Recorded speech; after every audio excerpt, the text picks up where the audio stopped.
All right, let's go. Oh. We are on day 2 of the World Cup for Dead by Daylight, hosted by Hens 333. Representatives from Poland versus representatives from Thailand.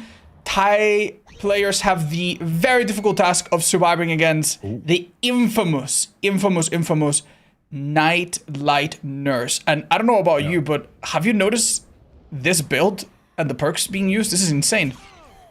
There is one perk that kind of sticks out as a bit of a outlier, right? We see Undying by itself. So Undying by itself, I assume, has 2 purposes. Okay. Gapo did a good job, but what can you honestly do against this? Number 1, it might trick survivors into thinking there's a Hex perk and looking for it. And number 2, it makes all dull totems reveal the aura of survivors around it. They're actually cleansing it. They're actually cleansing it. They might generally be looking for a other Hex somewhere else that is not there. Instead, we have the pretty common combo of Eruption and Calibrine, as well as Corrupt, which definitely bought quite a bit of time for our killer, who's already got it down in a very central part of the map. Oh. Thank you guys for coming and for being part of all of this. So especially in the early game, I think Undying can get you so much value to reveal spawns, especially against Nurse. In a Nurse set, you really want to find survivors that play sneaky. There's going to be survivors that run into your face, that have aggressive builds, that want to get chased and want to get tunneled. And there's survivors that play sneaky. I think Undying has like this effect where it can sometimes just win you the game outright. I know. Someone like starts stealthing and they're like right next to a totem. Like obviously you see that, like you get the notification, but it could be too late at that point if the Nurse is no, this reset's coming, but it was found so early. Oh, Overcome has no value, but let's have a look at Claudette. She is the one to go for the rescue, but she does have Unbreakable in case she is slugged, which seems to be... Oh, really? No, you're not. Oh, no. Oh, no one. Oh, that's the deadly survivor being found first, but they have Dead Heart. Interesting. Oh, this is really interesting. Claudette is about to pick herself up, and she also has inner strength from having cleansed. Oh, so close! This team is doing remarkably well, despite the first hook possibly happening so quickly, right? Claudette will be fully healed if she is left alone. Adam is honestly already lasting more than some thought was possible. Oh my god, what a flick. Honestly, this Adam just brought them back into the game, to be perfectly honest. That was a great chase using Data there to extend it by, what, 30 seconds? Yeah. That is so much time against the Nurse. Yeah, that is... Especially with Calibrine and Eruption, it could be the difference between one gen getting done. And each gen against Nurse has to be fought for so hard. It is quite common, correct me if I'm wrong, for Nurse to kill everyone with maybe a couple gens left. That is... basically the expected result, right? Oh man, that was a read and a half. So like I would say 4K1 would be pretty normal. Anything above that would be very, very hard to beat. So like I would say 4K1 is like what mostly happens, and then there's also like the 8 stages, 9 stages. This is fascinating. Now we have a stealthing Adam. Is he gonna get away though? Is he gonna get away? I think he might have. I think Nightlight does not find the survivor that has been hit with further people. Instead, might have to settle on somebody else, or maybe the rescuer, who is now broken after having used a health set to heal Adam. Ah, man, Adam has had such good help from their teammates. I think this is as good as it gets in terms of macro play against Nurse, right? Yeah, no, this is incredible. Like, honestly, at this point, I don't think Nightlight can fuck anymore. Yeah, we also see that Alexander... Oh, does he get a blind? I mean, it's good enough. Maybe the sound of the firecracker throwing off and masking his own sounds. That was really good. It's also not an easy tunnel target. If Alexander is the next person to be tunneled, he does have Decisive and Life. So... I think a 4K here is becoming hard. Yeah, absolutely. Without... Okay, that's a good blink by Nightlight, though. To be expected. I mean, he's the god of Nurse, to be honest. Like, he has played Nurse in competitive setting for years on years, and like everyone feared him for his Nurse and very consistent on results. And honestly, Team Thailand is showing up here. Like, they know how to play against Nurse. Yeah. It's also very unfortunate that Undying got found so early. It was cleansed by a person that had a perk that activates when cleansing totems. So far, the value... Was it inner strength? Yes, that's what allowed Claudette to heal so quickly after recovering with her own Unbreakable after taking a hit and dying to rescue Adam. So far, the perks on the Survivor team have all given insane value. Let's see how that continues. Okay, so Nightlight is definitely eyeing this 3-gen. There is a hook in the middle, and this is where Nurse excels, honestly. When you have a strong position with gens and a hook nearby, and you can sit in the middle, and everything's from one blink range. But Team Thailand is wasting no time at all. They're pressuring 2 of those gens. The Adam is fearing the position a little bit, and now he's going to go back on the gen, and they're going to bounce back and forth, right? Yeah. The one in main is basically impossible for the Nurse to defend if they want to stay here. Now, let's remember, just like we said yesterday, survivors are not allowed to use the anti-camp feature. They're not allowed to take a chance to 4%. So, in just a few seconds, Frozen will hit stage 2, and they might let them hit stage 2. Yeah, it does look like... It does look like a stage 2 is incoming. The survivors will need to... Oh, they will need to get pressure on these gens because they're both low progress as of yet. And this is the Deadhold Adam. He needs to hit that hard. Oh, no huge stun. What? So much easier said than done. Oh. Okay. Nightlight did get him on time, though. They're doubling the gen. This is... Yeah, he's going to force the 3-1 with the 3-gen still...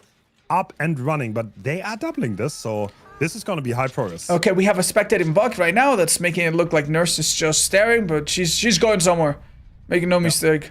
The best thing that could happen to this team is that the Nurse goes on a lengthy chase and does not realize that there were 2 people on this gen, but yeah, this is really difficult. So until the Nurse does an animation, we will not know her position, so you might just see someone fall over until they swing or kick it in. Oh, really?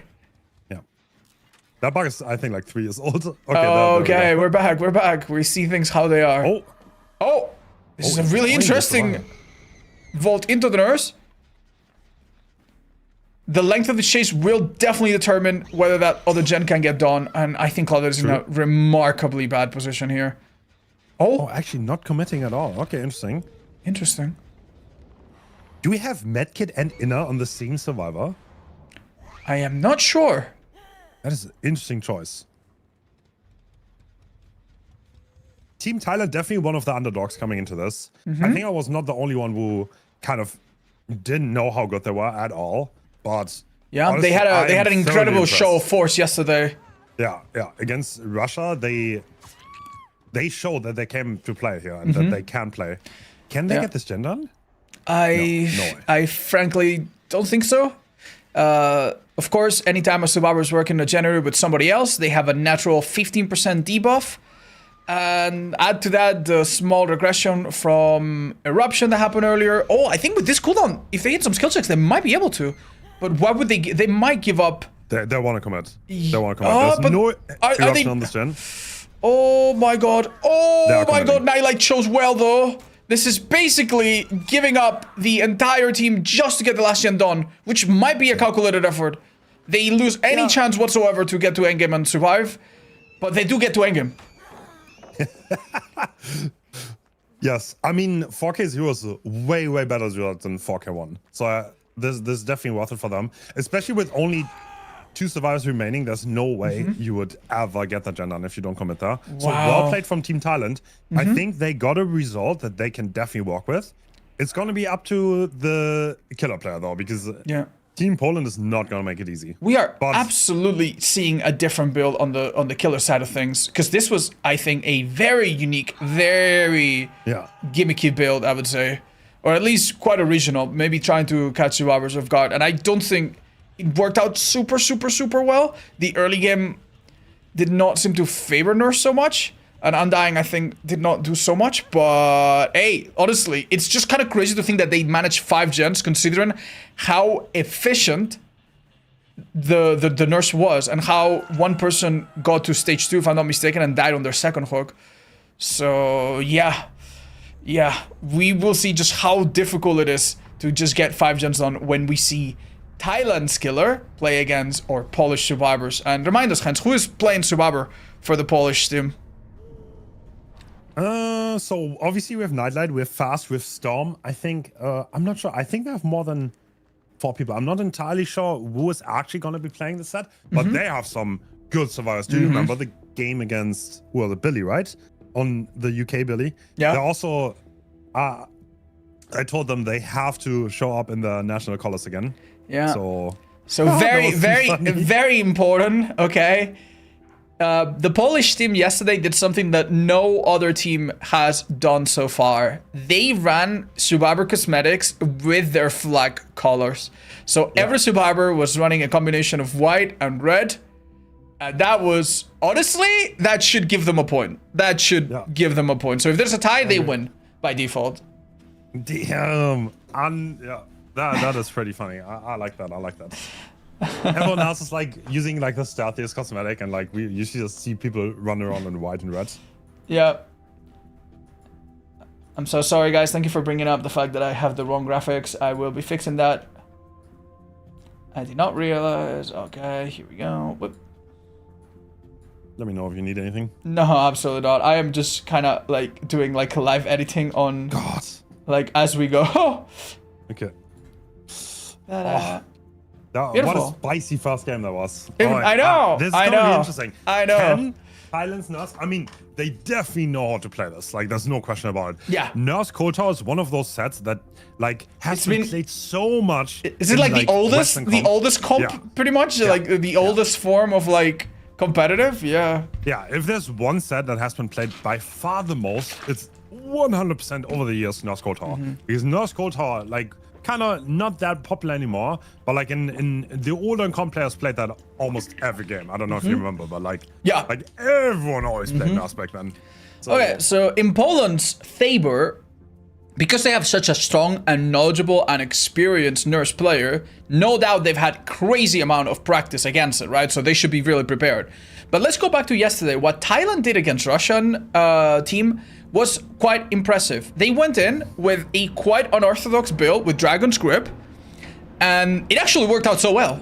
And they had an add-on that I don't think we were expecting to see on Spirit either, and it worked out quite well. So I would be surprised to see if, I would love to be surprised by seeing that Thailand comes up with a Nurse build and maybe a strategy that's a little bit innovative. I'd love to see it. That Spirit add-on and the value that instantly came out of it was insane. I know. Insane. Yeah, that to me, I think is one of the most exciting parts of this tournament. The rules are quite limiting, and what's viable sometimes is a little predictable, but there is room to come up with creative perks, with creative combinations. We see it on the Survivor side, and we see it very much so on the killer side sometimes, and it's a wonder to see. There are a lot of bans, but we also made sure to allow a little bit of freedom for things that don't like ruin the competitive integrity, but thank you guys. Give options to the team. Something like Devour. You would probably like in a hyper competitive setting, you would not have Devour allowed, for example. Yeah, like, we're basically looking to ban perks that introduce an element of RNG, right? Yeah. Where maybe, for example, like you get a totem that is uncleansable or a totem that is too easy. So totems are like, some totems are not allowed, some of them are. Some chase perks are also not allowed. Just it's something that is the result of a lot of experience in the community, right? And it's something that has just been decided makes the game a little bit less volatile and RNG heavy. True. I mean, you can definitely argue that survivors can definitely counter Devour and look out for it if they want it. Because like the playstyle of Devour kind of gives itself away, right? Yeah, for sure. If you leave every hook, yeah. Like it's in a competitive setting, that's kind of like a tell. So there's definitely skill to that. Some tournaments would allow it, but like some wouldn't. And we went a little bit more loose on the balancing end. Yeah, you'd be surprised by some of the things that get banned in tournaments. For example, one of the most important things with the rules of like no self on hook and no anti-camp is to have a survivor sneak in for the rescue. So a perk that is not very popular, such as a Weakened Awareness, is actually banned, for example. Right? And it all helps to reward killers that can correctly sniff out an approaching survivor, and it gives survivors a bit more strategic approach, I guess. Yeah. But yeah, you don't have to fully understand that. You don't have to fully agree to still enjoy, hopefully, the amazing matches that we're gonna see today. All right, it's an interesting discussion to be had, because like oftentimes there are legit reasons, and if you had a discussion with someone for 20 minutes, they would probably agree that some things are just like hindering the maximum skill expression. Yeah. That's just how it is.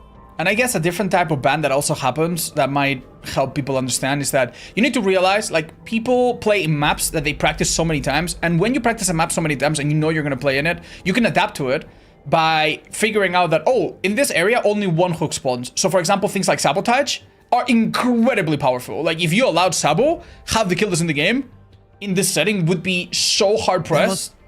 Oh my god, there was a thing once. Yeah. So there was a thing. Okay. So for example, people figured out on that talk, if there's the main there's the basement on the main building, someone goes down in the corner, someone has breakout, you can never hook them. And the funny thing is, the breakout survivor also has the main building to loop. So like they're like simple things that can completely break the game. Or like Sabo, that was also allowed for one relatively big tournament, and all of a sudden, like, the killer's got no hooks anymore. Like the survivor went back in died in the corner, and the Sabo survivor against the demo, they were like 15 meters away. That's so much distance that the demo can not realistically go for them, but they kind of have to, you know. And like there's like a cycle that continues. Yeah. Until, So like, basically, many of these bans are done to prevent cheesy situations like this, right? Where it's kind of like predetermined outcome.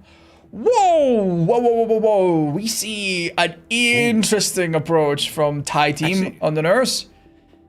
Okay, we have very similar perks. We have Dying Light, however. Okay. Wait, So, that's the nurse's calling on, all right? Yeah, I'm pretty sure. yeah, that is the Batman's keepsake, which allows you to see healing survivors if you hit them and they start healing after X time, if they are within whatever. And then the Sloppy Butcher add-on, if I'm not mistaken. Okay, Thai team has a difficult win condition against survivors this good from Poland. They have to kill all survivors before they can do 5 gens. If survivors do 5 gens and all die, that's a tie. Yeah. And if they do 5 gens and even one person escapes, then that could be the win condition. Wow, an incredibly fast first chase is happening. Oh, okay. Oh my god, this is worst case scenario for Poland here. So the ace actually ran into the open gens. But I mean, there's probably gonna be 0 pros anyway. But if you die in the middle like that, the nurse can literally choose the hook freely. And that's what the nurse is gonna do. And I think she's gonna carry deep into the corner. Oh, there is a survivor right next to it though. Yeah. I mean, the good news is that compared to the previous match, the Deliverance user actually gets a chance to rescue. And I'm not sure if I'm mistaken, but I think the ace fasty that went down does have decisive. We'll check in a second, but so well, there's a Delhi survivor right next to it, and they're gonna get the unhook. Oh, this unhook is gonna be free. They're not gonna take it. They're not taking the free unhook. Buying the time, buying some time. Now they're gonna take it, right? Yeah, the unhook comes through. All right. Okay, we're going back. So the survivor has been spotted. This is interesting, good info for the nurse, because now they know who is the deliverance user, presumably, and there is no decisive strike. So this dead hard kind of has to hit. Balance landing would be an option if they went to main, but it's looking very difficult. They are maybe thinking of dying in a corner, and we might see a dead hard not used, by the way. We've seen this before. And it's quite unfortunate. Oh man, so this is really that was a good blink. I mean, the thing is, in this situation, there's no safe way because the nurse blinked right behind the survivor, so they can possibly wait out the dead hard. Yeah. Or they could insta swing, and there's like. Do you think really play it safe? Do you think it's perhaps a good thing that Dead Hard didn't come into play, because now on the next chase it might be less expected?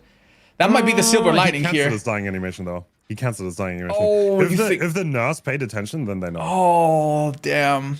That is a strange interaction, but if you try a Dead Hard that does not play out in the killer screen, they still can notice it because your animation flops to the ground immediately, right? That's what you're referring to? It's an animation cancel if you Dead Hard on the floor. Yeah, the dying animation doesn't play. You can also, in theory, do that with emoting, though. Yeah. So it's not a 100% tell. But if you read between the lines, it's pretty likely. And Someone's Death Hook, there are 2 different gens being done. Oh, this is going to be free unlock, though. That's not bad. Yeah, I mean, Deliverance being active on Meg could buy them a long... Oh, immediate hit prevents Dead Hard from happening. The only problem is this balance landing cannot be too obvious. This is... The nurse immediately cut off that option, yeah. Yeah, they're denying the balance, they're denying the Dead Hard. Excellent place, but there's a lot of distance being won by the ace. And he has another hill. This is good. This hill could buy him a balanced landing, but what can you possibly do that the nurse doesn't expect already? Delay. I mean, you're gonna die anyway. This is a nurse, but like every second you buy, every blink you juke, it's gonna make a difference. Oh my god. Oh my lord. It was such a difficult decision between making distance and running back into yourself, and sometimes both of them result in you dying very, very soon. So this survivor's dead, but you can already see the survivors were already on the last 2 generators. How? So they wasted no time. How did they do this? I switched. Yeah, they did 3 gen. I mean, that chase was not bad by Ace. He did a really good job, honestly. That was way above average. And now this is where Eruption and Call of Brian is definitely going to kick. And he has a 3 gen.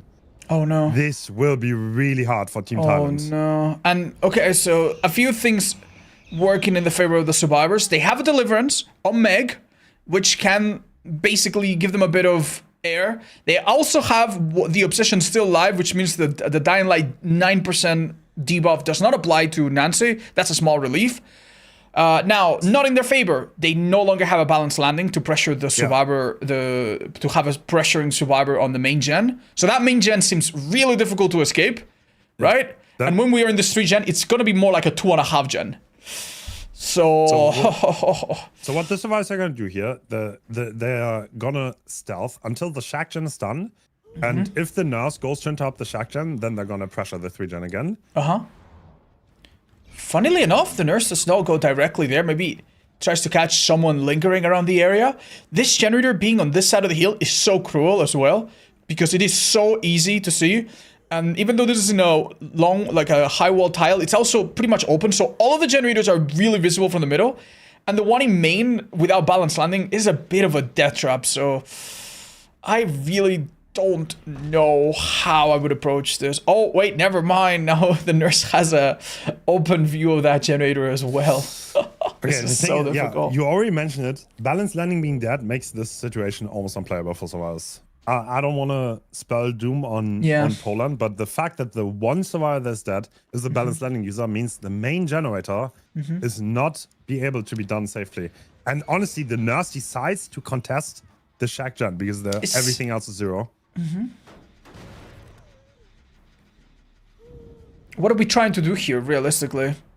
I think it's bait, honestly, because there's nothing else to do for the nurse. But the nurse, I think, knows fully well the bread and butter of this game is this. It's gonna come down to this stage.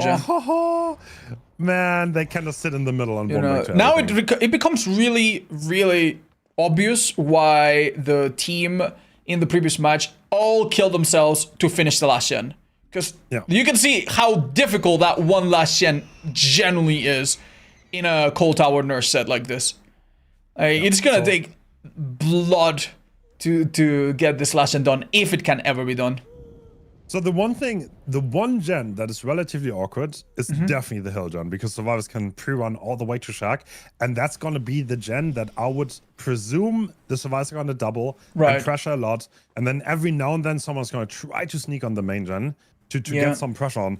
But the thing is, the main gen, you will not be able to escape from. You will probably get hit if you start doing that. We do have Spring Burst and Overcome, and I don't know if that could be enough to position yourself.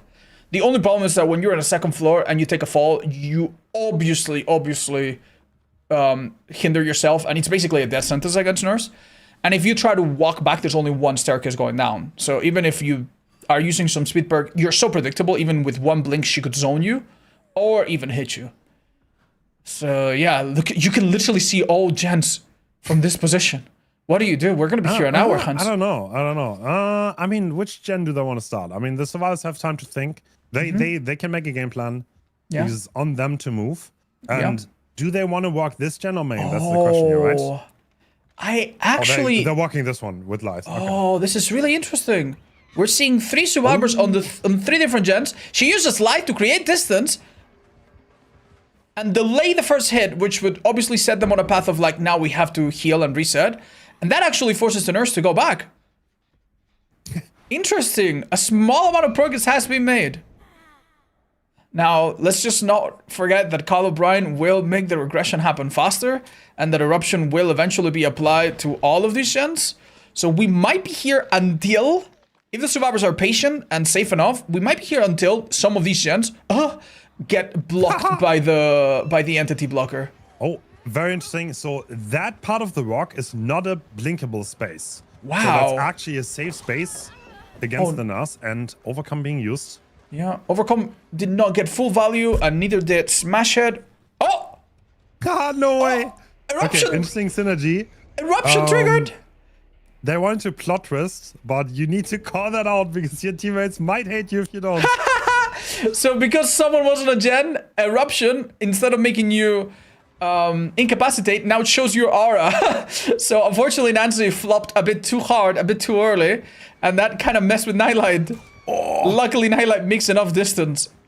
Double swing though, but they're so close. I mean, yeah, they're gonna die on the bottom side, but I mean, Storm is on a gen right now, so they are getting a little bit of progress. And one thing that also plays into the fact, the gen kicks are limited at this point in time. Yes. So you cannot infinitely kick gens. 8 kicks. And with eruption. Yeah. Each down also counts as 1, so... Yeah, so you cannot infinitely hold this. There's not a thing. We are not gonna be here for an hour. All right. Famous last words. No, it definitely seems like we'll be here for a little while, but there's still a lot of layers to this situation. Funnily enough, if we talk about the killer that shall not be mentioned, we have seen matches like this where a killer is very aggressively defending a 3-gen, and surprisingly, one of the strategies that seemed to work was for the 3 remaining survivors, or 4 remaining survivors, not to pressure only the 2 furthest gens, but also pressure all 3 of them. We've seen that happen, right? Like that somehow was the thing that broke the hardest 3-gen we have ever seen in one of our showcases. So it might actually not be a bad idea for the survivors to very slowly pressure all gens so that you can't just like chase someone off and then go back to another. You literally have 3 gens to worry about. And now the pressure is a little bit on Nightlight to make some... sorry, not on Nightlight. On, on the nurse to make a bit of an explosive play. Yeah. I mean, Nightlight's probably going to start pressuring the LT wall. Oh, this is so awkward, bro. What do you do? Silly. What do you do? This is so silly. They definitely have Deja on the builds, right? I mean, it's like, that was a little bit awkward. The fast down was really fast. It was no DS, so Team Poland didn't start off the game very well, so they couldn't really get rid of the 3-gen. I'm afraid Deja might have been on the dead survivor. I think he had Dead Heart, Balance, Visual, Deja Vu. Okay. So we do not have a Deja. And in fact, we have a reverse resilience on 2 of the survivors. The non-obsession survivors have a red bar because they are doing gens 9% slower, which in this situation, honestly, does really not help. Light being used again to create distance. Nightlight needs to survive this chase, which will probably send the nurse back. Oh my god! Oh my god, he's a little bit zoned. I think nurse might use this chance to finish this. Nightlight needs to survive no matter what. He needs to survive. Oh, easier said than done. I mean, this is more gen... I don't know, bro. I feel like the gen regression limit is gonna kick fast. I'll be honest. Yeah. Maybe not so many times on main, though, because main has only been hit a couple times. I think main still has quite a few kicks. And as you can see, Stormito is making such slow progress that there's really not an incredibly urgent need to go back to that gen just yet. On the survivor side, though, is the fact that Nightlight can hang in there for a very long time. This is absolutely ridiculous, by the way. This nurse is defending 4 things at once. Yeah. It is absolutely This is why Nurse is so strong. She can't cover long distances very fast, but like if she's in a position where the 20 meters from the first blink covers everything, then that's when she's just like silly strong. I just love that we have 4 players in the game and they're all like standing still, looking at each other. What's happening right now is we're waiting for max sprint burst, I think. Yeah. I'm not mistaken. Yeah. But they realize they cannot wait that long. They need to pressure because they don't want the second stage here. Oh, that's a 1 blink. Oh, that's not good. That's not good. That's really not good. Oh my god. Right. Okay. Positive thinking for the survivors. Deliverance is definitely gonna help in this situation, right? This gen has turned back to dust. Oh, we actually have an unbreakable maybe coming into play then. I mean, we can see the spikes on the main gen, right? Like, the question is how many more kicks do we have on that gen? I think we might have already run out on that particular gen. We really did kick it a lot. Maybe. I think the nurse is expecting a rotation to go towards the back, but I don't think... Oh, yeah, I don't think the unbreakable was used then. Once again, survivors, perks really come into play. Oh, they have to play this so slowly. Okay, everyone is back to full. That gen is regressing. Yeah, okay. Which gen do you aggro on? That's the question, right? Like, ideally, Macro Sprint Burst. Macro Sprint Burst is probably the best one to play aggressive and play to blink. I think the Sprint Burst seems necessary on main building, right? It seems necessary. It seems like the one thing that can help you here. Whereas the other players have Lithe and Overcome. Once again, using the safe spot on the hill. That's so crazy to see happen twice. Yeah. That's I don't think I'd ever seen that. All right, another kick. And there's going to be another eruption. There can't be many kicks left on that jump. No, we must be so close. Okay, Meg takes a hit, and she very purposefully goes down on the opposite side. Wait. Oh, this going to be Dilly. Okay, the killer this time is happy to hug. All right. Oh, what an interesting setup. All right. Wow, that is so smart. So what Poland expected here is to the mech to be slugged behind the mech. Yes. And then Nightlight is there to instantly pick so the slug timer doesn't come into play. And then Nancy pressures the other gen. Interesting setup, honestly. I wouldn't have come up with that. Oh, dropped early though. Unfortunately. Overcome definitely will help a little bit to maybe... Oh, is it enough though? Is it enough?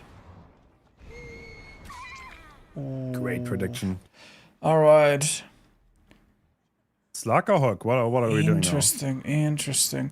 Every hook is obviously making it easier for the survivors to eventually die, and it's also adding Dying Light stacks. When you hook the Obsession, Dying Light does not work. Okay, we're out of kicks. Limit. Yep, we're out of kicks. Limit. Ooh la la. Uh-oh. 3-genning killers are in shambles. I think XZTAP was expecting this main to perhaps have a bit more action on it, but the survivors are playing a remarkably patient game here. Botany Knowledge has definitely been clutch a couple times now.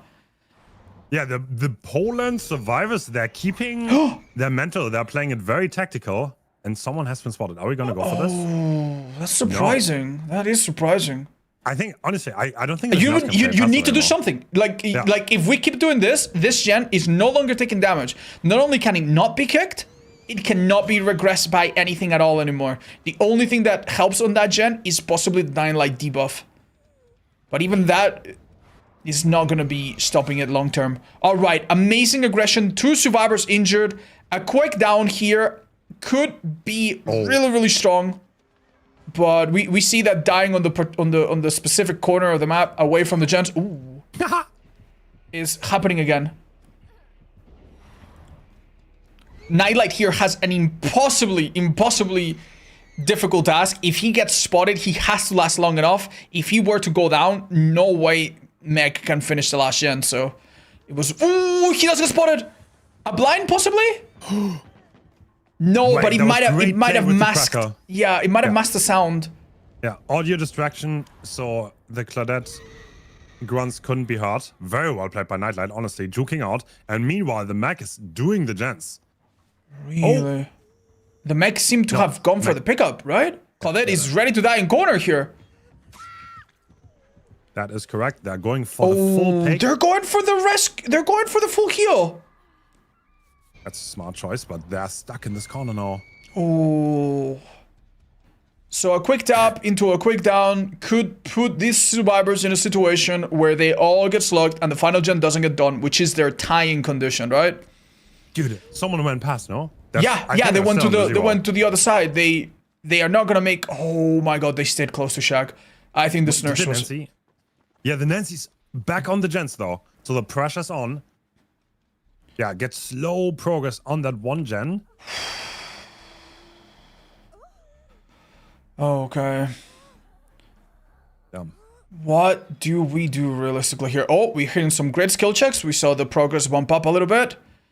Meg is obviously around for the possible rescue that will need to happen probably very quickly. Alright, the thing is though, we do have a Death Hook survivor now. And that might make things a little bit awkward. It's so interesting. Oh my god, the no prediction! way. That is a crazy find. Are we Okay. playing Hook? Yes, we are.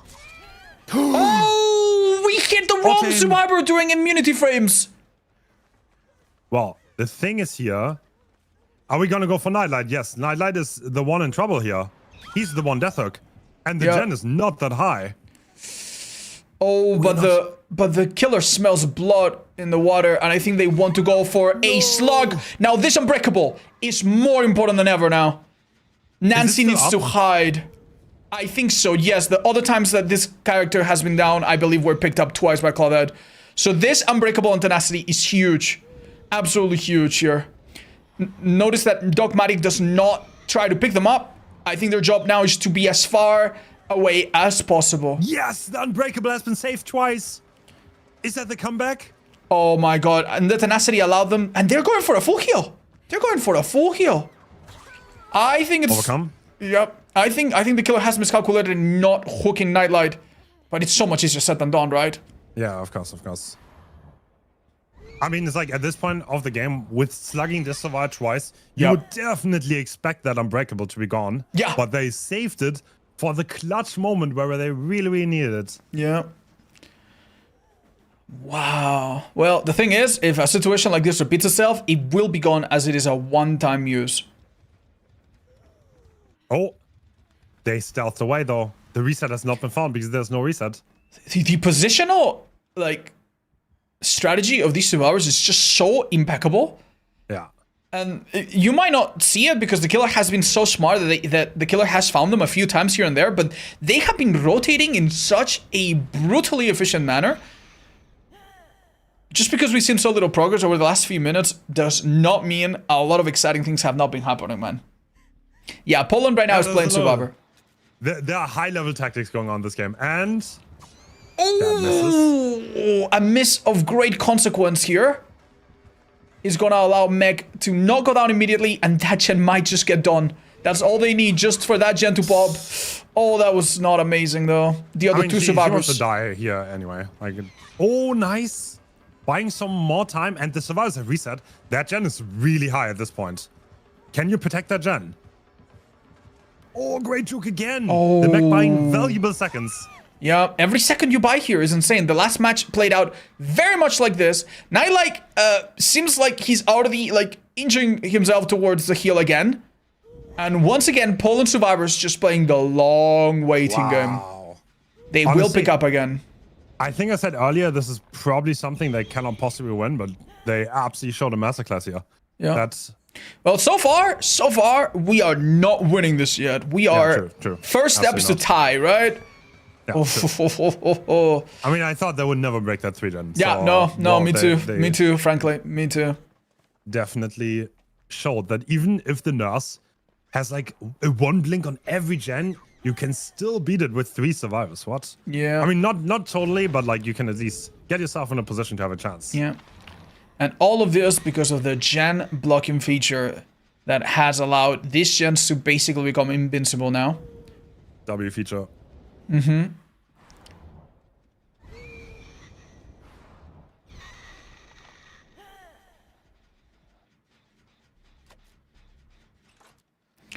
So if the killer does have a way to prevent this, it seems to me like it would be find Nightlight, down him extremely quickly, and then defend this gen, right? But Nightlight is obviously aware of this, and they are keeping him as a reset healer type rather than anyone that takes any real risk, right? Very interesting, yeah, because he's the botany knowledge. So he's the one that rotates. If anyone gets injured, he's like a mobile ambulance that is going to rotate and heal his teammates back up.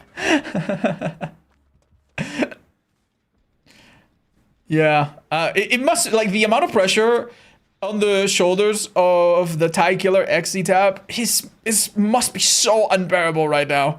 It is so difficult to do something for this long and be so precise. And with 6 Dying Light stacks, by the way, some of these survivors are doing gens at, what is it? 3 times 6, 18% slower. Man, I think the nurse is being pulled apart. 2 gens high progress. You cannot be at both places at the same time. And we see the mech on the hut. All right. Oh, super unfortunate lack of range for our nurse. Keep in mind that if the final gen pops, the nurse will still have a very important job to kill everyone, right? So it might be possible that this nurse is thinking, I need some sort... Oh, but Nightlight already on a gate. Mech very fully ready to just literally die in corner. Wow. Any corner.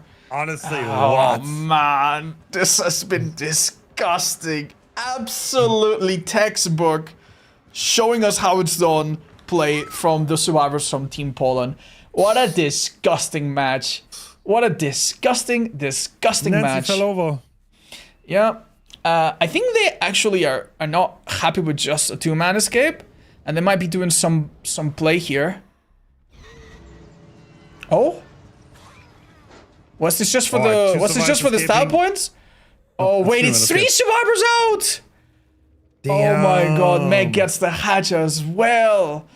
Damn. Oh, GG's. Oh my god, what a thriller. Well played by Team Poland survivors. That was an inescapable situation. Let's not forget that all of this started with 1 survivor going down in like 15 seconds. That was ridiculous, man. Never make Team Poland play in a 3v1. They honestly just get stronger, man. Yeah. What a disgusting match. A team to watch out for sure. But, oh my god, odds. Yeah. Now, we have a matchup that is very spicy, because this decides... This is kind of the decider match for Romania, because they already lost once, and now they have to play against Team Spain. Remember yesterday, Team Spain played very amazing, honestly. Yeah. They were incredibly deadly, and yeah, playing against Zakon Killer and these survivors is just gonna be really hard.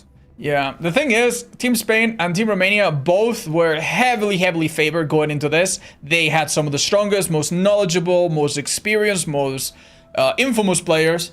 And Spain played only 1 match yesterday, whereas Romania, I believe, played 2. Am I right? And Romania lost 1, won 1. And Spain, oh my god, Spain was really powerful. They won their match. And now they're probably feeling really powerful, and they have the power to kick Romania out of this bracket. One thing I want to quickly mention though, GG's to Team Thailand, absolutely amazing performance. And if I ever host a team tournament again, I will definitely shoot them a message to invite them if they want to play, because that was amazing and I love watching them. They put up a fight against Russia. They tied Russia, which is Bobonas, and then afterwards. Baba Spirit. Yeah, Baba Spirit, and then Nightlander. So they had very hard opponents. Yeah, and oh my god. Absolutely fought to the very end. So GG's to them. Right. Oh man. Yeah. Listen, there's people that don't win, but there's no losers, okay? No losers. Nobody's losing here. There is absolutely no shame in losing to Nightlight's nurse in the way that this one took place. Classic Dead Dog Saloon Wraith with a very already studied build. We have crowd control to mainly block the windows in main. It is a Hex, and so it can be protected by Throw the Hunt, which makes all Hex take longer to cleanse. And on top of that, we have Ruin. Very interesting way to approach the chase. Oh my god. All right, Zaka expecting the head-on play, because this is an important element on the main building, on Deadhawk. Because if you get... Oh, he's not respecting. Okay. Yeah. If you get head-on, that's such a time waste. Very coming into play. Very interesting play. Very, very risky. It seems Zaka has decided against staying here. And now he's looking for other folks in maybe slightly more favorable parts of the map. This seems like a really, really strong first hit. Obviously, the way this chases work, we've already seen it in previous matchups, is survivors take one hit and they typically want to make it to main building. Yeah. And Zaka making sure to anchor on the short side. Oh, that looked really sketchy. A body block happens here. Yeah. And we can see the killer immediately turn around as if he's gonna leave, but he has to stay here. So the survivors are definitely playing around the main building. Crowd control coming into play though. This is why we have it. Oh. I wonder if that second vault was a good idea. So we saw that Jake tried. Whoa! Head on! Damn. Alright, we Metal of Man, by the way. 1 out of 3, so... Oh, there's so much going on. It's really, really difficult to get it all commentated quickly, but basically what we saw Jake try to do is slow vault the window, because doing so does not activate crowd control and does not block the window. Unfortunately, he vaulted it back and that blocked it, and then he went through another window as he was dying and that blocked it too. Now the survivors have to either cleanse the totem or vault a bunch of random windows until the window that they care about gets freed up. The thing is, this is kind of spicy because I think you never want to fast forward that window if you know the crowd control's active. The one on main, the upstairs, because Zaka's never going to break that wall and the window's is gone forever. Like you cannot go through it anymore. It might as well not exist.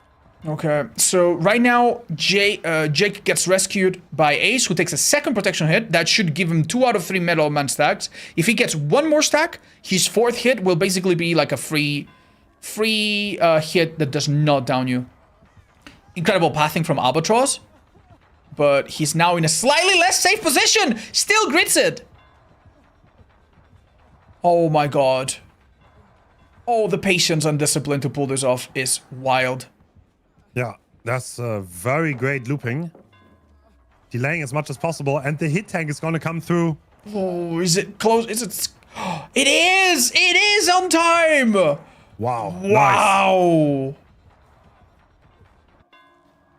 Nice. Zaka, being one of the most experienced killers, you would think would be able to do something about this, but some body blocks are just too difficult. This will be the final Metal Man stack if Ace takes the hit successfully.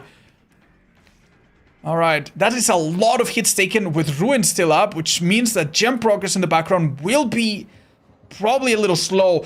Masterful prevention of that body block from Albatross, who move in a very deliberate way to prevent the Wraith from getting ahead of him. And this tunnel is being very costly.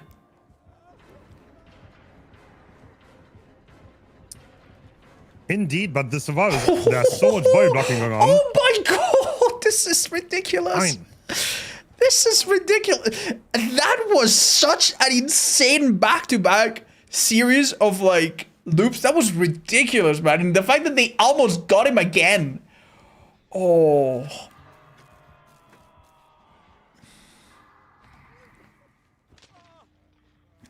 So it doesn't seem like there's a world where these totems get done, right? With the amount of manpower they've spent body blocking? Don't think so, no. I mean, I don't know. You kind of want to, right? I don't think you want to deal with crowd control and Ruin. But I guess at this point, it's almost too late, right? Like, you kind of just want to do the gens. I mean, if you see a totem, you could cleanse it, but Thrill makes it such a time waste. They do have a person with counterforce, which can somewhat mitigate. Here we see David with Jill's perk. He could somewhat mitigate the effect of Throw the Hunt by doing totems a little bit faster, but it seems like they are trying to squeeze as much gem progress as possible. Oh my god! This guy's not gonna go down! He's not gonna go down! Is that another Oh. metal? Did he unlock in time? No, he has metal. He has metal. Yeah, if you get a stack or not. He already had it from before, I believe. There's a metal of man. You see the survivor glow white, but notice he does not have deep wound. That's the power of Metal of Man. The meta perk. Alright, let's see what Albatross can do here. Going to drop the shark pellet. It's gonna vault it afterwards. Yeah. Oh, man. Oh. Albatross is just so interesting to watch. Yeah. Unfortunately, he's doing we a have... great job holding one of the best killers in the game, Zucker, back. And another hit tank is coming out. Team Romania is very coordinated here. Impressive. Wow. Have we actually given up on the possible tunnel? Oh, we can try. We could see Zaka desperately... Nah, he doesn't make that. He slow vaults just to waste time and make him go around, right? But doesn't slow or doesn't medium or fast vault to prevent the window from being blocked. This will be a pain risk.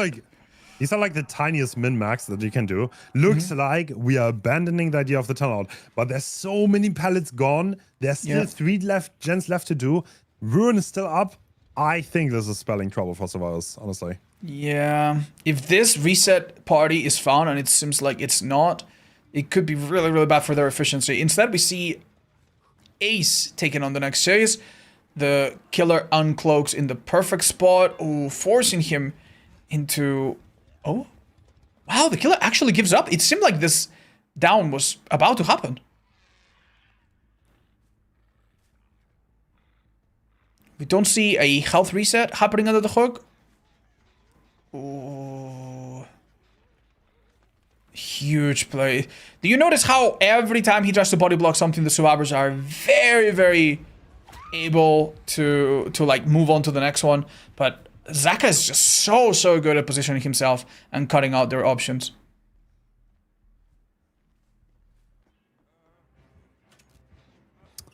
Another pain another burst. hook coming through. Good old team partner. Sometimes it's so annoying. Like, it can be valuable, but like, oh my god, sometimes that park can absolutely throw you off, especially when you... You know, I'm very surprised to see them not vault edge map windows, because they have quick and quiet. The Ace could be vaulting some of these useless Z-wall. You think you can get high enough to make I don't know. work? You need to vault 5 windows in total around the edges of the map. Much. Yeah, do you even have 5 I mean, I think it just happened. I think we literally just saw one of the main ones get blocked. Or unblocked, rather. Alright, so survivors got a little bit lucky, and out of the 3 totems that they could have cleansed, they cleansed one of the more important ones, which was Ruin.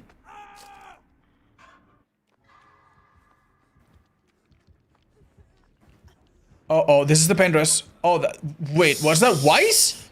Was that Weiss? I mean, yes, you have to. You have to. Like, if they drop in front of that hook, you just lose in the game. So you have to give up. You have to unlock there. Having a slugged and a hook survivor right next to each other, and you can force I think the pain dress is not that bad compared to that prospect, now that you mention it. Alright, so we are now taking it up where we left off. Oh, never mind. The killer has completely abandoned the idea of tunneling out Jake, and instead is trying to capitalize on his other strengths, namely the fact that every survivor is injured. Alright, so you're gonna try to body block for a little bit, but now his time is up. He might be behind a... No, that pallet is just too distant, right? Rafa has had such a difficult job. He's had to do all the gens in the background. He's had to come in for body blocks. And now, if they do take a chase, it's gonna be one with so little resources left on the map.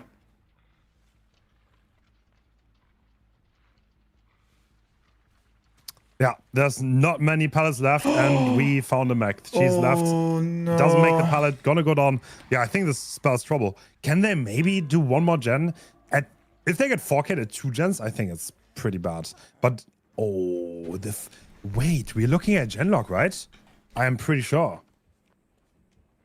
There is a gen on main and 3 gens around it, so... Oh, can they break this?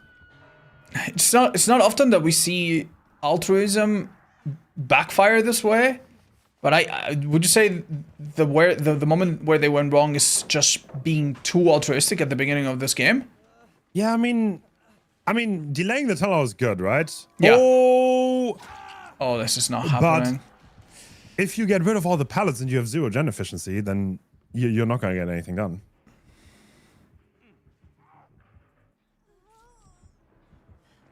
I think the survivors might have managed to undo... Yeah, crowd control is still up, and it's not affecting main building. I think they've actually managed to undo it by strategically vaulting other windows. Talking about other windows. No, David, no. Oh, he had the surprise Pikachu face. No. I think they will have to get one more gen done. Otherwise, this is such a hard win con. Yeah. I mean, it's not impossible to 4K2. Yeah. It's not impossible. But when survivors know that they have to, like these survivors, for example, they would have never in a million years gone for so many body blocks if they knew their job was just... No, he can't vault back. Oh no, crowd control is definitely the park in this match to make it happen for Zaka.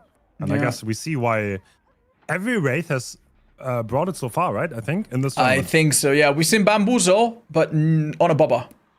And we've seen Bamboozle, but on a Legion, I think.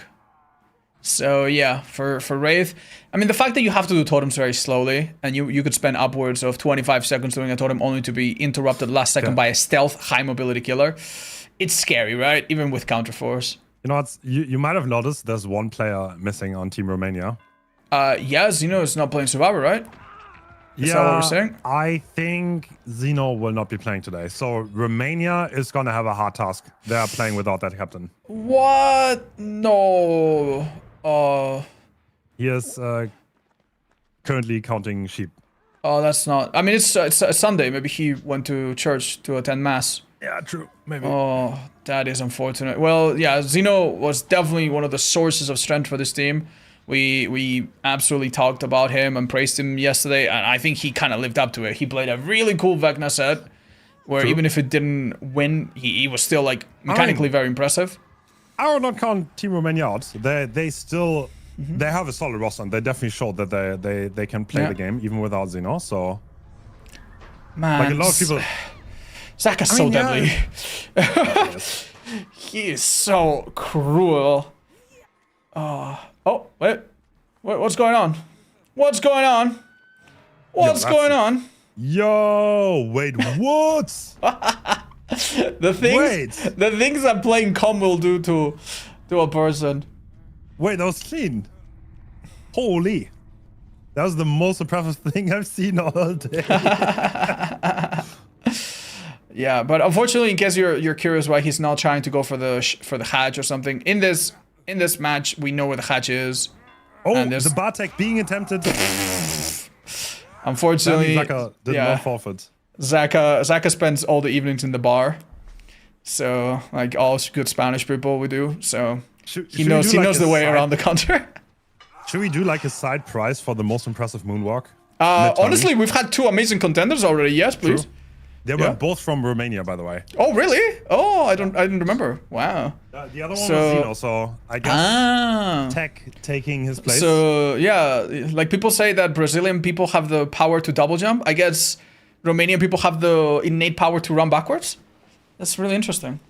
I wonder what else we'll learn about in this amazing World Cup. All right, so this is a tall task for the Team Romania killer. They will have to fill big shoes. They'll have to play like Zeno, preferably. And yeah, 4K2 is the draw. How attainable is this? I mean, they kind of have to win, I think.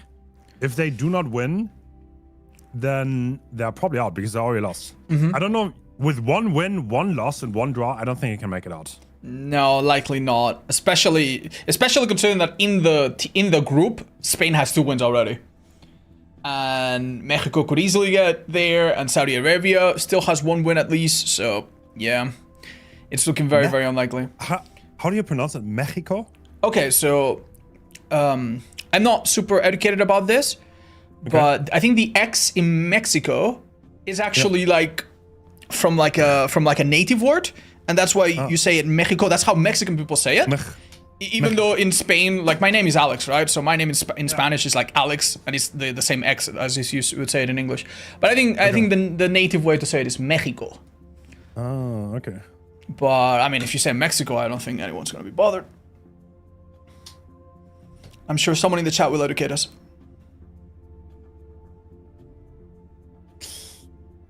Surely. But you also say Alejandro. That is true. That's like the Spanification. For example, if you wanna see something curious, William in Spain is Guillermo, John is Juan, Peter is Pedro, and there's quite a few names like that are like Pedro. There's quite a few names like that are adapted.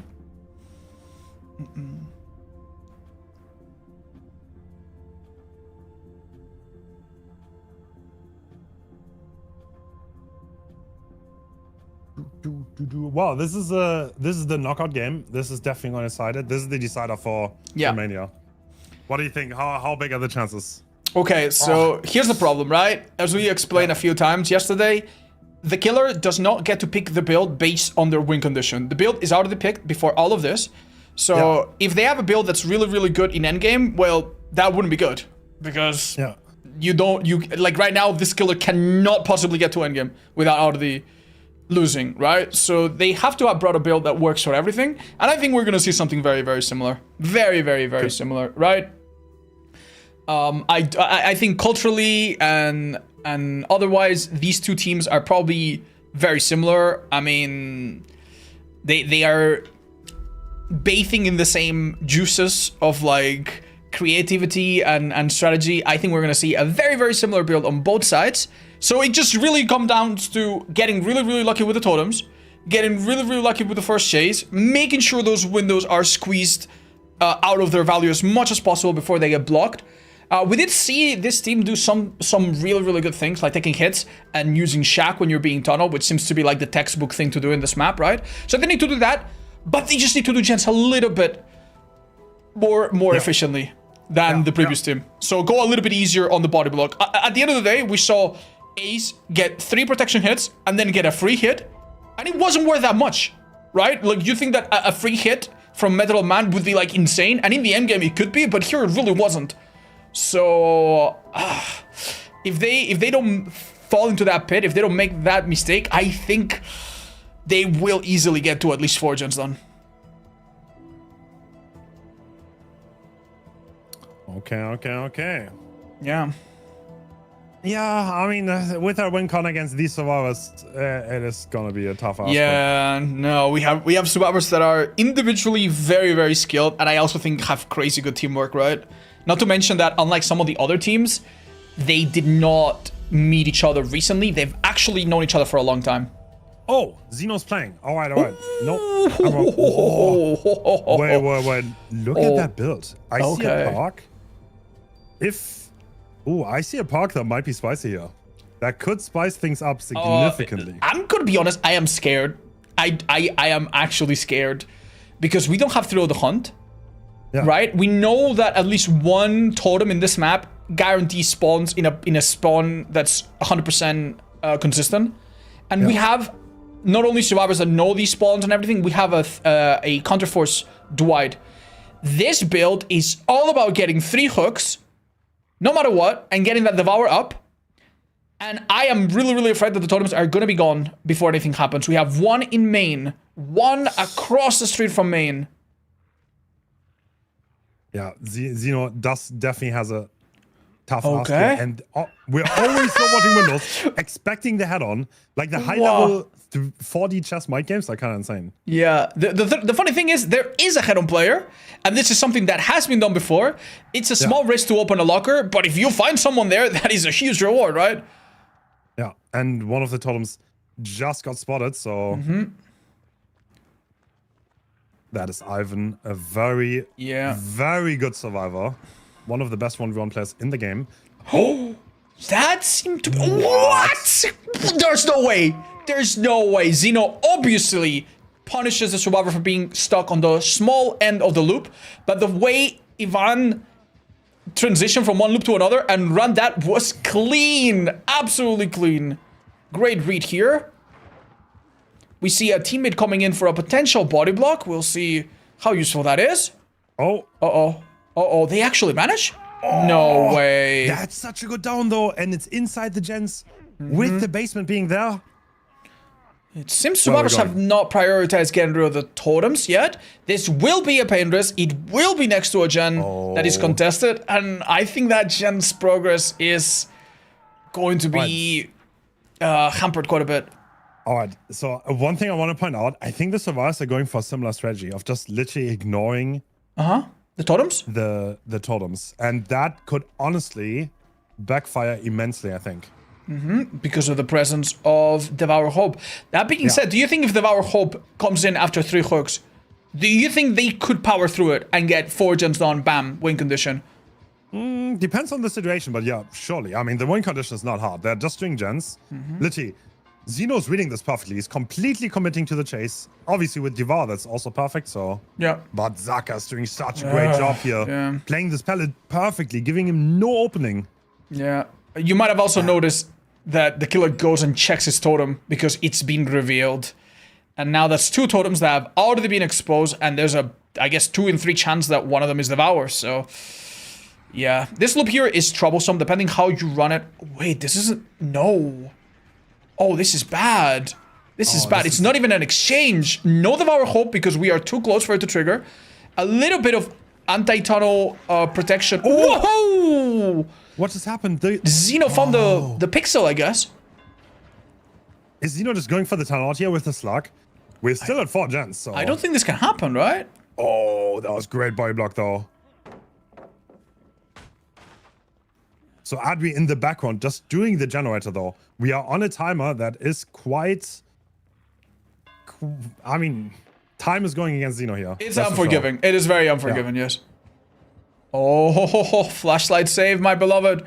There's no way. There's no way there's a pallet save. Zaka, I guess, decides against the idea. Funny that we see Visionary in this. But I guess with an open-handed or some auxiliary perk, it could be good. Do we have open-handed? No, just Visionary on its own.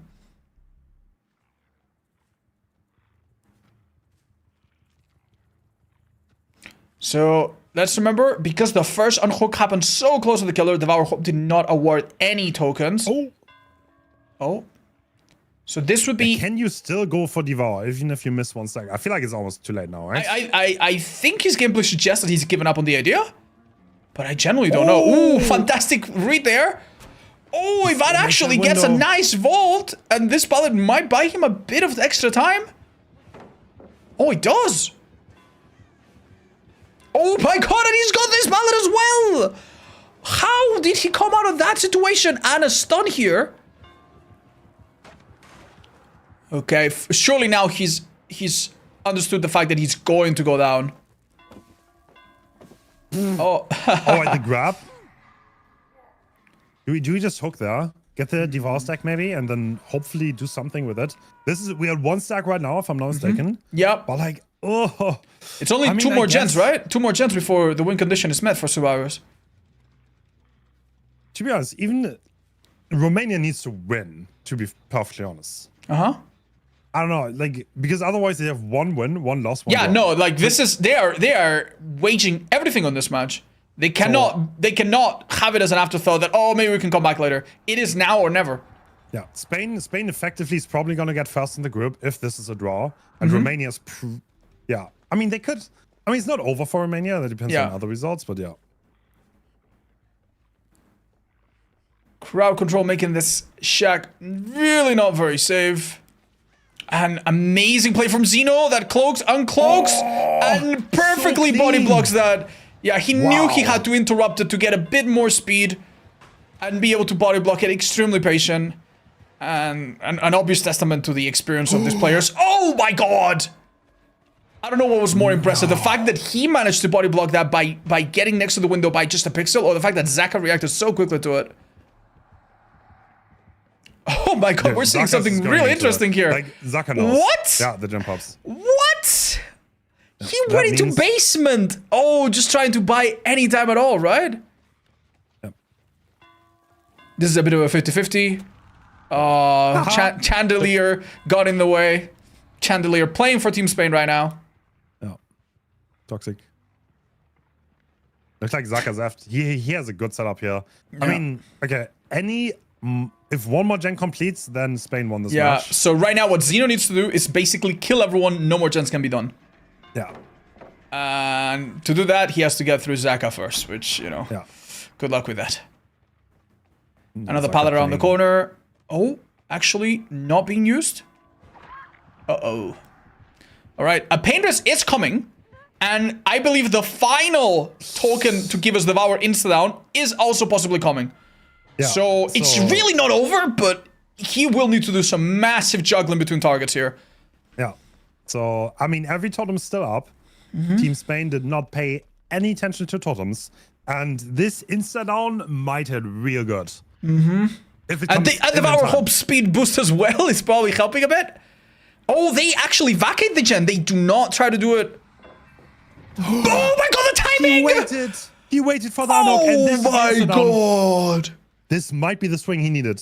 Oh, that is ridiculous. With 4 hooks in, there is such a small chance that Team Spain was even suspecting a possible Devour. That being said, they know at least 2 of the locations of the totems. So now that they know about them, they will most likely try to do something about it. One of them is right next to the hook. That's not good.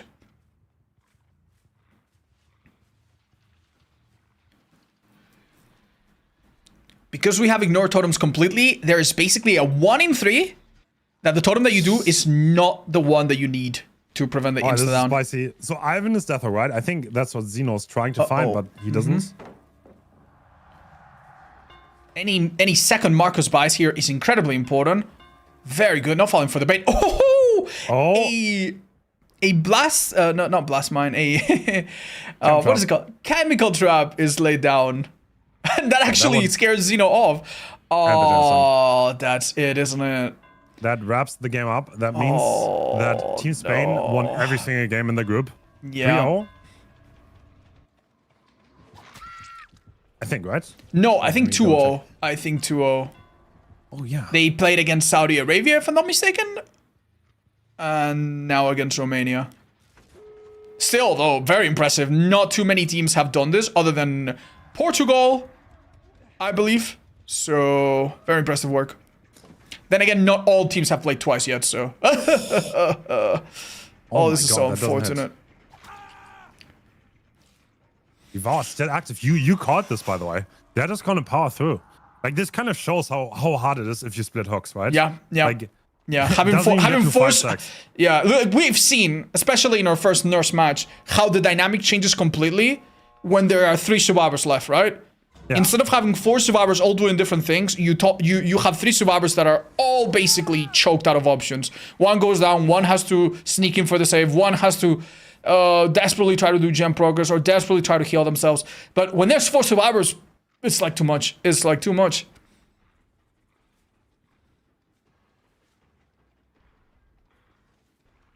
Oh man, it honestly seemed like the right build for the job. I wonder what would have happened if he had been a bit luckier and his first hook actually gave him a a token instead. Oh, this is safe, by the way. Okay. No way. That is safe? Yeah, if you have low reaction time, you can play that. Okay, well, I discussed the curse Zaka, so my bad. But well, he was confident. That is crazy. About that, I didn't believe that either, but then I got shown in the custom game. No, I believe it, but I also think that you and I are at the age where it's no longer possible for us. Maybe. We go to the retirement home soon, unfortunately. Okay, well, Romanian team might also be joining us in the retirement home, at least as far as it's concerned for this bracket.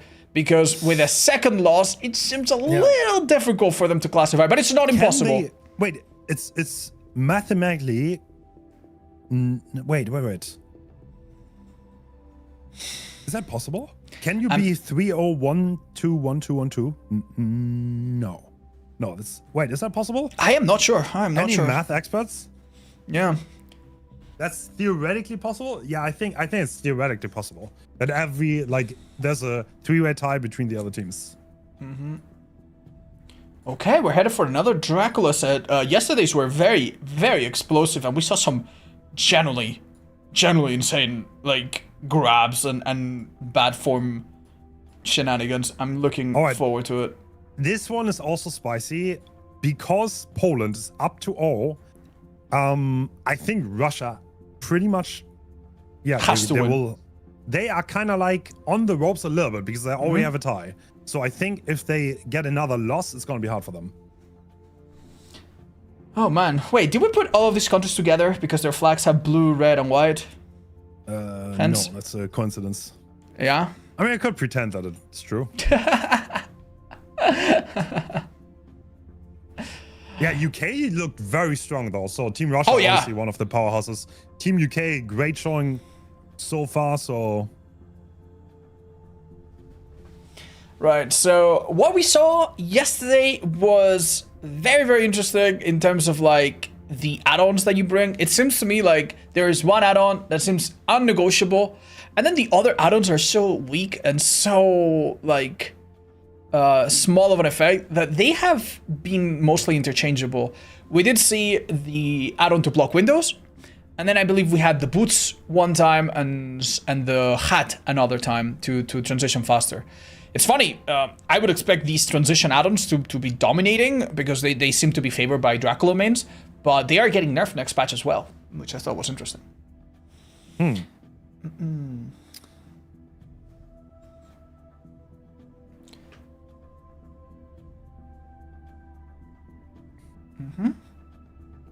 Team Russia also has a very, very strong survivor roster. It's UK too, though. Yeah, and a large one as well, a pool of several players, right? Yeah, true. They are pretty stacked. I have someone in my chat name, totally not Russian spy, saying "Go Team Russia." I wonder who they're supporting. Some viewers are so cryptic; it's so hard to read them. What is the talent gap between comp players and streamers like Hans, Aaron, or Odds? Well, I think one thing we have in common is that we're both very passionate about the game and we have a lot of hours in it. Sometimes your streamers might even have more hours than your average comp players. But the main difference, I think, between a dedicated streamer that only plays like public matches is that we don't often play against the best people on the other side, right? So one strength of people that play in public matches, they're more used to everything because they will see all items, they will see all killers, they will see all maps.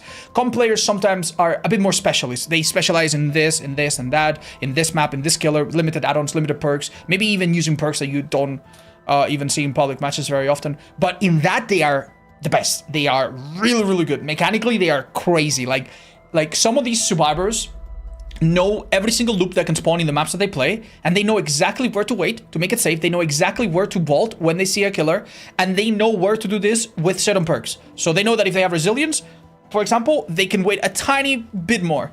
And that is something that your average streamer like myself is just leagues away from doing without days and days and days of practice and practice and practice.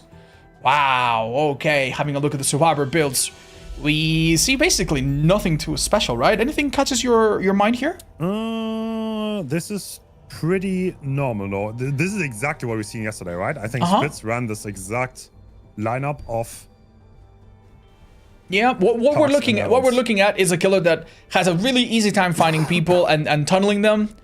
And so you have to basically be really prepared for the eventual 3v1 and the really, really powerful perks to keep those gens alive, right? And that's what we're seeing with Calibrine, Eruption, blah, blah, blah. All right, Bobo. Bobo. Very experienced killer, one of the oldest, one of the most experienced comp players. I don't know how old Bobo is. Oh my God. He has been playing comp for absolute years. We see now the green boots allowing him to teleport even further. That was a really long flight. When you teleport like that, survivors do see you and they hear you. And we see a lot of perks, the goal of which is to leave no scratch marks or to minimize the scratch marks. Yesterday we saw an insane play with a survivor using light and then walking to leave no scratch marks and confuse Dracula player in bad form. And And even though we saw some scratch marks here, it doesn't seem like we can turn it into a immediate fine. Ooh, Yep, we see that's it. Great start for Team UK. This is how you want to start the game, because now they managed to split out of spawn, and this is always great if you can a little bit out stealth the spawn and then split on gens, because now when the first chase happens, the survivors will already be efficient on gens. Ooh, Calibrine revealing someone. Unfortunately, Lara finds herself slightly out of position. Life is still available. And doing so will exhaust, and that triggers rapid response, which blocks... Oh no! Breaking the pallet prevents the animation. Oh, that window blocked, but right at the perfect time! But look at that, the pallet is instantly broken. And where are we gonna go? We are gonna go... Oh, I think this might be a We're just mistake. gonna die. I think this might be a... Oh. Do you reckon it was a mistake, or was it just a calculated effort to just... This is calculated. The Dracula's too strong. Like, you don't wanna... He could have juked into the map, but he made the calculated choice. Yeah, to no, go away from the double now jump. You we see that? definitely see why. Yeah, you're right. And Could the you have parents found a can better pallet or a more appropriate loop? Absolutely, but that would have put you so close to your teammates. It could have enabled some really ugly strategy. Okay, this is pretty bad for Team UK. They didn't get the gen done. The pain was hit instantly, and now there's a hook pretty damn close to that gen that they tried to double and get done. The killer no doubt knows that the other gen that he initially went for is being done because Carl O'Brien revealed it, but it did take a small hit from Eruption. So even that one's not gonna get done too quickly.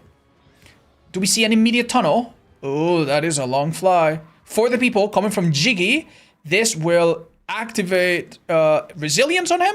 If he's left alone, he'll be a bit more efficient. And gives a little bit more room for mistakes to Mystic, who was the survivor hooked. Seems Bubba is actually happy chasing the injured survivor, though. Oh, that seemed like it could have been a down. Oh. Everything all right? I am not too sure. I think this dog might need a little treat. Oh, there you go.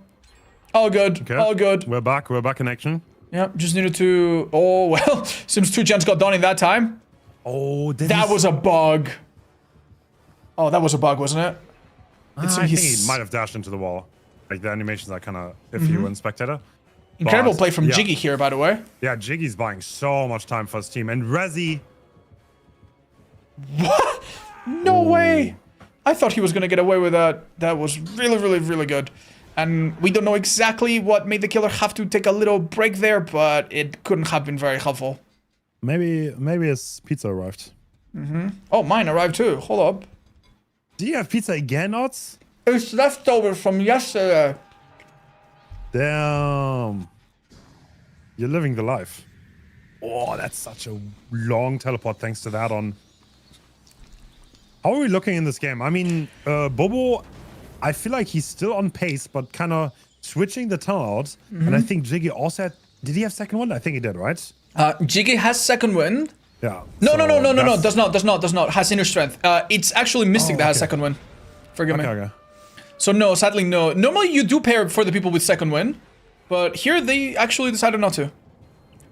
Interesting. Ooh, what a precise hit with Hellfire. Oh my god, that actually gives him so little distance that a little wolf bounce afterwards, he is going down. All right, bad combo. Okay, we cannot have that. Okay, I don't know what Bobo's doing, but... Do you think the animation's like... Oh my gosh. Do you think the animation's like bug for us as a spectator? I don't know. Not too sure. I mean, there are no rules against standing still, so... If he wants to stand still, and use a strategy. So now the fourth survivor that is yet to be hooked, Nancy, is in chase. And I don't know how good of an idea it is to commit to her. I imagine it's just biting for time, but... Do you think he will commit? That doesn't seem like a sound strategy, does it? I mean... He's definitely playing for Freshhooks, right? Right. I feel like he was pretty well into the game, though. That's a little bit of an oddity. I guess for the people it happened, he was like, nah, that's not worth it. I don't want a long chase. Yeah. Oh, Wolf is so strong. Yeah. On these high loops, you cannot play that. The Wolf can see exactly where you are. He can dash on top of you. And no matter what, it's going to be trouble. Have you ever seen one of those videos of fainting goats that just like stand very still and then they just fall over? I think Bubba's dog needs some rabies shots or something. He seems to be having some little hiccups here and there. Maybe we need to pat them on the back a little bit. We don't really know what that's about, and I guess we're gonna find out in a minute. But yeah, it's giving the survivors a little bit of air that they really don't deserve yet. Oh, that was a very precise bounce play.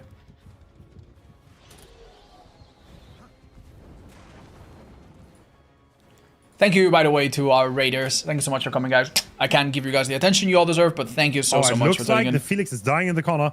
I mean, there's got to be eruption, right? On at least on Jiggy's gen. Yep. Oh, they're on 3 different gens. They're on the last gens already. This is so hard to watch. Okay, Bobo did not complain to the referees about anything in this game. So, why ever he's standing still, he did not complain about it. Yeah, that maybe reinforces the idea that this could be a spectating bug or something. We don't understand it, but we'll try to do our best to pay attention, see what else we're missing. Eruption goes off cooldown, gets reapplied. Some of the last gens could be difficult, but we've already lost 3, and we only have 1 person dead on hook, I think. True, true. Still, well, we're down to 1 gen. I was about to say 2 gens left. Ooh. Oh, this looks like the first possible tunnel. Oh my god, we have a bit of a doctor-like strategy. Wow, that's so great. They faked dropping the pallet for their teammate, and now they're actually going to take the drone. Jiggy absolutely doing amazing. And oh, the hook is being actually taken. Takes the hook. Interesting. So he's just playing for fresh hooks. I don't think he wants to fork anymore. That is interesting. I mean, the last gen is commencing, so he will have to drop that. And seemingly, this might have been a pain risk, considering that they let go. Yeah. It seems to me like maybe the best case scenario, if you're not gonna try to kill everyone, is to get Nancy, who is the last fresh hook survivor. Am I right? That would yield 3 hooks if she were to die. But finding her is a different matter altogether. If you're looking for someone, being in wolf form can be the best play because survivors drop orbs. But it doesn't seem like it's helping right now. This region is very significant though. Did we just notice it? Look at this. True, actually, this is not a bad 3 gen. There's still 1 good pallet there. That could waste time. Yeah, everyone is full health though. Oh, huge. Clean double dash though.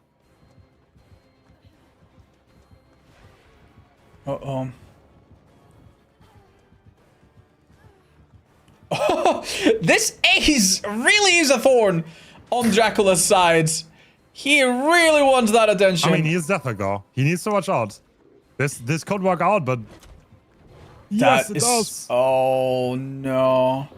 And now the gen is so high pro. It's about 75%. You can definitely tell they left this last minute.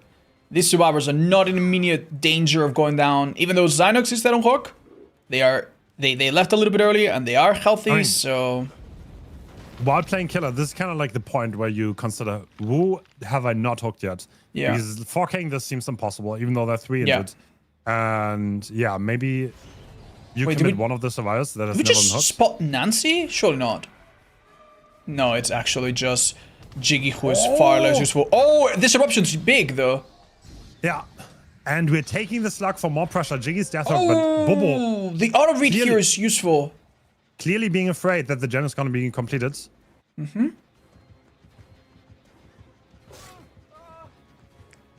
Is there a world where they could all find themselves locked? He actually correctly guesses that Nancy's doing this gen. Oh, but she's so far away. And that gen's being done. Wait, is he gonna take that hook? I think the idea here is to kill Ace and then not lose Nancy. Nancy, yeah. The problem though is that Nancy can get hatched and she has hope as well. Ooh. Ooh, that hope could come in very, very handy, especially because she's by Shack, and if she delays a little bit, she could get the. Oh well, well, hope's not that good after all. All right, this honestly, all things considered, 4K aside, was possibly the best outcome for Dracula. We have I believe, how many hooks? I mean, we're missing 1 from Felix and 2 from... So that would be 9 hooks, am I right? 9 hook stages is really not too bad. A lot. Yeah, that's quite a lot. Honestly, like, to beat that, you have to 4K, more or less. So, yeah, most likely. Wow. So, yeah, Bobo, I mean, I feel like he gave up on the 4K relatively early, right? Yeah, but no, it seemed possible. It seemed possible. But that's only because we know what is going on and we have like perfect macro understanding by switching cameras and point of views. From his point of view, maybe he figured, okay, I know my team can get to endgame. I know going for hooks here is better. And given the nice result he got, maybe he was right. So, I mean, there's gonna be. I mean, Russia is a strong survivor squad, so 4K'ing them is not gonna be easy. But Rakla is also a strong killer, so it's not too rare to see 4Ks. Right. Someone's asking, where is Argentina? Well, it's a country that's like in South America somewhere. But don't worry, if you're talking about the players from Argentina, we will be sending them today, right? Sure. We can maybe look at the. Everyone's gonna play at least once today, just like yesterday, and they're gonna play against France later on Doctor. So this is gonna be the deciding match. That's gonna be the. I'm sorry, dude. I think Doctor was like my second favorite match yesterday. It was incredible. Like, it is a little cruel for the killer players, but Doctor gives so much room for creative body blocks and creative altruistic teamwork that it's actually really fun to commentate. Really fun to commentate.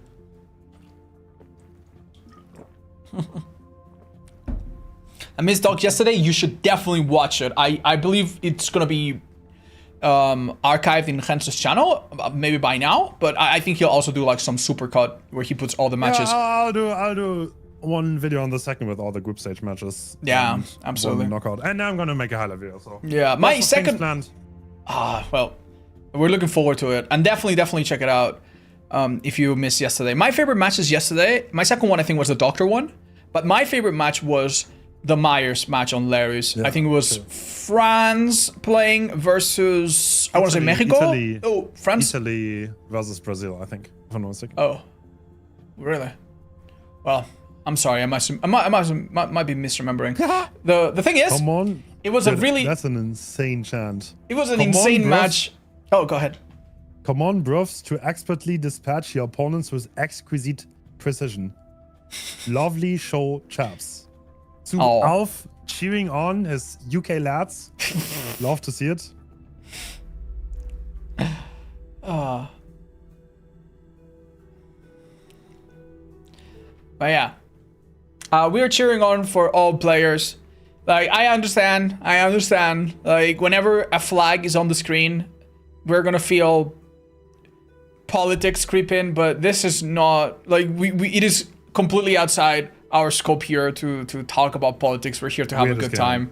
We are exactly. We like, believe it or not, like if Spain wins, we will not like suddenly conquer France or suddenly declare ourselves. It's not Spain. It's just 4 dudes from Spain that are DBD nerds, and that's the one thing that maybe gets us all together. You know? We do not? Okay, Spain might do that. They've been waiting for that for a while. But hopefully not. You know? You never know, man. You never know. So, Alright, it's Zynox, by the way. It's not Devour. That graphic was a little bit incomplete. Wow, but we see a repeat, the exact same build, exact same add-ons. Wow. So, okay, this game already has a different pacing to it. We can tell. Fast chase commencing instantly. And this is balanced landing, yes. Wait, that balanced landing doesn't seem like it gets within safe range. That is a miss, though. Actually playing Vampire on this, interesting. Oh, that's a hit. Wow. A normal hit! Le Magic getting hit very early. Doesn't make the Shack pallet. I actually really like that super aggressive U-turn. Dropping the pallet there. That was a read! Zynox starting off the game extremely strong, and this is exactly what he needs against this Russian survival team. Exa is playing too. Okay, dude. This is a little bit of a different lineup compared to yesterday. I'm not sure about you, Hans, but watching these people play at such position really makes me want to try some of these skills that I haven't really taken out for a sprint in a while. Because damn, dude, damn, you can do that. Damn. Once again, we see a ace used for the people. So far, this match has played remarkably similar. Just maybe the first down happened a bit earlier. All right, what are we going to go for? We're going to go for the survival that for the people with the This Alianok. is we still like have 5 chance. It's kind of like completely symmetric to the previous match, huh? Like even down to the perks and down to the players and down to their what they're doing. But this is a lot earlier than the last one. Oh, Axa is juking out incredibly well. Is this an early drop? It's kind of insane that like we can swap out Grenout with Axa. That shows how deep the roster goes. Yeah. Yeah, you think Grenout is such a strong player, he would never want to be replaced, but yeah, no, the talent on the Russian team is just so abundant. Xanox seems to have lost our survivor, or at least lost whoever else he was hoping to find, which means a great callout must have been given out. Fun fact, modern comp DBD with the scoring we do today, he actually was first done by Russian tournament organizers back in like 2018. Yeah. So that's where the modern comp comes from.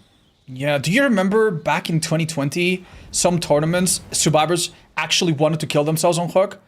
Because that way they denied points. I played in a tournament where my opponents beat me by killing themselves on Hook.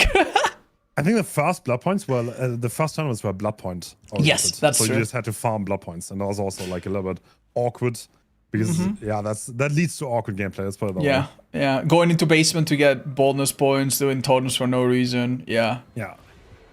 Oh, I mean, it goes to show we've had to do a lot of legwork as a community to like come up with creative ways to make the game a bit more serious, right? Exercise is so good at the game. I know. Man. I love watching him play. Like the thing about Excise and Grenout is that they literally don't look in front of them because they know what's in front of them. They just like feel their way around, you know? Yeah. They barely need to check in front of them. Whereas if you try doing that, or if I try doing that, I am going to bump into something, you know? There's Xanox kind of lost the pressure a lot. Yeah. Like he had a few bad chases, and at this point in time, another sprint burst. No, a light coming out. Making the pallet going back. Oh, to be fair, it really doesn't matter how bad it looks. As long as it's a 4K, it's basically a win, right? So even the most desperate last minute 4 kills. This 3-gen is insane. That's what he's playing for. Okay, I get it.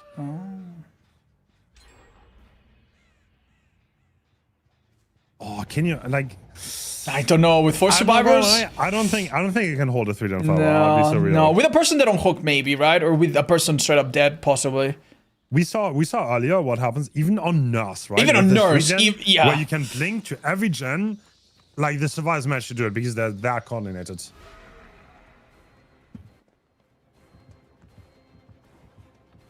And we are gonna go for them one on Access, and Access taking the chase far, far away. And once again, Xanox choosing to leave.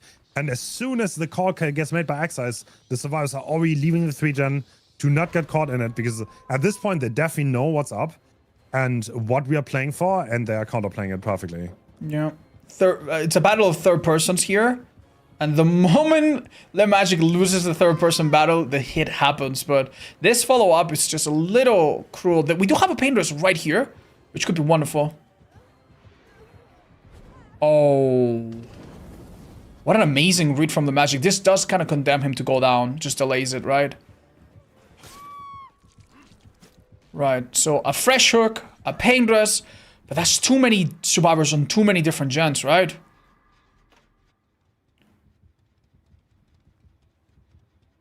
Oh. I mean, Le Magic is death now, right? I mean, he definitely has to watch out. If he dies and this 3-gen is still standing, then there is some potential here. Oh. High progress gen, but he wants to punish the greed from Hardwell to still be in the gen setup. Oh, he's just walking him down. Okay, Hardwell's gonna get hit. Now we have to go kick the gen, right? Yeah. All right, Zynox definitely wanting to play the long game.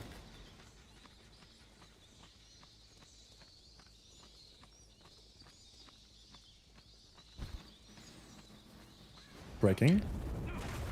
Is the 5th gen also close?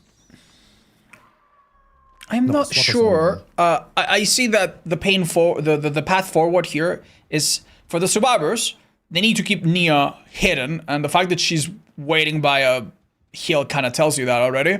Yeah. And for the killer, it's to find Nia or stall until he finds Nia, get her kill, and then suddenly doing this 3/4 gen /5 gen. That's ridiculous. As a 3-man would be really hard. It's kind of. I mean, not gonna lie. I don't think it's Lord. gonna hold. I'll be honest. I think it's gonna crumble. But let's see. Unless he gets someone out. But against 4, you cannot hold this, I think. Oh, Swatter dodging. beautiful expertly. movement. Oh, a little bit of bait does take place. Another down could happen. This is very, very similar to the previous one. Maybe he will do something similar to get it as well. Oh my He god. expected the dodge.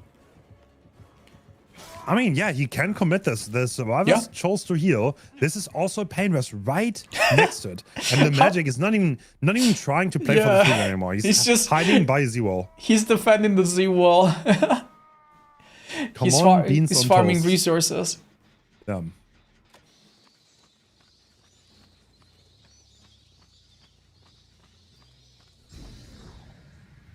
A little bit of a fly around to check the state of every gen. Naturally, survivors are doing the ones that are furthest from each other. And this should be excise, right? It is. Oh, that's a hit. Yep. Are we going to follow up on it? No. Eruption, and we look for someone that has either been hooked or ideally is dead on hook. But how difficult is this? The magic is never going to reveal themselves anywhere near the killer, right? Oh, you think so? I don't think. I mean, there's also some risk to that, honestly. Like, sure, like you don't die, but if you don't do anything, you also don't help your team, you know? Like, yeah, you don't help the team to not get 4K. So this is gonna be a spicy situation. Every gen is yellow, I think. I mean, this one is already.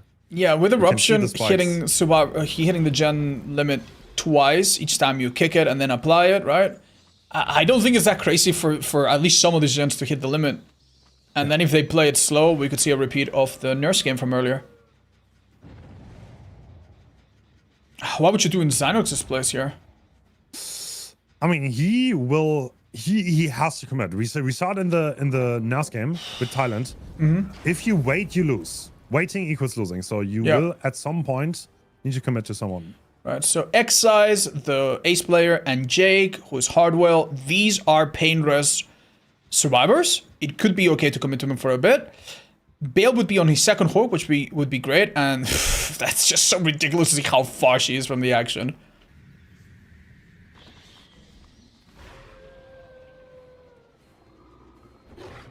That seems like, the closest miss ever on Hardwell. Hardwell also one of the most experienced comp players there is in Modern Comp. And he's getting hit with the Hellfire. That was a ridiculous sequence of events. Notice that the two other survivors are doubling on a gen.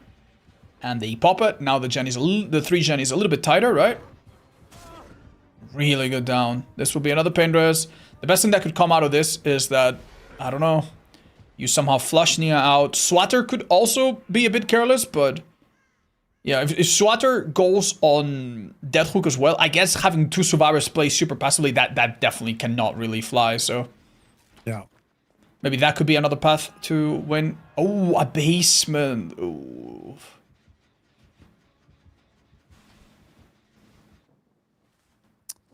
That is in the middle of the gens. This is getting a little bit awkward. But you can only kick so much. Yeah, this is also getting spikes now. So that has to be the 4th one, probably. Oh, we need to be really careful about double hooks here, double hits here. Oh! This is really bad. Can we get the body block? The body block fails. The body block fails. But this is Excise giving another pain dust. Now, if he goes in the back locker, this pain dust is. Do you think he reaches that one above? I think he does. Does he go for it? I think it's gonna hook. I mean, you invest so much time that you're Yeah. probably better off just kicking it. Yeah. Okay, so this is really, really interesting now. All right, so this is the point, I think, where the Higgs stages are starting to become interesting. We are already at 5. We need 9 4 would more. be I mean, 4 is that's a lot of stages, you know, but... Yeah. You'd need to kill, I don't know, fully kill Hardwell and then fully kill Excise. Yeah, basically fully kill 2 people other than Nia. Oh. And that would be for a tie only. Not even for a win. Oh, we're going back. This is where Hellfire is absolutely insane. No way. Okay, Nia has been flushed out of hiding. I think she is enemy number 1 right now. Yeah. They're on a gen that is halfway, so how long this chase lasts matters quite a lot here. Oh, she cannot vault that. The game goes. Oh, And he correctly misses. reads that the killer will try to hit through the loop. Cannot Bailey's go here to for take a that. hit, but... Oh, That Hellfire might have What? been the decider. what? Oh my god. Did this gen have so much progress that they started healing right away? How did they get away with this? I mean, they're doubling the gen. He has to interrupt. Okay, they would win that- either way. Really? Wow. Xanox does not have time. He needs to interrupt that gen. He's still... It's still regressing for eruption, though. Okay, that's good. So... I cannot believe that was a double heal and they got away with it. I mean, to be fair, it was probably a scary idea for him to down Nia, kill Nia, and then everybody else gets out, right? He really does need Excise death and Swatter death or Harwell death. What a juke by Hardwell. He barely manages to hide from the wolf pounds. Huh? Oh, the gen is not regressing anymore. I mean, the 3 gen limit is gonna kick at some point. Yeah. Wow, and a full health reset has happened across the team now. We are back to very, very difficult paths forward for our killer. Oh no.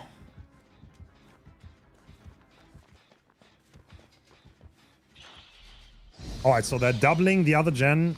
Everyone full health though. We will need an injury quickly, otherwise I this is know. gonna slip away. Oh, that could have been really meaningful. Kind of goes to show how much 9 stages really is. Yeah, no, I'm starting to really, really appreciate just how much work. Like, we were all thinking, oh, well, he could have won that. It seemed like an easy win, right? Or at least a doable win. No, man, he worked so hard for those 9 stages. Okay. This is gonna be attacked, but like Yeah. the gen is double. The time is on. This is so- impossible. It's so impossible. Like, killing Swatter, sure, but then they can just send Le Magic, and then killing them wouldn't be good either. Yeah, they can't commit both. I think that he is going back, but look at that. Both of the gens are 80 and everyone's full health. I don't think he can hold. This is slipping away. Time is on the Slowly but survivor's side surely. right now. He needs to do something risky, and that might look... Oh, adrenaline on Swatter as well. Basically cements the win for the survivors. Surely it is impossible for him to down the 2 people he needs and kill them both. Really Great good effort. pounds. Yeah. Now, mind you, the Obviously, an survivors amazing don't need... job Yeah, building. they don't need to survive this chase. They just need to... That's it. That's literally it. Yeah. And a hatch And they're gonna escape. leave. Oh, dog. Dog's playing tunes. Fair enough. They know. And that's a wrap. They know that's all they can do. Exciting game. Honestly, that looked close. Imagine he hits that Hellfire though on the Magic. Can you imagine that? know. We were looking at a different game I because know. that one Hellfire He would have been would have dead. meant that the Magic dies. He's one more stage. Yeah. Damn. These tiny things can make the difference. They absolutely can. That spells trouble for UK though, because they're 1, 2, 0. But that does that? No. Yes. Yes. All right, cool. That means that I think UK is out. I'm so sorry. UK and Thailand is out. The two that are gonna advance out of the group are gonna be Russia and Poland, but they're gonna play who's first seed. That matters quite a lot because in the quarterfinals, if you get the first seed, you play against the second seed of a different group. Meanwhile, if you're getting the second seed, you will have to probably face one of the really strong teams. So yeah, that is a battle that we're gonna see in a bit. Right. And now Mexico versus Saudi Arabia, who again we have. Wait, they've shrunk. Yeah, they shrunk. They have become small overnight. Oh no! Oh no! You gotta feel bad for the players, but hey, I'm sure they'll still do a great job. I thought it was Italy. I'm so ashamed. Don't worry, man. Don't worry. The truth is, there are so many countries that have similar flags. Romania and Andorra are almost identical. Italy. I think Ireland and Mexico. Mexico has a little eagle in the middle, so that's like the thing that gives it away, right? But yeah, are there any other flags that are really, really similar? I think Germany has a country that's also really similar, but it's like upside down. Belgium, right? Belgium. Yes, yeah, I think Belgium. Yeah, it's not. There's no shame in getting them mixed up. I think Uganda also has a similar flag. Oh. Yeah, Ireland and Ivory Coast is basically the same flag, but they are like it's like a small amount of hue different, I think. Game was quiet. I did increase it the audio levels. Thank you guys. Should we make it loud on the stream? No. Like okay. I'll ask now how people like it. Like give me feedback and give Hans feedback. We obviously all each have our own volumes. So give us feedback on how it sounds, and I'm sure we'll find the perfect middle ground. Sure. Damn, spicy matches, man. I feel UK played amazing, by the way. I just want to shout out to Team UK. Well played. Great showing. It was fun watching you guys play. Yeah, man, it's so sad to see teams go, but that's just how it is. Yeah, we can't have a finals with 16 teams, man. Sorry. Sadly not. Oh, yeah. Oh.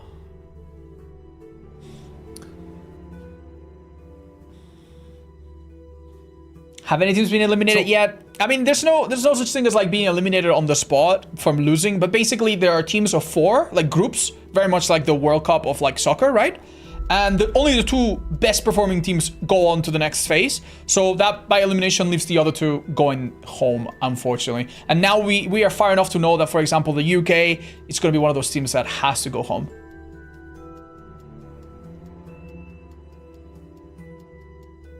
They shrunk? Yeah. Okay, do we have a look at the builds? Coming in, Wesker with Unicorn and Jewel Beetle. And in terms of perks, I mean, usual. Slow down, and a bit of agitation. Yeah, Agi. Okay, so no eruption on this. Damn. Okay. No eruption. We have Pop, though. That's an interesting choice. Pop over eruption. Don't see that often in comp. On the Subaru side, interesting. We have Head On, which we've seen many times used, but very few times like actually brought to good value. And Saudi Arabia versus Mexico starts right now. Hans mentioned yesterday that starting at the main building can be beneficial for killer. Is it the same here with Wesker? Yes, you kind of want to start by the main so you can instantly break it as soon as you spawn, but it doesn't make that much of a difference. But it's a little bit of a benefit for sure. Oh, this could have been really impactful. Oh, what a beautiful pathing from the Survivor. And he actually baits it and runs on to the next pallet.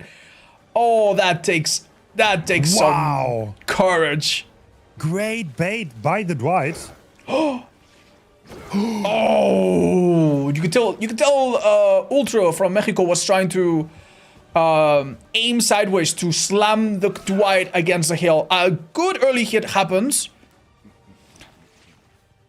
Okay. Ooh, not far enough. Unfortunately, the Unicorn makes your second dash a bit shorter in exchange for making the first one longer, so hits like that are a bit harder. The second add-on is the Jewel Beetle, which makes it easier for the killer to throw Subabas against stuff rather than slam them, which has some benefits as well. We see the Park rapid response to show the aura when he drops off, so he can use full distance and doesn't have to be scared of getting mind camped on main. That's interesting. Yeah, it seems like a really important thing about the main building to be used early on for survivors. And I'd say so far we've had amazing. Oh my god, that was perfect. Oh, Super safe gameplay here. Wesker can deal with this, but I think our survivors out of options here. So I think he will go down unless that barrel saves us. going into the lockout, buying a tiny bit more time. Actually, that's interaction you almost never see. If you cool down from after the first dash, you can grab people. Wow. Yeah, you are right. I might have only seen that one time. What? And I thought it was a bug. Right, I guess the one upside of having chase around this area is that we actually have a very nasty fortune. We have this gen, which is in the middle of the map, but very close to main building. The one that is in main building, obviously.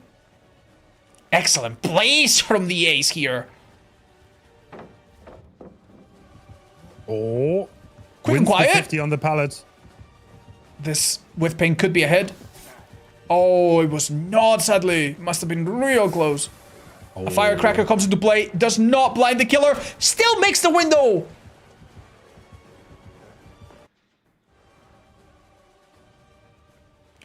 Amazing place from Bolitar there. Ultra must be feeling frustrated. He has gone on a chase that yielded very little resources lost for the survivors. No health states taken.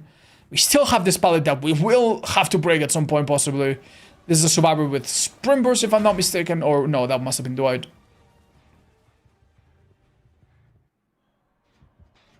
All right.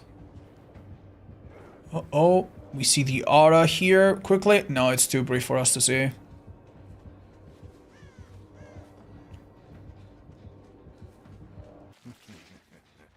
Going for this survivor would not yield a pain rest, but maybe with agitation, you could bring it back to the apparent 4-gen that is in the main. Oh! Excellent! No, nothing gets hit though. Oh. Yeah. That was so close to greatness. Yeah. But it's still going to result in a hit. Yeah. But now we have to take the cooldown from them, one attack. And is Madeira gonna get anything? Yes. Oh!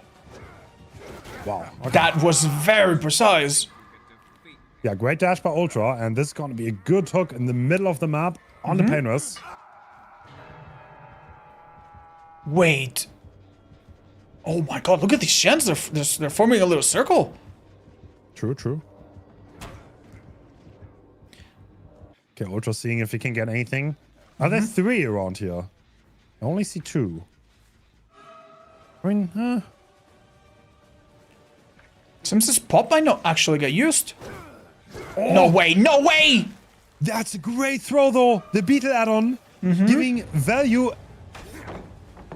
The pallet gets dropped though. This is the God Rock. Oh, and this is risky. Ping, not very God though.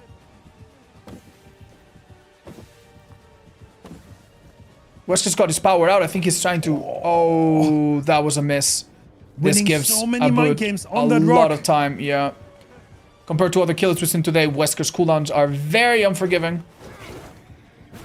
But still enough to get him before he gets it. Okay, this agitation definitely is going to be worth it. We want to hook him close to those gens. No painters will happen, I believe, but a pop will most likely be able to find that gem before David can finish it, I think. Let's see if it's the case. Yeah, David leaving, being injured. Uh-oh. This hook is very, very deadly. Oh, out of position. Oh, I think Ultra perhaps made a guess. What a that had its great risk. read by Bolitar. That gen is done What? And that gen gets done. Why do we bring Bob? We didn't have time to use it. Oh, this changes things a lot. We went from an amazing 3-gen around main to now 2 gens on the main side of things. One of them in the building, and then one close to Shaq. So it seems to me like the options for 4K. Yeah. I mean, one thing that's really awkward against Wesker, you cannot. Oh my god! Sky Wesker's real. That's a great hit, and the other 2 survivors are on a gen. And they haven't even cleansed their infection. Well, at the very least, Shaq is up, so... What? What are these mind games? Oh, they barely get the unhook. That was so close. Oh... The Another last great juke. gen is about to get done. I mean, this survivor is valuable. He has 0 hook stages awarded. And he could be a painless, but does the killer know? Does the killer know? Oh my god! Oh my god, that could be a save. They get it on ping. And they have adrenaline so they can take an extra hit. They are at this point 99 in the final gen. Surely. Okay. Let's see that adrenaline. Oh wow, my and the gate is being opened instantly. god. This is precise play by the survivor team. And that's gonna... Oh, this very, very narrow miss. It was a good effort. It was a good effort. You had to try. Here, we are going for hook stages, and the most valuable objectives are Dwight. Wait, what? Renato, unfortunately, is that on hook, so he will only be awarding 1 hook stage. Wow, that is... Wait. No, He dropped? no. Was that even possible? Surely not, right? Without fire up or something? No, probably not, but... I mean... Dude, this is gonna be so hard. Yeah. Expertly played by the survivors, by the way. On a pretty big ping, by the way. You wouldn't notice watching this game because they played that so well. But yeah. Well. That pallet save, for example, you could not do it the same way you normally do. But honestly, we've mentioned this before. Players from the Middle East are often quite used to playing on high ping because they don't have their own servers yet, unfortunately. So I imagine this is not that far of a stretch for them. They probably are. They probably maybe not to Mexico though. They do have the Mumbai server now, which gives them lower ping, but it's further east. But now they have 60 ping, I think, instead of 110. But just as a reminder, this game does matter, yes. So hypothetically, if Mexico were to win this and Spain wins against Mexico, we would have a 3-way tie for the second place. And if Saudi Arabia wins this, they are... Do we have any rule in place for how to decide who goes to the next stage if there's a 3-way tie? Yes, so the first one is the direct matchup, but in the 3-way tie, this is obviously not going to work because they won against these other ones. If that ties, then it's hook difference. So Wu got the most amount of hooks. So for example, if you 4K and the other team gets like 6 stages, then you have +6 hooks difference that you add that up over the 3 games, and that is going to be the tiebreaker. It never feels good to lose by like a second or tertiary tiebreaker. I mean, the problem is, like, how did he do it? We would have like another mini tournament at the end. So. I know, but I'm saying I hope it doesn't come to that. I hope we have a decisive victory from either side. If this match has shown us anything, is that the room for mistake on a killer like Wesker is so unbelievably small, man. Like, so much difference from, like, throwing a survivor against the right obstacle. We saw him sometimes go for dashes that could have resulted in incredibly early downs. Instead, he misses by a bit and sends himself off, giving survivors so much distance. Incredible plays from the survivor team, who will now be sending their best killer to play against Mexican survivors that we've seen are no joke. Just as a reminder, if Saudi Arabia were to win this, they are almost... they're second. Because they lost the direct matchup to Spain. Yeah, they would be second and Spain would be first. That seems about right. Spain so far undefeated, and we're going to see them one more time later, I believe. Yeah, we will. So, agitation was used. Eruption, we kind of found odd that was missing. We might see some changes there. I also think add-ons might be different. I don't know if you expect maybe egg, possibly. I think unicorn is fairly mandatory here, right? Do you agree with that, or would you expect something else? I mean, there are a lot of people who run egg and gloves too. There are a lot of add-ons you can use here. Like Beetle is obviously a great choice because you can... I mean, egg is really good, unicorn is really good, Beetle is really good, gloves is really good. And whichever of those 4 you take, you can definitely do something with it.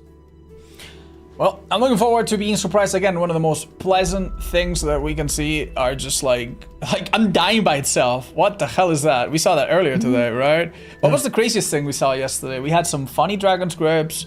I'm trying to remember if we saw anything super gimmicky. I like the iridescent Adult on Spirit. I don't think we had ever seen that before.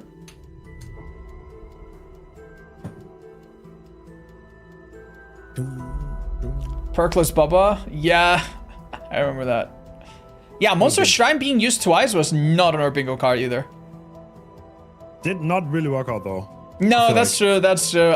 We do kind of attribute some of the blame for Xeno's loss to that perk not really carrying, sadly. But yeah.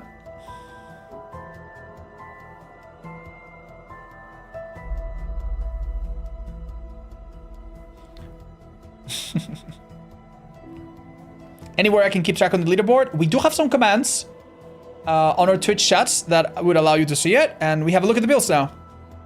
Oh, no unicorn. No unicorn. This is Egg and Beetle. Interesting.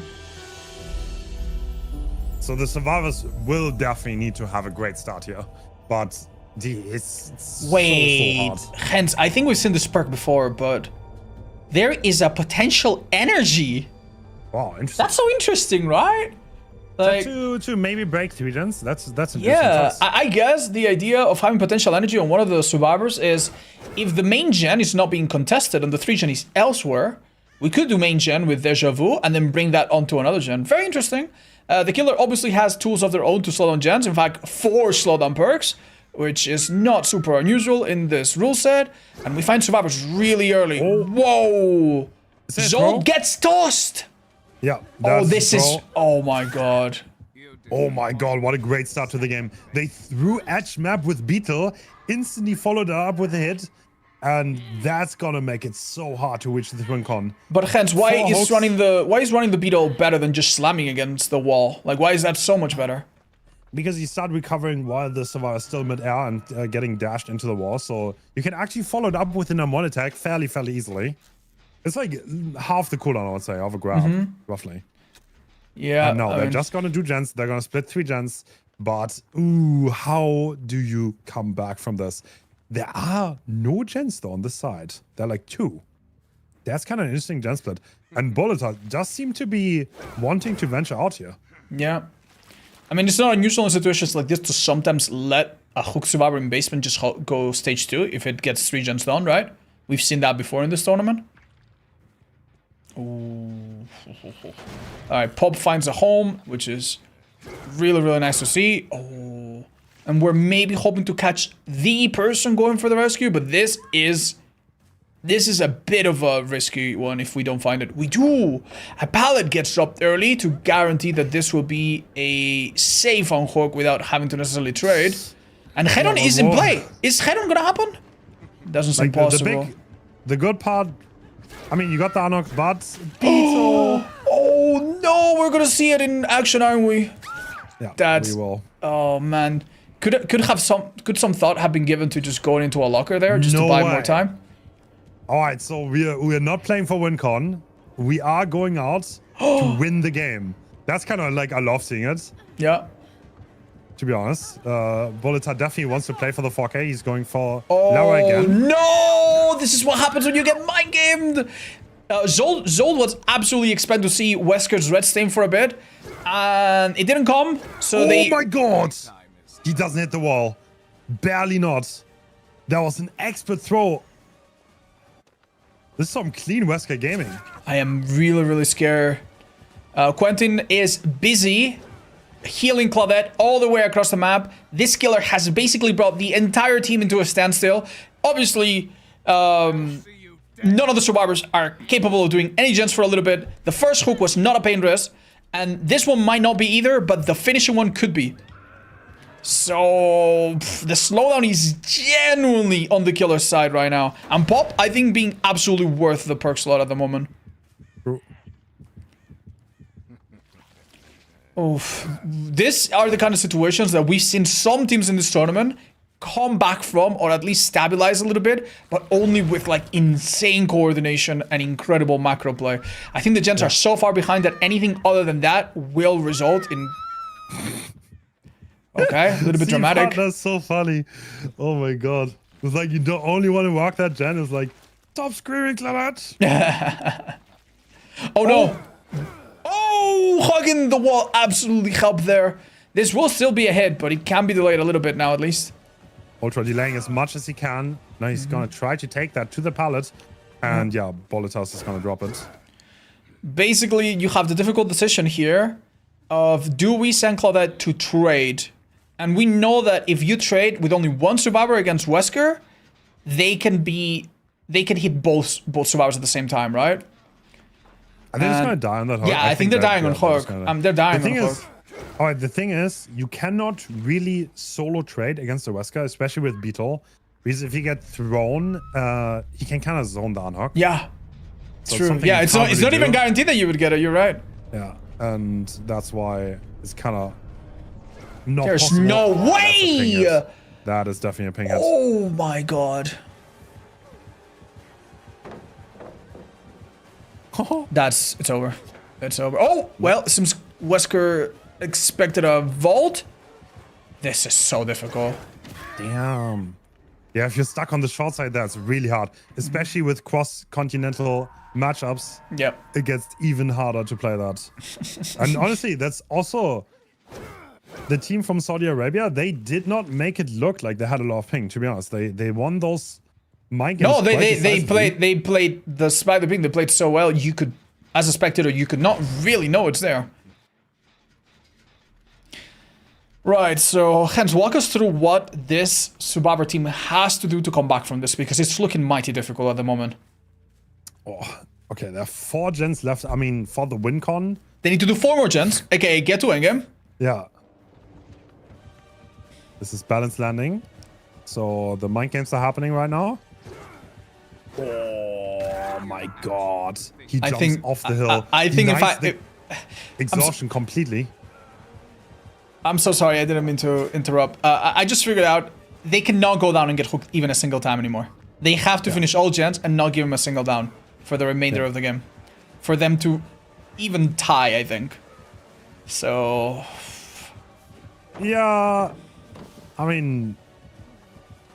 I think winning is almost all of the question here, yeah. And I believe with this, we might be at the point where survivors have to do their best, but they no longer can win this.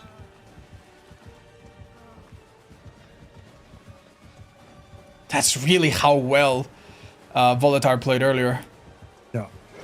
Just a really great player. And he's like, he barely makes that hit. That must have looked so bad. Mm-hmm. Yeah, no, what we're seeing right now, I guarantee you, is not what they're seeing. They're probably playing very precise, dodging very tightly around corners, and they are still getting hit. True. Oh, brother! They hacked the pallet for too long. Wait, that's actually... Yeah. Oh my god. This is... Oh, they are not getting this rescue. Oh, wait. Seems like it might be a last-minute pickup. Can they force the lock? No, they cannot. No. Sprint pass. This is a 4K at 4 gens. Damn, absolute sure force by... Saudi Arabia, yeah, showing how deadly it can be. That is not a hit though. No. No, you've got to feel bad. Ooh, excellent play there. I really wanted to see some of these perks shine, but sadly, survivors, they had a difficult win condition. But man, that start set them on a path of like no return. I mean, before hook stages win con, it was realistically over the moment the first hook happened. Yeah, like the first throw of the game within 10 seconds, effectively the game was over. Yeah, I'm afraid so. Yeah, but Bolitar showing how well he plays on Wesker, honestly. Very, very impressive. I think mechanically he played this so well. He used the beetle almost perfectly and flawlessly. got like 2 downs for it. Yeah. I mean, he lost 1 hit, barely didn't connect with the wall on the ace, but... Yeah, I mean, that was already at a time where nobody was doing anything. Which is, like, achieving that moment where every single survivor is busy with 4 people alive, I think it's very, very hard to do on Wesker in these settings. Annoying. By the way, just to clarify one more time. So, Bolitas Ward, these are the same people. Yeah. Just to let you know. So we signed him up and the tournament, and on the sheets he is called Bolitar. I'm gonna ask him about that if he wants that changed, but for now I'm gonna call him. So I think this all but guarantees that in this group we will be seeing Saudi Arabia and Spain going forward. Yeah. And Romania and Mexico sadly not making the cut. Right? Oh wait, why? What's going on behind the scenes, Hans? Oh, damn. We have something interesting coming up, guys. Oh, okay. This is the decider on the group, right? I'm pretty sure. I'm sorry, This what? is going to decide. Oh? This is going to decide who is taking the 1st and 2nd place of Group A. We have Russia versus Poland on Twins. Twins is a very, very interesting set. I mean, Nightlight is. I think he's gonna be ready. He is a game sense killer, and that's what he excels at. Yeah. So something like Twins is absolutely up his alley, and I would expect him to do really well. But like the Russian team is also completely stacked. Bubble is very known for his Twins. The Survivor side is stacked. This is gonna be an interesting matchup. It also Very, really very sucks to go against Poland because I think they have some of the cleanest teamwork, and Twins is not a killer that you want to split up against all the time. It's actually a killer where maybe grouping up in pairs and doing some very, very aggressive, weird gameplay pays off big time, right?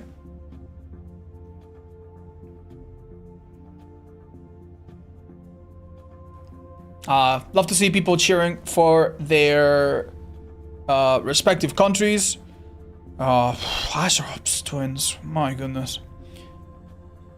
I don't expect we'll see much creativity in terms of add-ons. We're probably going to be looking at Toy Sword and Speed or Double Speed if it is allowed. The map we have talked about endless amount of times, and we've seen endless amount of times. It is Azerops. It's that one map that's divided in basically 2 halves. And there's some gen in the middle sometimes, and you have 3 gen on one side, 3 gen on one side. Typically Corrupt is chosen as a perk to defend at least 1, and then you play into that. The problem with Twins is that being injured is very dangerous. Victor can pick you off really quickly, and the Survivor perks to heal and items to heal are limited. So they will need to be extremely careful about where they go down. There are a variety of tricks that Survivors can do in pairs to guarantee that Victor doesn't get very far and kick him or even stall him.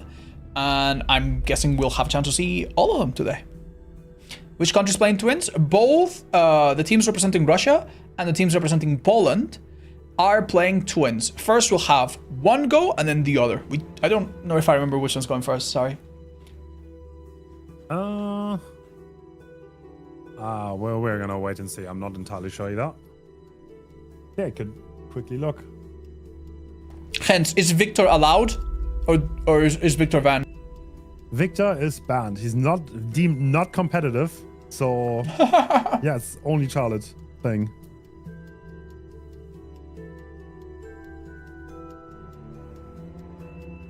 All right, Russia is killing first.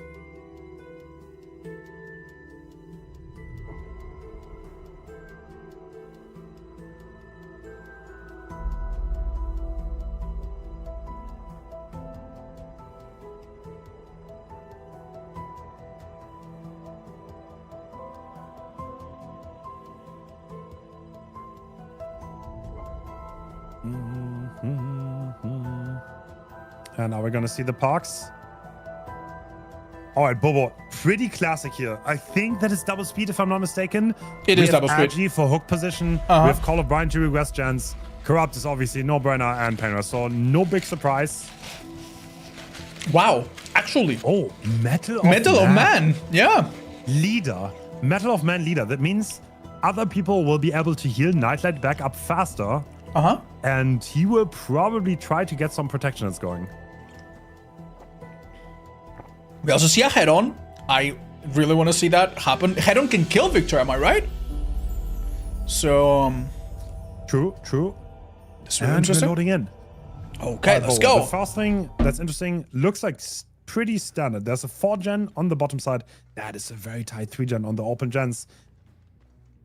And 1 in the middle and 3 in the others. Okay. Yeah. Well, that's pretty default. So Nothing every unusual. every map has 7 gens, but sometimes the one in the middle can sometimes be a little bit on one side. In some odd occasions, we've even seen 5 gens on one side, right? Which is so quite unfortunate when that happens, but doesn't seem to be the case this time. All right, first it happens. Nobody crossed it. So Bubbles kind of controlling the area here and make sure that nobody crossed. He saw someone. Oh. Was that a massive bait? I think that's pretty default play. To be honest. What's called? They're trying to like sneak past the Victor, perhaps? They're waiting on both sides to cross. The Charlotte is going to try to prevent that and try to get free damage without getting them on gens at all. And now, Interesting with how we Nightlight use... being chased,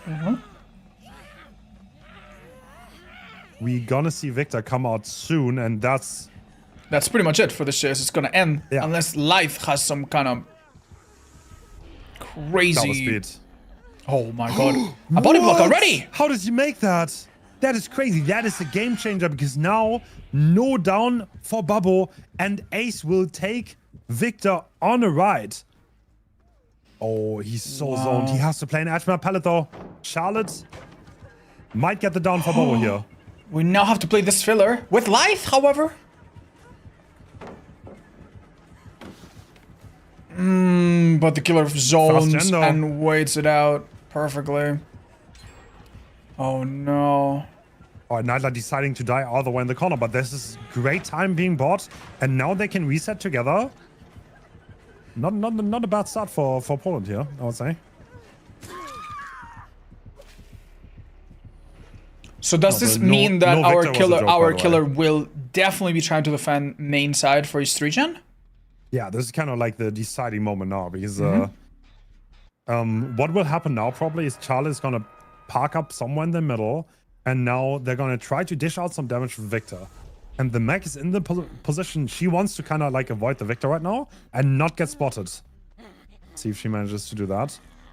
So one thing to note here, because Charlie is so far away by the main building, you can use lockers here to prevent Victor from tagging you. Yes.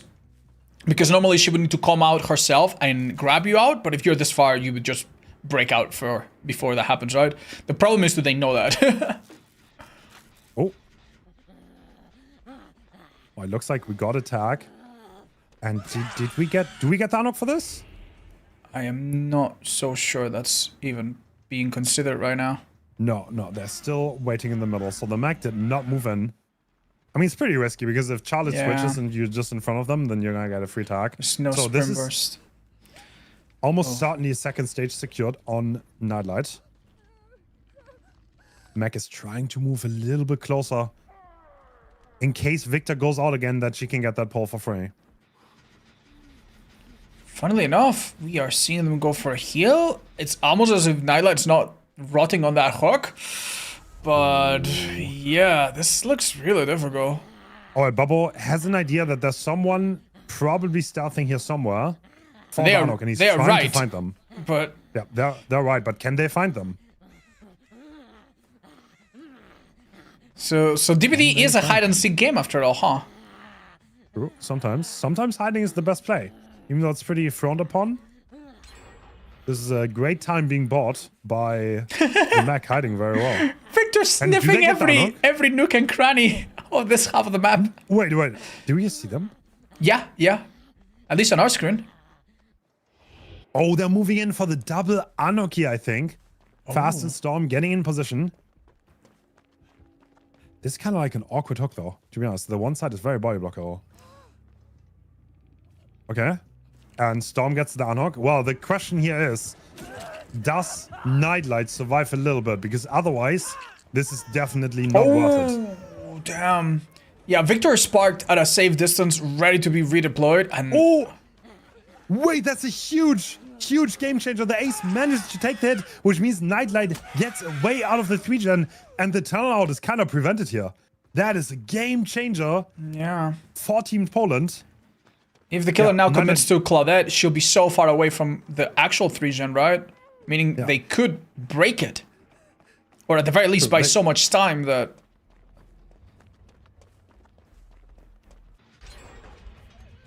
Oh, wonderful combination of Empathic Connection and Leader, speeding up the heal so dramatically here. Yeah, the ace getting those 2 hit tanks really did put Poland in a pretty And they were both good position, so unbelievably close, right? Yeah, they were. Okay. Bubble actually has a great idea of where they've been. He's just a couple seconds late. Oh. You cannot make this up. You cannot make this up. Yeah, this is the locker safety. I mean, trying to see, can we get a hit? No. Oh, they're both in there. Yeah, one of them with head on and the other one, I mean... They actually finished the heal. Well, I mean, now we got another survival second stage, though. The 3-gen is still...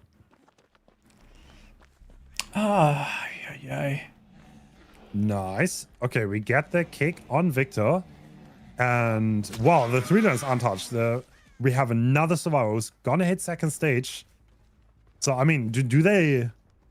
Oh, this is still gonna be a rough ask for Team Poland here to break this 3-gen.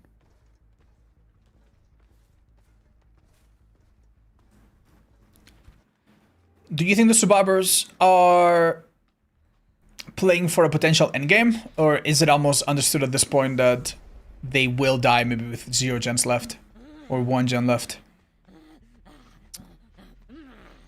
Dude, Poland did such an excellent job last time, so I will not... Because we are going into a difficult situation here. We have 2 people that don't hook. True. And I am afraid they might complete this next gen, but the one after that, I have a hard time visualizing it. On it. So every time he buys here is gonna be valuable. Any time he can buy could make the difference. Nightlight is too late on the hit tank though. They do not make it. That's so unfortunate. It was so close. No, Cracker Safe also cannot come through. Well, now we're going into the 3-1, and yeah, Nightlight is gonna start this gen. The mech is on the other side on the gen, and yeah, this is... I mean, they did it previously. They did it against the Nurse. Can they do it against the Twins? Somehow I feel like Nurse was weaker than this.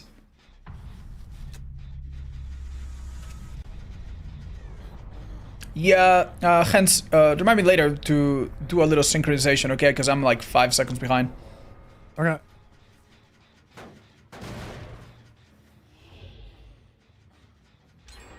But no worries, we're still catching the action even if a second late.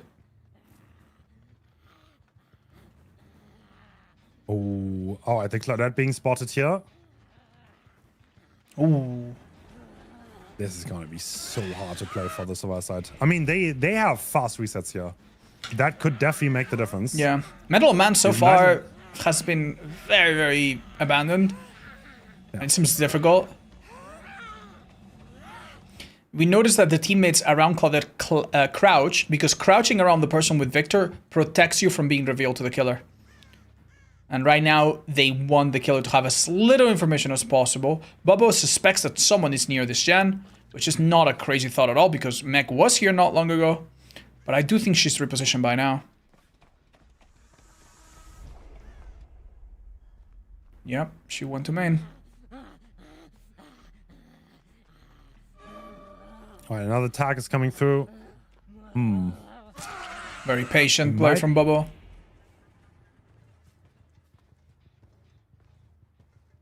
Damn, Team Poland always getting stuck in those situations. It's kind of funny. I mean, they got... this is gonna be hard to break. Oh man. Unlike Nurse, they don't have like a little shack to run to, right? Like all these gens are like in the worst possible spot you would like. So the right one is complete. That's on at this point. I think the pallet gym is gone. The Atchman pallet is gone. The left one has a hill. Is there a balanced landing survivor? Wow, there's gotta be free tag now. I'm not so sure. I don't think so.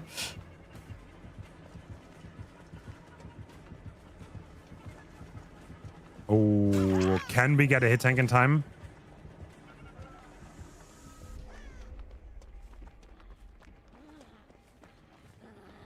Oh. A little bit of bait. Oh, the double bait? The thing is, they can't even kick Victor now.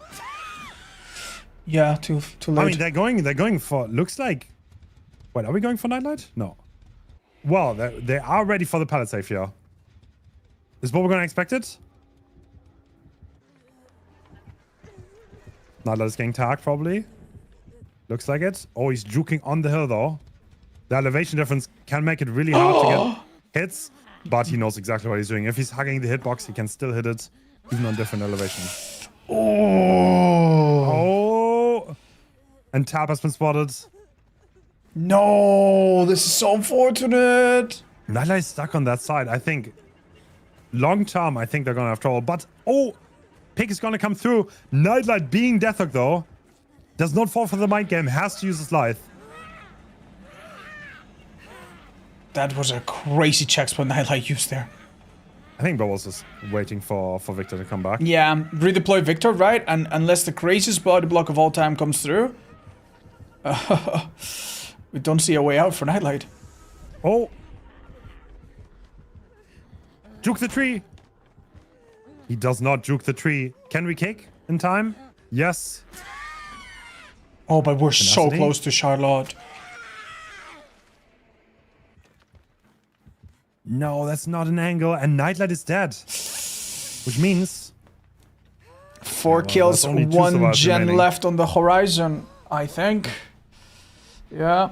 I mean, let's just keep in mind, this can be a good performance when Poland has to play killer in the next round. They could easily match this. They could possibly beat it. But I also see a world where they fail to do that because it's hard. It's really hard. Almost so clean with Victor. Like, some of these things are kind of awkward to play against, and the survivors are kind of trying to make him screw up, like on this pallet, on this hill. But he doesn't waste much time at all. He's just getting it done. He's also played around their perks really effectively, I feel. Yeah, he did. He did not let them any chance. I used to play against Bubble Twins back in 2021 when I prepared for German tournaments. Oh, I remember no. that. I don't wish We that upon never- anybody. We never... I don't think we Managed to ever get lost. 5 gens on. Yeah, no, we didn't.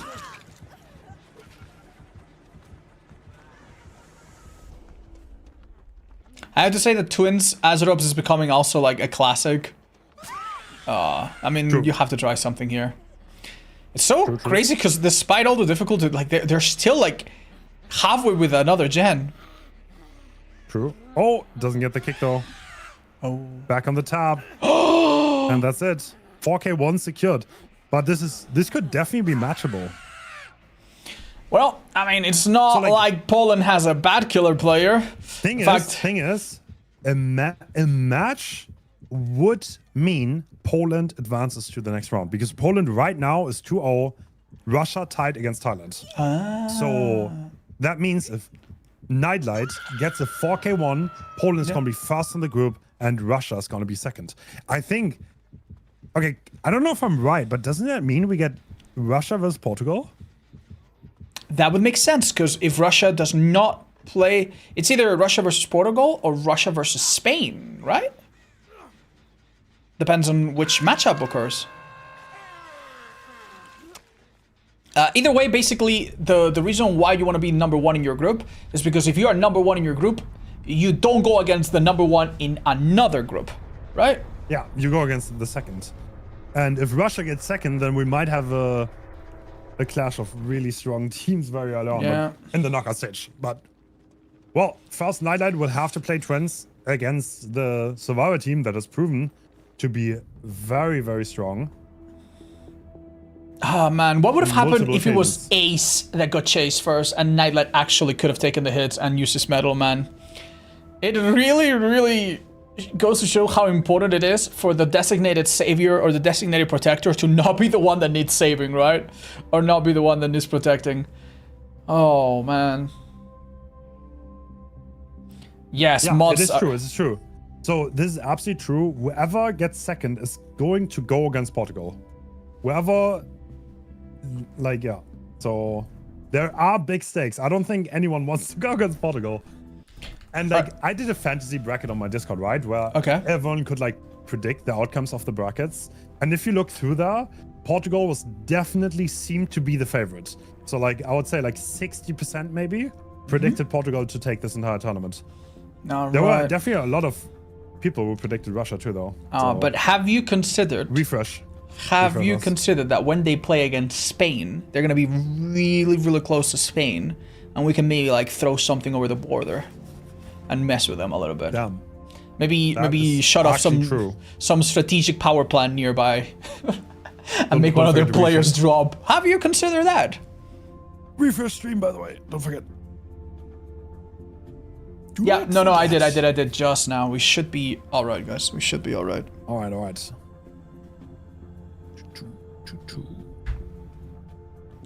We will throw some Francesinhas. I'm gonna catch them all with my mouth. I will be a defender of Spain if you throw Francesinhas. They're so delicious, Hans. You need to try one. You need to try one.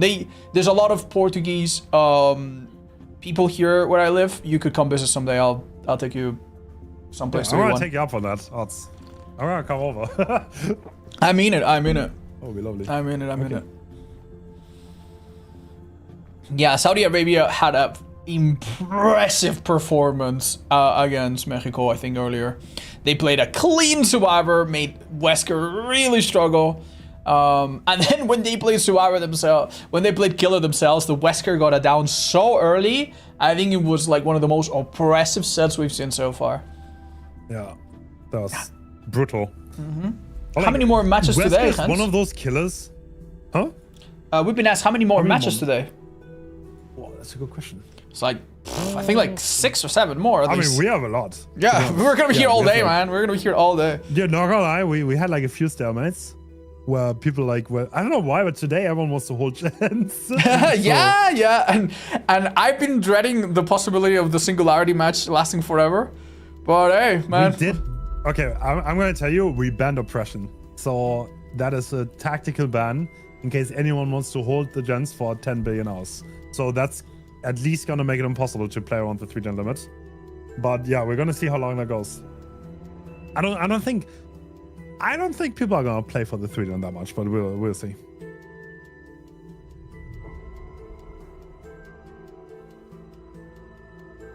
We will see. We have a lot of interesting stuff on the horizon. After this, we're gonna see one Kaneki set. That is Spain versus Mexico. No way, Did I pronounce it correctly? And then yeah, with Argentina versus France. This is also the decider for the groups. Yeah, we're gonna have a lot of exciting matchups.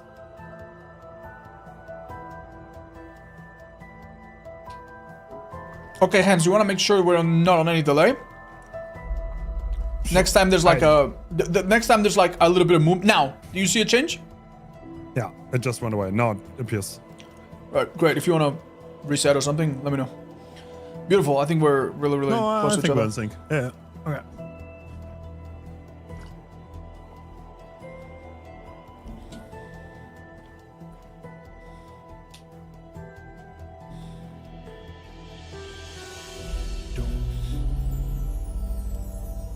Hence, I've been terrorized lately by people bringing up 6-7 in my chat every time I say 6 or 7 matches. I still don't get it. I still don't get it. Me neither, man. Me neither. I asked someone, they were like, haha, you're a boomer.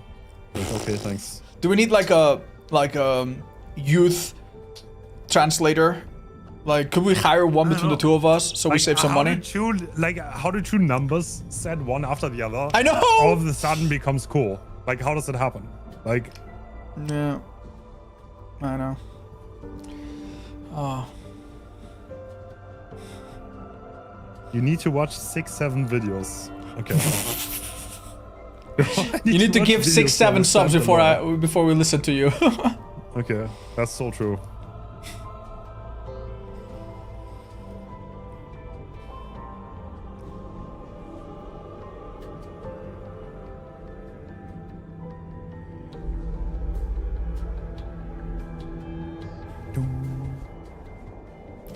Okay, and we have a look at the build. What's up?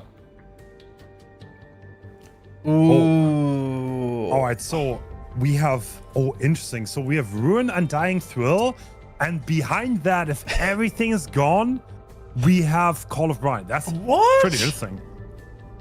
What? That's so very unusual. one-sided. No Corrupt, by the way. What? No Corrupt in a twin set. That is very, very odd. I mean, there's gotta be a reason for it, right? So, no Corrupt, all gens are below from the start. We do have a 4-gen. There are 4 gens on one side of the map, and that's where Nightlight is gonna run right now.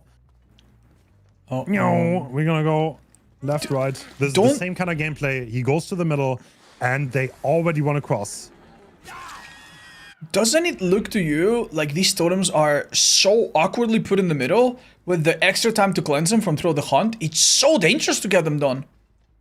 That 3-gen on the left, though. God damn. All right, so looks like Nightlight is looking. Is anyone in there waiting to cross? And it looks like the answer is no. So Granite just ran up the map aggressively. And he got away with it. Yeah, it seemed to work. And this gen is already being priced. So, yeah, Russia is wasting no time. The no corrupt is definitely, I guess, hurting a little bit. Yeah, Victor will be back from his little vacation any second now.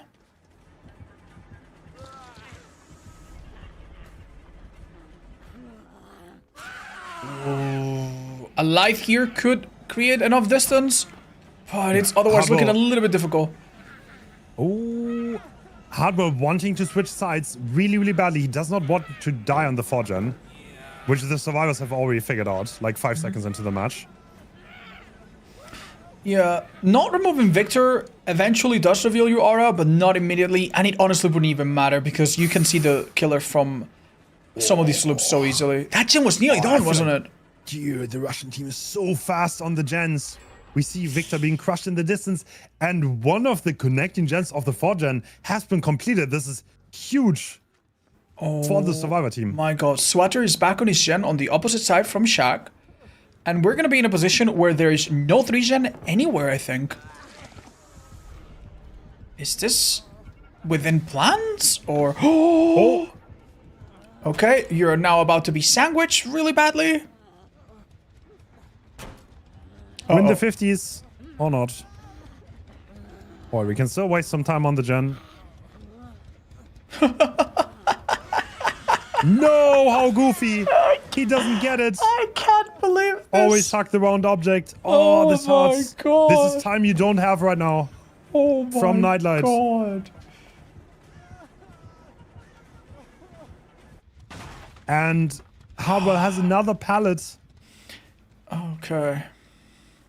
So this would have been difficult even if Hardwell had gone down nicely back there at Shaq, but now? Oh man. I think that's theoretically there's still 3 gens on the side. Nightlight trying to venture out, seeing if this gen is gonna get completed because he needs this gen. Otherwise, he doesn't have a 3-gen, and if he doesn't have a 3-gen, then yeah, I don't think he's gonna lose long term. Like, this is the Azeroth resting place map with 2 sides, and as a killer, you always want to focus on one of them. If you switch back and forth, you're almost guaranteed to lose because you're gonna eat all the resources, all the pallets on both sides. So just playing one of the 2 sides, ideally where you have the hook should be ideal, but I mean, yeah, he still has that 3-gen, but is it gonna hold? It's pretty far apart. The 4-gen tie condition seems like it's gonna be reached really easily. Yeah. Obviously, the person on the hook calls out that Charlotte is really far. Swatter, the build player, gets back on his gen, which is nearly done. I think Le Magic will be doing something similar. In fact, it's already done. No, it's not Le Magic, it's actually Granout. Oh, did he get spotted? I'm not entirely sure if he went far enough. I don't think he did. Granout is also rotating. Do they want to go for a double save here? Could be on the cards. Nightlight putting out Victor just to get Kill Instinct if anyone is nearby. And now the ace has been spotted. This is not enough. Not enough to prevent this on hook. Granout has done a little detour. And so has Swatter on gens. Oh, Is this a 1-for-1? I mean, he's so far away though. He kind of prevented the. No, he prevented it. The Magic went so far away from the hook because Nightlight zoned with Victor that Granod would have had to 1-for-1. The thing about this though is they were not gen efficient. 2 people ran across the map to get this unhook and they failed at doing so. So this could definitely buy Nightlight some much needed time. Oh. For the people? Yes, for the people coming in. And even taking the death here. Oh wow, but yeah, well, Hardwell still being stuck on the shack side. Damn, we have 2 gens simultaneously being worked on. Swatters is now nearing 50% completion. We need to basically stop that right now if we don't want to lose 1 more gen from the Russian survivors, and it's over. Their progress is so high. Look at this. Sprint burst being used. Well, at least the tag's coming through, but there's someone else doing a gen too. Oh wow. Like they make the 3 gen look like nothing, honestly. Mm-hmm. For the first time though, we're starting to have multiple survivors injured.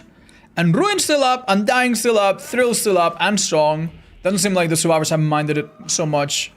Oh. He's going to force locker because he knows he doesn't have time. The thing is, the Bill is also going to do the same thing, right? No! They're straight up just going to commit the gen. Uh-oh. If they get the gen done, the game is over. They do get it done! There's no way! Wow. There's no way! After the efficiency. Oh my god. Oh man.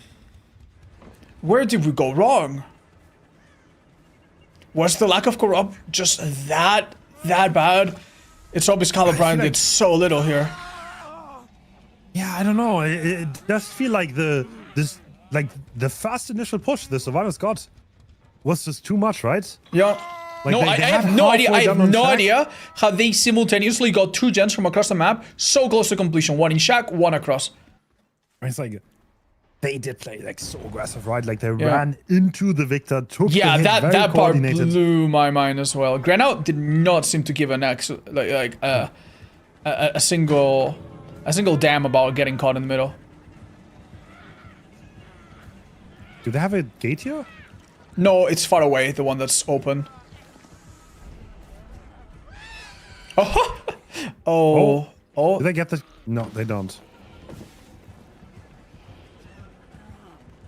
Oh. Honestly, it's very difficult to win this. What? Okay.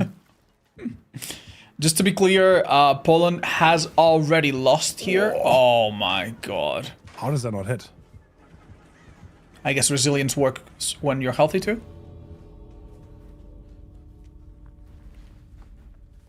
The fact that they have nothing to lose means they might do something silly here, just for our entertainment. Let's hope that happens. Do they? Oh wait, actually, basement across the map. Okay, no, I think Swatters did not coming home. I think they're leaving it behind. Like, no, you're not gonna escape today. No, we're taking the bill, and we're gonna keep him. GG.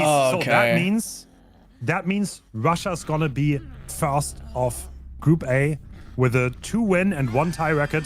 Meanwhile, Poland has 2 wins and one loss. They both played amazing, and I'm gonna be very interested to see them going forward in the knockout stage. Congrats to both teams. Good luck going forward. Okay, what's coming next? Let's have a look. Ooh, it's the Spain versus Mexico with everyone's favorite killer. To be honest, I like watching. I'm not gonna lie, I like watching Goal on the high level. Alright. It does. Alright. Why can't they just kick Charlotte? She's a bit bigger, unfortunately. She has very strong knees.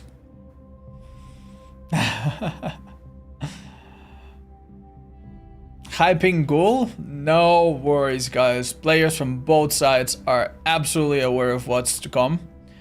The person that honestly is most unprepared going into this match is me. I have no idea what to expect. I have seen very little high-level Ghoul gameplay, so I feel like... Ghoul.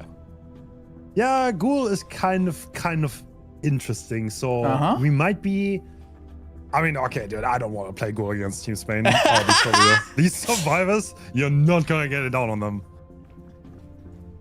Okay. So yeah, I think Spain is gonna play survivors. And yeah, well, is there anything unusual about the perks or add-ons that we see on Ghoul? Do we see some cheeky dissolution or anything like that? Well, we're about to find out. Damn, that's really fast. So let's see. Oh, well. Wait, what is that? Wait, is that the pallet breaking add-on? No, it's the wind. Wait, that's no. Yeah, that, right. No, you're right. I think you might be right, because the window blocking one is the centipede, right? The T is very standard. It just gives you more range, right? So Ultra, if he vaults a pallet on the third dash, I think so. I think so. He is going to break the pallet. Interesting, but that's so hard to make work, though. Okay, so it is Blood Lodge, Kaneki, Mexico versus Spain, and Ultra is playing for Team Mexico. We just discussed the perks, very standard loadout in terms of slowdown. The add-ons are interesting, a little bit of extra range, and a pallet breaking ability if you use the final third leap, which only happens when you're in rage. First, though, they have to find a survivor and catch them. And as we mentioned, against Team Spain, it's so much easier said than done. These are amazing survivors. And the faucet is coming through. Marcus is getting tagged in the corner. And does Ultra want to commit this chase? It seems like he doesn't find anyone else, so there might be no choice. Ooh, does Marcus have anything here? He has to play the edge map filler. Yeah, there's a broken bus. Oh, add-on value. The pallet's gone. That's ridiculous. Damn. The pallet unfortunately does not spawn on his side. I don't think I've ever played against someone using that add-on, to be honest. Well, as if the ghoul needed more help, the one nice thing Marcus managed to secure for his team was going far away from all the action. We see that one survivor immediately stops what they're doing. To go for the rescue. And they also scream their lungs out, which, you know, is a little bit contradictory, but hey, I'm sure it will work out.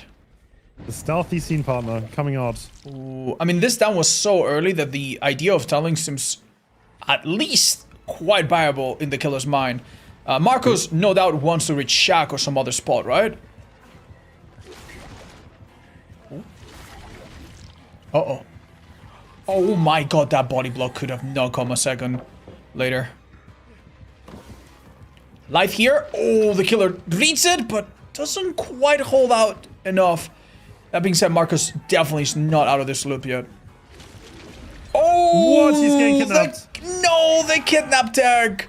Unfortunately, hooking onto the survivor and vaulting basically kills their animation and holds them in place. We call that the kidnap tag. It is being patched in 2 days, but not yet. So what Marcus had to do there is like hack the pallet, right? That's how he could have countered it, but yeah, but you also definitely have to like be ready that if the pallet is broken, you want to make it to Shack, right? So like you have to combine like lose. Exactly. You have to like find this impossible middle ground of basically guessing what he's gonna do and doing the perfect one and being punished very harshly if you don't. Ooh, killer definitely tried to get ahead of our Dwight player. Balance landing did not get to trigger. Okay, how do you rate this loop? Do you think it's safe with the ping? Definitely not safe, but not unplayable, especially for someone of Ivan's caliber. Wow. Well, once again, the killer smells the blood after the unhook. Oh, this is bad. You cannot vault that pallet or else you'll get grabbed. Some help from Team Spain has to come in. Otherwise, Ace is gonna die here. He does have the safer pallet in the back, so he's gonna transition. Meanwhile, Zakas is gonna get hit, and they're gonna go back, doubling that generator. Okay. Are we in rage at the moment? Can we possibly break this? I don't think so, right? No in range means no break. Anyways, how strong is that add-on? Is it really that strong? I've never seen someone like make it look strong. Well, we'll have another chance to see what Spain considers to be the strongest add-on. True. But yeah, without Enrage, it definitely is shining. Not particularly shining at the moment. The double vault. Yeah. Oh, he this goes killer. further. This killer is so just brutal. Is a body block ever gonna come here, or? Look though, look at the gen efficiency. Oh. Marcus is buying so much time for his team, and Yeah. we are on the last gen. We're tripling the last gen right now. But there's Yeah. no way we're gonna complete that. Okay, so it seemed like Gold did a lot, and now that we see that he only has 3 hook stages, it does seem like maybe this amount of gens lost wasn't worth it. I would have told you a second ago that maybe the downside of all of this is that the survivors from Team Spain did not really heal very much, and that could bite them. But, I mean, they did get a couple heals off just now. Oh, okay, this is a strange bug or feature, I guess. I don't think it's a feature. I don't think it's a bug. Yeah. If you hit someone and you can't get close enough to actually injure them, you still get your enrage though and no cooldown. So that can actually be advantageous for the ghoul to do that. Right, so enrage is so important because it gives us extra dashes, right? Yeah. And that enables the add-on to even function.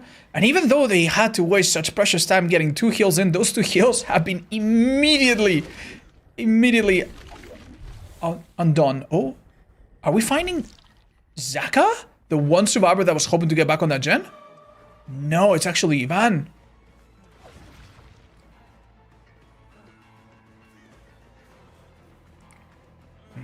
Leave it to Ivan to know how to play this. Is that? So patient! Yeah. Incredible. On ping. Now. Now Going through Bloodless, though. yeah, Bloodless eventually did its job. This kill is not happy to get the pickup though. That And, gen sounded very high progress. Really? That's like 60 at least, I think. I mean, it's If I deja remember vu correctly. resilient, so you do have a... no way. No That's way. right. Oh my god, he was actually reading the animation. Oh, that was a Oh. mistake, however.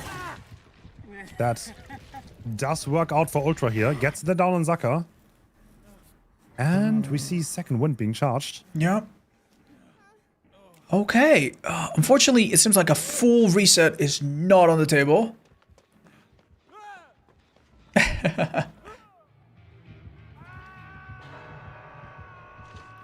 First hook for Zaka. Second Painters most likely hit the gen in the shack, right? And the rescue comes immediately from Adri. Ivan has been spotted. Can he find a spot where he'll last more than a few seconds? Oh, that's disgusting. Oh, once again, that's really good for Ultra though. He cancelled it and got really close. Good distance close. Using the mechanic perfectly. Power off cooldown now, and he might just break this pallet with that. Oh, never mind. Nope. No need to. Well, he will have to be afraid of this gen though, yeah? And Adri is already on the pickup. Right. Eruption is on cooldown here, which is significant. You cannot kick this right now with Eruption applying, so... Leaving here means that your next down is not going to slow this gen down unless it is a Painless.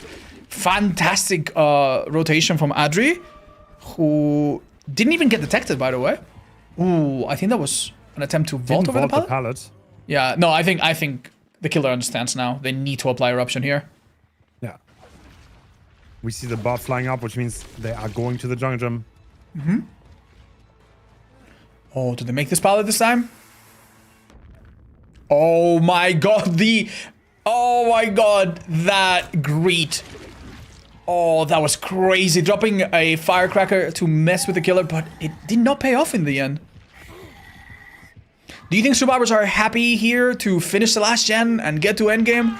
Or is this amount of hook stages already too much? What do you expect in a normal set like this? Oh. Doesn't want to leave scratch marks. I mean, to be honest, I think this is already a good result. I mean, it's like if you get like, let's say you get like, I don't know, 2 more stages maybe, or you get a fresh hook here, then I think you have a good result on your hand. Yeah, I mean, once it's again. Zaka though. It's Zaka on killer, so yeah, that's Yeah, that is really scary. Yeah, one advantage of using Champion of Light and Fixated is that you leave no scratch marks, and also you recover your exhaustion while you do that. So that's why you have seen some survivors Oh. Some survivors in this tournament use it with a flashlight. Recover their sprint burst. Oh, we do see great value from the auto read from Scene Partner. Yeah, Scene Partner actually one of the most used parks in this tournament. I backfired a few times. I mean, earlier Ivan wanted to stealth for an unhook and you kind of like... The thing is, hearing the scream as a killer doesn't help you because you don't see the bubble. Right? So, True. like, unless you see the survivor right around the corner and you physically hear them really well, yeah. The downside is very manageable. Alright, Adri finally gets injured after having been the healer of the team for so long. No doubt seeing this gen so high up must be inducing all sorts of stress on our Mexican killer. Oh, and this other gen is also so close to being done.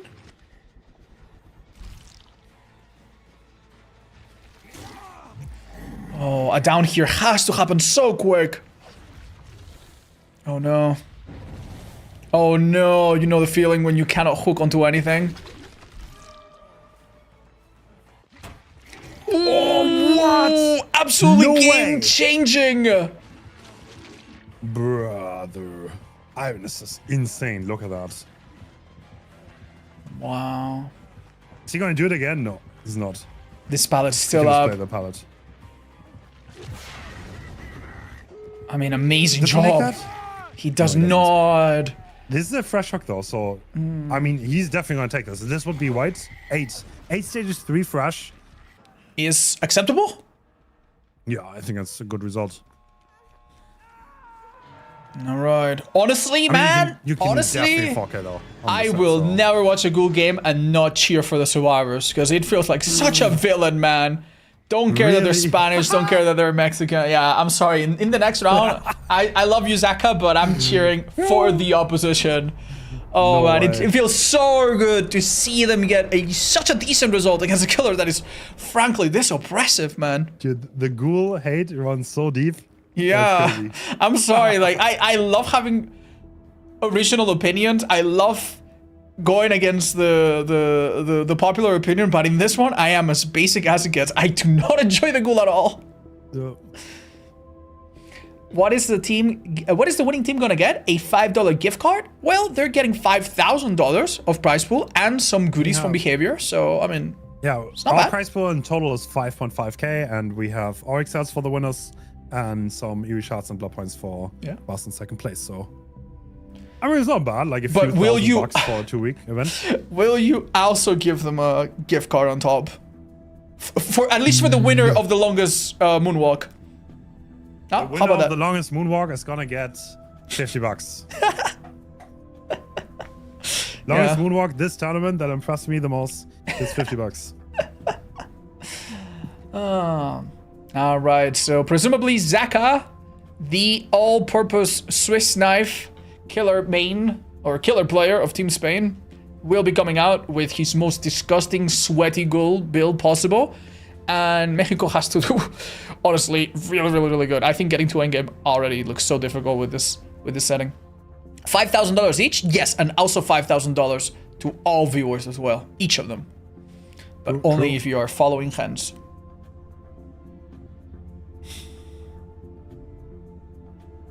Hey, also have 100 hours. Can I join this? Yes. You can be a spectator. Zeno plus $50. Sadly, Zeno has been beaten by his teammate. Right now, Tech has the most impressive moonwalk in this tournament.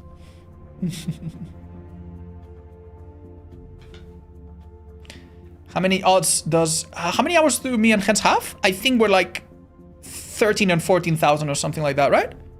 Yeah.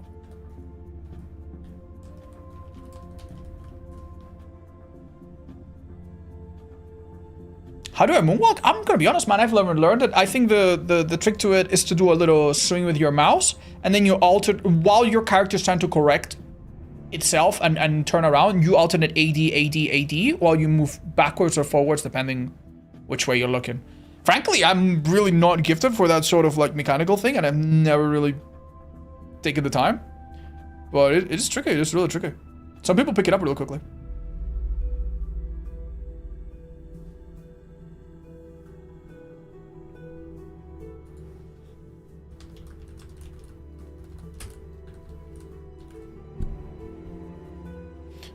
Learning to moonwalk is proven to make you a better DBD player? I mean, if I see someone moonwalking in my first chase, I'm already like, oh, okay, dude, this guy's serious, you know?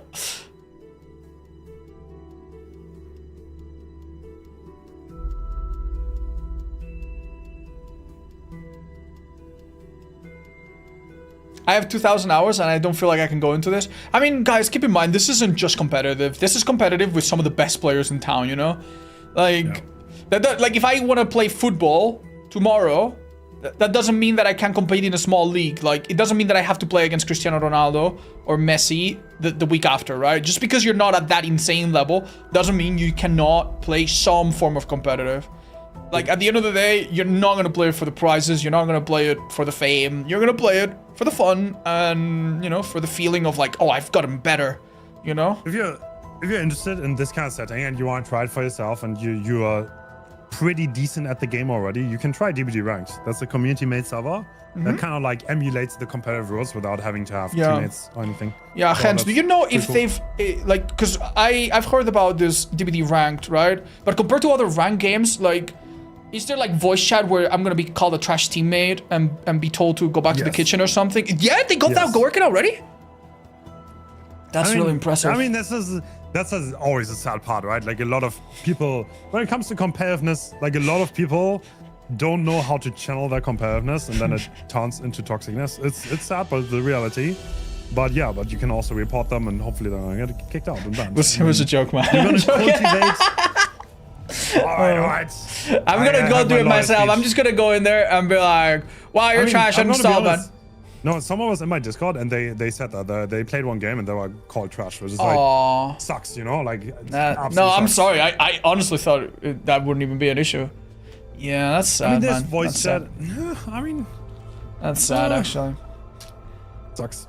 As a female, I get those comments 100%. I know. I can just say that I've only made personally, I made very nice people there. I played a few solo queue games. And I made good connections. I met people that I thought were really fun to hang out with. I didn't personally make negative experiences, but yeah. Why is Japan playing at 2:30 a.m. Japan time? The Japanese team specifically asked to play after 1 a.m. because this weekend there's a big tournament going on in Japan, so that's the reason why. And Zaka's loading in on the goal. And yeah, can he beat this result? 8 stages in total. That's what he has to get. Pretty default loadout. Nothing too spectacular, I guess. Yeah, essentially... No BAM, though.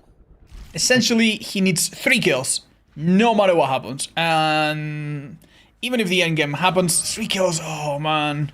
It can be quite difficult. Already, this seems like a slightly more difficult... a slightly more favorable start of the game for the survivors. They are taking the killer into Corrupt, and they are in a comparatively stronger part of the map than we saw in the very, very first chase. Maybe for that reason, Zaka is opting to actually leave Colossus and go for someone a bit juicier. Ooh, we see a rubbish and applied on gens with very little progress. That will come in handy later, maybe. Alright, 2 injuries, 1 eruption applied. Ooh. Oh. It seems the killer was considering going through. Kyle O'Brien reveals someone got back on the Jenny main. It could be Ultra, it could be someone else. Either way, might be a good thing for the killer. Yeah. So Zaka not wanting to commit to any chases so far. I'd love to see Ace 3 being used. But no, you're right. He is remarkably non-committal here. I mean, we're going to get to a point where if Nancy gets found, that's everybody injured. And I do think we might be looking at that soon. Oh, yeah. That is great pressure because that makes unhooking so much harder for the survivor side. Mm-hmm. If any survivor gets caught off guard right now, they're going to go down, which is kind of like the nature of the killer. One of the things that you don't fully appreciate about these games until you've watched a lot of them or even you've played some of them yourself is that in normal matches, because medkits are so prevalent, right? And so many strong perks are in the game that are maybe banned here, survivors can go from all injured to all healthy super fast. But this is not the case here. Medkits are limited, perks are limited. We don't have things like syringes going on in the background. So taking a massive amount of health states across the team, even if no one goes down, maybe costs 1 generator, 2 generators down the line.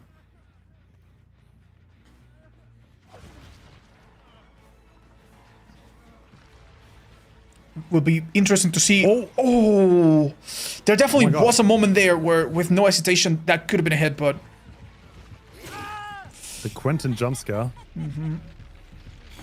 So far, this looks like an amazing start for Zaka, who's going to be spoiled for choice as to who to chase. He's got a person injured. He's got a person that's been hooked already. If he chases the... if he manages to find Kaleto, he'll also be interrupting a gen. Oh, good hiding though. We're still at 5 gens, so good job controlling the map by Zaka here. Only got stuck in chases that he could. Do we see any nasty 3 gens so far? Because honestly, I mean, towards main side a little bit, but I do think this killer does not have a lot in terms of like a really tight 3 gen like we've seen in other matches prior.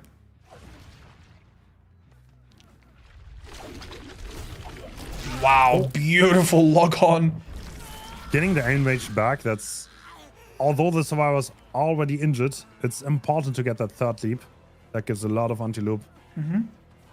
This time we don't have the... Oh, we don't have the add-on that will let us break Palace. Instead, I think we have the one that gives you more time to get the... Oh, is that what the napkin does? I think it's the one that gives you more time outside of Enraged. No life value there. I mean, the Shack gen is about to be completed though. Well, fast death hook though, so... Are those 2 separate gens actually? Yes, they are. Alright, so we could be looking at 2 gens left in a second. If Zaka doesn't interrupt any of them. No pop either, so... Honestly, amazing play from Kaleto. Wow! And a smash hit to go with it. Are we gonna get the unhook? No. Deciding to leave.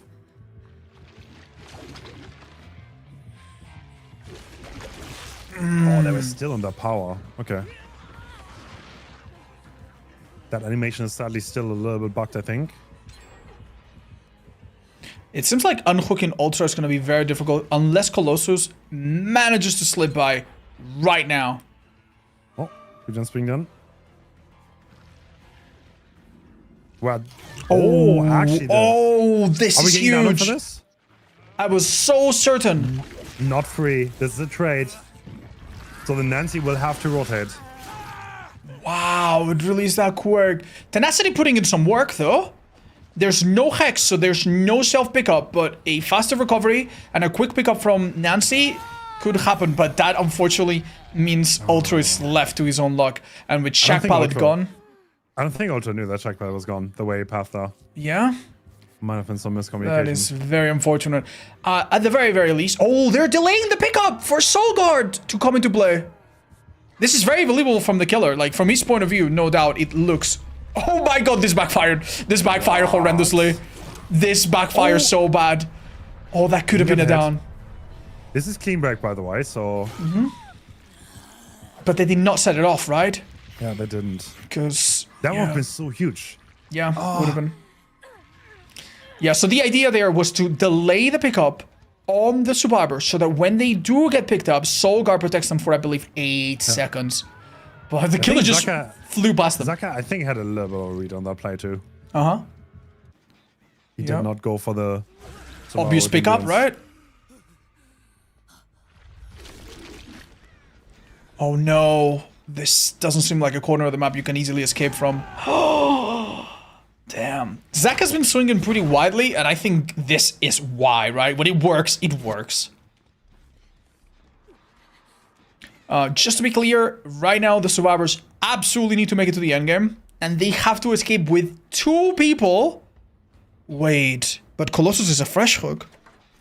So they have to escape with 2 people, and also not give many more hooks, or maybe any more hooks, right? Because we are looking right now at a total of 6 hook stages, right? At the moment? and only 2 more means a tie. But a tie is not good because Mexico does not have as many fresh hooks. Oh, this is looking difficult, man. This is looking difficult. Do 2 gens before 2 hooks, basically. Yeah. Oh, great mind game again, but Zakas is playing it so well, though. He is getting those downs. I would have probably fallen for that, too. He went into the crevice of the rock to fake a double back. And the survivor fell for it. Yeah. 2 gens still left to repair. This is kind of like the situation where it's a little bit dire because 2 survivors are injured. And yeah, someone is death hook, and once you're injured... Yeah, and there's not any killer in the game where healing again sucks more than Kaneki, but being injured is still not good. Oh, we do see a trail of blood, and any dreams of stealthing to this unhook are gone. And if this unhook doesn't happen, like the whole team has to get involved here.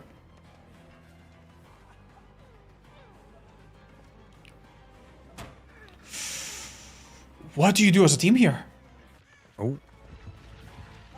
Yeah, I think this is... I mean, they're gonna get the unhook, but the ace is probably gonna die for this. No, he makes the zero walk for himself. Okay. Back from Zaka, though. Alright, Tenacity here could maybe trick the... Nah, it's just not happening. He's gonna take the... It's not happening, yeah. Zaka's just gonna play it safe, yeah. Yeah. Sadly, no chance to use Clean Break at all. And to passively heal Nancy. It does feel like... Other than the smash hit we saw here and there, the survivor perks this time around have been a little bit unlucky. And this plan to hide nearby, I mean, it was risky. Like, I think this all but confirms that Mexico will not be taking this victory. Which means... I'm gonna be excited to see Spain in the later stages, though. Does this mean Spain is undefeated 3-0? Yeah. They played really well in this tourney. To be honest, they were definitely one of the strongest teams here. Damn. Uh-oh. Nancy, run!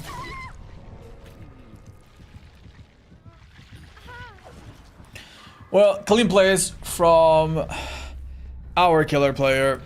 Yeah, what else? What else can you hope for? Also, some viewers might be confused about why survivors do not try to go for Hatch.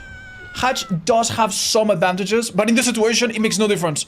So many times you'll see survivors not even try to go for it, just in the interest of ending the game a little bit sooner so that we all can move on to the next one quicker, right? Yep. Why isn't odds competing? Real question? Real answer? I want to give them a chance. You know? That's so nice of your odds. Yeah, of course. Polite answer? I'm a little rusty, man. These people, you do not understand how good some of these people are. Now, there is a bit of variety and variability in these teams, right? Some of them are best friends and pals and they've been playing together for a long time. Like, for example, the Team Spain, they've known each other for a long time, right? They have experience playing together. Others assembled a bit more last minute, and maybe they've been practicing a lot, but only over the last few weeks. But to be at the level of any of these players is genuinely a full-time job that I am not at the level of. All right, so this is going to be a spicy one. This is probably going to be one of the deciding matches in the Group C because both of these teams have a great chance to advance to the next stage, but whoever wins this is probably going to take it. Argentina already lost to the United States. France could clean sweep it if they win against the US. They could, but that's also going to be a hard matchup. So yeah, they both really need that win in order to advance. Okay, I'm setting this up. Beautiful. So yeah, US is 1-0, France is 1-0. Dude, I was so impressed by the French survivors, dude. True. They were so good. So unbelievably clean. I think that's the team that, along with with Thailand, has surprised me the most and has made my jaw drop the lowest. And Doctor, oh my god, dude, Doctor yesterday was possibly my second or most favorite match. Oh man, it is a killer. That compared to say Twins, compared to say Nurse, the options for body blocks and altruistic play are numerous. And we're gonna see some crazy stuff, man. This is starting in just a minute. If you need to go get a drink, do it right now. Oh, are we seeing the build? Oh, we have All right, so I talked about it Yeah, yesterday, you I think. anticipated this yesterday. So this is where we first see the combo save the best for last in Rapid Brutality. That's a very, very neat combo, and it's made to make hit tanks hurt as little as possible. We saw it with Team Spain, how they used hit tanks to make it pretty much impossible for the Doctor to get anyone on that hook in a reasonable time frame. And yeah, that's probably what I would expect from our Survivor team to try. I'm gonna tell you a thing that sucks, man. Oh, like Wait, it's Doc on Doc. so. Wow. Doc is playing Doc. Doc Which- is playing Doc. It's no surprise there. Now, Hens was just explaining to us that the two top and right perks are there to kind of chew through health stats on Survivor and make body blocking very difficult. However, we have a Survivor that has two perks that make them more likely to be the obsession or even become the obsession, right? So the idea is that if Jake has to take a hit for someone else, Save the Best for Last is going to do nothing. It's going to keep losing stacks, right? True. So this Jake player was the one to protect other people. The fact that he's being chased first could have some massive implications here. This hit is coming. No need to shock again. Oh, brother. He does make the drop. Do we want to switch? I think we will for save, right? No, we are not. We want to stick to SMS in this case. This is really interesting.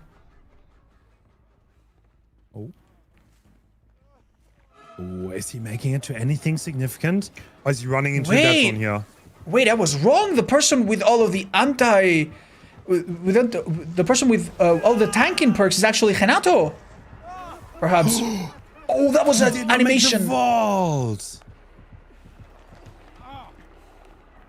Oh, he tried to.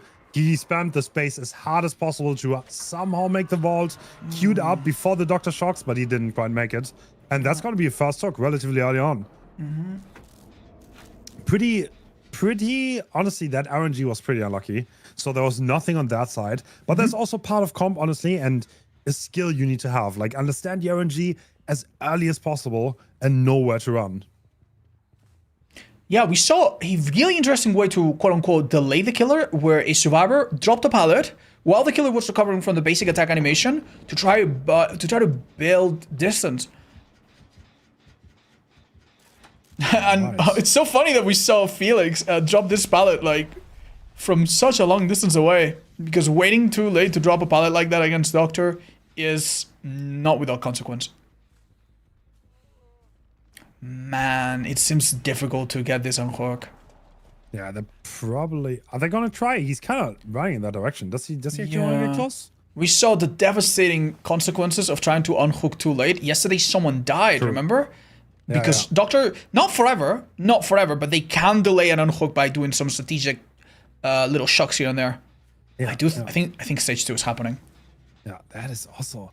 There are kind of like 4 gens on this side. And yeah, Doctor's kind of eyeing this one. He doesn't want to lose this if possible. Obviously, the moment this unhook is going to happen, he's probably zooming back because he wants one survivor of the game. Right. No pop, no eruption, nothing on the gen. That's a completely normal kick. And Zoop is going to get back on it. Unless he's tier 3, which he is, and the unhook is coming through. The timing of that is perfect for Doc. Yeah. Oh my god. Is that anticipated by him? I am not too sure, but wait. Oh my god, that was an inch away from being an absolute disaster. I don't know if he still had the 10 seconds. With discipline, by the way, it is really difficult to do any sort of heartbeat reading because the heartbeat is constantly on top of you. Same with the red stain. He is going to take that down. They need the gen from Zoop out of the game. Oh my god, a Dre take takes place, but SMS Alvar does not fall for it. If he had dropped that pallet, he would have boxed himself in. Oh, he can't drop the pallet. There was an attempt to double up there, but it doesn't come through. And Rapid Brutality. Where's the Doctor? It's so hard to see him, right? With discipline? True. Oh no, our friend Jake, absolutely out of options. The team is showing a lot of things at the kill to try to body block. Oh no, I'm scared. I am scared. I don't think a body block is happening. I don't think it's happening. Oh, they actually are healing each other if we look at the HUD. And Zoop has wasted no time getting onto the next gen, which maybe is for the best, but it is tragic all the same. I mean, okay, they got rid of the insane 3 gen there, so going into the 3-1, I think they set themselves up to do well here. There's still one person injured, which is never ideal, and the chase is commencing immediately.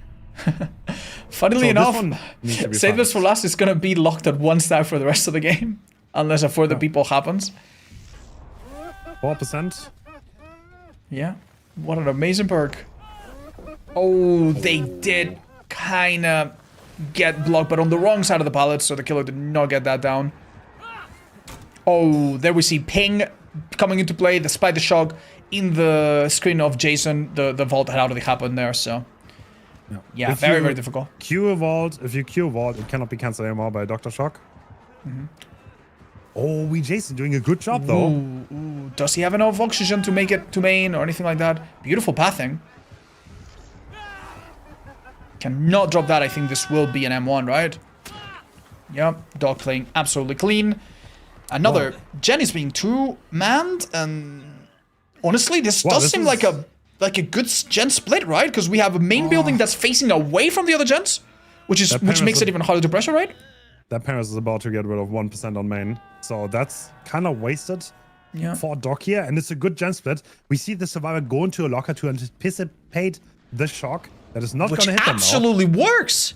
Damn, clean plays.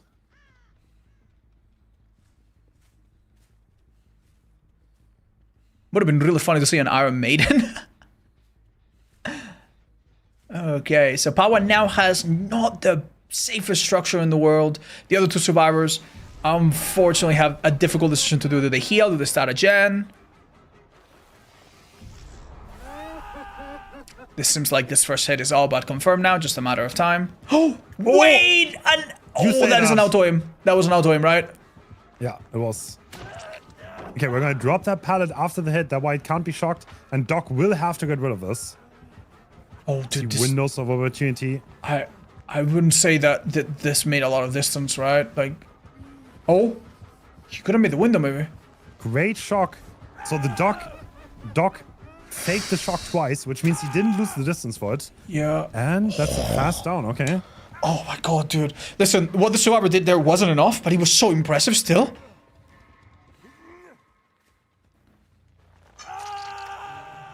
Painter's coming in, buying some very much needed time. If the survivors power this gen, we could find ourselves in an instance where we lose some fresh survivors like Felix, and we do not get enough hook stages. Doc has to get the most hook stages possible here if he doesn't kill everyone, to make it easier for his survivor friends to maybe reach that win condition.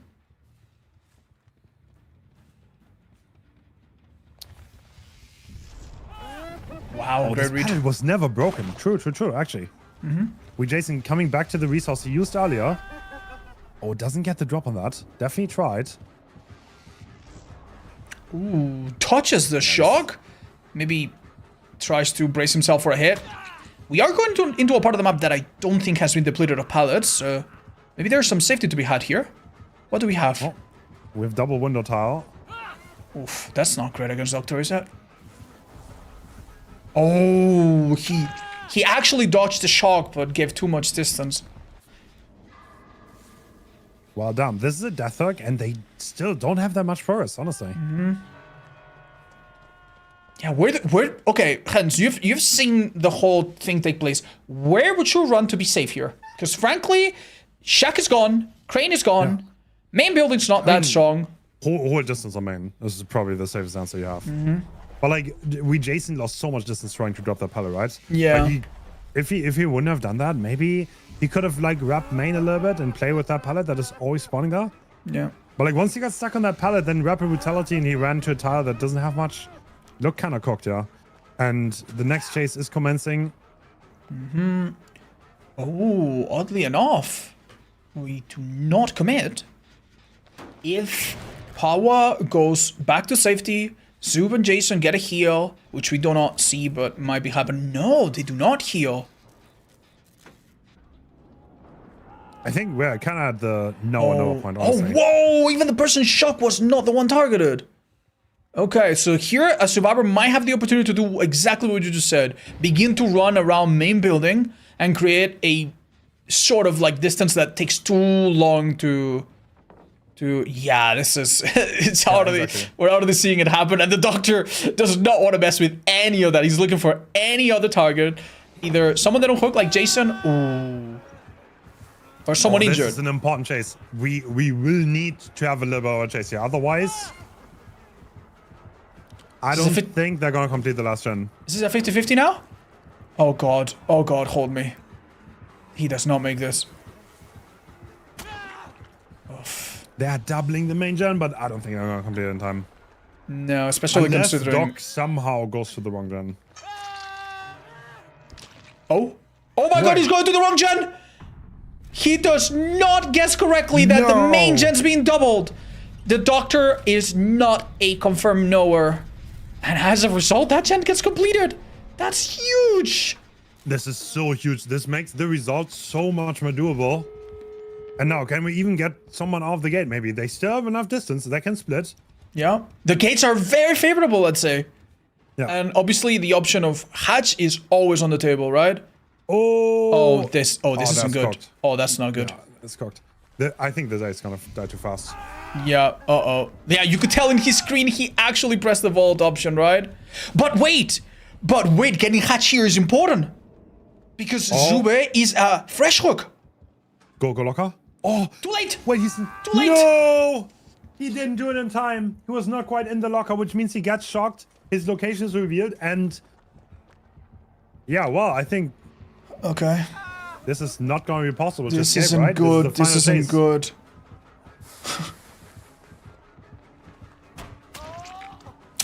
Listen, this folks just managed to do 5 gens in such a desperate situation. I don't think we can ask any more of them, but it would have been really exciting to see if one of them could have made it.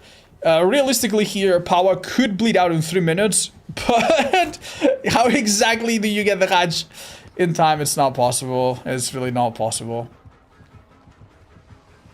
Also, even though Madness Tier 3 does not prevent you from opening gates, it does prevent you from picking up a teammate. So, starting right now, Zube, even if he reached Ace, could not be able to pick him up no matter what. And yeah, we're just counting the seconds. Great job on those I shots, by the way. I know. So, now it's going to come down to Jason, what he can do against Team France. Team France played amazing on this map with teamwork last time. So, if they can repeat that, they might be able... I would almost call it an upset, to be honest. An upset. But, yeah, well, this is going to be the... Is it fair to say, though, that Argentina has the absolute best man for the job here? Yeah. Because Jason is a killer preceded by a very significant reputation. He is very good at playing M1s, as far as I know. Yeah. Right? Jason is absolutely... He can do this, no question about it. So he'll have to kill everyone before the last jump pops for a win. And after the last jump pops for a tie. And if any survivor escapes at all, that's a loss. Wow, that's a simple win condition. Done. Well, this is going to be the decider. That would be kind of... If they draw this, that would be kind of funny because they... Yeah? We could very well end up in a scenario where both of them end up with 1 loss, 1 win, and 1 tie. So... Damn.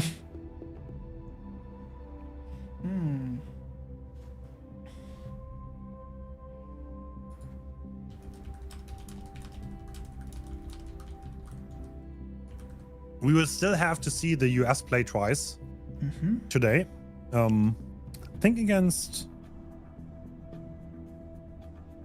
Yeah, against France and Argentina. Yeah, well, this entire group is going to play twice today. Yeah, true, actually.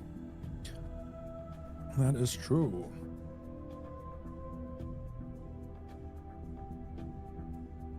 But France is already looking good, looking solid. They could definitely make it into the knockout stage. Someone in my chat is asking, is the killer chosen for them to play at random? Not quite. Maybe Hans, you should explain it, because I think you obviously understand it better. So we have a killer pool for tourneys. Not every killer is playable, but almost every for this tourney. And the way it works is they get a killer pool, let's say of 7 killers. There's semi-randomized. Let's put it that way. It's not fully randomized, so we don't see nurse like 10 times in a row, but semi-randomized. And then out of the 5 killers, we see it right now on screen.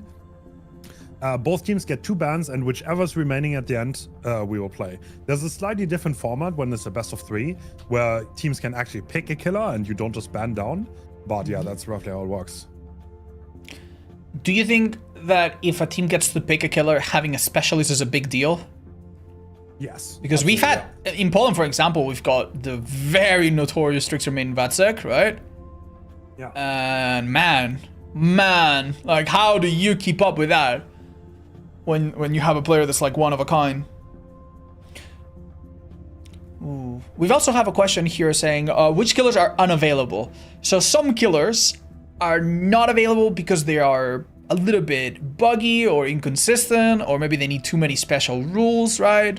Or maybe they just frankly are not super entertaining in this setting. Like, for example, I love Hag, right? Like, Hag is, you know, a killer I enjoy a lot.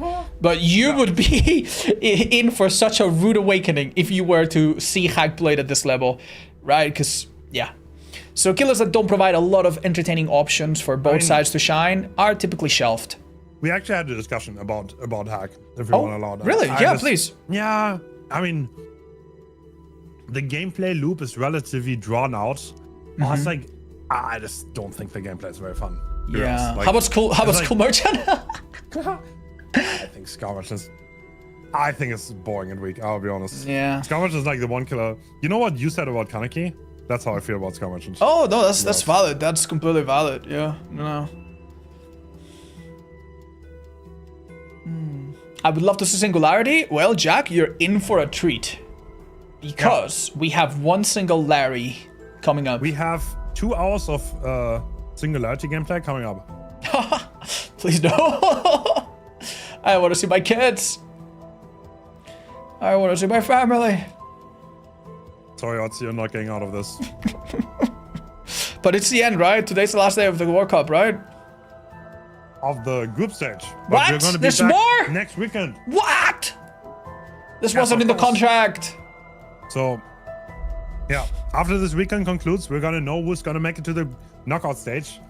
And next week, quarterfinals, semifinals, finals, we're gonna see who actually takes the crown. Yeah. Outcast kids? No, but if I did, I wouldn't be seeing them this weekend. Wow. Oh. Wow. Okay.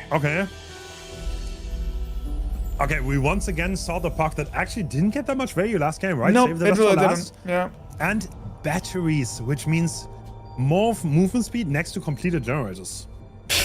I cannot believe we live in a world where this perk gets used in a tournament. Like, I don't care how much sense it makes. I cannot fathom it. It's crazy, actually. Wow. So 3 perks dedicated to play to improving chase and play around body blocks. That just tells you how much the body block dominates the gameplay of Doctor at this level. Wow. It's really interesting as well.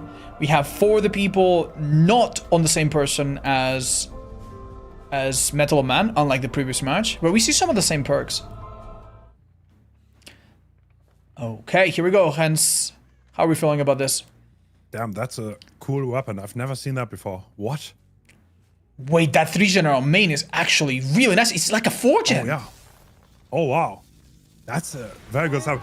I mean, to be honest, holding the main gen is always a little bit iffy because you have the window in the back there. Uh-huh. So even if the gens look close, yeah, that's a nasty setup. Oh. Very interesting Are we gonna play. get that drop? No, we do not. No drop and one more shock. Is that the first hit already? Going to the short side. Wow, perfect gauging the distance, knowing that you don't need to do an additional shock here. Honestly, Doctor is as much as doing it right and as much as knowing when to even use your power.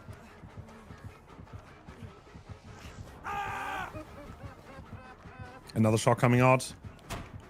Great read, winning a 50-50.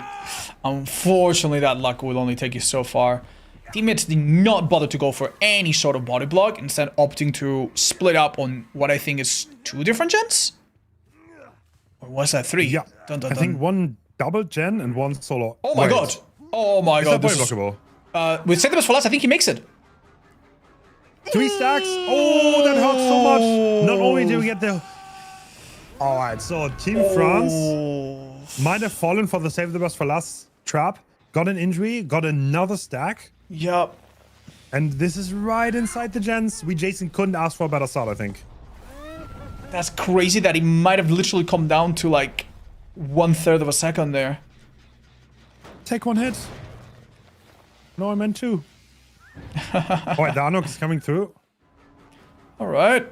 It's relatively clean on Hawk, but now Amrak is in massive trouble. We do have a lot of perks from 2 other teammates that would allow him to maybe come out on top, or maybe have a body block happen. Though it doesn't really look like this. Like the teammates are so far behind. What's happening? Did they not wrap the building? I have no idea. Oh well, I mean, this is there's an option as well, I suppose. Dying under a pallet, hoping for a pallet rescue. He picks up. Wait. This is a rescue, 100%. Oh, a hit, however. Wow. That's a game changer, though. Now we have a drop pallet to play around, and we can delay. There's another pallet to the right. This is great. Yes. This is great RNG in the middle, right? Some of the best you can get. Short side, still pretty decent. I don't think he makes this. Oh, he does. We're gonna die on the pallet again?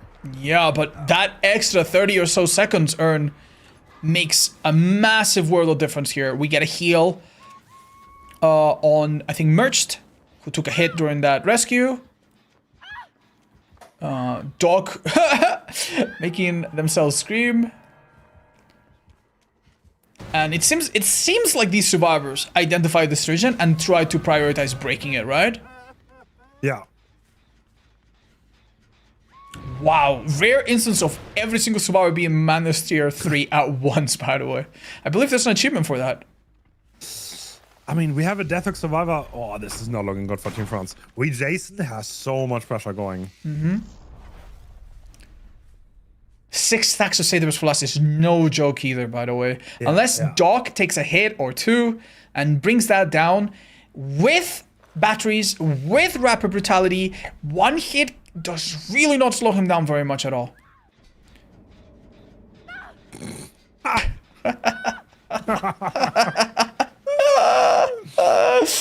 Doc's just giving up. He's just giving up. He's just like, okay, guys, I can't do gens. The price you pay for some aura. A double rescue. Oh, wait. No, this is too late. This is too late. He's dying. No. Oh, my God. Wait. What? Wow. That's ridiculous. Does he make anything, though? So we reduced the stacks a little bit, but at what cost, honestly? At what cost? Yeah, no. That was like, what? 3 hooks, three hits? Across 2 different survivors? Oh. Nice. Dying under the pallet! Can you use that pallet? Super important. He needs to die underneath it, right? Oh, he's a bit far. Okay. Keep in mind, only 1 survivor nearby.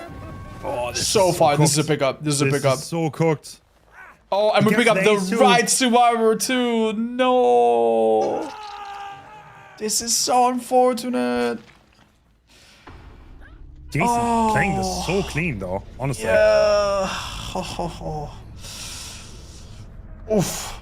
You gotta feel bad for the French survivor team. They genuinely tried their best to make up for that situation, but how? It takes so much courage to play with 3 aggressive perks, so little slowdown, and it's paid off. It's really paid off.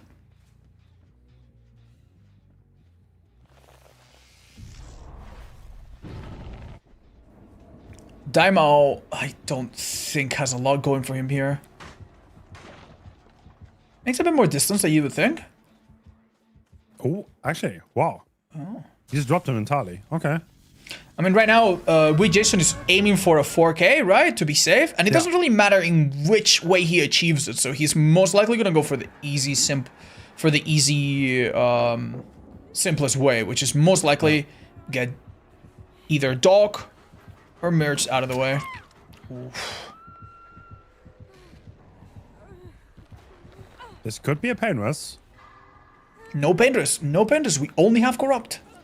Oh, you're Now, right. the survivors have to maybe consider that because they don't know all the perks, but this killer has come here remarkably light on gen slowdown. I think the only time this whole tournament we might have seen like one slowdown perk. Like sometimes you will have like Thrill and Ruin, and you could almost argue that Thrill is like a second Ruin or Undying is a second Ruin. But if you count those as slowdown, then definitely this is the most aggressive build we've seen so far. True. Absolutely. I mean, it's walking out. He went pure aggression, no slowdown, and yeah, well, the survivors got overrun a little bit so far at least. Argentina being very loud in the chat, celebrating the amazing performance so far of their. Is Jason the captain team? I think so, right? Yes, Jason is the of their captain. But and another hit tank. Oh, blocking the window fast. Interesting. Ooh. I mean, we do have Medal of Man. Oh. Fully completed now. But this does not buy you 3 gens, does it? Oh, that was so smart because now the pallet is not dropped. Uh-huh.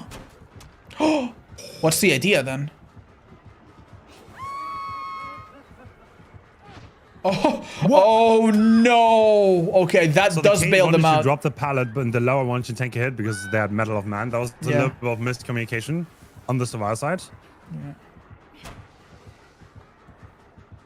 It's kind of insane now that Dog, if he steps out, like of a certain distance, his auto will be permanently revealed to the killer because that's the downside of metal, which literally never ever comes into play, right?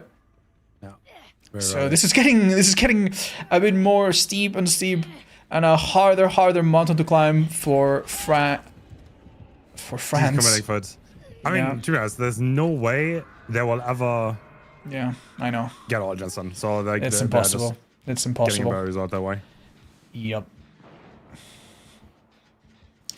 Well, I love to see teamwork. I think on day 1, France made the teamwork really shine.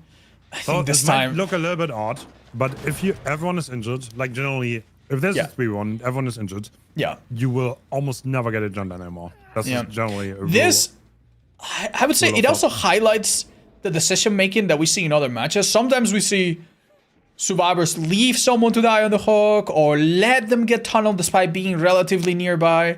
And you need to realize sometimes survivors need to make tough decisions that are like, yeah, dude, run the killer as much as you can. We're not going to risk it. We could go there and waste time and it might not work out. We might as well just get the gens done. Right? But here, sadly, it seems like no matter what, after the start, nothing would have been good enough. I guess in theory, they broke the 3 too. That was by main. Yeah, no, that was a strong idea. It could have worked out. Yeah, I mean, he just couldn't leave anymore. All right. All right, are they gonna get? They're trying to sneak the. Oh, that static blast is probably the beginning of the end, though. Yeah.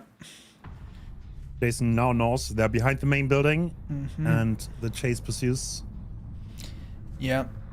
Not that it would make a difference for the scoring. Argentina is taking the absolute victory here, but yeah. Hopefully we'll get one more entertaining chase. Yeah. They are one of the favorites for this tourney. No question about it. Dude, it's really humbling to see just how these really good survivors cannot do absolutely anything in chase. They've been running our instructions that are so good and having to drop pallets so early to so little success, man. Wow. Then you go and play Doctor and, and it's not as easy as it looks.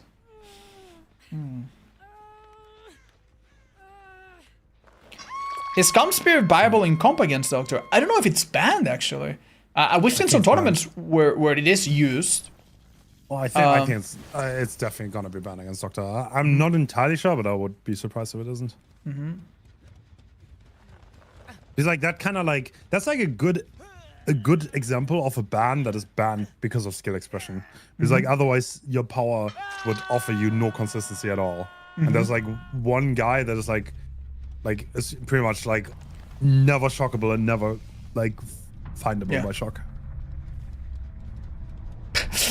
with Jason's like, where's the hatching shack, man? Where's the hatching shack? GG. Well played, Jason. everybody. Well done. All right, let's Great see what performance. is coming up next. Well done, everybody.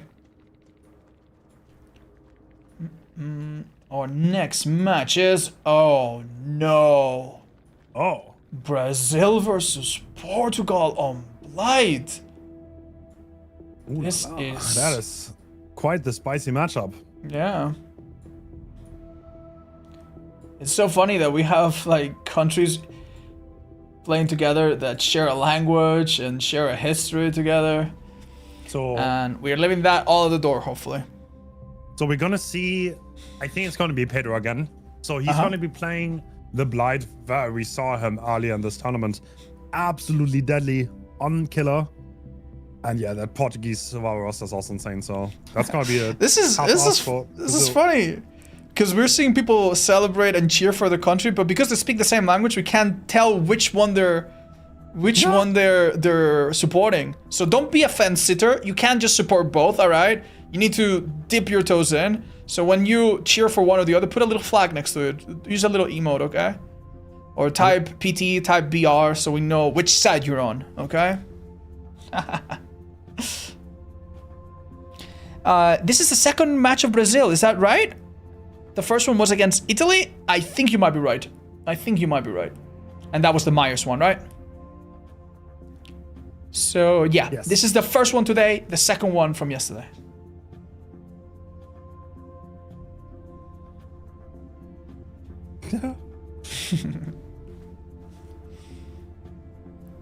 Is the Czech Republic here? No, sadly, we do not have representatives from the Czech Republic. So if you're a Czech Republic, I wish you could.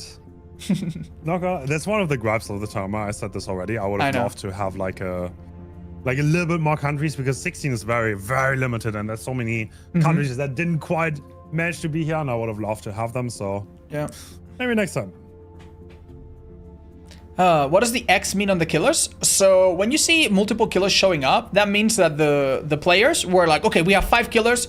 We don't want to play Nurse because the other team has a really good Nurse player. We don't want to, and then the other team goes, ooh, we don't want to play Chucky because the other team has a really good Chucky player. And then they eliminate until there's 1 killer left, and that's the one they agree to face. In this scenario, in this particular matchup, the last killer that was not eliminated was Blight, which means that both teams were kind of hoping for this, right? So Yeah. best Portugal's Blight and best Brazilian Blight are gonna go against each other, basically. So the way this should ideally work, if the pickman is done well by both teams, is like they agree on a killer where both are willing to play it, but nobody should be like the best at it. That's like mostly what happens in these best of 1 formats. And let's see if we get any surprise. I would be surprised if we see a surprise. Ooh. Oh, Is this unusual? Infectious a little bit, maybe? it's good info. It's definitely good info. Now Blight has a 40 military, so that definitely helps Infectious be a little bit better. I forgot about that. Interesting. So if someone is on the side where you down someone, you will know. So yeah, I can definitely see it. Great info tool. Yeah. We have an exhaustion perk on everyone. Stanley is a little bit greedy and grabbed 2 exhaustion perks. Someone needs to tell him that that doesn't work. Damn. Right? Bit of a silly billy. And the match begins already. Tell us what map we're on Right. and what dominates this map in terms of strategy. So we have Suffocation Pit, which is a map with 2 sides. And yeah, the survivor spawn on one side, the killer on the other. And Pedro wants to instantly find people. He wants to not screw around. And he's suspecting people to hide deep inside the side. Okay, this is some crazy read by Pedro. Yeah. Is there someone there? He's being a little security Looks guard. like it. He catches a whiff of some scratch marks. Oh man. Oh, that was so close. So That was a close. Five rush combo. So is he even gonna make the pallet though? Or is that a hit? That is a hit, I think. Yeah, that's a hit. He's gonna have to drop the pallet. Yeah, this seems premature, but against this killer, one thing you learn very quickly is that there's no safety. Oh, That was a nice try though. that was an Yeah, I immediate. mean, Blind on this level, like you can not, like like you drop pallets and they become 50-50s. Even like giant gyms or pallet gyms. Like there's very little things are completely safe if you're actually as good on Blight as Pedro is. You know the sad part? In retrospect, Duster took a hit while vaulting a window and he had life. So he wasted that vault. Yeah. And maybe he shouldn't have have gone to pallet. Just keep in mind we But have like cross-continent ping, so maybe on his point of view, he thought there was a chance. Yeah. He definitely thought he's gonna make it.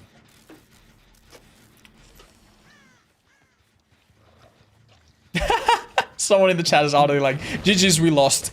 No, What? nothing That's is not- over. This is so early. These games have gone This up and is- down so much. Okay, just to give a point of reference, the 4K is totally normal here. So not the perfect start for... Yeah. Wait, is this the DS user actually? I'm not sure. What I do think it know might is be. that Pedro is having a bit of Wow. kisses and hugs given to the Jake. Oh, by the way, this was not a safe unhook. That means that Deliverance, if on Kate, did not activate, and that's what Pedro's looking after. He wants to disable that Deliverance right now. Now, if he hooks that Kate, it's gonna be gone for the rest of the match. And that's a huge park Am I crazy to in not have to thinking? deal with. Am I crazy in thinking no one brought Deliverance? Because I think no one brought Deliverance, if I remember correctly. Can we see if Kate lost her Deliverance right now? Ooh, immediate pallet drop on this gem. Huge pressure at the moment. Oh my god. Keep in mind, Duster is Right, still by the another- basement. Yeah, the... Oh, he Okay, crawled it's not here! taking now. Dead on hook at 4 Oh, this gens. is so... And he's This getting... is so perfect. Oh, I thought he might have been gotten brought deeper. Alright, so Duster, there are two indications that tell Pedro that there might be decisive strike in play. First of all, Duster's the obsession, which makes it more likely, but it's not definitive that there's decisive strike. Oh my And on top of that, he has Lithe, which is two parks that oftentimes get combined. So that was probably an educated guess, and this is why we switched and didn't instantly hook the Jake again. Oh, hence you're And so yeah, smart. You're so Deliverance smart. has been disabled. Oh my god. So it's, Pedro- it's really mean, right? Because the save on hook happens after 15 seconds, but you only have 10 seconds of basically borrowed time, am I right? So that means that if the killer hits you in that 5-second window, you're screwed. And that is so bad for these survivors now. Yeah, Pedro played around both of the Survivors parks pretty much perfectly here. What? And now he's in 4 gens left. Yeah, he just played this insane. Like, there's no question about it. Oh my god. Oh, overcome completely wasted. A trade happens. He knew he could pick up Gustavo because Infectious revealed that there was no one nearby. And even eating this decisive right now is not that big of a deal, is it? Well, We're still at he's 4 gens. definitely- He wants to make it as... Oh, is he gonna make any window? Oh my god, he actually goes Very nice. back. He actually so goes really- back. Oh my god, this is wild. Oh my god, he's Bro. gonna have his cake and tunnel it too. Oh my god, he might very well be counting the seconds to decisive being disabled, and he might very well tunnel through it. And What? he How do finds you find that? Gustavo! Oh my god. Okay. Alright, so at this point, this is definitely gonna be a 4K at high gens. But Brazil will need to do at least 2 more, otherwise they're gonna be cooked. The unhook happens. I mean, he has now pretty much deduced that Pipa does not have DS. Also, Duster has been on the ground long enough to be picked up, but he's been so far away from everybody else. What? Oh, we see the first real mistake. Never mind, Pedro, so Doesn't get clean. punished. Does not get punished. All And right. this is the first death. Yeah, we still have the Jake. He's definitely too if he ever gets caught. But yeah, very good read on Pox here by Pedro. Incredible play. Yeah. And Gustavo uses further people to buy a little bit of time for Jake, but this might yet backfire horribly. Or is Killer. Pedro playing for the 4K4 here? He's so comfortable Like- right now. Pedro is the type of guy to do that, I think. This is insane, dude. No doubt Claudette across the map is trying to get at least one more gen down, right? Yes. But can this happen? Is he it gonna let it realistically happen? is it realistically possible to hold 4 gens here? I think he's gonna go to the Claudette right now. Oh my god. He wants 4k4. Oh my god, he's gonna get it. Oh my he's gonna get it. Oh my god. Quick eruption and go across the map, or do we actually hook? Uh-oh. Alright. I mean, the two perks you have to watch out for with hooking, Decisive Strike and Deli, are both presumably from Pedro's POV out of the question. So right. Yeah, he's now got carte blanche to do whatever the hell he wants.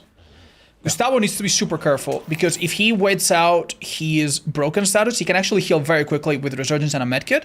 So he's probably going to be chilling for at least a few seconds. If he gets found, this could be a disaster. He's now healing, like, yeah, far away from the killer, as we can see. But Duster gets found!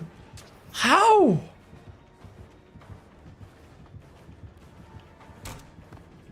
Oh my god, the absolute bloodhound behavior from Pedro. And he finds Gustavo as well before he can secure this unhook. Oh my god. Man, what a absolute dominant performance. What a masterclass. Listen, man, like being the Brazilian killer right now and knowing that you have to play against, number one, the best players in the tournament possibly, or some of the best players in the tournament, and number two, you have to kill them before they do 2 gens, is such an unbearable burden. How? Brazil really has to hope for a miracle here. We're already assuming that it's basically impossible for one more gen to get done here. There's no getting past Pedro, dude.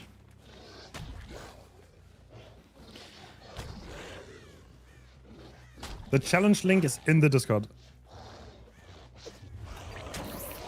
Yeah. I don't think I've ever seen such strong perks do so little and be outplayed so hard, dude. It's like they had nothing at all.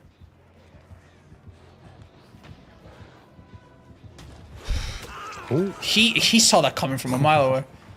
Oh man, oh man. Wow. Pedro's just like, he's ruthless, man. This is like, okay, just saying, this is the second 4k4 I think of from him in this tournament. Goodness gracious, man. Goodness gracious. Poor survivors are working on a gen. Wait, who does? Oh my god. Yeah, Portugal played against Italy already too, right? Yeah. Alright, yeah. So Portugal won every single game. Yeah, Portugal is eating good, metaphorically and literally. Cause damn, dude, damn. I don't think we're gonna go into a match with a more difficult win condition than this one. Oh man. Where can I find the bracket? Hens has commands, and I think they work in my chat as well. So yeah. Do you want the challenge link? I can give it to you. Can maybe post it. Damn. Well, Pedro once again proving to be very deadly. Mm-hmm. Can you remember? Do you remember that these add-ons, which are now 2 and 3%, used to be 6 and 4%? This Blight used to be even stronger, man. Yeah, I remember when people said like Blight is dead now. I was like, still so strong. Yeah. Oh, dude. Oh, this is so tough. Will Brazil play killer now, or will they give it up? There's no such thing as giving up, man. You know, in the heart of every player today, there's a fire that we have to respect. Thank you so much, guys, for the subbies. We had subbies from Ulysses, Dust23, everybody else. Thank you so much, guys. That is correct. Yeah, Portugal is looking mighty strong. Which team do you think looks the strongest so far? I mean, Spain has won twice, but I don't think they've won by the margin that Portugal has, right? Now, we also need to think about the fact that if we go into the next stage, correct me if I'm wrong, they get to choose one killer themselves. So we're no longer playing just by elimination. And that's where I think one-trick ponies can really, really change things up. So Poland with Vacek, I think, has an incredible chance. Zaka, I know, can play killers that very few other people can. So I do think maybe into the next stage, Portugal will be a little bit more hard pressed to dominate as much as they have. But it's hard not to see them as the favorites at the moment. Like, at the end of the day, I'm thinking about killer, but let's also think about survivors, man. This just has, like, it's like a team with no weaknesses. It's a team with literally no weaknesses at all whatsoever. Each of these players at their worst is so far above your average comp player. Oh, man. And it's only 4 people. Yeah, that makes it all the more impressive as well. They are carrying a lot on their shoulders. Dun, dun.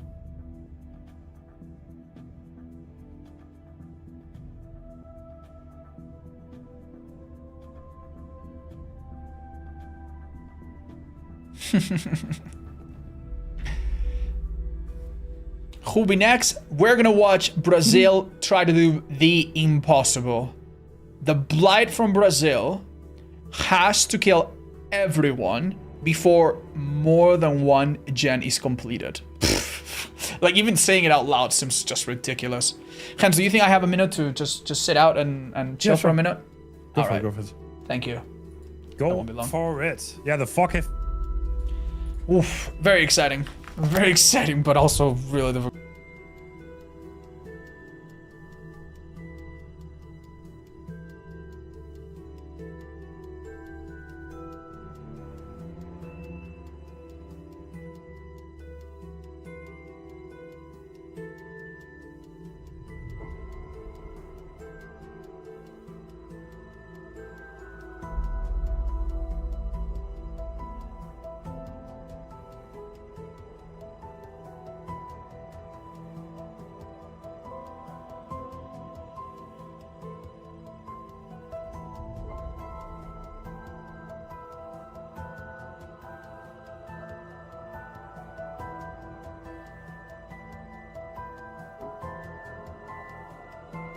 This is not normal. We are waiting, discussing to check Pedro's PC.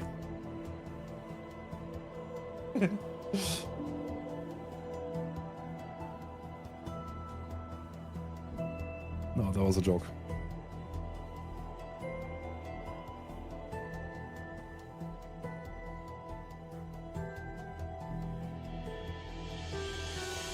Sorry, guys. Sorry. Oh, I'm being cracked up. The chat has been really, really funny lately. It's nice to see a lot of people from different places also cheer. It's honestly one of the my favorite things I've seen. In a while. Yeah, it's cool, right? Thank you, Hans. I Yeah, like this. Yeah, it's really nice. I had this vision for like 2 years, by the way. Wow. I always wanted to do this. But like, yeah, it's cool to finally have it happen. Yeah, the amount of work required to do this and the sheer amount of staff as well. You said it was what, 20 people? Yeah, they deserve our biggest thanks, man. Yeah.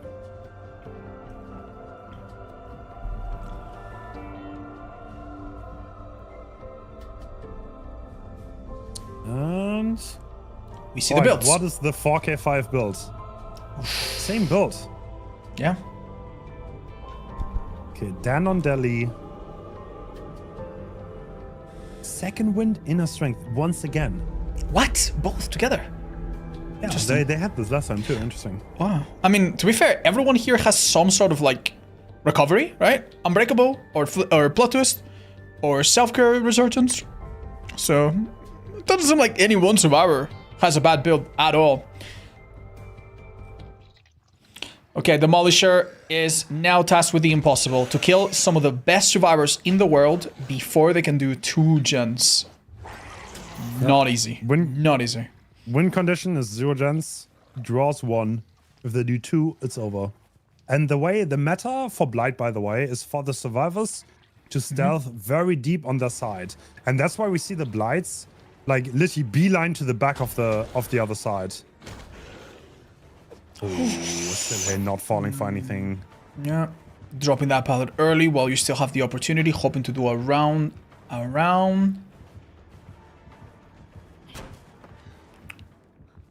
Are we gonna leave? Yes. So we see Pedro already on a generator. So, and I think that's what Demolisher is heading for, right? As of now, we still have Corrupt active, so... Yeah. Last time Shack was used with so little value. Wow! Pedro did that so clean. He did not play into Shack, which could have resulted in a hit. Instead, used the nearby he knew time. exactly there was only one rush left. And because he was behind the box, there's nothing Demolisher can do. It's like good players will call the rushes. Yeah. Ooh. The first miscalculation coming from Team Portugal.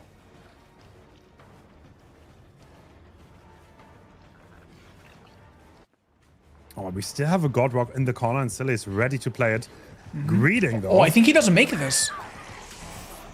I mean, there's no real safe way. This is a God Rock, but not against Blight. There's no safe way. He can play the short side, but obviously on ping against M1, that's really hard. And the long side is just dead to power. So this is why Blight is S tier. Right. Once again, the Deliverance player is the one hiding to come for the rescue. We actually... Wow. Wow. This is how important it is for Demolisher to find Dan right now. And he's close. He's behind him. He got distracted by that Cal O'Brien. Oh, he's missed him. He's missed him. He actually checked Is the he on most... this loop? I think he might have moved by now. Oh. He was still there! Oh, man.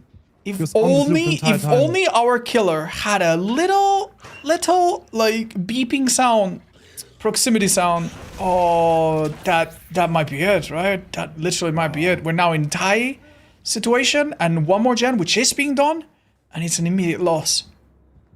Also, Dan is getting in position here. He wants that unlock. He has Unbreakable and Deliverance. If he gets that unlock, it's a safe unlock. Then no matter what Demolisher does, he's gonna be able... Oh! Oh, Wow, this is so body blockable. I've never seen this in my life. You cannot solo save this.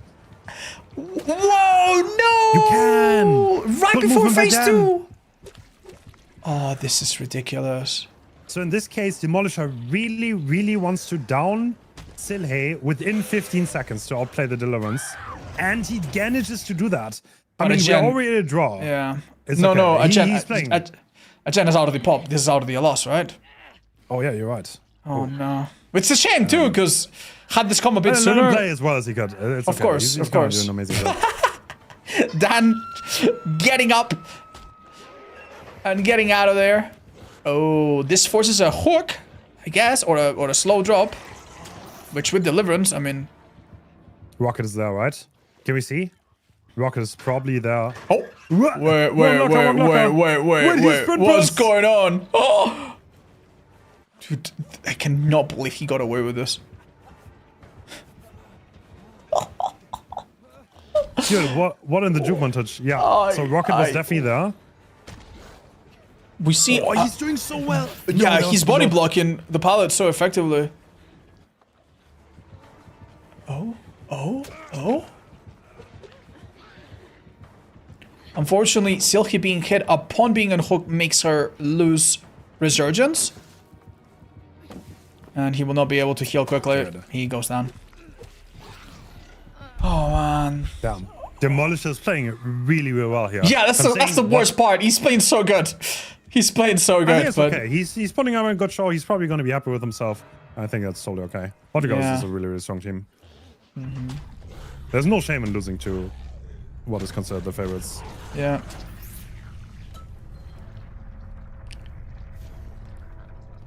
Bro. Which lock is it? Left, right? He guessed correctly. He heard it out. This is so stupid. He's so Dan happy. Never got his Deliverance, by the way. This is the same situation as last time. The survivor needs to survive for 15 seconds for it to count as a safe unlock. And because they died in that 5-second window, there is no Deliverance to unlock themselves. And Demolisher once again trying to sniff out the savior. Isn't that stupid that in the situation where Deliverance would help you the most, you actually don't get it? The game in this situation thinks that basically the poor survivor was farm, as if there was absolutely anything else a survivor can do in that situation. Oh my god. I mean, it gives counterplay, right? Like, I guess, yeah, no, honestly that's don't good. mind. Like, delivering such a strong perk. Otherwise, there were no counterplay to the situation that happened. Oh, that's so unlucky. That does not hit. Rocket avoids that. Is that gonna be alive? No. Power's still not ready. Oh, I have a bad guess. Yeah, Rocket is in his element on this rock. Yeah. Uh-oh. Uh-oh. Yeah, once you're in the open, you can try to do some tricky movement there with your camera, spin your character. That could sometimes induce a mistake, but either way, I think Portugal is feeling very relieved at this point. They probably went into this match with quite a clear head, knowing that they just had to do what they do already best. Oh. All right, so Dan. the reason why Dan slow was there is because it gives him like a 1 second immunity. If the Blight rushes and he's in the middle of the pallet, no matter where he rushes to, he cannot be hit. But Really? He mistimed it a little bit. And because he slow vaulted a little bit too early, or the Blight rushed too late, that play did not work out. Oh, you're joking. So he basically slows himself. He basically positions himself in the middle of the pallet so that he cannot be hit from either side. Yeah. Wow, I didn't know that. You need timing, I did not know that. Wow. He needs good timing for that.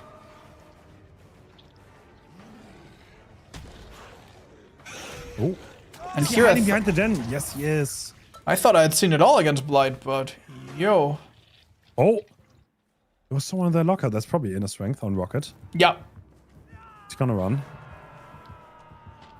This is a very respectable performance by Demolisher for sure. Especially against this caliber of survivors.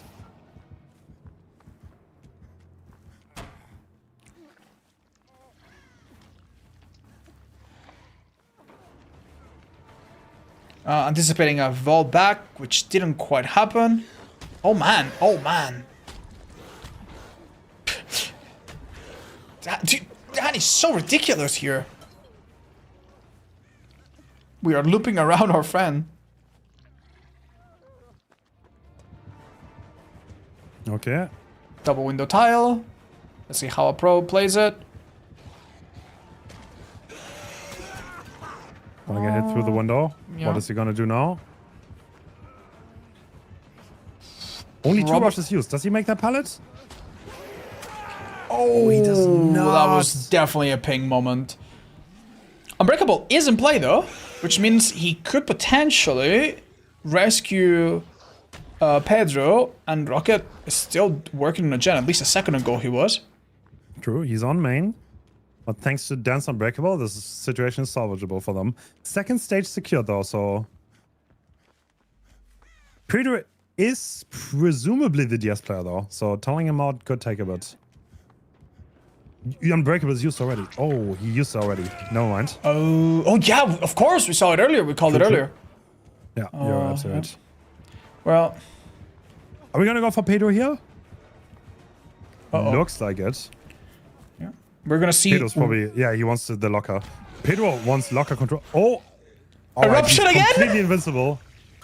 Oh wait, did he trigger eruption with his purpose? I think Rocket screamed or something. I'm pretty sure that's what happened. No. I just heard the scream. Wait, no, it was infectious. It was infectious actually.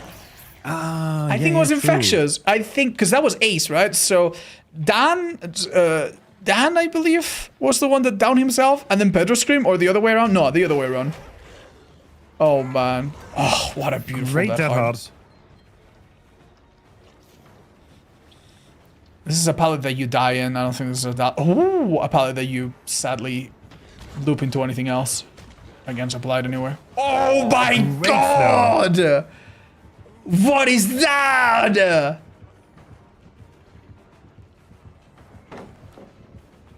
Oh my god, this is ridiculous. Yeah, Pedro is so good on this filler pass, by the way. This is what the 1v1 players absolutely excel at. Yeah. Like, they're gonna get the most out of those kind of players. And yeah. There are like, 3 absolute 1v1 grinders on this team. Yeah. What a horrible thing to have to play in a map they've played probably millions of times. Yeah. Each of them.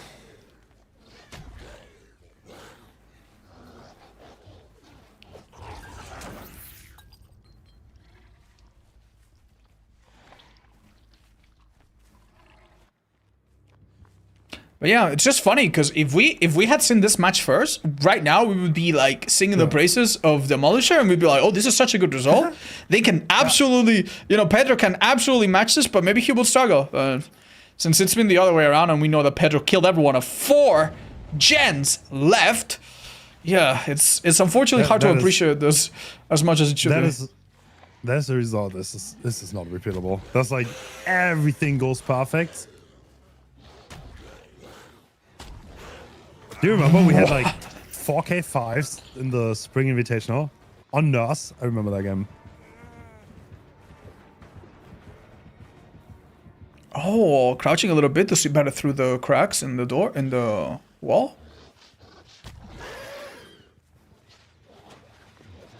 Oh. That gen is high pros though. Team Portugal still fighting. They're not going down easy. I mean, 2 people full health. That plot twist really recovered things. Every gen pretty much affected by eruption at this point. If the next down takes a while, we might see no value from it. What?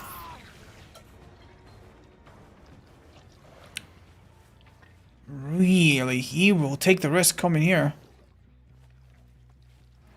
But he doesn't find anybody.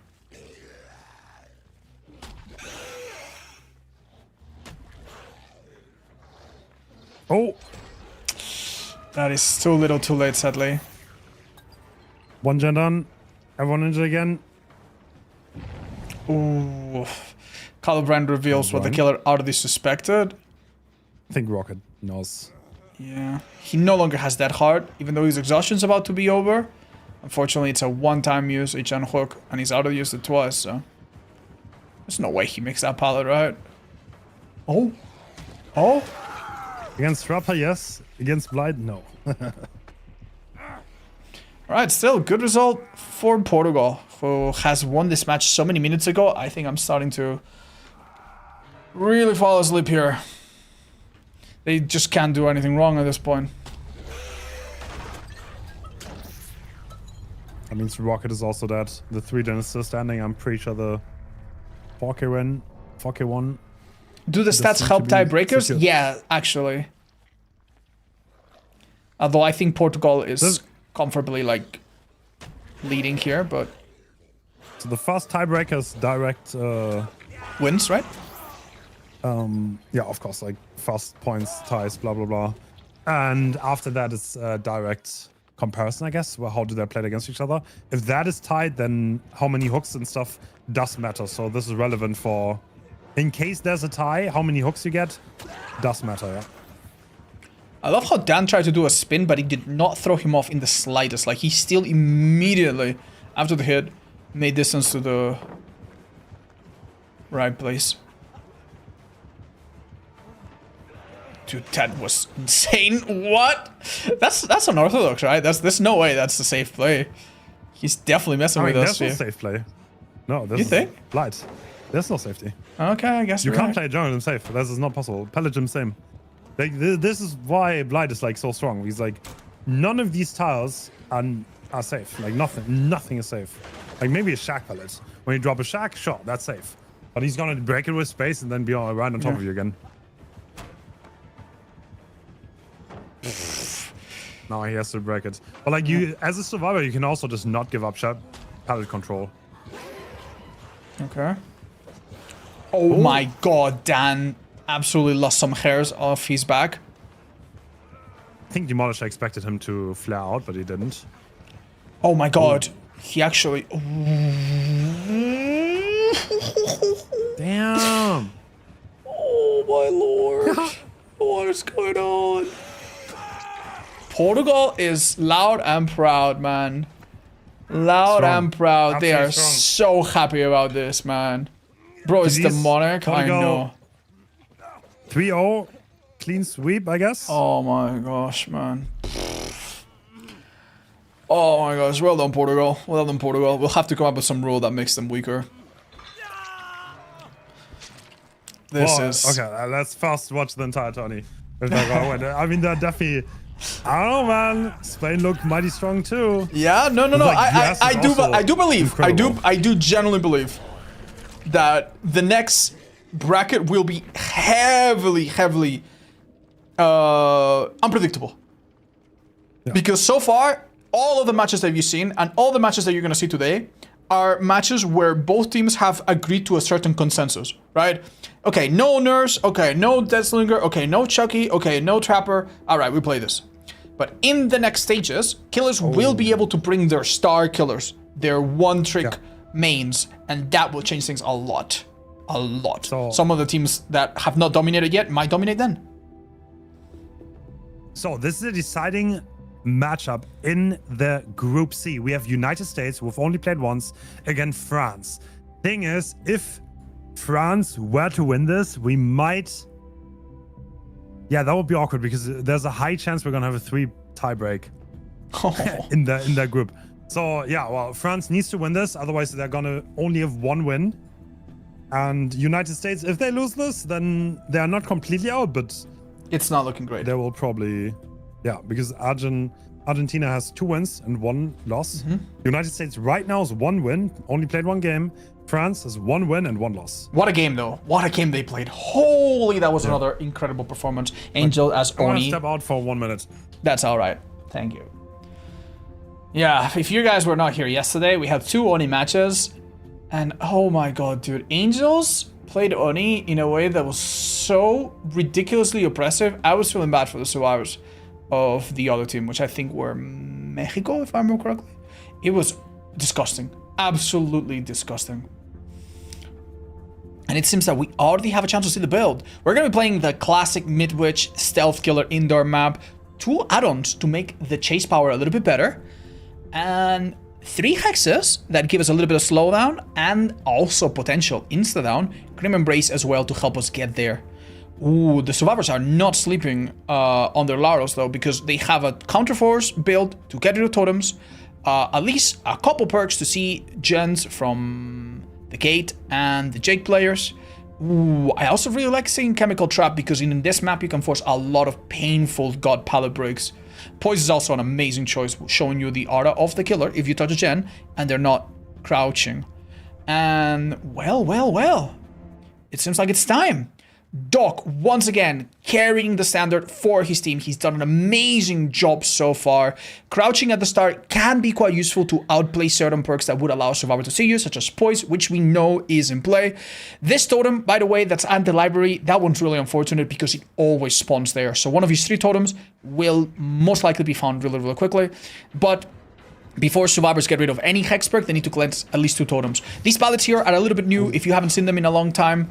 If you haven't seen them before, don't fret. They got changed. Basically, you pre-drop them, and you can run around them, and the killer has to break them. Hands, welcome back. We are in the first chase. Few seconds into our match. That was a great read by Angels here. Not giving the pick any distance.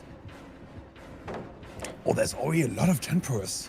Okay, this looks very unusual, but it absolutely is kind of the way to go. You cannot really corner yourself in any of these styles. Anytime that your back is against the wall, this killer becomes really powerful, especially with the chase add-ons. There are 2 god pallets on opposite ends, bottom floor. One of them comes down. All right, we see the clan tags come out. The US shot is on Kate. There is full strength right now. Having a good chase. Goddamn. Okay, how much do we like this, Hans? Because I think this is difficult to play against. Oh! Oh, a good effort. Hold the pick. Now you need to connect it into the other pallet, which is also a bit of a guess it. And they guess correctly. What? That's ridiculous. An insane outzoning from Angels. Oh my god. Because this pallet is dropped, yeah. This is on ping, by the way. Keep that in mind. All of this on ping. Angels popping off as a survivor here. These pallets need to be pre-dropped. If you let the killer be on the pallet itself, they corner you against the wall. Once again, the killer guesses wrong. Angels, 1 step ahead. No god pallet on this corner anymore. 2nd gen done. 2 more on the horizon. Window is on this floor. Oh, man. Once again, dude, Angel guesses. Every 50. God, what is that? And this is all by themselves. No body blocks yet, which could very well be coming. Does he make the pallet? No, he doesn't. This He is has to give a up death. time control. This is a death, no matter what, pretty much. No, what? Oh my god. Hence, what am I watching? All of his teammates What is this are montage? not This is coming for the 5-10 body chase. block. 5-10 Chase YouTube videos being recorded. Okay, I cursed it. Oh my god. Damn. Dude, the montage is recorded in the bank. God. Oh my god. What a show of force. I have I think Team US definitely heard you talk about Portugal. They want to show you what's Oh up. my lord. In which universe does Grim Embrace and 3 Hex perks help you here? None. None. It would have been better to bring dude. Noid. You know, at this point, Devour's not even going to be on time. Now, one tiny little bit of hope. Angels cannot just sit on gens. They have to remove the box.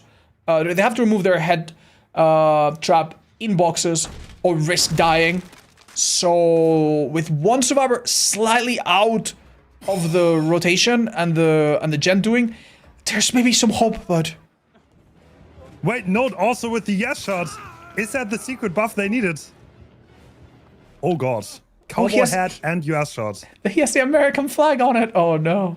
Wait, Kate has it too, I think, right? Because there's multiple American shirts on some of them. Oh. Bro, he actually got it off already. Oh, the American shirt! Okay, so... The way this works is... Oh my god, what happened here? That looked really odd. Sure. Very lucky for the killer to manage to catch Angels before they made it to the other god pallet. This could have been the start of another very long chase, so I'm sure there's very relief. Now, the way the pink traps work is that there's 12 total searches, and if you only do one, you can get a bit lucky, and maybe you only get it in 2 or even 1. But now that they have a second, their chances to get it off quickly are much lower, right? So this is great. This is great. We want to put these 2 traps down ASAP, ideally on other people too. Alright, so this is the second Devour stack. Can we get another hook though? Oh my god! Oh, what? Oh my god! This Wait, it's piggy... my game. This piggy is out for revenge.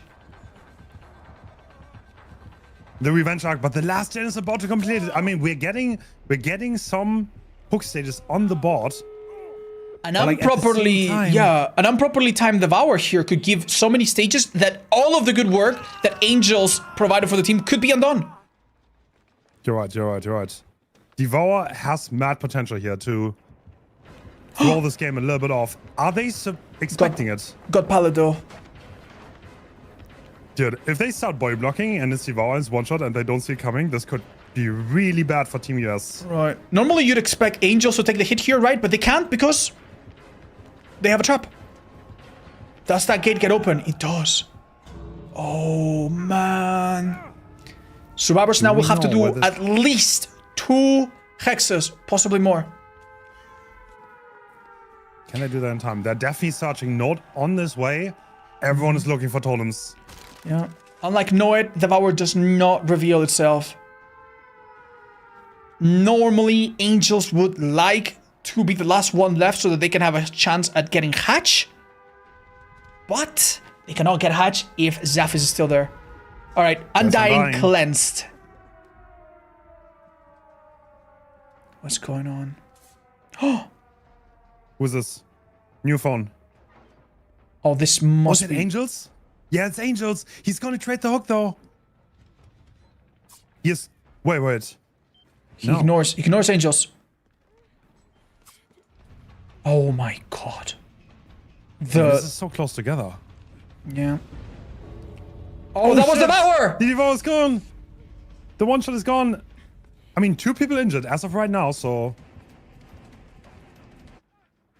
You definitely want that second stage on Zafis, right? Because right now, they can't really do anything with only Jar being full health and he also being fresh hook.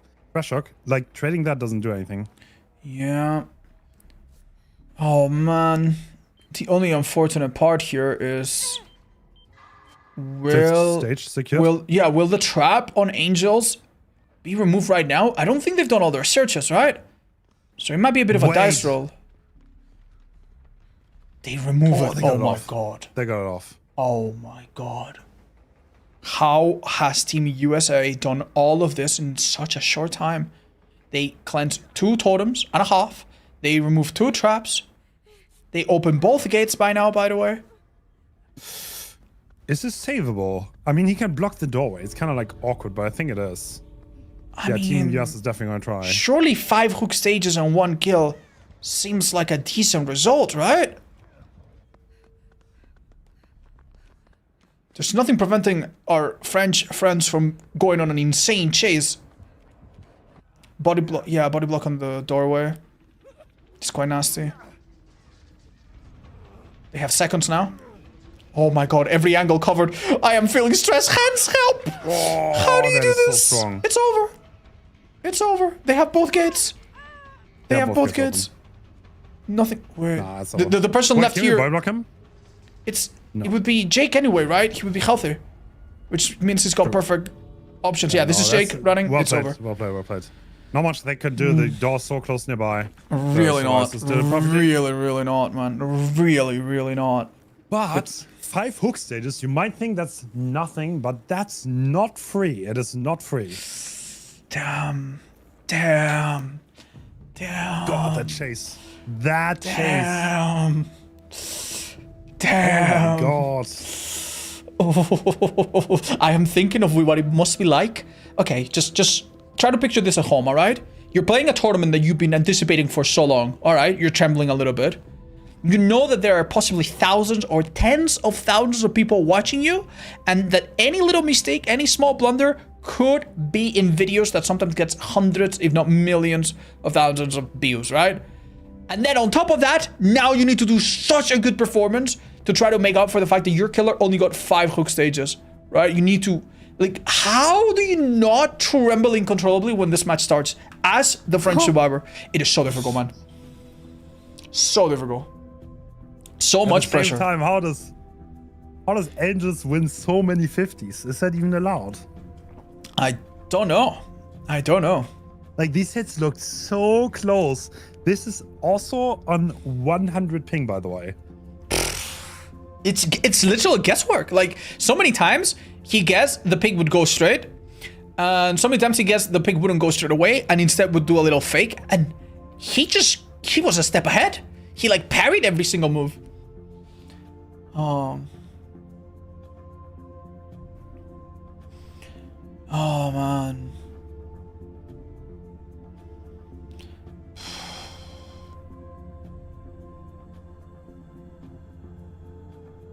Wow, we could have been playing Friday, we could have been playing Nurse, we could have been playing Vecna, or I think I saw Twins, but instead we have the best! We have Pigu! True. Do you like Midwich? This is a spicy one, honestly. I like it. It's fun. I mean, I don't know if I like Midwich or I like the killers that I played in Midwich. I don't know if it's one or the other. I kind of like Dredge, by the way, I think right after this. No, I am so excited. Yeah. But yeah, just remember, this is one of those maps that is very, very static. The things that change are very, very small, right? So in the open courtyard, in the middle, sometimes the pallets and the tiles look different, but there's always those 2 little pallets by the little clock tower. Then you always have the same god pallets and the same rooms with almost the exact same pallets. It's really just the classrooms that change. The classrooms are 4 classrooms, 2 on each side. One of them will have a window, and then the one that's above or below will not have a window. Out of the 4 classrooms, I guess you could split each into 2, right? So there's 8 individual classrooms. In one of those classrooms, you will have a bunch of like desks with no pallets, right? So one dead zone classroom, and all other 7s have 1 pallet, and that 1 pallet goes from being really, really good to really being really mediocre. And against pig, most of the time, if you do not drop the pallet and the pig gets on the pallet and you are against the wall, you get hit unless your name is Angels, in which case you somehow dodge it 3 times. But if your name is not Angels, then you do get hit. So that's kind of what you're looking at. Opportunities for body block are difficult because sometimes you can be really close to a survivor that's in your team, but in a different floor or a different side of the wall, it's very, very difficult. So far, the strategy for Team America seemed to be let Angels cook, do gens, and that paid off. If it wasn't for the Devour, Yeah. French Killer would have been hard pressed. Doc would have been so hard pressed to get anything going there. So thank God for the Devour there. True. Absolutely. Kind of gave him a little bit of a comeback. So, I mean, this can easily happen. I'll not lie. Like, getting those stages as a pick can be hard at times. And we'll need to see. Let's first see what is Angel's going to bring. Is it Oh the my same God. build? It's almost the exact same build, I think. Okay, we have the dash add-ons, I think. And... I actually think it's Devour. exactly the same build, right? Wow, interesting. Okay. Hexes So are we the same, don't and I go think for Devour Corrupt on again. both, yeah. Now, on the Subaba side, do we see any difference? We also see one counterforce. It could be that French Subabers opt to cleanse perks a bit more preemptively. We will see. All right. Okay. And Angels on the go. Insta gonna crouch to the middle.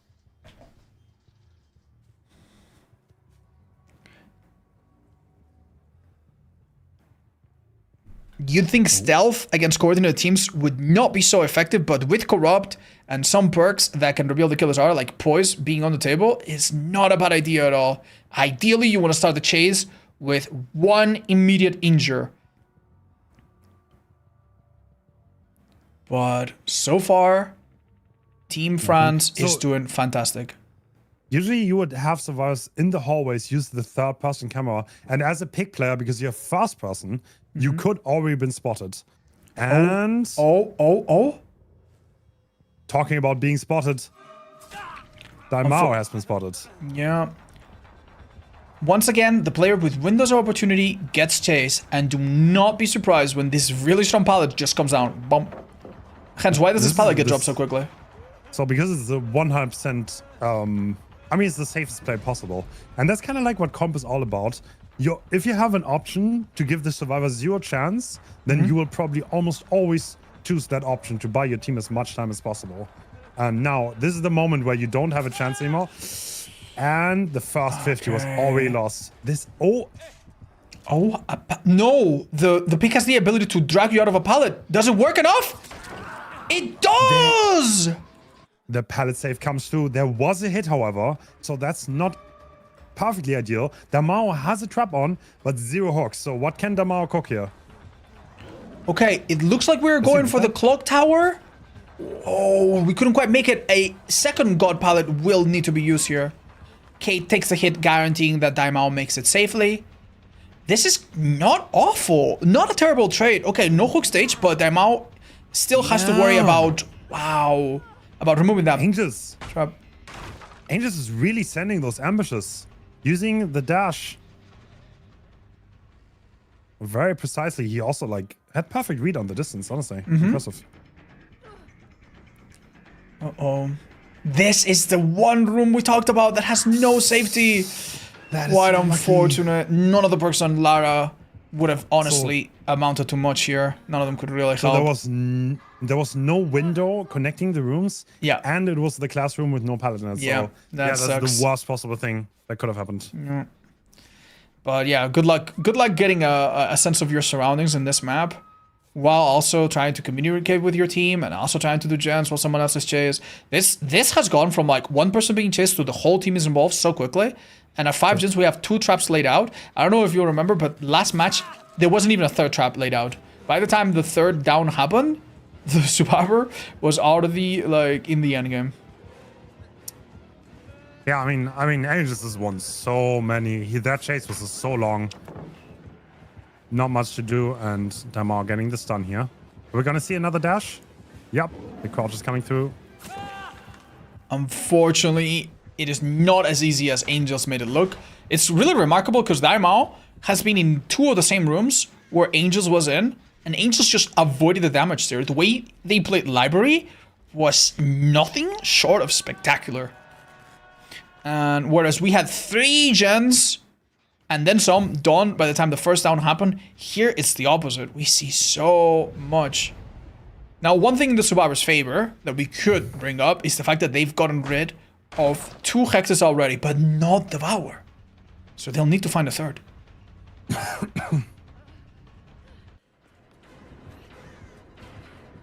This pallet cannot come down, or you do get trapped against pick here, right? Yeah, the ambush is kind of scary. Is he gonna go for it? Look at it. Wait, does he make that? No way. Oh my god. Oh, that you is can so close. You can see why he tried. Is this a heartbeat read moment?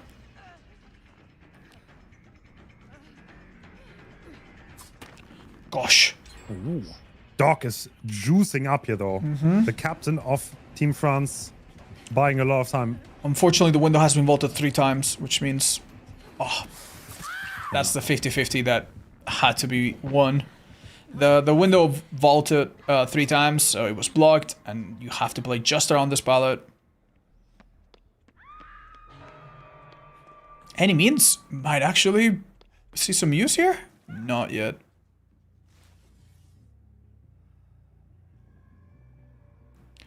We are coming really close to the critical point where the Devour will gain the 3rd stack.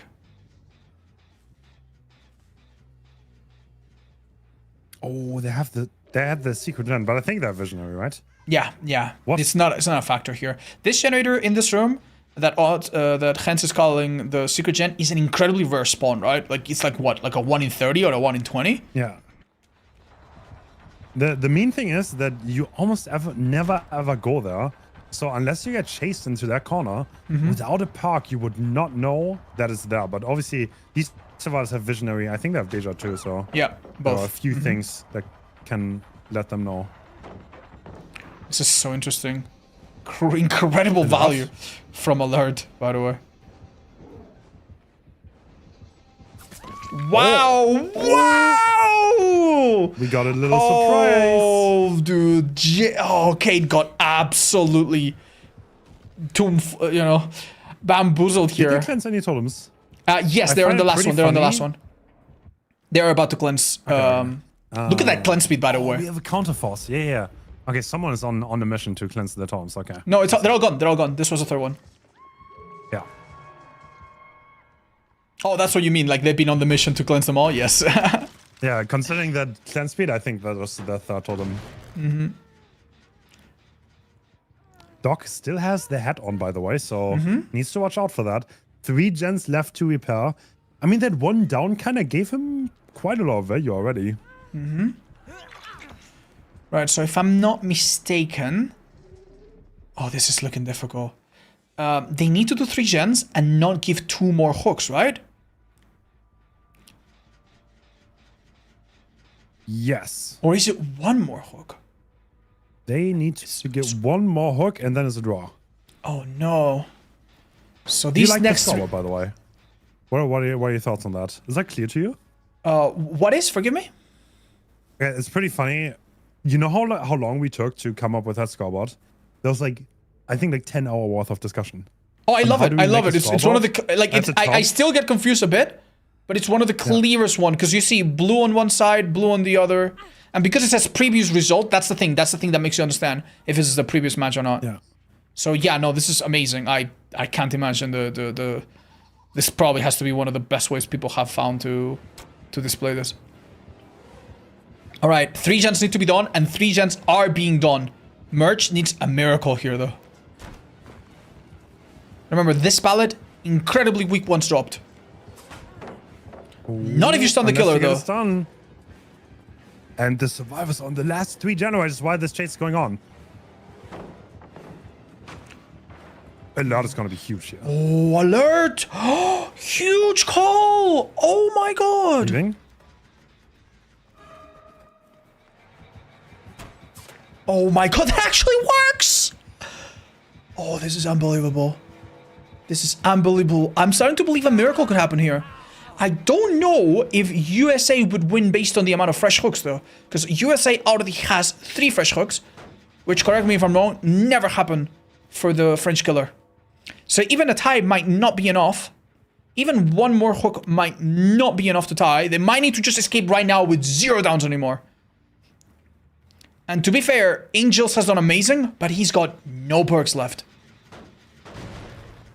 Oh, I am baiting a head on there, surely.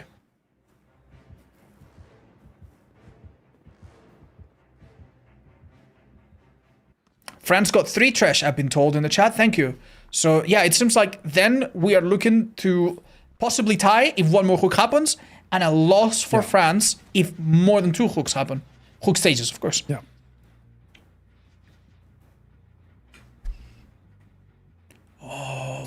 I trust the 1 in 200,000 chance that France wins. All right. It's not that insane. It's really not that insane. Like, France has suffered a lot. Everyone is full earth.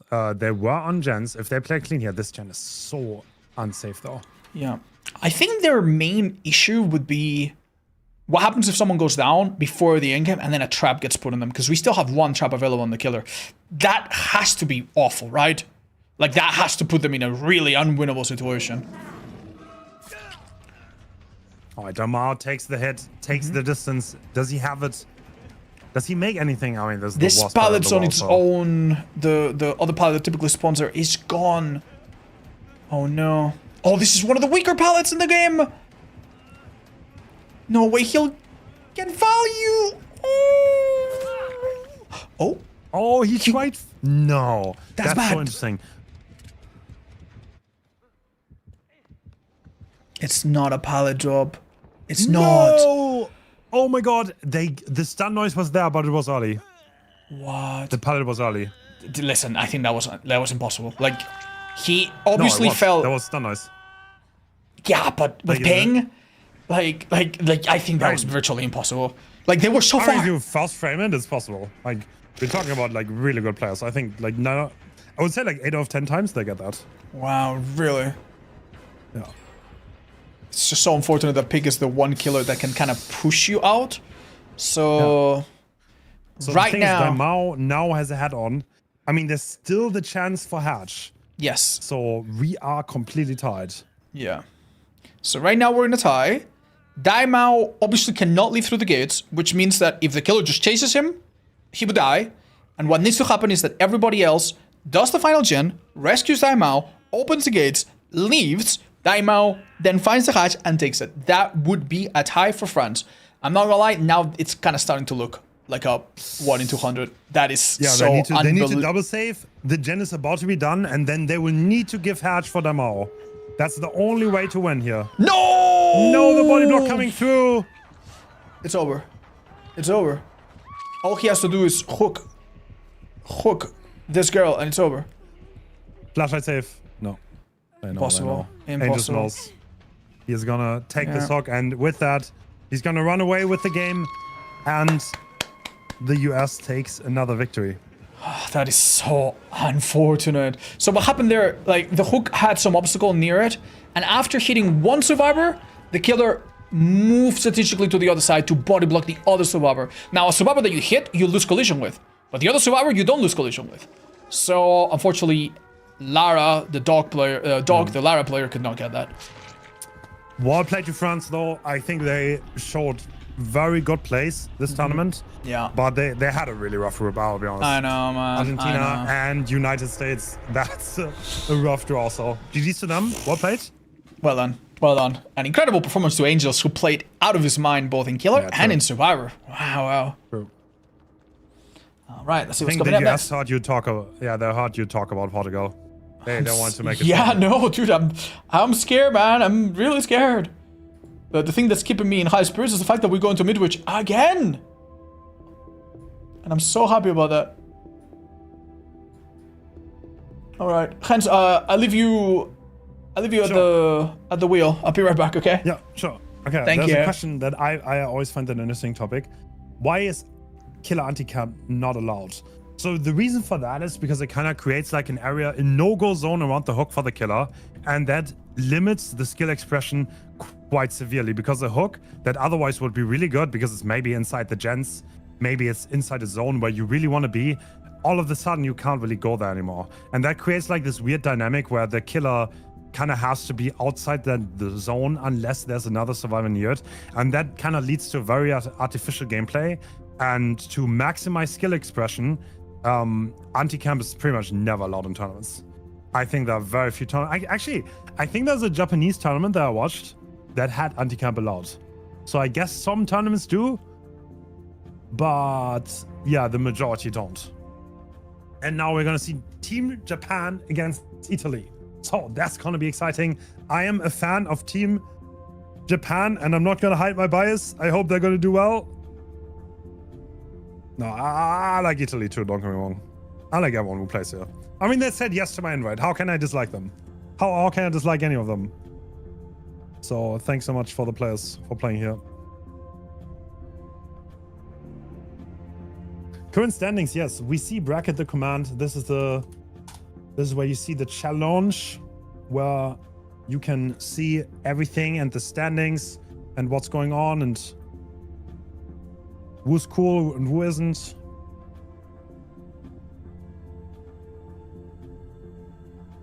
By the way, thank you so much for the subs. Thank you so much for the gifted subs. Thank you so much for the support. Hope you guys enjoying the tournament as much as I am. Yeah, this is I think the favorite that. Okay, it's not over. We've only been like halfway through the group stage, but I think so far this is my favorite that I've hosted. I like this format a lot. I like this format a lot, so hope you guys too. And thank you so much to the staff in the background, by the way. Thank you for making it possible. Very clean, very clean. Every time we host a tourney, there's always things you learn, right? And things you want to do better. And I also seen the scoreboard. I think that if you want to compare the scoreboard to DBDL, we made it a little bit more casual friendly and easier to understand. So that's why we didn't go with the DBDL one. So I know this might be a little bit unusual and not what you're used to, but I think if you look for it a little bit, even as a casual, you can understand it. That's why we went for it.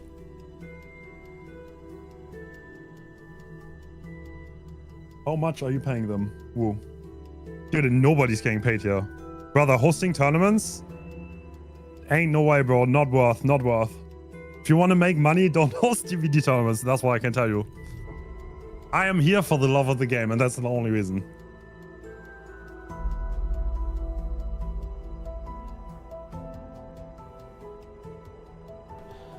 Wow, it seems I came right on time.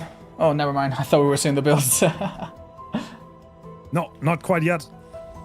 Well, not that we need to know the build for the killer very much, right? It is Japan involved, so obviously. Okay, well, what do you expect here? We definitely pain rush is something that is not that common on this map, I think. So we might not see pain rush. Corrupt. Like, I mean, corrupt is a staple, right? Oh, I'm not even sure. Really? I mean, what is short? Like eruption, I think sloppy. Yeah. Those two, I think, are given. Then you have corrupt. Yep. Yeah, probably. What's the fourth?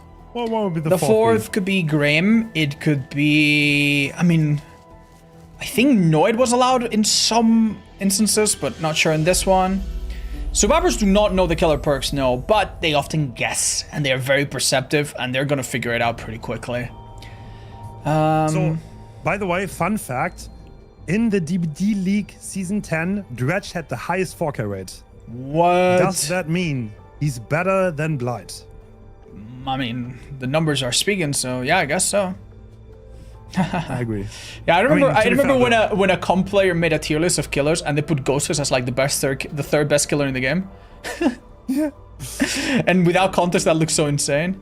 Yeah, I mean, this is it. This is it. So we have Ruin Eruption. Okay. What about the add-ons? Right, so these are two add-ons that both have been made partially basic. They were very necessary before, not so much now, but still very good. We have the Malthinker's Call, faster nightfall for each person injured. It adds up quickly. A couple people injured with this add-on results in nightfall happening way sooner. And the Automated Writing, which saves 2 seconds. Every time you use your power outside of nightfall, instead of waiting for 10 seconds, you only wait for 8 seconds. In nightfall, it's always 4 seconds, so you don't need to worry about that. So I know both of these teams have practiced extensively for this tournament. Wow. So I wish them both the best of luck. I love to see a head-on against Dredge. Like, it's just so funny. Just saying, I watched the Japanese survivors scrim against Momo, which is one of the US killers. And the first game I watched, I think Momo got like 6 stages in total. 5-6 stages. That's promising. I mean, they definitely seemed very, very into it. So, but keep in mind, it's pretty late for Japan. They already played a tournament, so if they don't do too well, please cut them a little bit of slack.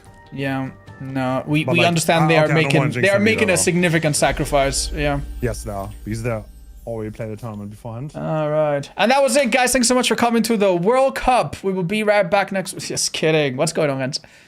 All right, so one of the players from the Italian team sadly crashed, so they will have to remake the lobby because on the way to the game they crashed.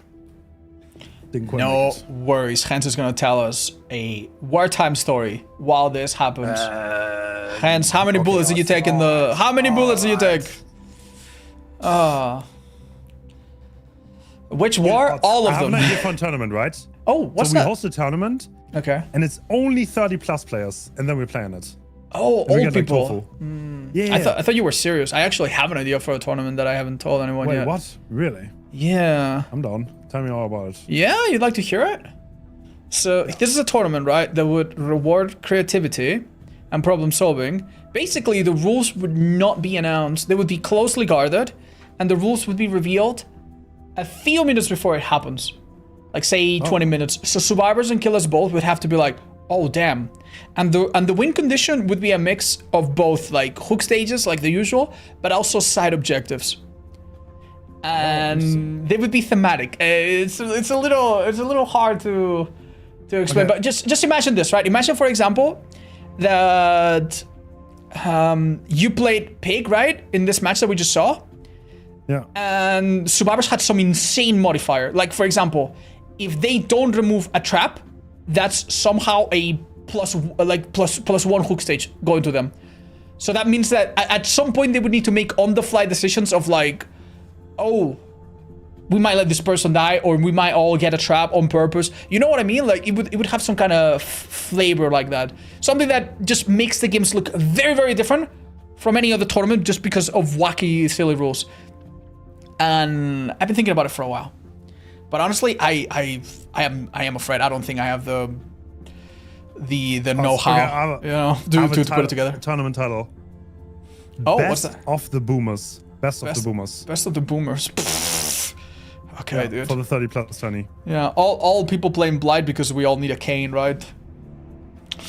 Damn.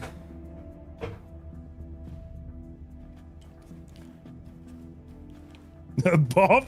The daddy is called Bob Short? No way. Bro, that's so Bob. goated. Oh my god. Bob. Bob.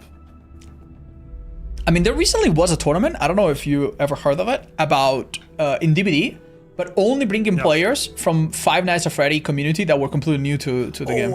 That was interesting. I casted the finals. No Bro, way. that was so cool to watch. Really? Yeah, that was Tell me so about cool it. to watch, yeah. Oh, I love watching that. Dude, some of these players, they had like 20 hours in the game and they were juicing, man. Really? Dude, Spiff was the goat on Xenomorph. No, Yes. like, I swear, he hit the most insane whips, but like there were like weird, simple things that he didn't quite do. He like never monotagged, even on like things where the M1 was just like... yeah. But like he was so whip focused, but he was so good at using it. It was so interesting to Wow. see. Like he became the goat and then he quit with 20 hours. Oh, well. Damn, wish we were that smart, dude. Yeah. And I asked him after the tourney, oh my god, do you like DVD now? He's like, no. I uninstalled it already. Dude, that's like playing Fortnite, winning your first match and then never playing it again, right? He just won a tournament and uninstalled. Oh my god, dude. Like, oh yeah, DVD, I am undefeated on that game. You know? Yeah. Tournament undefeated. Oh my gosh. Damn, respect. Well, maybe they'll come back if there's a Five Nights at Freddy chapter number 2. Dun dun. Alright, friends. Oh my god, it is the Turnip Candy Dredge skin. Love to see it. The build is quite normal and to be expected in this sort of setting. We have some anti-heal, some gen slowdown. Ruin and Eruption cannot be used at the same time. One of them is plan A, one of them is plan B. Oh my god. Oh. That is a very, very early hit with Sloppy Butcher, making the heal even worse. And yeah, we see the very same gameplay. This is like how Midwich plays. You have 2 god pellets on either side, and you kind of want to drop both as fast as possible to buy time for your team.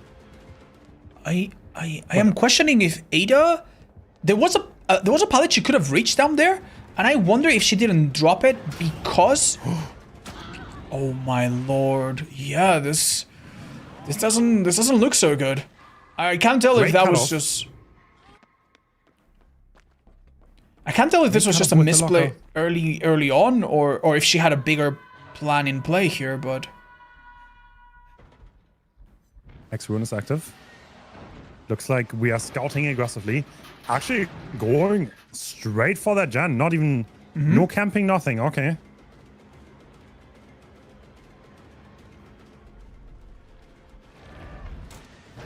Oh, wow. Okay, Yeah, zoning we're gonna walk aren't we? back. This room is completely dead. A hit here, I think, is unavoidable now. But how do we use it? So this already looks very different to how a Western retro play, I think. I think we would always be back on the hook, right? Maybe Really? we're going there right now, though.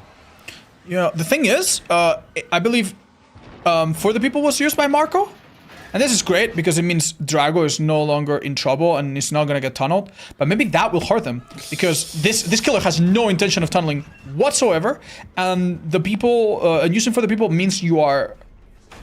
Oh my god, that was incredible. That stun was necessary, otherwise this pallet is very unsafe against Edge. Marco with a great turn back. Is he gonna make the pallet? Yes. Greets it. Oh, wow, He will die here, it's just a matter of when, right? True. Oh my god, actually fairly good. That's pretty much as much time as you could have bought, right? Yeah, Marco. Oh, wait a second. We want more, don't we? And we're on Palle now, okay. Interesting. Okay, we are slugging the survivor. I mean, there's no pain in play. This is gonna be a hit. Probably want to min-max the Nightfall, right? Get as much value as possible. And we see someone else outside rotating. And it's Pedro. Who we injured earlier with the teleport ahead. Oh my god, the chaos being created. Keep in mind, Ace was picked up right below. This could be a pallet save. Not even a chance. No. Is it safe to say that the Italian survivors have been rocked out of their chairs a little bit? This gameplay has been so dynamic, so little time wasted, so much pressure applied. Absolutely, and yeah, Ruin still active means look at the gen. Like we're starting a fresh gen, 4 gens. Everyone injured, which means faster Nightfall. This looks very snowbally. Oh my god! That was... No. Oh, I think that was a mistake. I don't know how they could have played it better, but you can tell when Dredge is holding his power because he holds an arm out and makes a particular noise. And unfortunately, Drago not only gave an early hit without really delaying it, also gave an early down. Now is dead on hook with Nightfall happening very fast because of the amount of injured people. Oh, that was a basement teleport, not intended. Still an amazing return, though. Oh, Palle has to vault this in this window. Oh my god! Wait, okay, I mean, you can also do that. I was like, is he gonna slow vault? Oh. Okay. That's like we're going for the slug on Palle, for the pressure. I am speechless. I am so speechless. He faked going around and using the remnant. Oh, Marco does not make this otherwise really strong pallet. Are we gonna see a 4K at 4 gens? Pedro has to be manning that gen, but he gets found. Ruin's gonna... Is Japan taking the energy they got from Portugal and giving it right back to Italy? Oh my gosh. One pickup coming through. Okay. I think this is a teleport. I do think that gen that Pedro was doing seems really hard to keep safe. So that gen might be going, back but on the floor. Oh, Drago has been so unfortunate. Drago, I think, was scared of the locker, right? He thought he's gonna teleport to the locker, but he had his power. Yeah. Oh my god, he's actually going down. He is dead. Marco needs a little bit of babysitting to get back on his feet. And even though 1 gen's getting done, if the whole team collapses now, would you say that 2 gens done, 4 kills is an incredible result? Because it seems like an incredible result to me. Absolutely. Absolutely. I'm gonna be honest, I have no idea how every single teleport up until this one right now has resulted in him finding someone. It is not easy. Sure, in Nightfall, you do get a little bit of detection around you when you're teleporting, but even outside of Nightfall, it's been so precise. We can see the survivors are playing the slow game now. Yeah, he's definitely... He was not even like that crazy interested in tunneling. He was more interested in brushing the map and getting that Nightfall and then creating chaos with that way. And it did work. I mean, Italy kind of... It's having trouble dealing with this playstyle. I mean, you can see they fought the people instantly, right? Yes. But we didn't even go back to hook. Like, no. There was no value in that. So... Yeah, I think that might have been a strategic miscalculation. But it wasn't just that. Like, the chases also were so dominant. It's like kind of... If you're very used to everyone playing one way, and this switch up can be so deadly. Brother. Our Japanese killer Neko Neko has absolutely done their homework. Yeah. They have an answer to almost everything you can see here. Wow. Now the survivors, you, like, they need a gen more, right? Like before this becomes impossible for their killer. I'm not gonna lie, I was not sure. Like I was also not sure with Thailand, but they also had a great showing. But like once I saw the team from Japan, the survivor side, scrim against Momo, they played so incredible. I was very hyped to see them, and I'm glad Nico Nico's able to show that they came here to play. I believe the killer failed to guess which direction the survivor was going to rescue from. They were trying to catch the rotation back to the unhook. Still though, it doesn't seem like this next gen can be done. The progress is very slow. Ruin is still up. Doesn't even seem like it's in the survivor's radar at all.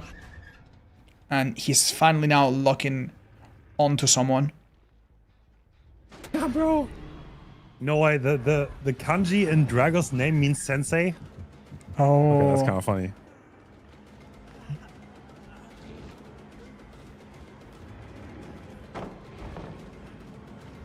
Much like Pig, being against the wall here often gets you killed immediately, right?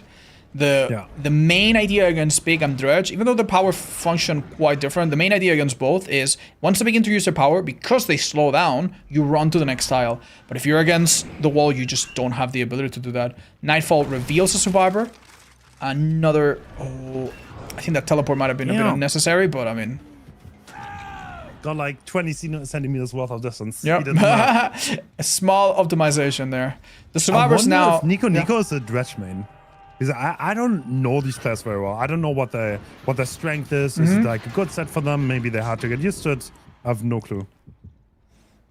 I mean, the sloppy butcher hit and run playstyle is something that already excels in Japan, right? That already is something that they are quite used to. So I imagine that when we see their survivors, it's something they will be quite prepared for, right? It just so happens that it's also the meta in the Western comp scene to run something like this. As you said, no pain res. Typically use... Oh, this is not good. Right, so the dream of getting one more gen done, honestly, seems far too distant. Oh my god. You know what I just realized? Uh-huh. If Japan wins this match... Actually, yeah, you're right. Okay. I mean... Oh, we could have a three-way tie. Okay, no. Again? Okay. No? You're with Brazil, Italy, and Japan.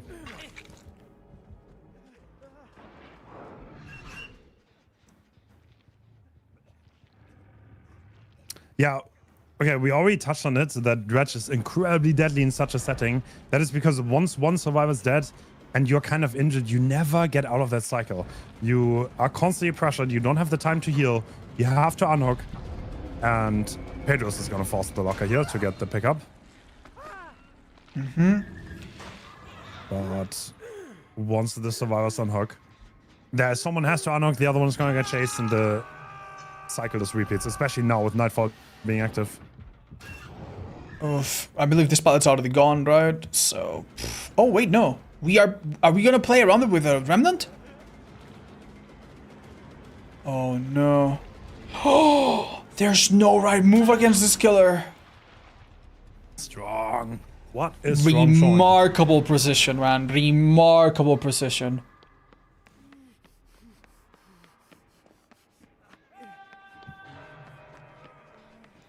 I believe the reason Marco is hogging the left side of the wall is to not get detected. Maybe it's out of habit to not get detected from lockers in the classrooms. That's interesting. Pedro's getting chased. Ruin is still up. I mean, there's no gen even close, so... No, it's over. It's over, man. It's completely over. Do you think that ruin being cleansed would have made a huge difference? Because honestly, man, like maybe forcing this killer to kick gens could have thrown off his tempo and might have given you a chance to stealth or something. I don't even know, because eruption's no joke either. But I'll be honest, like the way, no joke, if you go 3-1, right? yeah, Very few times are you ever gonna get another gen done. Like there's so few times I've seen a gen get completed once one survives that. So whatever you are at that point is probably gonna be the end result. Like maybe if you have like an incredible showing, you get one more gen done. But if someone dies at 3 gens, you're never gonna get. Yeah, you're just never gonna get further. Because the pressure that Dredge can develop with Nightfall on this map, with the locks on the lockers slowly getting depleted, the pallets getting gone, it's only gonna ramp up more and more, and you just... It doesn't get any better than this, by the way. This is your wet dream if you are a Dredge player to play on a map like this. Tons of lockers, all lockers typically close to gens. Almost no gens in the map with no lockers next to them. Unfortunately, Dredge immediately drops off in many other maps, right? Wow. True. I mean, it's fun to watch though. And I kind of like it. He's in this element. He can use the Nightfall really well. The Killer Instinct on the Nightfall. Locker for mobility. Yeah, it works out. Well played. Well played, Italy. Incredibly well played, Japan. Now we will be switching sides. Japanese survivors will be going against our Italian killer. This group is gonna get incredibly spicy if Japanese wins this. If Japan wins this matchup, because both Japan and Italy are gonna be Italy's gonna be 1-2, Japan is gonna be 1-1, and Brazil is gonna be 0-2. But if Brazil wins against Japan, then everyone is 1-2. I have no idea how you're organizing all of this, man. It's okay. We will have to do some math if that actually happens. All right. I mean, we have like 2 hours of Singularity to do that, so it's no problem. Oh no! Don't mention it, man. Wait! Isn't there Singularity Japan? I think it is. Oh no. Let me quickly double verify. I think that might be the... Yes, it is. Yes, it is. Oh no! What it might come down to the wire on that group. What have we done? What have we done? No, I don't think you can hold that much. Not with... If you have oppression allowed, then you can hold for an hour. Literally, you can. No joke. I've seen it happen in Commentating. It's quite funny that Italy banned Lesion. They might have seen how Japanese players played Lesion in the showcase that we did some time ago. Remember? Where we commentated it together. Lesion was so strong. Yeah.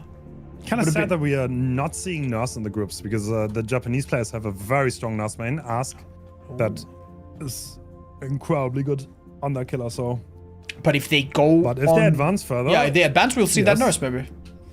Yeah.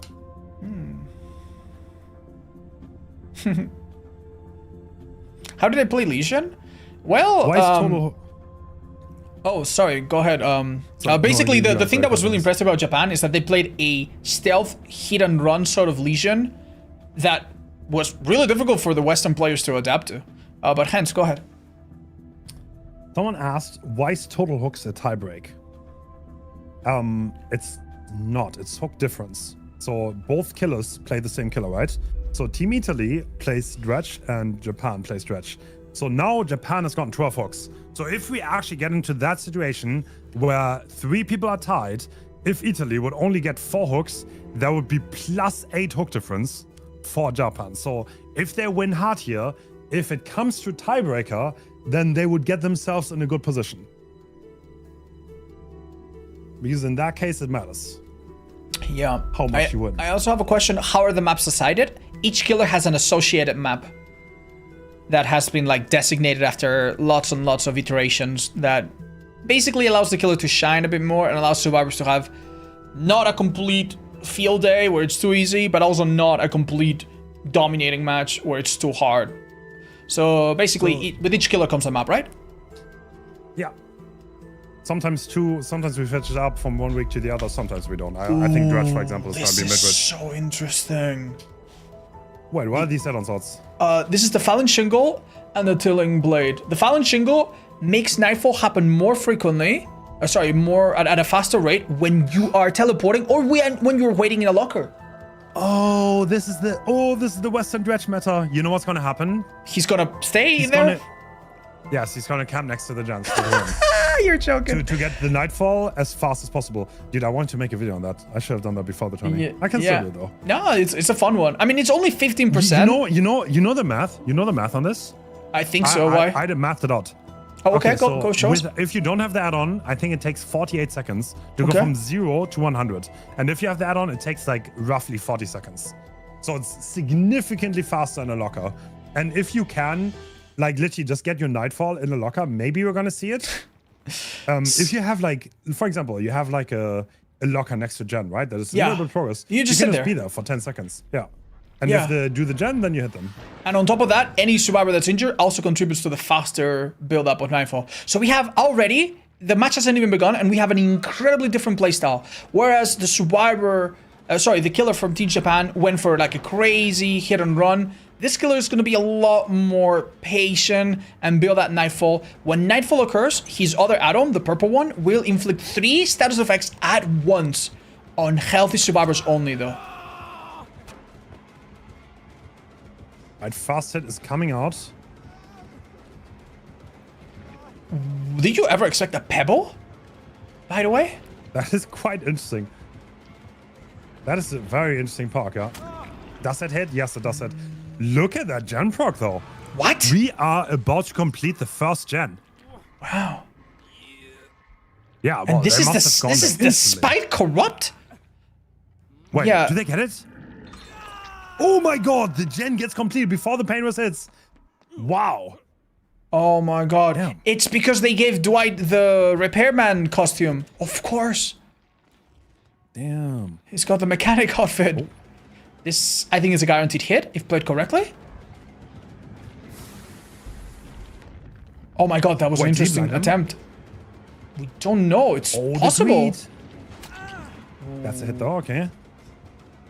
The Japanese captain. No, he's leaving him. Came out on top, I think. Mm-hmm. On Jake. And we have established that in the Western style that Italy is more like to play, we are more likely to look at a tunnel, right? Yes, presumably. That's what we expect anyway. Yeah, so that's 2 injuries. This is going to matter a lot, by the way. Lockers were not locked, so... Oh, this seems like such an unlucky... Make that pallet? No. What? What? Oh my lord. Oh my lord. No comment. Just to stun him. That's crazy. He dropped the pallet with his legs. Yeah, Makopon, no doubt, in their screen, tried to go for what seemed to be like a possible stun, but we are dealing with pings that are a little bit higher than with like, it's just an unfortunate part of, you know, an otherwise really exciting thing to bring so many countries together, right? Ooh, interesting play from Nia. She does drop the pallet on the wrong side though. She's gonna get chased and we see that there are... I think this is a trap, right? Unless she leaves this moment right now. Okay, she doesn't want to get slugged, probably to allow the unhook, I would guess. Maybe. Yes, locking locker. Ruin is still active though. This is another pain rush. And we are... Yeah, actually, that might have been a really good play. Otherwise, the killer could have interrupted that.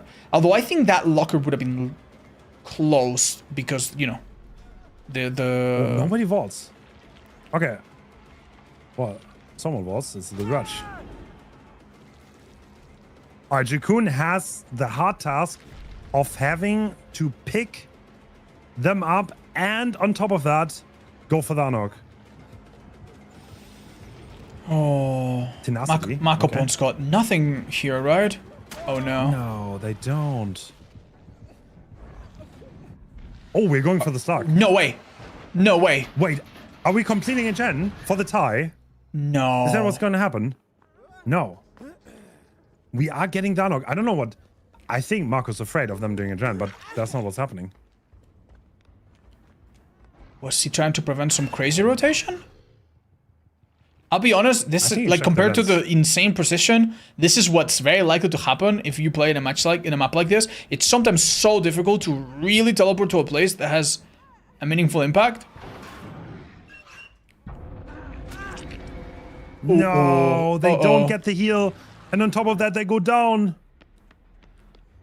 Wait, the gen. The gen. No, Okay, that could work. That could work. do they? No, they don't. They do not commit. Wait, they should. This Painless, my God. though. And here's a Painless right outside. Oh no. Well, I think Japanese players have understood that at this point they have to play the long game, right? They're not gonna win it right now. That gen took a blow. Far too big. Yeah, the killer's probably very pleased seeing that. No kill instinct. They might get the reset in the hallway. I think they're in this hallway to the left. Is he going to check? Yes, he sees both. Teleports right ahead. Nightfall is still active. Keep in mind that a hit on the Dwight now inflicts mangled, hemorrhage, and blindness, which would disable, for example, alert, and make the eventual healing all the more annoying. Does the hit happen? Are we going to trade this? This is Painless, though. Yes, we are going to trade. This is going to be a Painless, though. Yeah.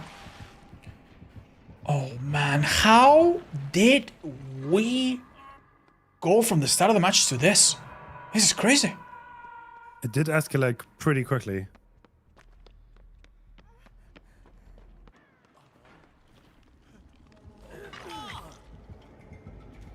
Damn, honestly.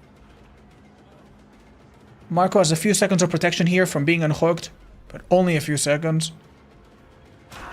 That's so unfortunate. work. So unfortunate. He doesn't get that, and now he definitely wants to protect that gen. Make sure that this is pocket 4, right? That's why he's leaving. Yeah. The gen is so regressed. 2 Painless. Oh, This we're is starting so a new one. difficult. There's so many gens. How do you protect them all? The next Nightfall is about to start. Yeah. So it looks like Marco definitely wants to find where is that gen being done. Oh. And yep, there it is. He did. But look at that little progress. This room is not super safe. Wait, what? I don't think he meant to do that, but Nope. Only 4 seconds cooldown during Nightfall. The survivor aptly decides to get the hell out of there. It doesn't really make it anywhere else, sadly. hard to play those pallets on ping. Yes, incredibly hard. He's trying so hard to go to the right locker, but it's very difficult. He does find the reset, however. Well, they get 1 reset, but this is what I mean. You see how it's like so hard to get anything done once one survivor dies, because like you're so busy resetting. Oh, And if you man. don't reset, then the lockers become so strong. And now, by the way, Adam cannot... Oh, unlucky. He cannot see the aura of his teammates, which puts more of a strain on communication, right? Because they have to constantly call this out. Oh. I think this is not 300 ping, guys. There's exit lag involved. All of the Japanese players have exit lag. We're looking to prevent a massive slug that would end this right here and right now, but it's not looking good still.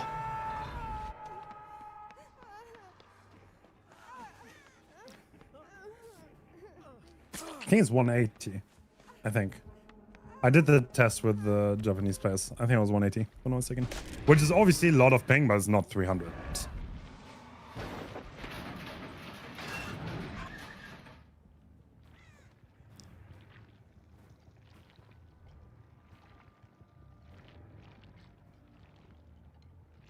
Of course, I'm not denying that 180 ping is high, but Guys, I mean, ping is always- ping ping sucks. aside, Like, ping there's no- aside, you can definitely watch this and still understand the incredible mechanical skill involved and the incredible amount of strategy on the survivor side required as well. Let's not focus on the things that we cannot help. The speed of light is not gonna get any faster anytime soon. So thank you for understanding. Everyone that played in this fully understands, and it's bad for both sides, and both sides have to play killer and survivor. So thank you so much for understanding that, and enjoy this for what it is. What an amazing opportunity to see people from different communities come together. Ooh. Excellent play, man. Excellent play.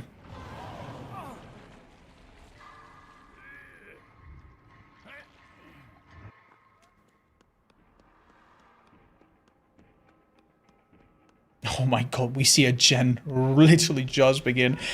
Oh, dude. This is like living in Norway in the winter. It's nighttime all the time. There's no sun. They've been in a constant state of nightfall. It's actually insane.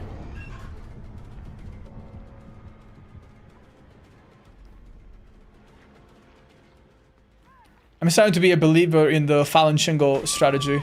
Wow. We didn't even see it come into play. I mean, with such a win con, I don't think it's worth it. I mean, Like, I don't think. what you mean the shingle? It does work. Like, you don't need to wait at the gen. Every time you're teleporting, it's still building up, you know? Yeah. So True, it didn't get like milked too much, but it did probably contribute quite a bit. So this is gonna be a final chase for the Japanese survivors. Like he's got Adam here has a chance to maybe pull off something impressive, but it's on a timer basically.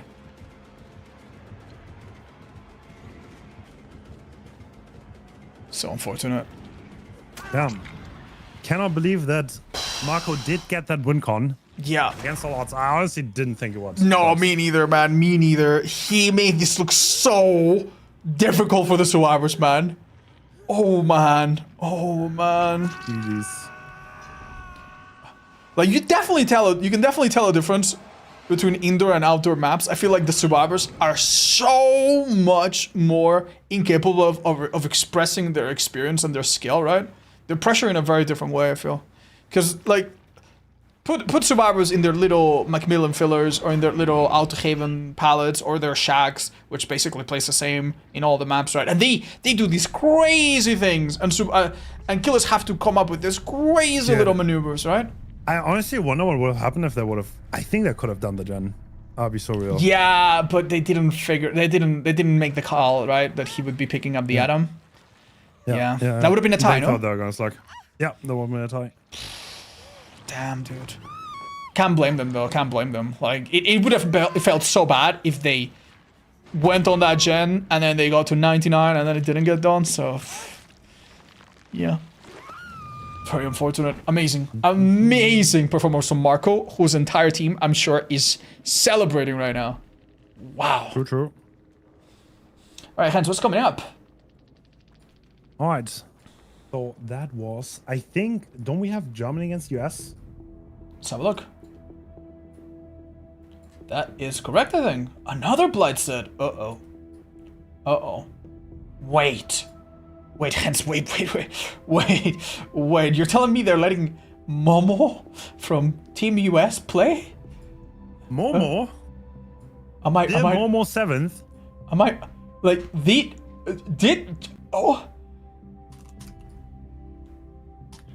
Did the German players generally walk into a Momo set? Oh, but they have their own insane blight V1. But he's not playing killer, is he? Or maybe he'll come back. I don't think he is, but we have a second backup blight one trick. Is that Mother? Crow. Oh. Crow. I mean, Crow's a little bit up and coming, but he's also very, very good at blight. Oh my god, dude. Listen, how? Like, what were the other killers that were banned? We saw a cheeky little Single. We saw a cheeky little Freddy. Damn. So for them to go willingly into this is an incredible amount of confidence. Germany thinks they have a blight that can match one of the most disgusting, greasy. Yeah, of course. Like, I mean, US has nothing on Germany. sweaty blight. Just another Just another country to fall. Don't worry. Okay, all right. Now, I mean, US has played very dominantly. I'll be honest. So yeah, no, it's gonna be a hard they've one. been riding a massive wave so far, and they've made some of their games look so easy. Gosh, right. So a stark contrast compared to the other survivor perks that we saw, because we are going against an S tier killer with so much going for him. He actually has some bans. You see no pain rest here. Many perks are banned either by themselves or in combination. So we see some perks like Dying Light, which don't seem so strong at first, but can slowly add up to be very oppressive. Survivors, on the other hand, have some of the best perks in the game. You'll never see 2 perks repeated. You won't see 2 sprint bursts or 2 decisives, but don't let that fool you. This team is stacked up to the brim with amazing perks, and playing around them has been very important. Oh, is that a sprint burst user? There's a lot of walking going on. Yeah. Sprint burst is always a good indication that we are looking at. Oh yeah, this might be the Deliverance player, but the hit doesn't come through. I think Crow expected the flare. Zaf is a very, very strong survivor too.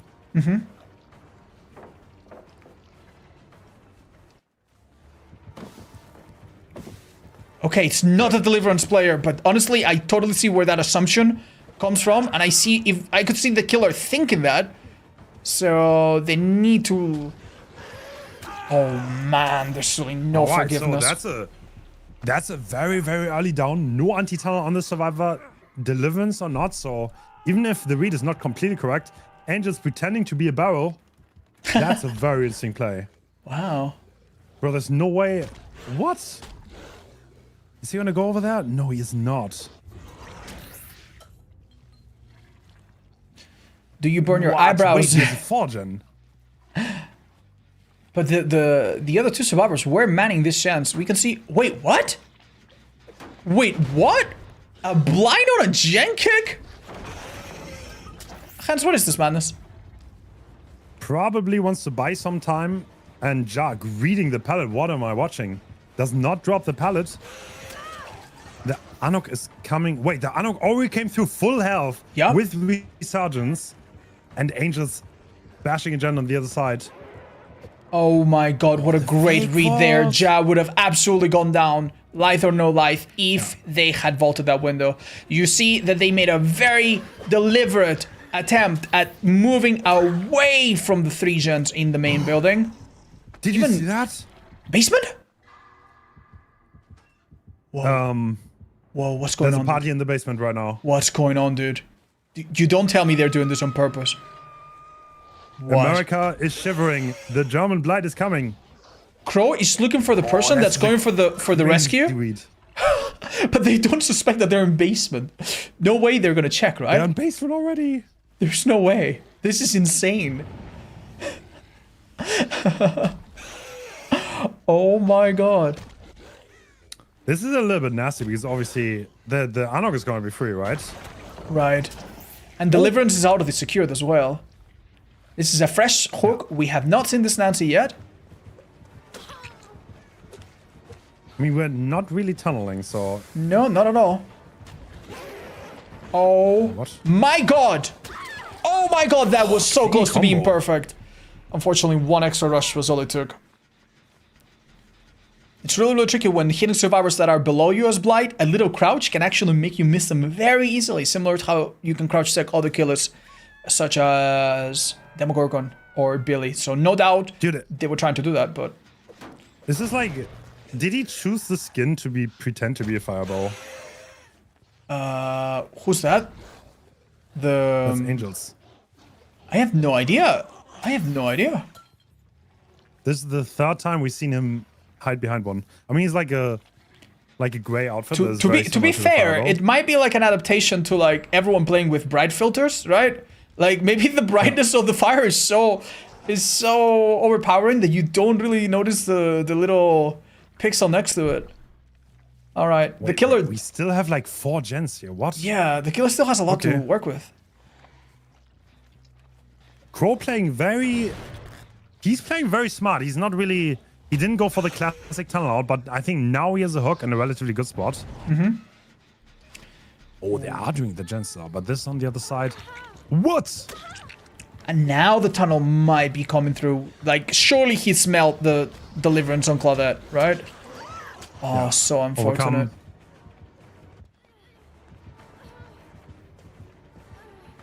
Does he make that hill? Zaphis' gen is not... Oh my god. Note being remarkably good under pressure, by the way. God, yeah, these survivors, they're just not easy. Not easy to play. No way you get the vault. Resilience? Unfortunately, not enough. Okay. So that gen is 40%. There's still like 4 gens in this general vicinity, so Note is definitely in trouble in his corner, but he has a hook close. A hill. To use balanced landing. I mean, one thing that could start creeping up on the Survivor side is, other than Angels, as the obsession, everyone's starting to deal with a pretty sizable 12% slowdown on gens. Add to that the Kyle O'Brien extra aggression. Add to that the occasional eruption and kick. And these gens are no longer just 90 seconds. Oh. There was someone trying to escape edge map. Did Crow see it too? Oh my god! I mean, this person can be slug with Unbreakable, and they can be hooked with Deliverance with less impact on the team, but... Ooh. Wait, what? What? Okay, we're switching targets. We want to go for maximum pressure here. Zeph has already been hooked once, so... Oh my god. Yeah, okay. Like what Crow's doing. He's definitely cooking. Here's a problem, right? Angels picks themselves up. Wait, they 99 they're Unbreakable. They're in a corner, so maybe they're not sure they can make it. I mean, they just want to go up to the hook, I think. Like, once they pop it, they can actually be slugged, right? Like, right. As long as they don't pop it, they're invincible. The moment they pop it, they become vulnerable. So now he uses Unbreakable because he knows he's going to get this unhook. Damn. I do not understand how Team USA finds time to do gens despite going through this much. It's like they have so little downtime. Once again, Crow is cooking up a storm right now. This is incredible gameplay. Is it enough though? Because the generator closest to the middle, this one right here, I think it's really hard to defend. Well, if we convert this hit, no, we don't. Yeah, this is really, really difficult. I mean, Zaphis is Deathhook here. There's still 2 pallets, and I don't think we have time to break every pallet here. This is kind of like the problem, right? On top of that, we also have a survivor doing this gen. Claudette will soon become picked up as well. Wow. Oh, they had the patience. They're still on the hill.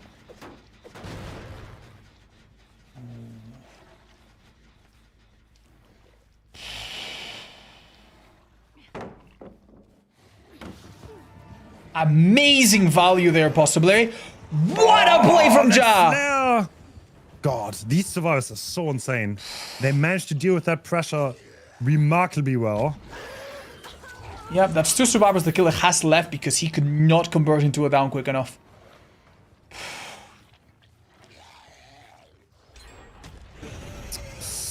Middle gen's done. There's only 1 left. Yeah. Oh, Ja, I think, was trying to avoid the first hit, like the final rush hit, right? Yeah. That was the point of getting in there. Did not happen. Does he make that window? Think so? He does. Okay. Very cheeky play there, but I think this killer... Oh. Well. He's vibing. He's no fool. Let's just put it that way. Oh, look. This is like the difference, though. There are reset parks. Survivors can come back from these situations. And once again, Angels being slugged. Bro. We're not gonna go into details as to what weapon the killer used to down Claudette there, but it was very potent. Yeah. Alright, Note being full health. He's using balance handling off the hill. He's probably gonna be on the other side of the map already, right? Yep. Yeah. Yes. This is the kind of situation that in a 3v1 would be so difficult, but having that 4th survivor It's making all the difference now. The resets keep coming in. The gens never have any downtime. Everyone's using their perks. Ooh, cheeky little blind here. Oh, that was not a perfect rush. Oh, and yet... Nice. Oh my god. Oh, we see Node though. The gen is done. Where are we gonna hook? Do you want to go for Node? Node is death hook. I mean, Angels has Deli up though. Oh, that's a clean combo. 1-2, but wait, do we actually want to let them get away? They seem to have reached some form of safety here. Dead Heart is unfortunately gone. What? Oh my god. They decide to go back. Because Node is already death hook. Going for them is not very good. Jar, on the other hand, is worth 2 hooks. So ideal case is obviously Angels, but he is still his Deliverance. Wait, why did they seemingly wait over nothing here? Wasn't that a little odd? Maybe they've already acknowledged that they're gonna lose someone, they might as well lose someone So and this is make it 7 safer. hooks. I mean, Momo's a strong blight. Anything is possible though. Well, like Crow played well, but the Team US had a lot of coordination, and he didn't quite get someone out. He did not quite get someone out. Yeah, now we honestly see why tunneling is just so important. Like, you could argue that this killer eventually fought for his 3-gen or his 4-gen, but it was after a quite favorable set of hooks and hooks for the survivors. They got the Deliverance, and it was a deterrent factor. They got their own hooks. They hit in a way that was just so creative. Going into basement there was so out of left field, right? And it worked out so well for them. Yeah. Now, it's not easy to tunnel, by the way. The person he would have tunneled would have probably put up a fight. And it's so much easier said than done. But yeah, dealing with 4 survivors of this caliber is just... It just lets them get away with anything. We've seen the most insane 3v1s happen. But a 4v1 is always going to be difficult, even for such a strong killer. Blight F tier confirm? Some buffs coming next patch. I mean, yeah, you can't just hold long term, I guess. I mean, like, they played it down cleanly, I guess. They also had, like, great stealthing, honestly. The basement stealth. But, like, Crow didn't even try. He wanted to play the top side, but they just made it hard to get a good hook there. Well, and, like, the down on Node just took a little bit too long. Like, where the zero... Not to mention that, like, towards the end game, like, these survivors were, like, hitting their notes, man. Like, like we saw, like, such a crazy play from Ja, such a crazy play from Nancy as well around the hill. Oh man, that hill was very good for them as well. It made what would have been an otherwise really dead end into a somewhat recyclable pain in the ass for the killer. So yeah, good stuff, good stuff. This map is very, very dense in the middle. Sometimes you can get really crazy stuff if the survivors get a good setup and they use it well. It doesn't matter if it's Momo at the wheel. He could struggle to get those. What was it? 7 hook stages? Yeah. Why is Pig banned? Pig is not banned in general. It was banned in this particular setup. In fact, we just saw a Pig, I want to say 3 games ago, so. I feel like the ban scene is more confusing than it helps. I find it kind of interesting though. Like, no, it's nice. It's nice. Yeah, like it gives an insight into what players. I mean, it's gonna be more interesting once there's actual like best of 3s, like where someone actually picks someone and it's not just what gets left. But yeah, wasn't paying attention much last match. What happened? Well, Blight secures 7 hooks. He had a bit of an... He played the final gens really well and held the final gen or 2 really, really good and secured 7 hook stages, but he was after a difficult early game where no one was really tunneled, which is what you expect to see with a killer this powerful. Yeah, survivor teams are in voice chat. They do speak and coordinate, sometimes even watch their killer teammate and give a bit of insight, right? So basically... This is very smart, because if you don't play, then... you have spectators can see more because you have more brain cells and you don't have to have mechanics. So this is the highest possible form of coordination, and these are some of the most coordinated people ever. I think Portugal and US in particular have shown themselves to be, I want to say, basically flawless in their macro, right? Like Very few mistakes. Very few mistakes. Also remarkably good at not getting found out of position.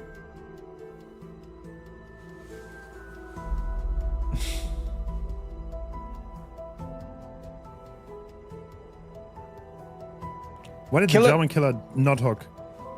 Sorry. Because deliverance, the Claudette had deliverance. So if you hook them, then they can unhook themselves.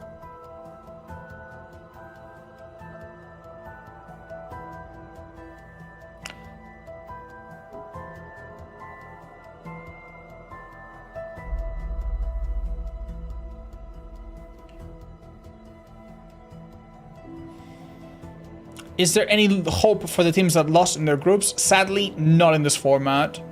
So out of the four-team groups, the 2 top-performing ones go on to the next stage. The other ones, they have our gratitude, they have our thanks, they have our admiration, but they get the hell out. There's no loser brackets, I'm afraid. Sorry. I mean, this is a 2-week tournament. I'm honestly not a big fan of the tournaments that drag out over like 3 months. I'll be so honest. I like bashing in 2 weekends and then call it a day, and That's then nice. come back That's like really half nice. a year later. Yeah. Like it's fine. Two comp weekends. There's ups and downs no matter what you do. No one can truly be happy, but I think this is a really good compromise. There's no shade to anyone. Like the majority of DBD tournaments that go on are league format. Like there's not, like there are very few like 1 week or 2 weekend tournaments. Yeah. It's nice to get invested, but also harder to follow casually, right? Yeah. Why haven't I seen the killers more in the last Survivor? Sometimes they do it, sometimes they don't. They obviously don't care too much. They can do it, there's nothing preventing it as far as I know. It's just... Oh. Wow. So Momo has Ruin and Dying, Eruption and Corrupt. Okay.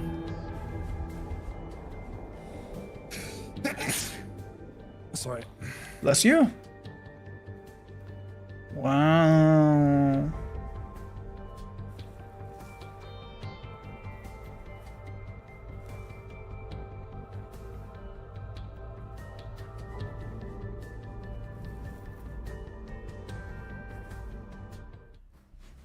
Very well. Momo now has to achieve about 7 hook stages, which basically is 1 hook on 1 person, 2 kills on 2 other people, more or less. And if he doesn't achieve that, then Team USA will be taking their first L in this tournament. Much like before, we see Blight immediately go straight to the other side of the map and start searching. Because, as Hans has told us many times, the Survivor strategy that's quite accepted is to hide in the edges of the map. Overcome on Dwight. It's not gonna be enough! Oh no. Wait. Oh no. Oh, do they expect this? Do they get it? Let's go! Get it. I'm impartial, by the way. Team Germany living up to their reputation. That early down, I'm not gonna lie, I think could have been a complete curse, right? Oh, that looked like a mistake. This Survivor is gonna go down. So obviously, if you see Overcome in such a setting, you would always expect that The to deliverance. be deliverance with that, but it's not the case for this. So this might not be as bad as it seems, but this is Resurgence. Very interesting build. Overcome Resurgence, and he has self-care botany to heal himself too. All right, Mada on the edge map, and Momo's heading to the top side. No, Spitz getting hit. Oh, Spitz played so well this tournament too. Sadly getting hit through the pallet. Honestly, the scariest thing about Momo is that he's not a fancy Blight player that goes for crazy things. He has this very methodical, very straightforward, sure way of catching you on basically any tile, right? And that's what we saw earlier. He didn't take any chances letting Oscar win a 50-50. He just uses the double speed add-ons to completely make yourself basically undodgeable. Okay, a little bit of tunneling is happening, but thanks to Resurgence, this Survivor is fully healed. Oh, no. Did not swing. Overcome is gonna come through. Can we get some much needed distance here? That is such an Momo interesting sees it play. coming. I mean, there was a box right outside, so Yeah. I see the play, but with that box, there's no way that works. Okay, 2 gens done though, so I think there's still a 3 gen on that side, right? We will see momentarily. Yeah. Not the easiest regen, because this one in the middle kind of affords some safety for survivors to go back to the other side. But definitely a 3 gen that Ruin or Eruption could hold. Especially if Oscar dies. We saw in the previous match that the big thing the survivors had going for them was the fact that they had all 4 survivors up until the end game. This has to come down. The survivors might get ruined here.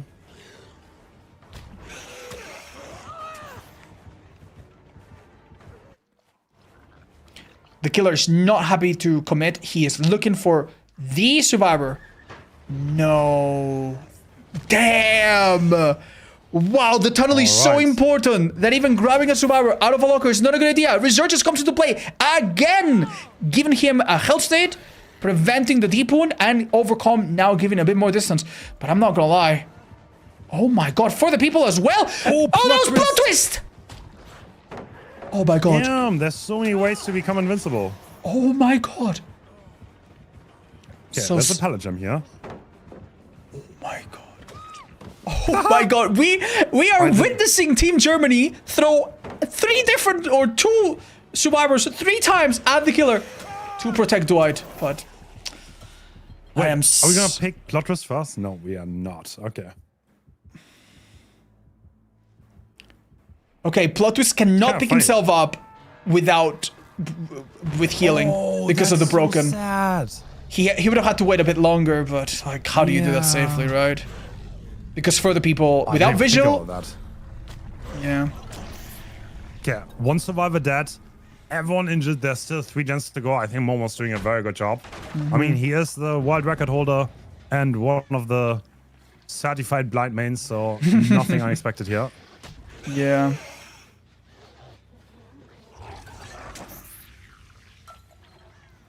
Man, I love to see altruism work, but it's so heartbreaking when it quite doesn't work out, right? Oh my god.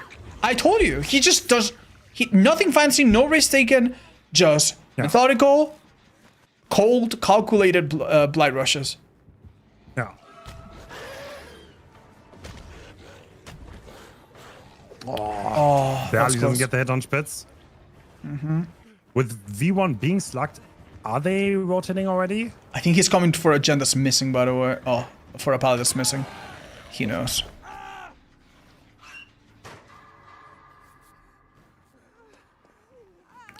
Okay, perhaps this deliverance is the only way for these survivors to somehow get a little bit of a second win here. Momo expected them to be rushing out, and maybe this heal was a little bit unexpected.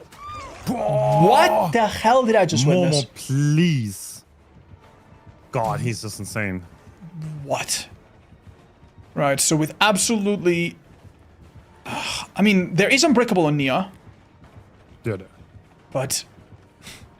Yeah, Team US is looking mighty strong going into the playoffs. Even this Unbreakable does so little, doesn't it? Am I right about it?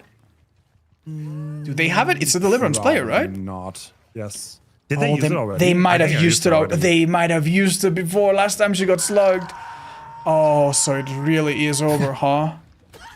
Damn. Okay. Momo Alright. V1. There's some personal storyline there to be uncovered. Sadly, V1 could not play Blight. Yeah.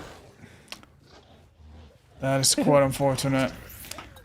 Well, after a little basic attack of kindness and respect, Momo comes over. There's no point in trying to play around Hatch here. It doesn't really change anything. So the survivors are just standing still, letting this get wrapped up a little bit faster so that we can get on to the next match a little bit sooner. Just to give a little bit of context, this is banter between friends. They know each other quite well.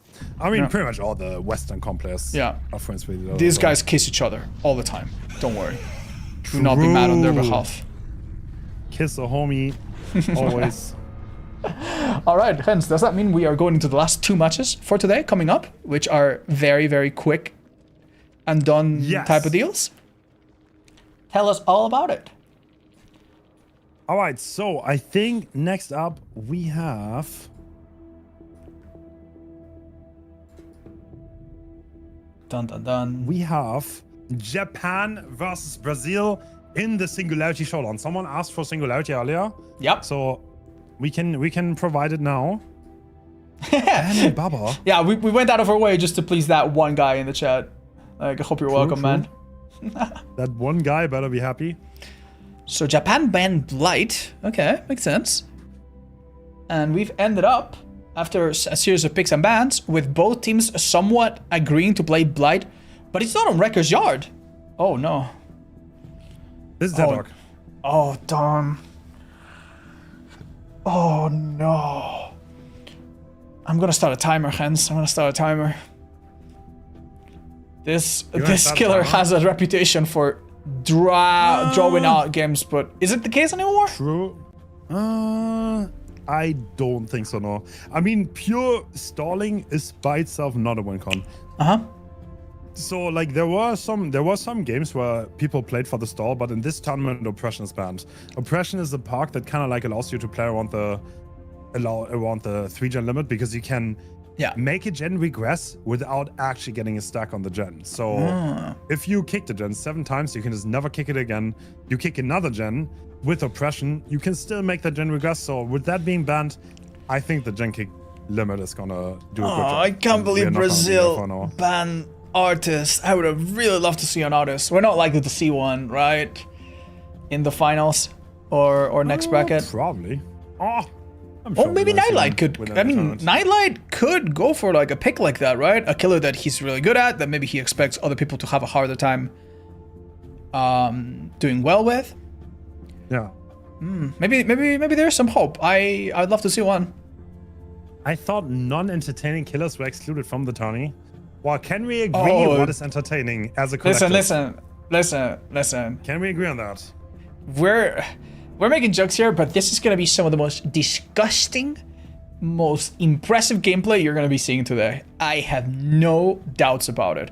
Plus, the Japanese killer a few matches ago left me completely dumbfounded, and he was such a thing to behold. Don't go anywhere, you don't want to miss this one. All killers are entertaining. Dan likes Scar Merchant. Wow, interesting.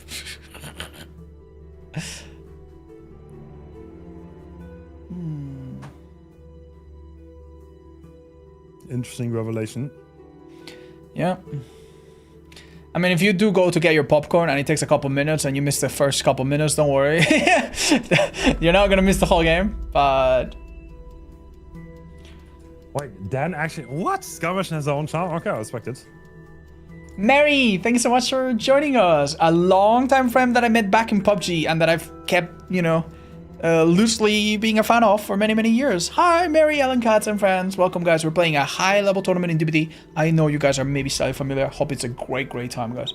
And I'm now going back to my commentator. Thank you so much. Please be extremely welcome.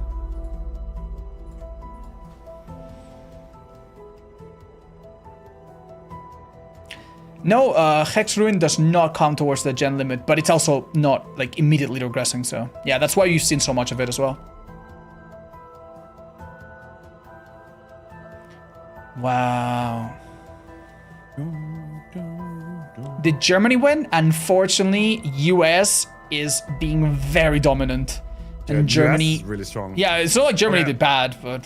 We've seen almost every team play 3 times. Who do you think is your favorite odds?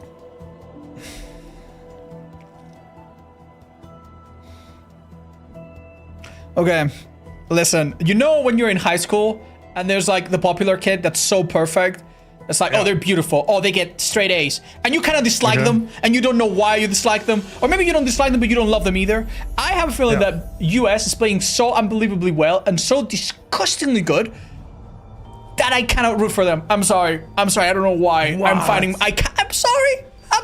Dude, that's just how it is. Like, every tournament I've ever hosted was won by NA. So that's called MB? Yeah. Shut up. But yeah, no, that's making me want to root for the underdogs a little bit more. Then again, I mean, some of the other teams, they're not particularly apt to be described as underdogs because Portugal is insane. I think in this next stage, Poland is going to surprise us big time. So I want to say I'm rooting for Japan right now. I hope they make it out of their group. Although I don't even know if it's feasible yet. Is it? Do we know? I think Japan might be guaranteed out because the performance of the other people in their team were just too strong. Russia and... Well, no, it's not Russia. It's... I think they're out. I think they're out. These are all two, right? I'm pretty sure. Well, then I'm rooting for Spain. I'm sorry, guys. I'm sorry. I still want to see the Japanese play. I hope the ping is not going to be too bad. So yeah, sorry. I'm a little bit impartial. Not entirely impartial. Is Singularity good? Oh, you're gonna see. Obviously, it's hard to judge how good a killer is when you play with survivors this strong, but this is a really, really good map for Singularity. Most of the gens are in the open. Even the ones that are on second floors can be controlled by cameras, which is the main power of the Singularity, which means that this killer can basically follow you anywhere and can go from one corner of the map, if a mistake happens, to a completely different corner of the map. And yeah, because he vaults so unbelievably quick once he teleports after you, some of the typical playstyle that you see around running to shack, running to main building does not really work. They need to play against him very carefully. There's been a ton of Dead Dog Saloon. Yes, one thing you might notice is that in competitive Dead by Daylight, maps that have little variants and do not go from like complete dead zones to complete God palette stacks here and left and right, they are favored by organizers because that means that the map is almost the same on one round compared to the next one, and that is a more equal grounds for both teams to do their best. Say, for example, you go to, I don't know, what is a map with terrible RNG? Hence, what comes to mind? Disturbed Ward or Chapel, right? Sure. Like Chapel, for example, you can have a setup in one round that is so disgusting that plays itself, and then in the next one have a much more lenient one where, you know, where killer gets away with a lot more. That kind of map does not go super well. Chapel, for example, I think you only see in Spirit and maybe Nurse. So yeah. Yeah, Chapel's pretty well. I mean, Dead Dog is also just like, I would almost say the best map for skill expression. There's some problems with it, like the gen locking is really annoying, I agree. Yeah. But like the palettes offer a lot of skill expression. The way you play them for both killer and survivor, because they are relatively good, you can connect them, but you can also down them relatively quickly. So there's team play, there's natural anti-tunnel with the main building that makes the gameplay more exciting. I'm gonna be honest, I think this is one of my favorite maps. Like I love it too. I love it in casual play. I love it in serious play. So we have slightly longer overclock combined with 2 extra pods. Funnily enough, not the diagnostic tool that extends your range. Maybe it's just not necessary in the small map. Okay, I'm surprised. I think, yeah, these add-ons are not something you would see very often from I think the Western teams. So okay. Now, on the Subaru side of things, do you see anything unusual here? We have somehow a body blocking type with Metal of Man on Claudette. Also Soulguard, maybe anticipating hexes, but... Alright, here we go. Japan is going to show us how Singularity is played the Nippon way. Honestly, it doesn't seem too different from what we're used to. A lot of perks to slow down healing, and some perks to make the final 3-gen very difficult. Oh, that's an interesting pod. Yeah. We've never seen that pod, but it... Oh. Okay, interesting. So that hits the shack pallet and the window. And someone's being found instantly. Okay. What? That was a little funny. Oh, that was goofy. Unfortunately, the teleport? Yeah, the follow-up teleport did happen. Whoa. That was a little bit strange, definitely. Oh, I don't think... Oh, this is no good. Oh my god, they don't make that. That is no good at all. Oh, I think a player crashed. Oh. I think a starboard crashed. Oh no. Well, we'll Bro, be back what with was you that? guys momentarily. It seems the Singularity might have hacked into the mainframe of one of these players, which is not exactly allowed. So we'll be back very soon. I'm not gonna lie. We had a small incident like this yesterday, and it's not a big deal for us. We'll be back there in 2 minutes. But for the players involved, it is a dangerous cocktail of nerves. It's so much building up to the moment when you start the game, and there's so much tension. You need to find someone quickly. You need to find the right survivor sometimes in the right places and into the right direction. Get a quick down, and then after you've done that, now you need to do it again, and maybe this time it doesn't work out so well. So yeah. Wait, someone's cheating? No, it was a joke, guys. It was a joke. I think I crashed from the very beginning, by the way. Yeah, So it was not no, just- it's likely. Like I know Yeah. that's oftentimes what it looks like, especially in the Yeah. Germany match where someone had it down and then they started. The way this works is if you complain to an admin, your claim needs to be verified. And that always takes a little bit of time. I know it's a little bit. Yeah, it looks off weird. and It might looks be- like they quit right after a down happened, but it Yeah. had already been established, basically. Yes, So yes, it just takes time. So gotta make sure everything is fair play and legit. So since we had a small glimpse into what the Japanese player is thinking of, we can actually try to piece together a little bit the strategy. So what we saw them do was, from the beginning, we saw them place a few pods that cover key areas, the entrance of Shag, this building here, and really, they seem like they know what they're aiming for ahead of time. Some of these structures appear there 100% of the time, as we said earlier. And then once they had a bit of setup, and they knew they were close to the spawn of survivors, they do something that would have not been possible before, but that is possible now, which is the auto-aim feature. You put a pod covering a large area, then you hold the control button, I think we're taking control of it, if I'm not mistaken, and if a survivor is within range, your camera will automatically snap onto it. So it's a great way to find people, even in this map where grass and bushes sometimes can obscure survivors. So I imagine the killer will want to do the same. Now, one thing that was amazing for the killer that might not repeat itself is the fact that the survivors were far away from the main building. I think the worst thing that can happen as the killer is that you either start a chase in the main building, which is bad, or you start a chase somewhere that ends into main building, which is difficult sometimes. So we're hoping for a similar early game so the killer can pick it up where we left it off. But until then, we're going to be waiting a little bit, making sure that there's no hiccups this time.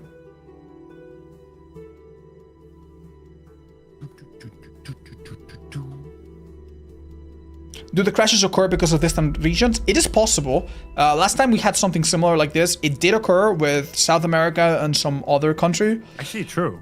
So Yeah, there it might is. be some routing issues. It literally might be something like that, sadly. But what can we do, right? What can we do about it? We do our best. Who will win? Well, we don't know. Find out in 10 to 50 minutes. It's time to make your guesses and bet in the underground illegal sports betting scene. The Singularity will win. What? Yes. Inside information, hence how could you? Was Killer spoiled on Survivor perks? In some tournaments, Killer is asked to leave without seeing Survivor perks, and they are recording their screen, so it's not an issue. I am not 100% certain of the peculiarities of this particular tournament, but not necessarily, not necessarily. So don't worry, the integrity of the game hopefully will be preserved. Has Japan played Pinhead at all? No, sadly. We've seen Japan play Dredge very, very recently. And Hans, remind me what they played on day one. Oni. Right. Only Japan was very strong. But yeah, their Dredge, I think, was one of the most intimidating sets so far. I don't know about you, but I was mad impressed with it. That was the cleanest Dredge I've ever seen in my life.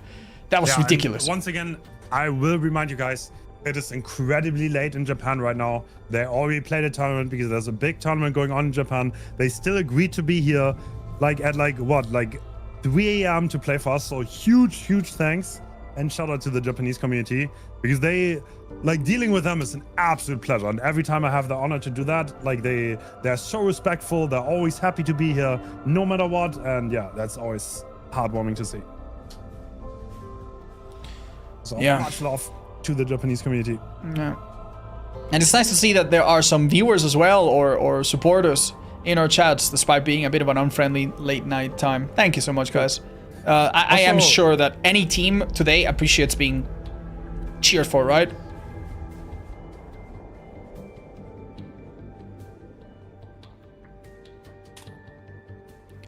Wow. A little clean break plus blood pact. How interesting is that? True. Cleanberg is an interesting park. Yeah. It honestly, it is pretty decent. I liked it more, like, in my, okay, obviously in pubs, right? Yeah. But I played that a little bit. I liked it more than I thought. I'm gonna be honest, man. I tried to use it for four matches a couple stints ago. I was so sad, man. I was so sad. Really? Like I used to, like, it did proc a couple times, but like there's just one thing that bothers me about this perk, which is like it's such a downgrade from just Resurgence, right? Alright, Neko is in a completely different spot this time around. We do not have the ability to zone survivors away from main, but Corrupt is thankfully helping there. Interesting. Dude, that's such an... That pod again. We see that pod twice. So there is some method to it. Probably to, like, yeah, for the Shack Palette, right? Yeah, Shack Palette and Shack Entrance, and a little bit around it, right? Ooh. Oh! I thought they spotted someone. Well, we definitely see now why the add-on to bring 2 extra pods was necessary. This person is just absolutely... Oh my god. Forcing them to use the pod early. So we are podding the crate. The stations, so interesting. Yeah. Wow. Oh, right, so that's a great teleport. Yeah. After being infected by the cameras, the Singularity can teleport to you, and for that brief time where he's a different color, he can bolt really quickly. And look at that, main building is a joke. Wow. Yeah. The glove also helps, and the fast down, it's 0 purse, okay. Oh, it's for Shack box. Oh, does the box always spawn there? Does That it is so now? interesting. No way. Ah. No way. Oh. Uh-oh.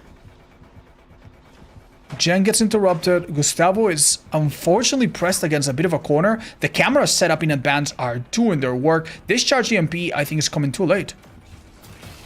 Oh, never mind. Right in time. Chose to kick the Gen, so... But, I mean, it's not gonna take long, right? Whoa! And instant teleport. Yeah. Sometimes the killer will be slowed down when they break a pallet if they teleport on it or near it. That was a really weird one. But hey, 1 pallet less. And this is going to be a long match, potentially. Oh, doesn't get it. They are gonna get rid of the biopod in the main building. Stanley, unfortunately, does not get the further people, which I thought might be coming. And they are terrified here. The Kate might unironically infect the tab. They need to be careful. Yeah, about that. if they will go for a body block, that could be bad. The killer has not lost Stanley, I think. Yeah, I think we're still on Stanley. Yeah. Do they? I'm not entirely sure. I'm not so sure myself either. Still on main.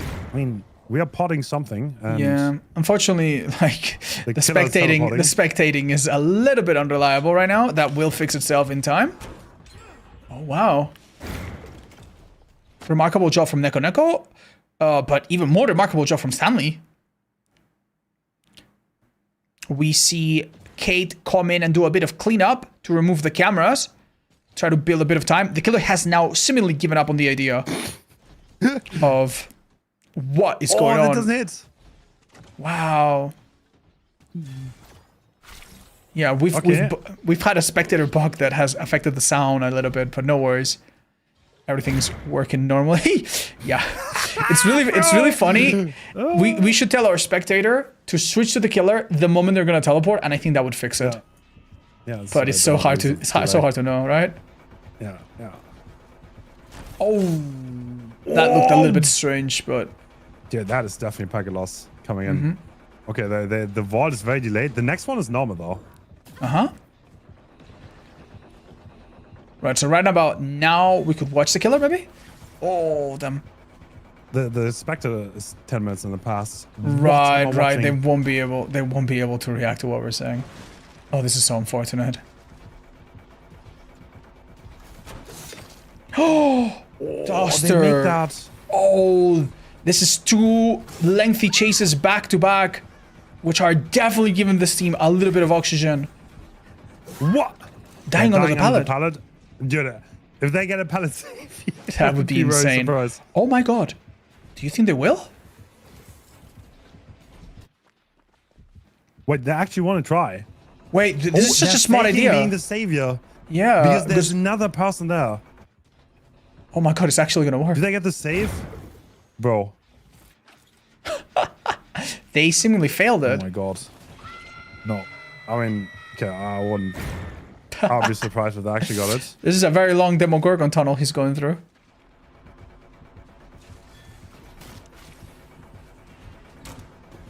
Nice. Very fast vault due to the overclock mode. Dropping this pallet is basically useless.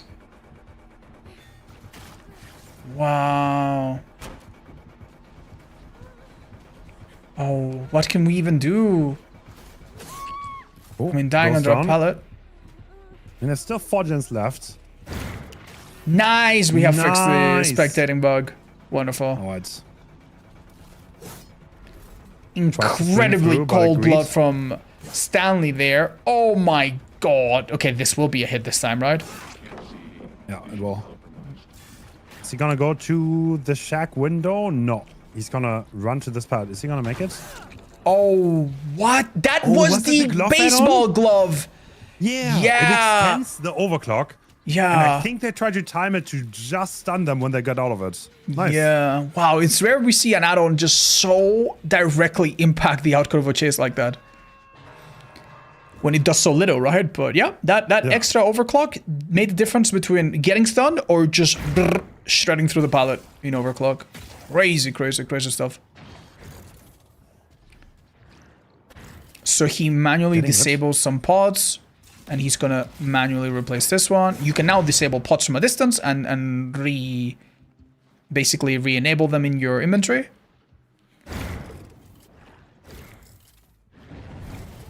Oh, the unhook does happen. Oh, trying to buy block. They do get past though, so he's gonna make the window. Yeah. That being said, Stanley has... is Deathwick now. Yeah. What's their play to keep him alive? Precisely. Oh. He doesn't even die under a pallet. A pickup here immediately. Does he make it? Well, the ace is also going to die though. Oh, surely. Oh my god. Eruption. He knows where both of them are. Yeah, he doesn't have to worry about pallet saves, and now the reset is going to come through. They're going into the 3-1 with only 3 gens left. Damn. Well, only. Yeah, 2 gens done. Only 2 gens done. That's true. Okay. Funnily enough, Gustavo does not get picked up right away. The killer prefers to come here and guarantee that this gens will not be done. Remember, it's not just about killing everyone, it's about killing everyone with as little gens done as possible. Oh, this is so smart. Obviously, when they get off that gen, where they're gonna go? To that box, and it's already pre-aimed basically. Pre-biopollet. Yeah. People was in an impossible situation there where going one way would result in the camera seeing you, and going the other way would result in the killer seeing you. And oh, that extra little bit of overclock there is just so cruel. That camera seems to be in a slightly awkward spot where it doesn't catch them.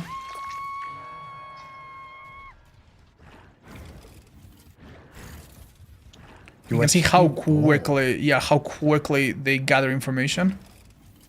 He's about to probably figure out what just happened. This, yeah, they're very interested in podding the crates, and we always check those. Interesting. Kind of like trying to gatekeep the EMPs, I guess. Yeah, this is a playstyle I don't think I've seen or experienced myself. Really interesting. Yeah. And thanks to us getting a restart, we saw that he kind of he did that twice. So that's definitely always the way he plays, I guess. Oh, fakes a teleport. Smart. Nice. Blaze getting away though. Gustavo, a very experienced player too. Ooh. I don't think this saves you from a basic attack, right? No, it doesn't. Too close, even for balance landing. Oof, this heal is only bolstered by leader, which does not fully make up for the mangled, I think. Oh, this is rough.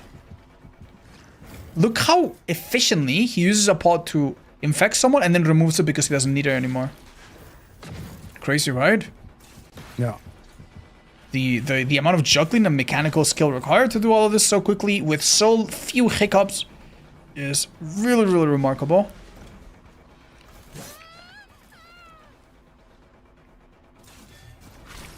Right, committing on the main building. I mean, these walls are going to be fast. Yeah. I think this is the first killer we've seen that deals unlucky. That deals with main building without any like perks to assist him or anything. And makes it look so weak for survivors, right? That mega fast bolt is so brutal. Okay, that is a normal heal. That's a bit more like it, right? Desperate measures.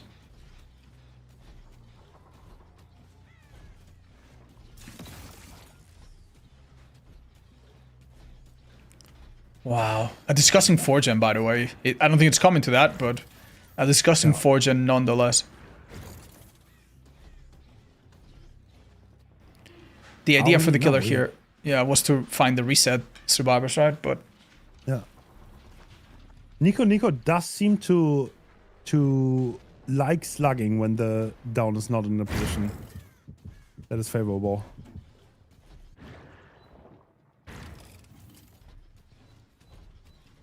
These next few seconds are going to be super critical.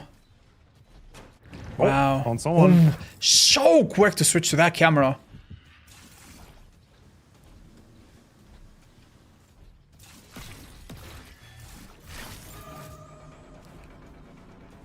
Ace has brought him far away from the gens, far away from the team.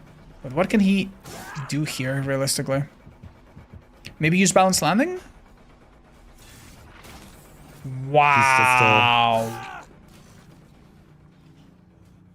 That means teleport right on top, and that's gonna be another down and hook. Sloppy Butcher has been so worth it, by the way. There's been so many heals that have been interrupted and thrown away, or just at least slowed down partially. No wonder it was a choice for this killer.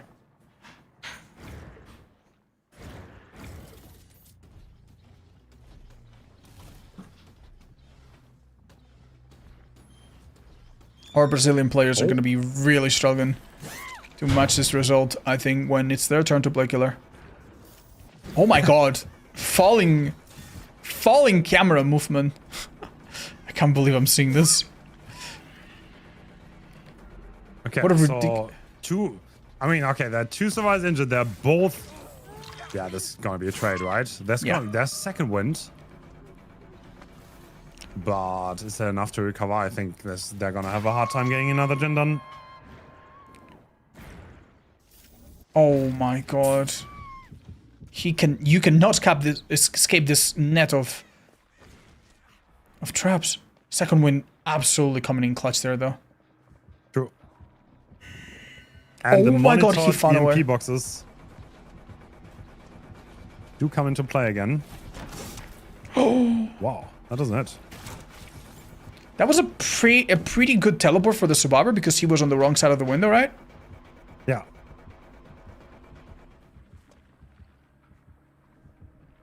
So they get a small break here, but like even a single generator now would make a huge world of difference.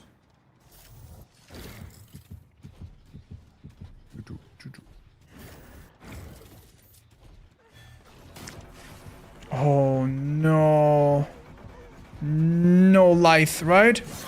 No Lithe, unfortunately.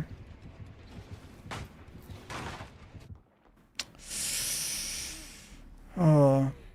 It was really funny. You could see a 100% haste on the Claudette player for a second. That was both tenacity and Lithe at the same time. But yeah. I don't think we set a timer, no. This has been going for a little while, but I don't think it is the sort of... It's like, yeah, it's not I mean, been... there was no, like, there were maybe like 2 gens kicked in total. Yeah, I don't think it was no. that. This has been completely by the books, regular stuff so far. Definitely a slow-paced game, but... Playing for the kills. I mean... Yeah, that's kind of like... I think they played similarly. On Dredge in Singularity. Very controlled. Okay, Duster now has a task, a really tall task. Do not die. True. They need to survive a little bit for their team to do gens. Wow, the killer, even though they are in not the best part, the killer wants to take 0 chances losing one of the gens, huh?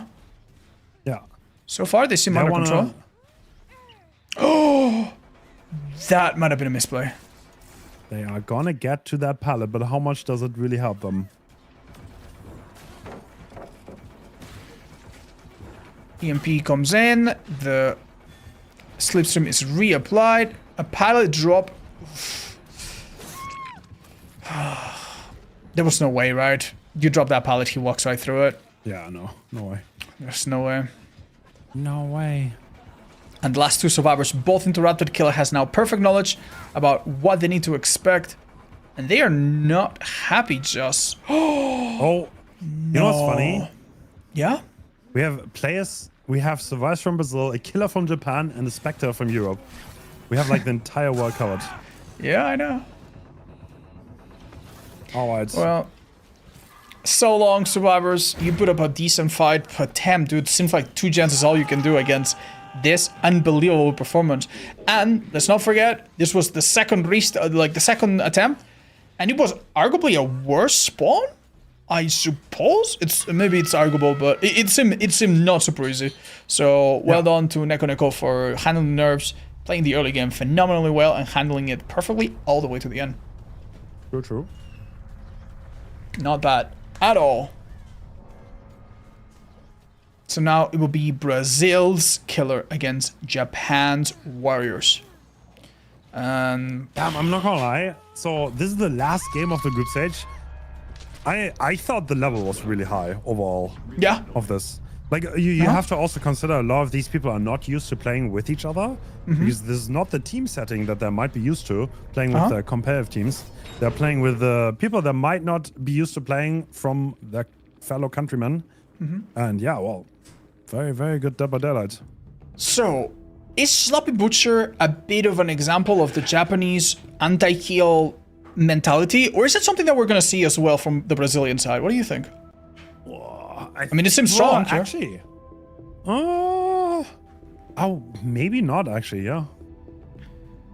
Maybe. So, if it is similar to what we saw in the Dredge match, we might see a Singularity that is a bit more focused on singling out one survivor, finding the weak link, quote unquote, and getting them out of the way. Yeah. Then fighting for the 3-gen, as opposed to what this Japanese player did, which was spread the pain, do not really care too much about any one player, and slowly choke them out of options. The problem, if you tunnel someone for a long time, is that would make the tie condition and the win condition easy for the survivors, right? Because they only need to do 2 gens to tie, and then die, or 3 gens to win.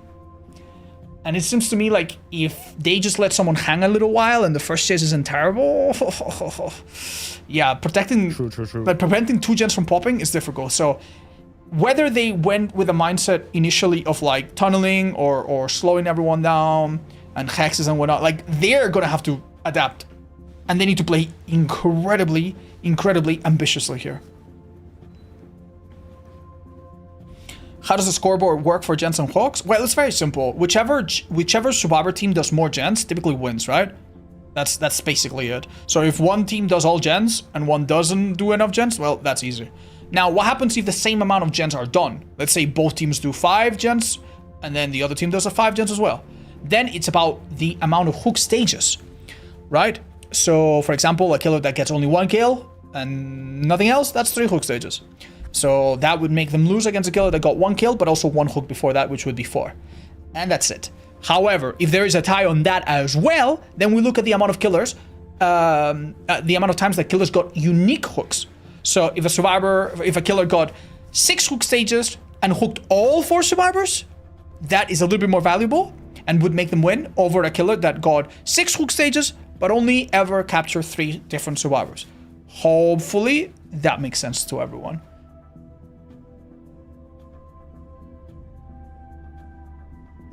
All right, Hans, I'm digging. Thank you. I'll be right back. Does make sense. Okay.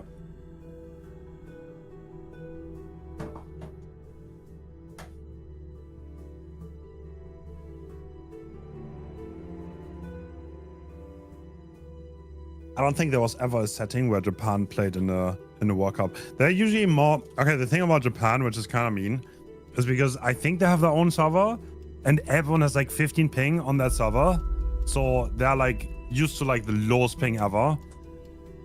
So it's a little bit mean for them because like every time they queue up at home, their killer is 15 ping. And now they come here and they have 200. So there's another barrier because they're not that used to cross-continental play.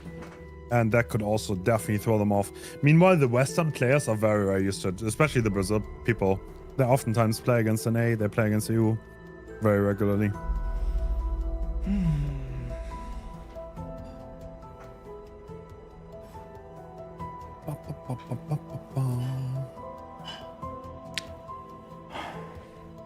I didn't know this, but Japan and Brazil share a really interesting history. A lot of Japanese expats set up in Brazil, turns out.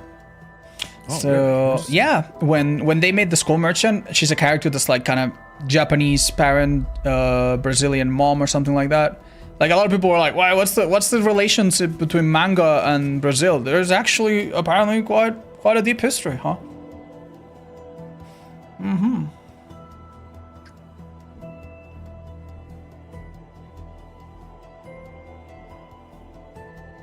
What music is this? I believe Hens is using a service called Epidemic Sound, which I use sometimes as well. It's a lot of musics licensed to creators like us. We pay a little fee, and we get access to a big library, right?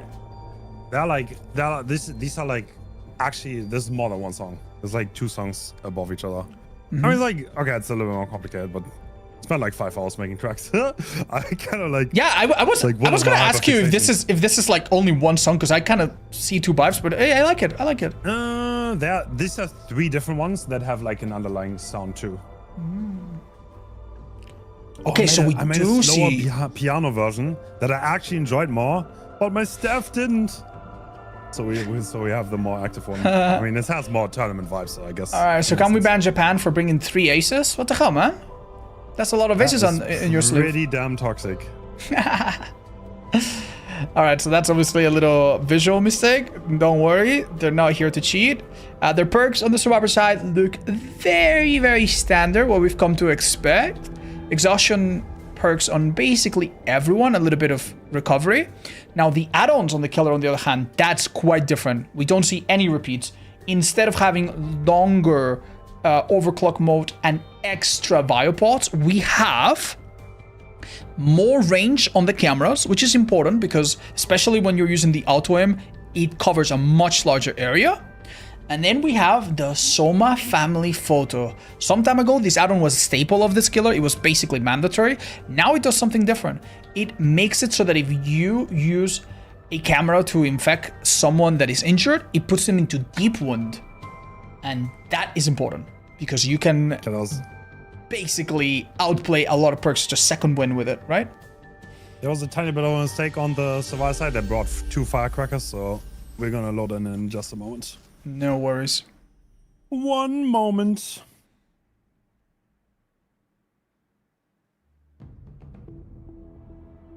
Shiaru is like a crab. Other players evolve to look like them. Well, thank you for being understanding and putting up with small delays. Overall, I would say this is one of the smoothest tournaments you will ever see, or at least that has ever been produced. We literally have just a couple minutes between matches, and that is only possible thanks to lots and lots of staff members working around the clock and setting this up in the background between matches while we are watching match 1. Match 2 is already being prepared in the background. And yeah, it's a lot of effort going on to make this so watchable and so easy for us to commentate and enjoy. So thank you, staff. Thank you so much.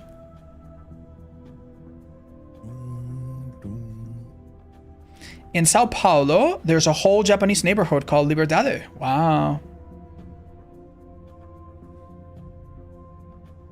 Right, so now we see the correct versions. Wait, we still see 2 aces. What the hell? 2 shadows. What? All right. Damn. Still going for the double ace. Survivor's so good, they needed 2 of them. All right, let's get into it. So, our killer from Brazil, Demolisher, has an incredibly demanding task ahead of him. He has to win this. Ooh, that's the wrong side? Oh. Interesting setup. What? Wait, is it? This is some min-maxed he's finding placement. He's finding the perfect spot. What? What is that? That's crazy. Whoa. Okay, that's interesting. So now it makes a lot of sense that we see the brown add-on to increase the range, right? Because that one pot is probably covering like 50% of the map from there. Yeah. Ooh, this is quite unfortunate. Oh, they're caught. Gets caught though. They will fast forward this though, and there's an exhaustion part coming out, balanced landing. Wow, so this some more distance. This survivor was not caught off guard whatsoever, and a teammate uses a EMP to immediately free them from the status. Wow, what a start!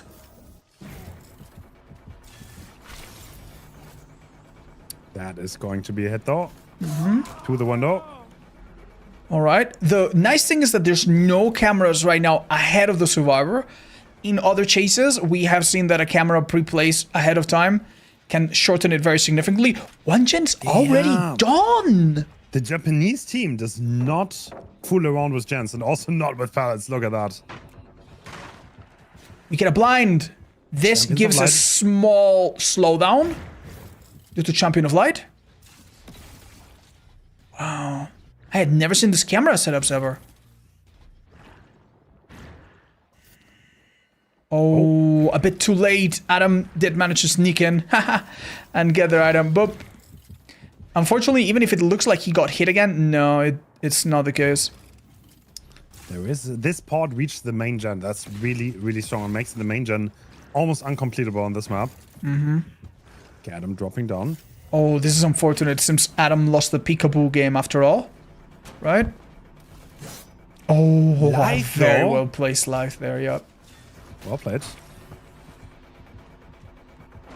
Predicts the door break too. Good pathing.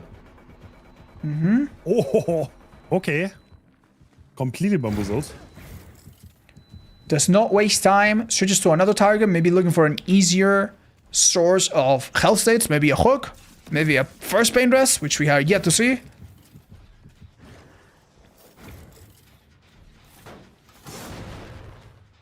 Very nice. Oh, this is a teleport. This early drop could have delayed the killer.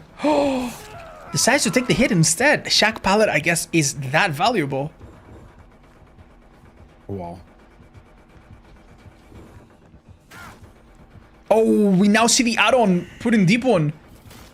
And a small hinder. That doesn't. He does not make that.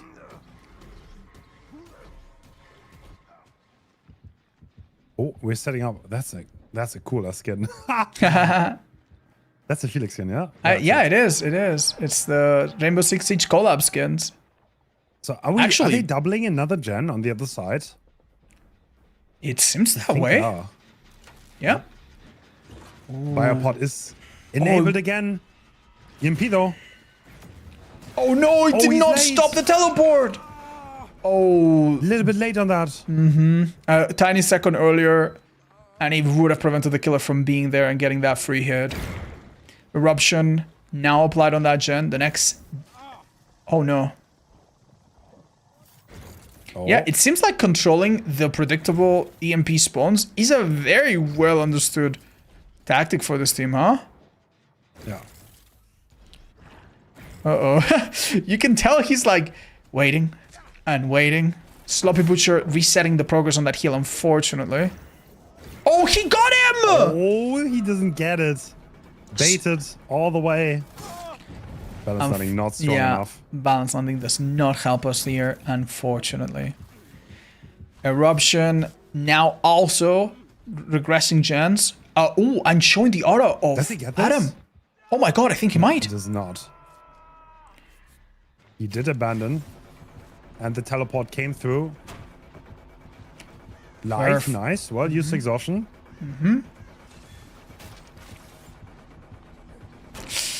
This is so difficult. What does Adam try to do here? World. Looks like they're trying to control the map again, but the Anok is coming through. Leader, making it a little bit faster. Oh. Seems the killer managed to find the one survivor that's in the best spot possible. This time, we do drop the Shag Pallet.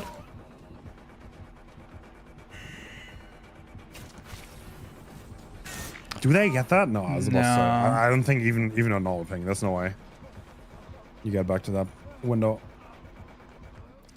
Generally speaking, windows are the way to counter this killer. If you manage to vault them at a specific time when he teleports to you, he spawns on the other side, and the fast vault on the window is not as oppressive as the insta pallet break or something else.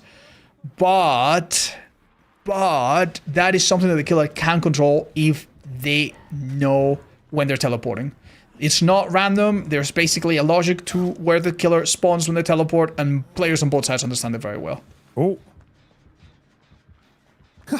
Ace is not fooling around anymore. Wow. Drops the pallets as soon as possible. Okay, we're gonna get the MP. That's quite a way to go on that, though. Ooh. You'd think that, considering that their win condition is to pop a couple gens, the survivors would have been insanely greedy on the gens. And even though they did a lot of work early on, they have been very patient now, haven't they?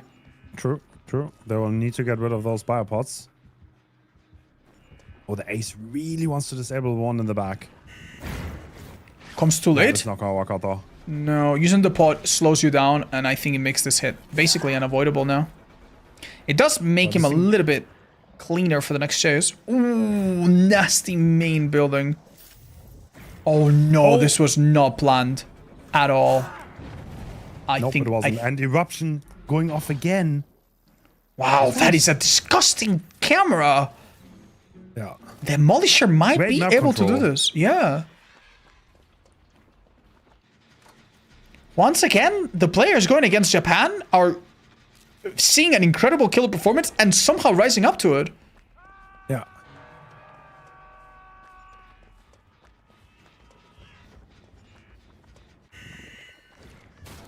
Oh, they're teleporting on the Felix now. Is he gonna make that pallet? Oh. Yes, but he goes around.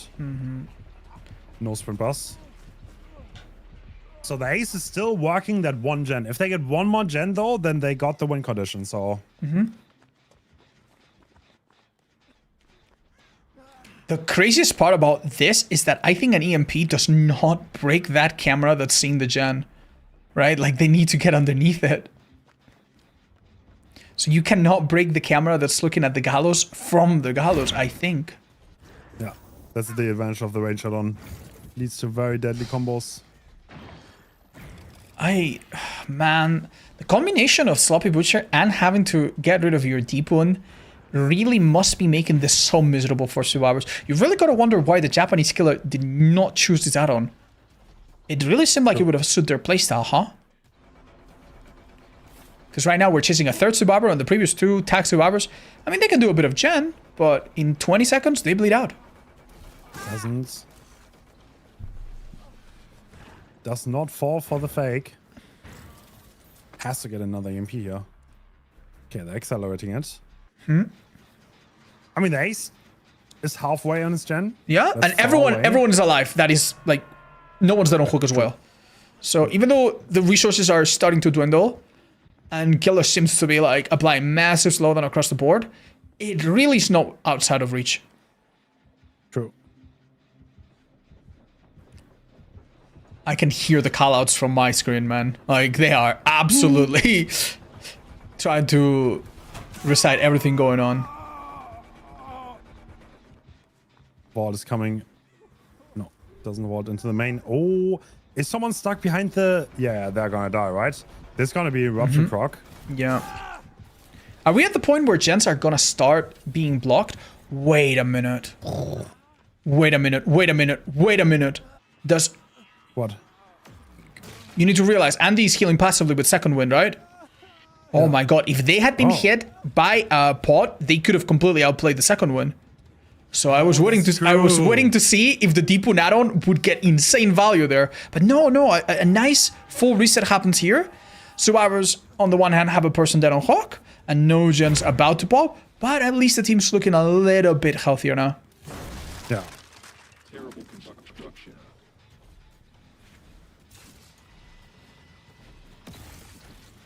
Yeah. Oh, double potting now. Double pot, yeah. This gen's gotta be so hard to do. Yeah. I think he didn't Which kick it. of those gens? I feel like the one by Water Tower is probably the weakness. There's only one pop on That one's so in the open, it's so painful. Amazing swim burst there.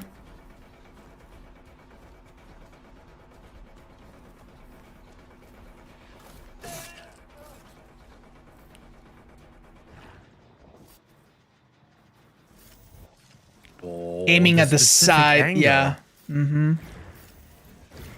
Wow. Balance landing on Jake. Actually gets away with it. Great juke though. Wow, he Adam- has to kick that gen. Yeah, Adam has to go for this on hook right now. Wait, they're letting I Shiaru think die. Felix is Felix not going? No, I don't think so. Oh my god, they got it last second! Oh my lord. Wow. That extra range really, really showing its value here. Okay, we have a problem, Demolisher. The gens that you're looking at are eventually going to be unkickable. And they still have 4 survivors, man. They're doing so well. They're working under so much pressure.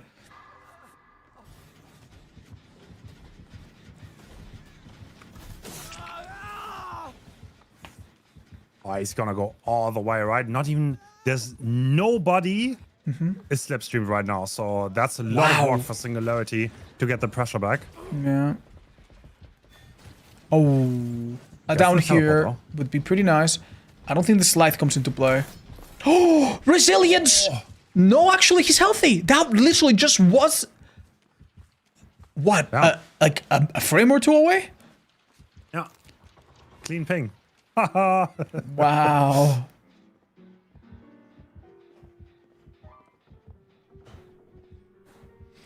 I am sweating for these survivors, man.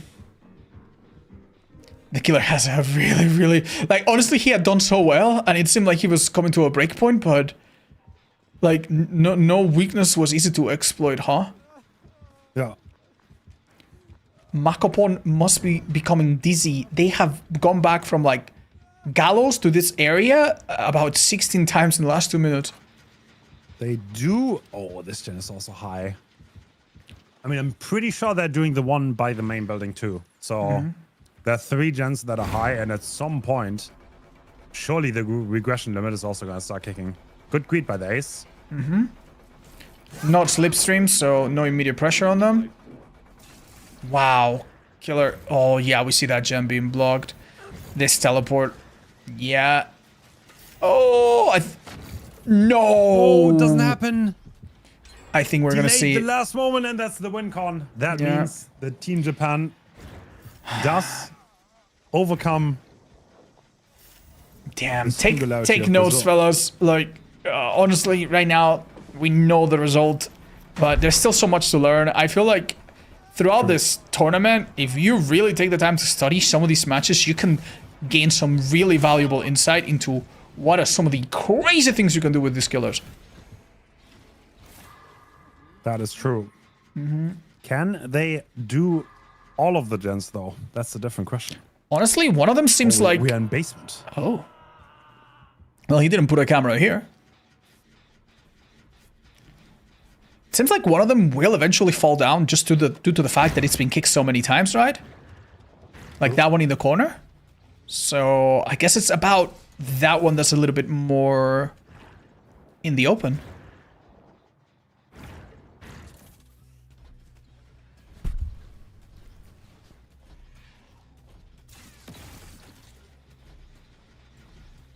Ooh. Wait, they completely switched ends. They didn't even go for the one in the corner anymore. Okay, interesting. Mm-hmm. Well, I mean, Must Cocoon be, is still on that generator. must be pretty debilitating. You probably noticed that they both had EMPs in hand. Yeah. So there's Yeah, like it's no so good hard option. to keep them pressure up. Yeah. You infect people. They two of them just got rid of it again. Yeah. Man, the amount of times they've done. mended is actually kind of insane. Yeah. This has been a long one. This has been a long one. I mean, that's kind of like Jura is like, yeah. I mean, it's an area of control killer, right? Like it's kind of like his cells are like just. No, it makes holding sense. It things. makes sense. That's the kind of thing, by the way, that if a Survivor had been tunneled out and they had to deal with this amount of healing, being chased, and mending, it would be unsustainable. But strength in numbers for sure. Dying through the vault, that could be enough time for the team. Looking at the hook stages, I think the only person that don't hook is actually Shadow as well. Yeah, so we're gonna look into a lot of hook stages, but unfortunately not a good enough result for Japan to overtake Brazil in this set. Oh, yeah. Yeah, they honestly stopped working on the Shen a while ago. I'm sure you noticed, right? Because they knew that it's basically guaranteed, right? It's just a matter of time. It's funny how that happens in this map quite frequently. We also saw Survivors using a 99 gen to attract Deadlock True. in Chucky's set yesterday. Ah, unlucky. Incredible on those 50s though. Dude, it's 4 a.m. They're like game hour. Yeah, They're absolutely gaming. Caffeine-powered surviving.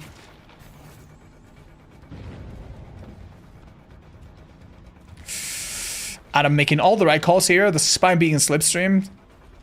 The killer is feeling a lot of pressure. Probably doesn't want to break a pallet. Knows that his time is being very, very limited right now.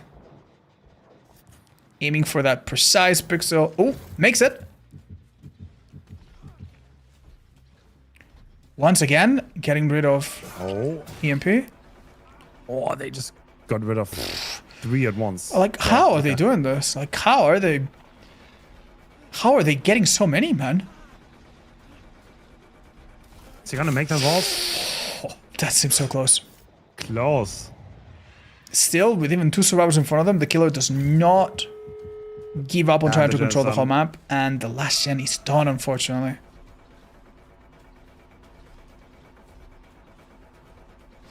With a healthy survivor, not slipstream, they could take 1 hit or even use the second floor here for their balance landing. Are we going to see that? Right, like at the beginning? They did get stuck a little bit. But still, they might make it to the exit gate that is going to be open by the time they're there. An EMP comes in. Oh. Just in case an infection happens. Yeah, they're going through. Do they even need the help? They're fine, right? I think that was odd. Yeah. Yeah. That's a formal escape. But still 7 hook stages for Demolisher, but the Japanese survivors Yeah. do Honestly, yeah. escape this one. The best Japanese survivor performance out of all of their matches. I think on Killer they were very, very spectacular, but here they showed us what they really can do as a survivor as well. Like, it's just really, really crazy just how much they were helping each other. Wow. All Wow. right. Well done. Very, very well done. What's happening, Hans? So this is it. No, we don't have Japanese. No, we do. It's over. That's it for this week. I'm pretty sure. Yes. And thank you so much for everyone who helped make this happen. It was very kind. There were many people behind the scenes who made this happen, and also Behavior for shouting us out and giving us RXLs. So thank you, and thank you to you, Odds. Anytime, anytime. I will be invoicing you for my therapy sessions that I'm gonna need after this, because damn, dude, some heartbreak did happen here. Amazing job, everybody. Thank you so much for coming, and thank you, Hans, for having me and doing so much to keep the comp community and the interest at high level DBD gameplay so alive in the community. Thank you so much. Yeah. Thank you. Bye bye. See ya. Bye bye. Wow, guys. Wow. All right, more of this next weekend over at Hens 333. I will not be commentating every match going forward. We have some other friends that are going to be coming in as well. I might be watching some of them on my stream. I might be watching some of them off my stream. Either way, I hope you don't miss it. It was pretty spectacular. I will be playing a little bit of DBD today. My throat is doing a little bit better than yesterday, so I can play it for maybe a little while. And then it's night-night for me as well. GG's all around the table. Thank you so much to all the players. And it was actually really, really nice. Really, really nice to see people cheer for their compatriots or their friends. I didn't know that last bit, Woti. That's interesting. Wow. We're ruined in everything? Don't say that.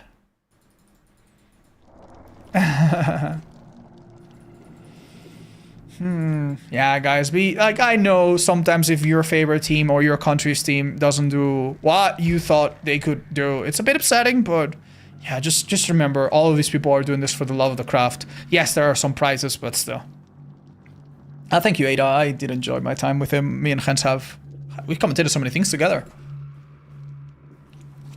So hopefully we have a slightly easier time not talking over each other, which I struggle with a lot.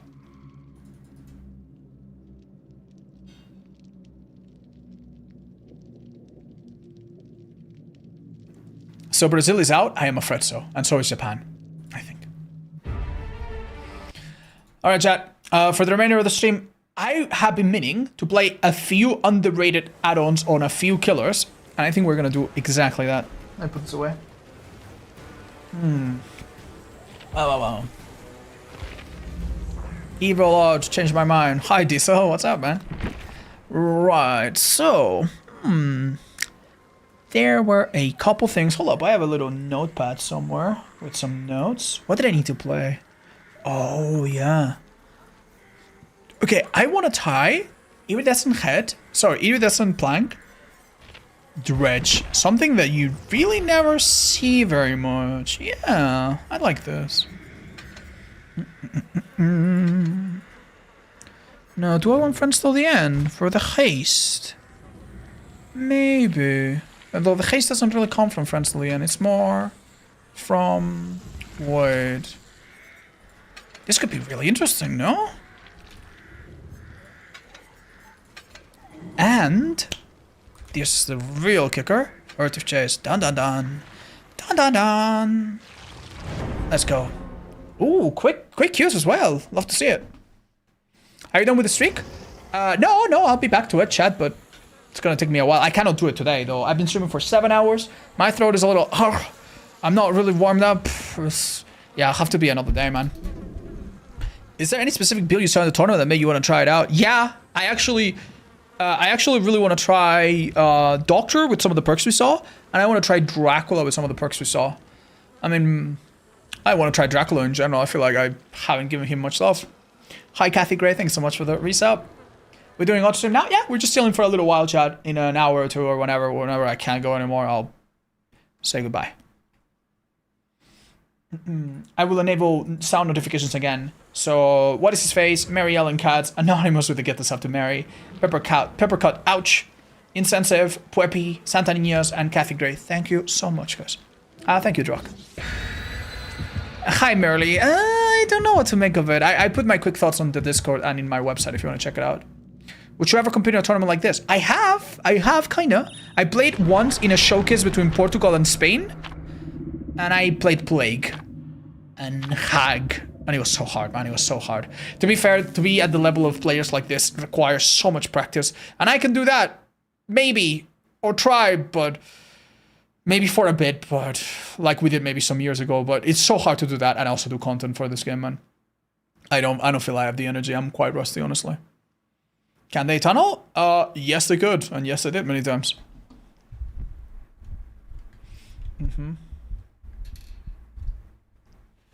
The anxiety and pressure? Well, I'm not gonna lie, that is difficult to overcome.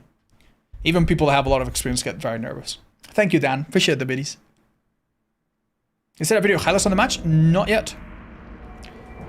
Alright, friends. I have been meaning to try this out on for a long time. So we have a Nightfall at the start. It's a little awkward in this map, I'm not gonna lie. And a Nightfall at the end when the last gen is popped. And I have a bunch of perks to give me speed. And I want speed because at the end of my Nightfall, I want to insta-down someone. Will it work? I don't know. Alright, play with your food. This will be an abandoned chase, I think. Wait, he zones himself out? Beautiful. I want to down him and then catch someone in the end on Nightfall. That's my plan at the moment. Okay, I'm gonna get a second. Oh, I can't get a second one. Play with your food has a cooldown.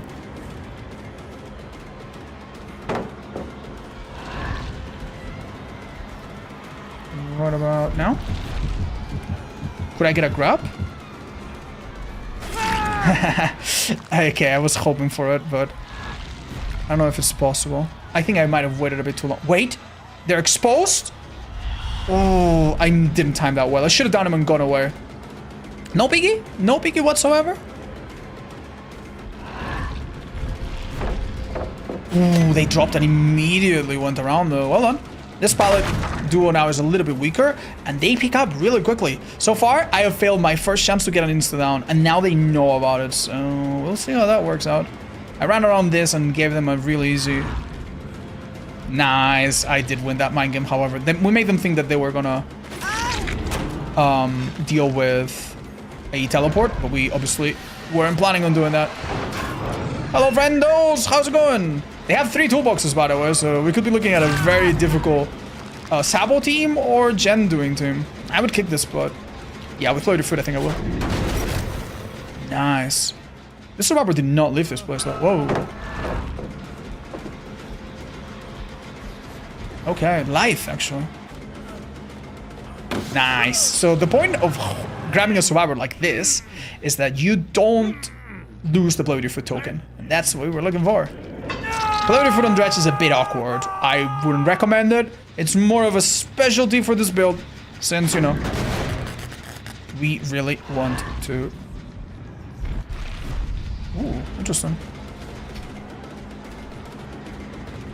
I will definitely get this hit. The problem is... in which direction do I want to do it? Do I want to delay it? They don't go for the rescue. That would be a really bad trade. Surprised they didn't drop this pallet, but I mean, it makes some sense, I guess. Wow, they don't go for the window either. That is surprising. I wouldn't kick this gen because that would move my machine learning. I want that gen to be the one that has it. Did not hit stage 2. Possession does change. This person will be oblivious. Okay. It is the chain. And let's go. Oh, hello. Whoa, whoa, whoa. What's going on here? There we go. Hit on Jen. Play with your food when she runs out. I will kick this just to delay the Jen. And now we are spoiled for choice. We have so many survivors here. I mean, the Dwight is the obvious choice, right? Second hook. And...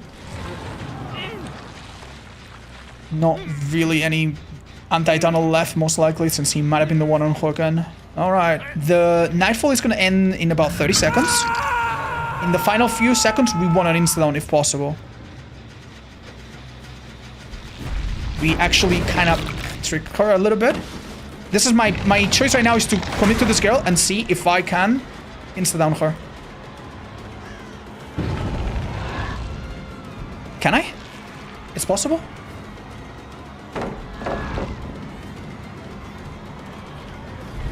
I don't know! Oh, they actually played so well their distance. That was so close. Oh, if that had come in a bit earlier, huh? That 8% haze would have been so handy. Let's go here. Damn, unlucky. So far, 2 out of 2, no success. Everybody else was injured, so it wasn't so good to go for them. Alright, here we go. I imagine this gen could be a concern.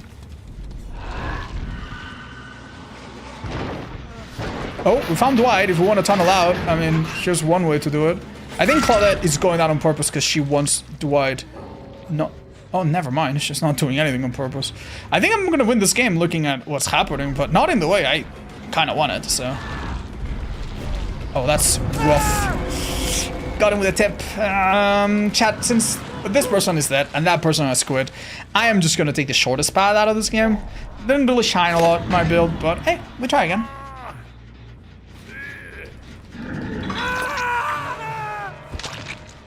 Alright, guess they weren't happy. Can we learn anything about this rule? Is there something we can do that would make more sense? That would make us harder to loop? I like the build, it's interesting. I love the World Cup. Will you ping everyone on Discord when the next time comes, even if you want to commentate it? I'm so sorry, Chad, but I don't know the times and stuff. I do recommend that you don't get a second source, like a secondary source thing. Give Hans a goddamn follow, join his goddamn Discord, and activate notifications. I think it might start at the same time, 2 PM, as it did today. So if you could make it today, you probably are looking at a very, very similar schedule, right? So yeah, you do that. I'm not sure I will. But yeah, you look like I don't think it's a surprise or anything, but the 2 commentators that will be coming in to help Hans are really, really wonderful. I hope you support them as well. Show them lots of love. You're insane for that. You're dead. What was the point of that? Oh, well, to be fair, I didn't play that so well. I'm gonna set this up and then just go through, I guess. Oh, excellent job. Well, this game is over, but doesn't mean she cannot juice us for a bit, I guess. Very nicely done. What a strong player. What a shame that your teammates kind of gave up on you. She will not make it despite the speed drop, unfortunately. Well done. When is Dredge getting buff? Well, Dredge got some buffs already. I think the biggest one, probably the removal of his noise, and then some add-ons being base kit. I don't think the devs think he needs much more. The best thing they could do to him, which they still do occasionally, is adding more lockers, which also buffs a bunch of other killers indirectly, right? So. Oh, found you. Doesn't really matter who we go for here. I mean, I like to take a free hit from this cutie pie. Oh, okay. Sure thing. Guess it can only happen once. Oh no! Oh my god. Oh, I thought I went into a wrong one. I'm fine.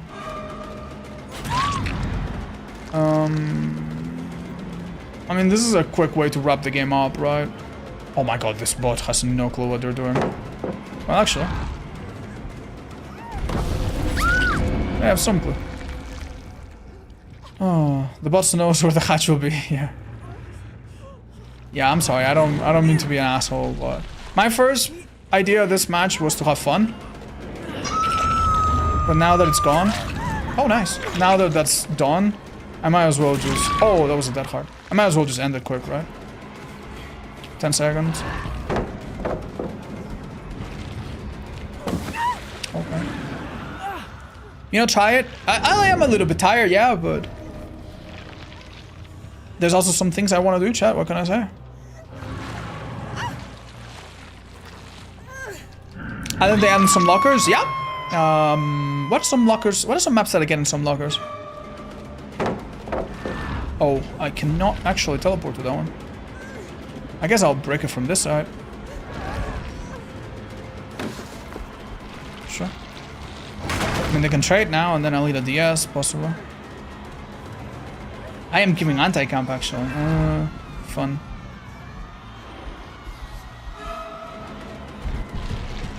I get a slowdown from teleporting. This is so awkward, man.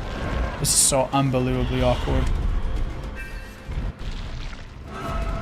That girl now unhooks herself, I think. I think we give her too much anti-camp. So, yeah, either I stay here and I watch it happen, or what the hell do I do, man? It's so stupid. Maybe she didn't get enough. Sorry, guys. Hi, Spectral. Well, we can only hope, right?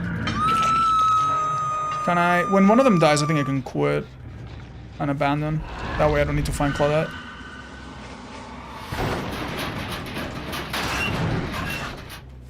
Alright, don't even get close to the survivor on Cloak. Cool. Claude. Where do you go? We done her around here. This was forever ago. Her teammate was by her? Not true, because I was closer to her. You know, like, true. It was true for a bit, don't get me wrong, but if you are closer to the survivor on the hook than their teammates are, then you do get full anti-comp as far as I understand. So, it's not about a survivor being near, it's a survivor being nearer than you. Right? That's how it works, I think. In this build, is Nemesis better than Friends? Not necessarily, but my point is that I want to instant them with my add-on and not with my perk. It's not. It's probably not, but...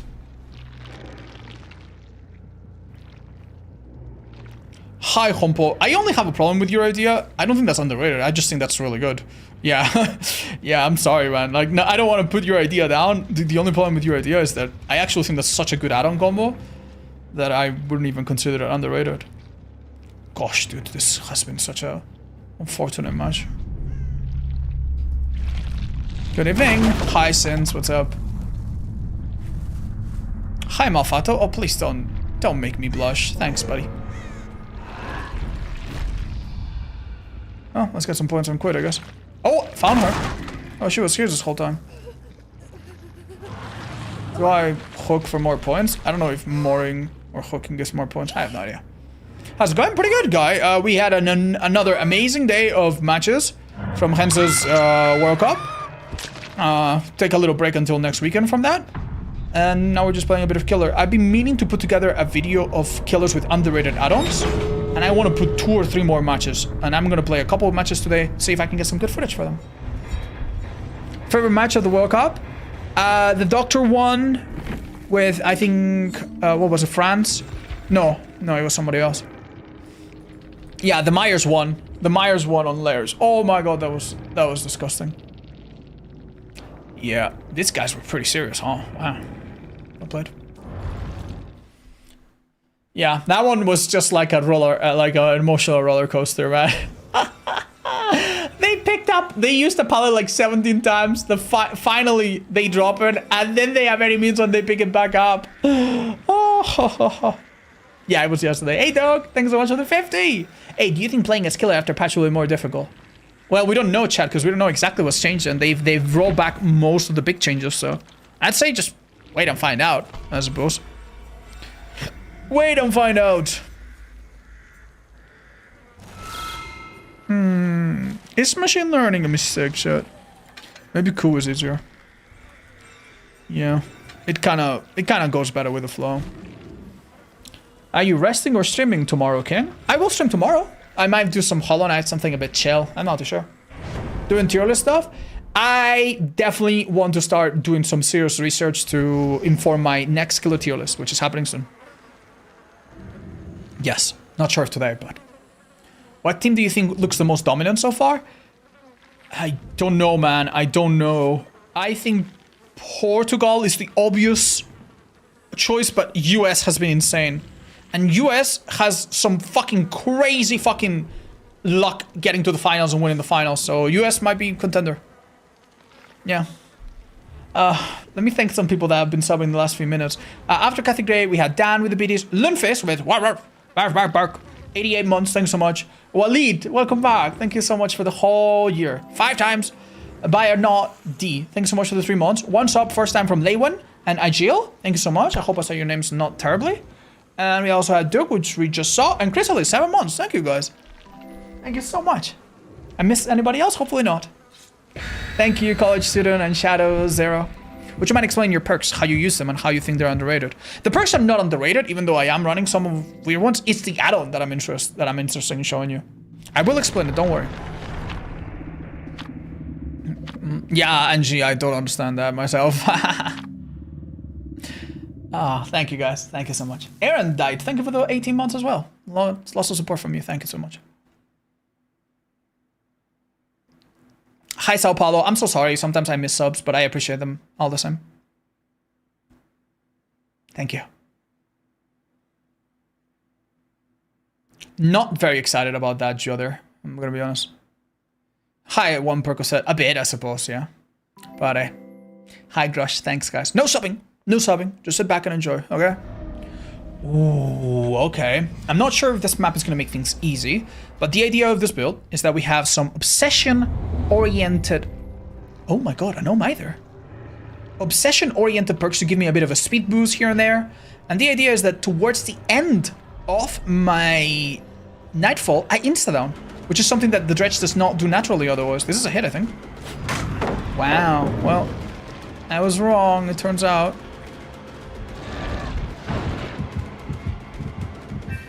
Wow. Question now. Do we want to go for somebody else? Possibly? Oh, this is unlucky. Now, this is quite funny. We actually have a survivor that I cannot insta-down because they're permanently injured. So, how's that gonna work out? Shall we check and see where exactly this Sheva has gone? Okay. Ooh, that's so unlucky. If they had gone the other way, maybe. Right, pretty early hook.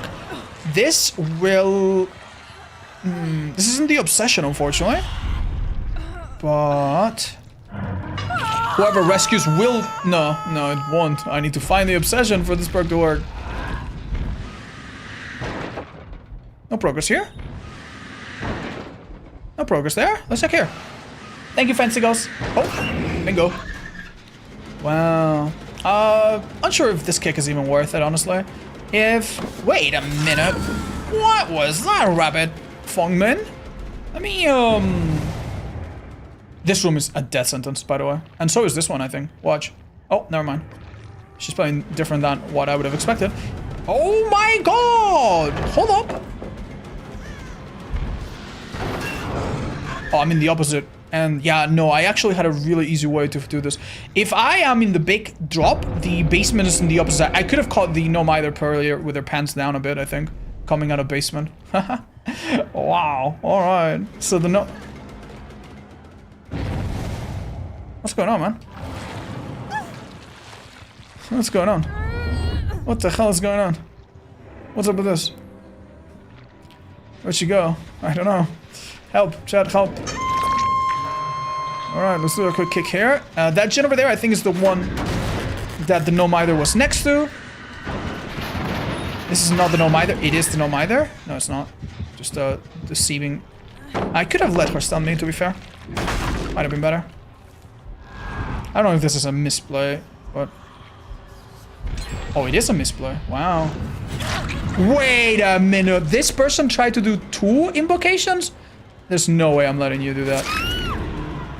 You've been playing a single player game for the last 2 minutes. What the hell are you doing, lady? Alright, quite important. My ability to instant down is coming up, but everyone's injured. This is so stupid. This is so stupid. I hate this.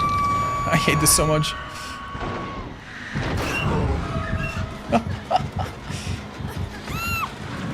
I'm sorry, man. I need to play another match. This is completely over now, isn't it? What's going on, man? What's going on? What's going on? Oh, might as well break this. Wait, if he drops, he's in trouble. Does he drop?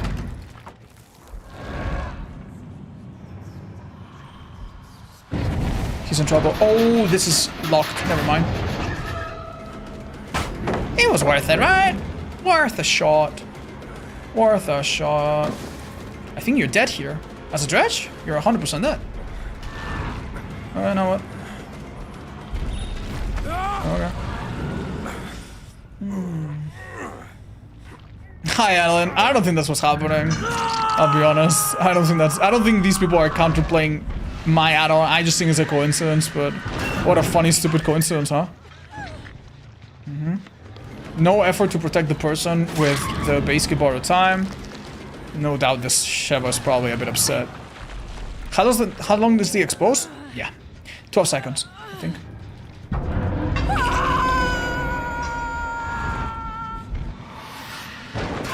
This is looking a little difficult for them, man. I could try teleporting in place. No heartbeat? Okay. Means they're not immediately nearby, but I mean, they could be. Oh, found someone. Where? Oh. Wow, that took me a long time to notice. What the hell? I'm so sorry, dude, but what is up with this person? Maybe it's not overrated? I mean, think about it this way, right? The reason why this add-on has not had a chance to shine yet, first, is because I misplayed it and they played it really well in the first match. And second is because everyone's just fucking dying. So, yeah, I think this add-on actually has some merit. And it can catch survivors off guard. It's a little similar to the Garden of Rot add-on for the artist, where if you get a first down on a survivor that wasn't expecting it, wow, that can be a big deal, right? Oh, like right now. That's an insta-down, for example. But yeah, obviously it's too little too late. Like, pff, that made zero difference. But yeah. I'm learning Dredge, so I appreciate seeing you play it. My absolute pleasure, man. But yeah, I might play another time. Or something, I don't know.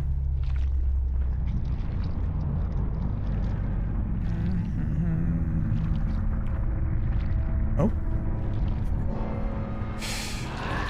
Oh, baby little girl. What the hell are we doing, man?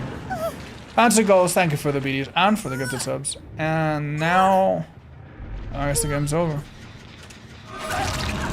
Okay. Sure thing.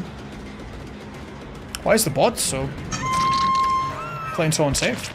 That's unusual, right? They drop this way, bots? What? What? They went into a locker? The fuck? Whoa, whoa, whoa, whoa. Huh? Okay. Well, I can't say I expected that. You think you understand how bots work, but I guess we really don't, huh? Was it like the undetectable or some shit? Oh, I'm so fast now. 15% faster. Look at this. Oh my god, I'm so fast, guys. Okay, now back to 5%. Did I hear it? No. Okay. It can't spawn by the frozen room. You don't want to go behind a survivor, because if the gen is ahead of the hatch is ahead of them, they'll beat you to it. Not that we care, but yeah.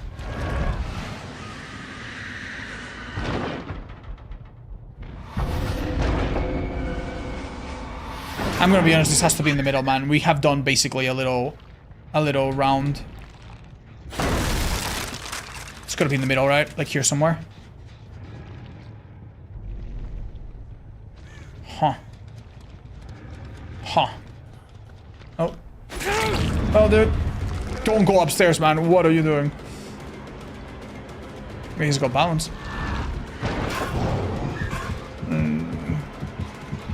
I think you're about to die, Mr. Trevor. You don't make that, I think. Sorry, dude. Hey, guys. Oh. There's one corner you didn't check? True. True. The one with the TL's probably there, right? Yeah. Ku value? Oh, Ku is so good on this killer, man. Ever since the buff, you need to remember Ku was a useless perk for like, what, 2 years or something? I don't remember, but Ku was so useless for so long. Literally one of the worst perks in the game. It came out in like 2020, I think, so was maybe for the first 3 years completely fucking useless. Funny. Funny how that perk worked. Cut loose. I respect the variety. GG's. This fucking P100 player, man. You've got to be joking. That's such a crazy strategy, man. Oh my gosh.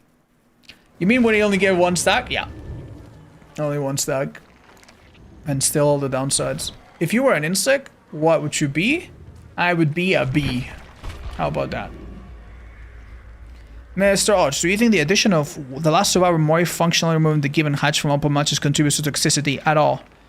No, I don't think it contributes to toxicity, but it did lead to some situations. I don't think it has a big impact, no, sadly.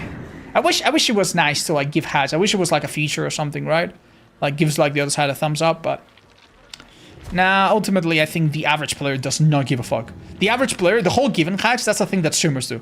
Like, and some cute people with 10, 20,000 hours do. But it's really, really uncommon, I think, in like normal, low experience lobbies, in my opinion. Should Wesker get 3-bound base kit? Yes. Maybe after a hook. After a hook, the next 5 seconds, if you dash, you get 3 of them. That could be fun. That could be really fun. But not in general, no. Like, Wesker's honestly so good. Don't break him. Any Cinnabite games today? I am afraid not.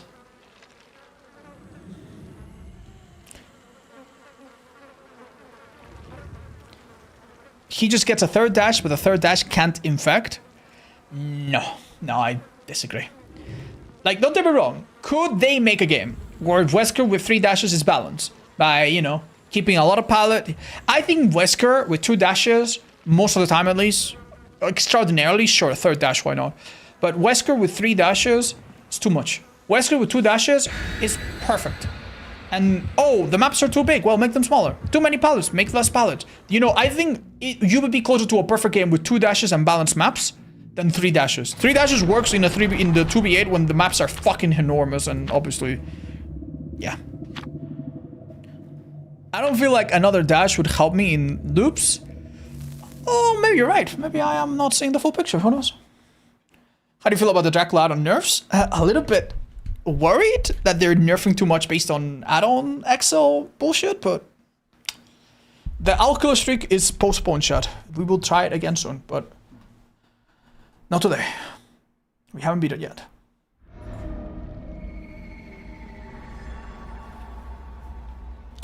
Very well. Chapel can be a really challenging map. Remember, the whole point of this build is to get as many into down as possible. So I don't want to do the normal dredge thing of like injuring everyone. I actually want to finish my chases.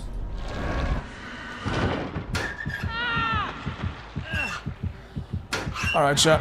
I'm going to teach you an important rule that you need to remember, right? For the first 10 or so seconds of the game, you can lock lockers.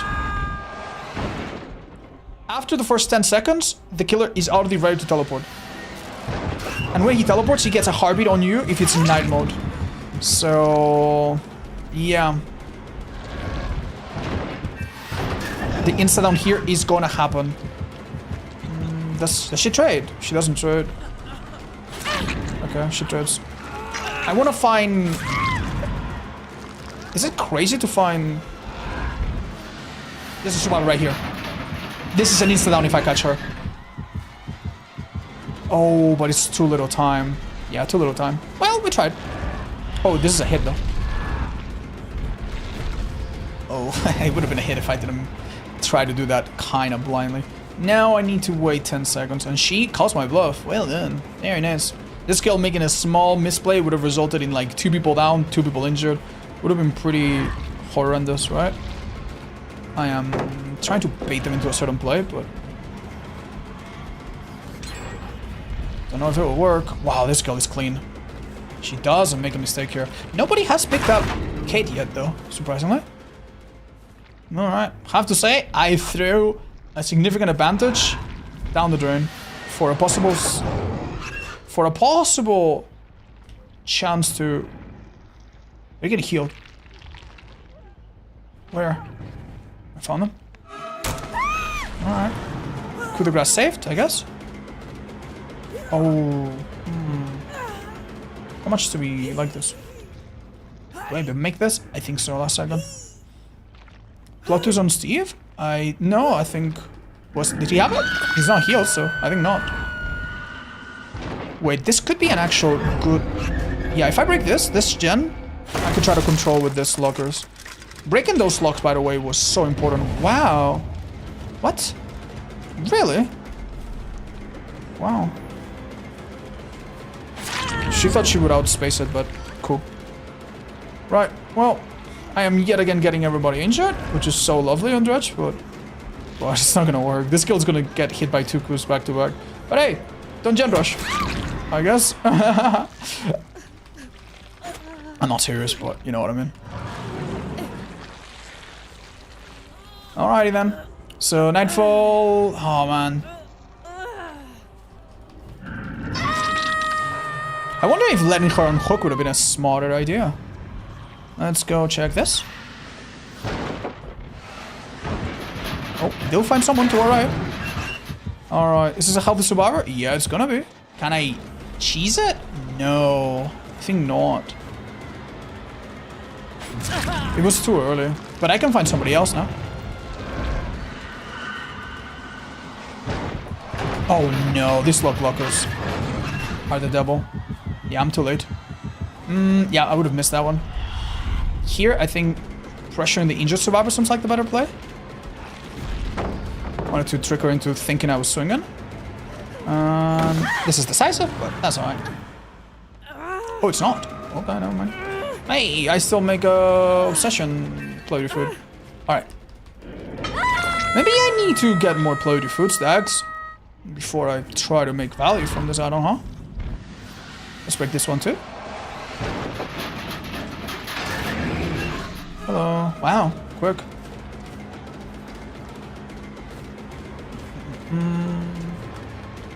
Hit right now.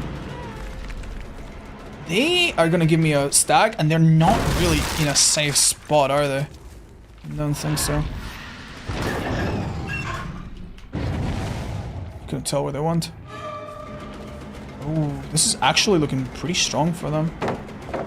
I don't know how to play around it. Oh, I know how to play around it.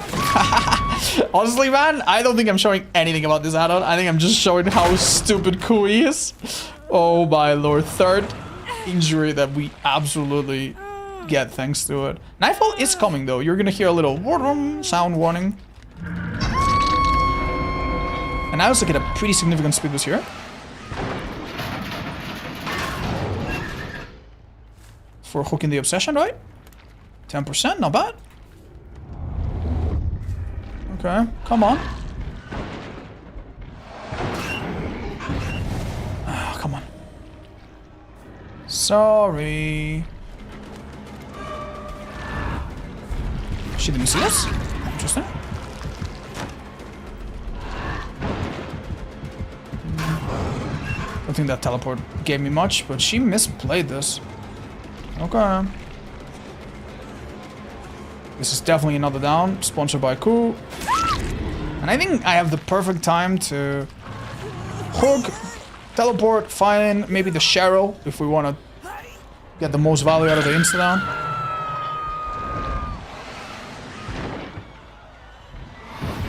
Okay, let's go. Is this Cheryl? Oh, it is. Oh, it is. Oh, they don't hesitate though. Ooh, they have a strong pallet here. Do I get them in 2 seconds? No, I frankly don't. They become the obsession though. And we do this, I guess. Alright. Bonk. Hit them with our third arm. That doesn't show up on the camera. And we're doing alright. We're generally like struggling to get the insta-downs though. So much harder than it is. I wonder if my build's not appropriate. Am I missing information, maybe? There's one add-on that could make this better, and I haven't considered it. Lavalier microphone. Well, food for thought. In the meantime, we try to wrap this game up. Can they not see you when you're teleporting? I mean, they see the generator that you teleport to shake a little bit. You hear that little glug glug glug. Like they do that. So, but they don't see you in the air. No, like you don't have like a Dracula model where they see a little woo go through the air. No. If that's what you're wondering. Okay. All right. All right. Not bad. Not bad. Not bad.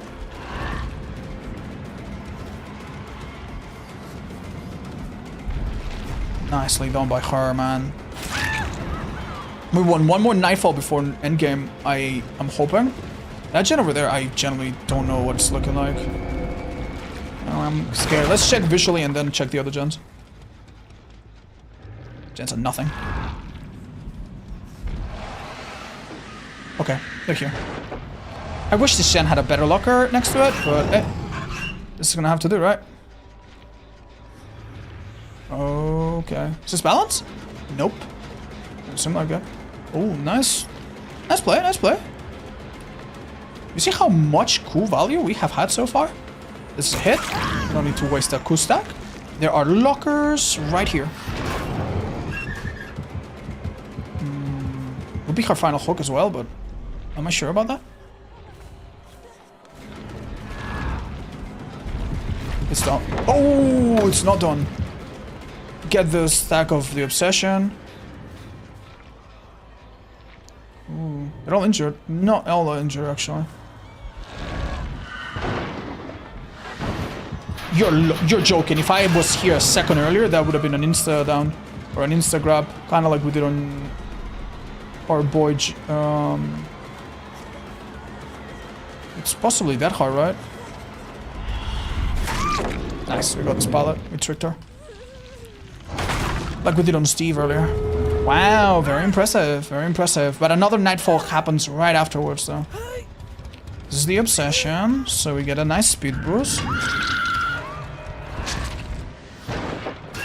There's no way they're doing this one, right? I had to check. That one over there doesn't seem so much safer either.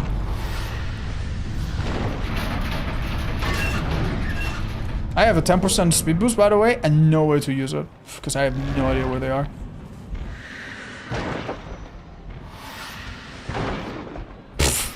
No idea whatsoever, brother. Oh well, I mean, it's not really their fault. Such a shitty locker as well. I don't even see their gate. Oh, Fanya. Wow, the last 12 seconds are really this close? I guess so. Wow. Wow, that I didn't realize it was that big of the pie. That's an insta. Hey, that's value. Yeah, that might give me 3 kills. And maybe even 4. If these fellas are a bit unlucky.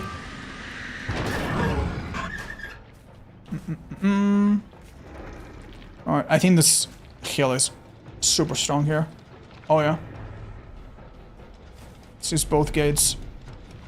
So in this situation, spam your power. If you're not gonna use it, if you're just waiting time, buying time, spam your power. Oh, he's killing himself. Hatch offering? No. I'm gonna go Shack. Don't know why I expect her here.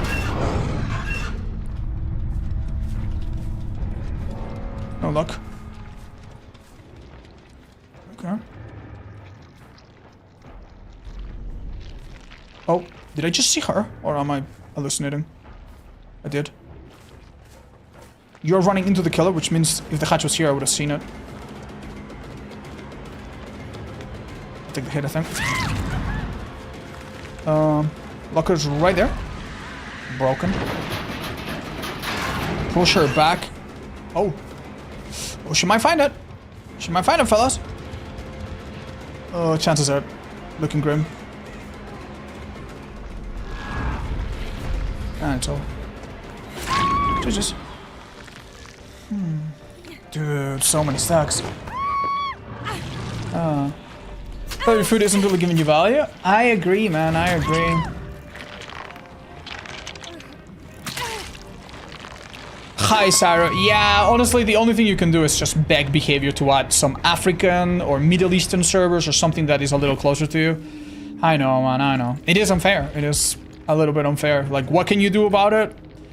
Like, just not play the game. Like, that's not a great solution, right? Hold on. Damn, Cheryl was so confident. Great player.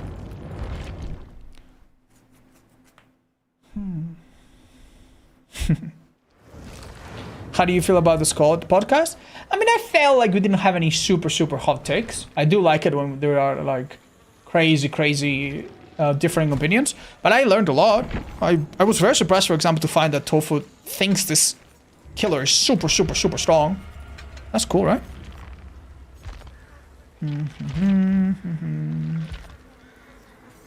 Okay, let's try this maybe.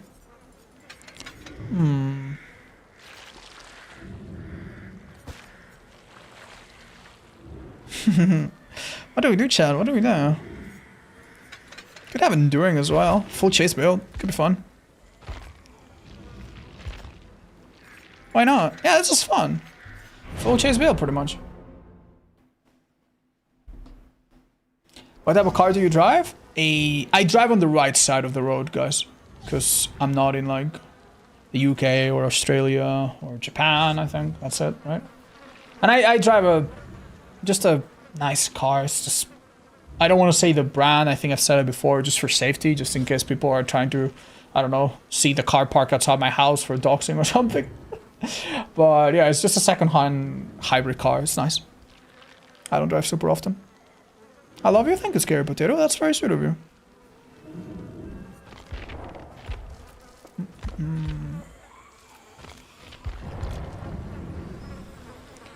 Did Brazil or Japan win? I think it was Brazil in the end. Pretty sure. Maybe check. Wait, no, wait, hold up. I think it was Japan at the end. I'm so sorry. Yeah, the Japanese survivors are so good.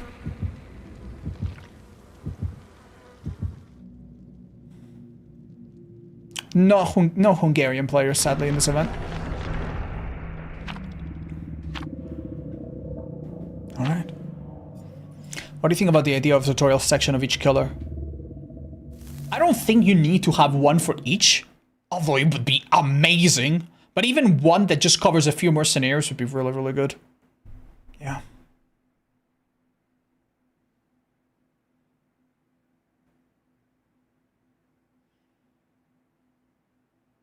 Hi, not cool. Not sure, but it seems like a strong killer overall. Oh, we get a very, very, very good map for us, I think. Get rid of Shaq, get rid of 1 or 2 strong pallets here and there, and almost no loop is too safe, especially with all these perks to help us out, right?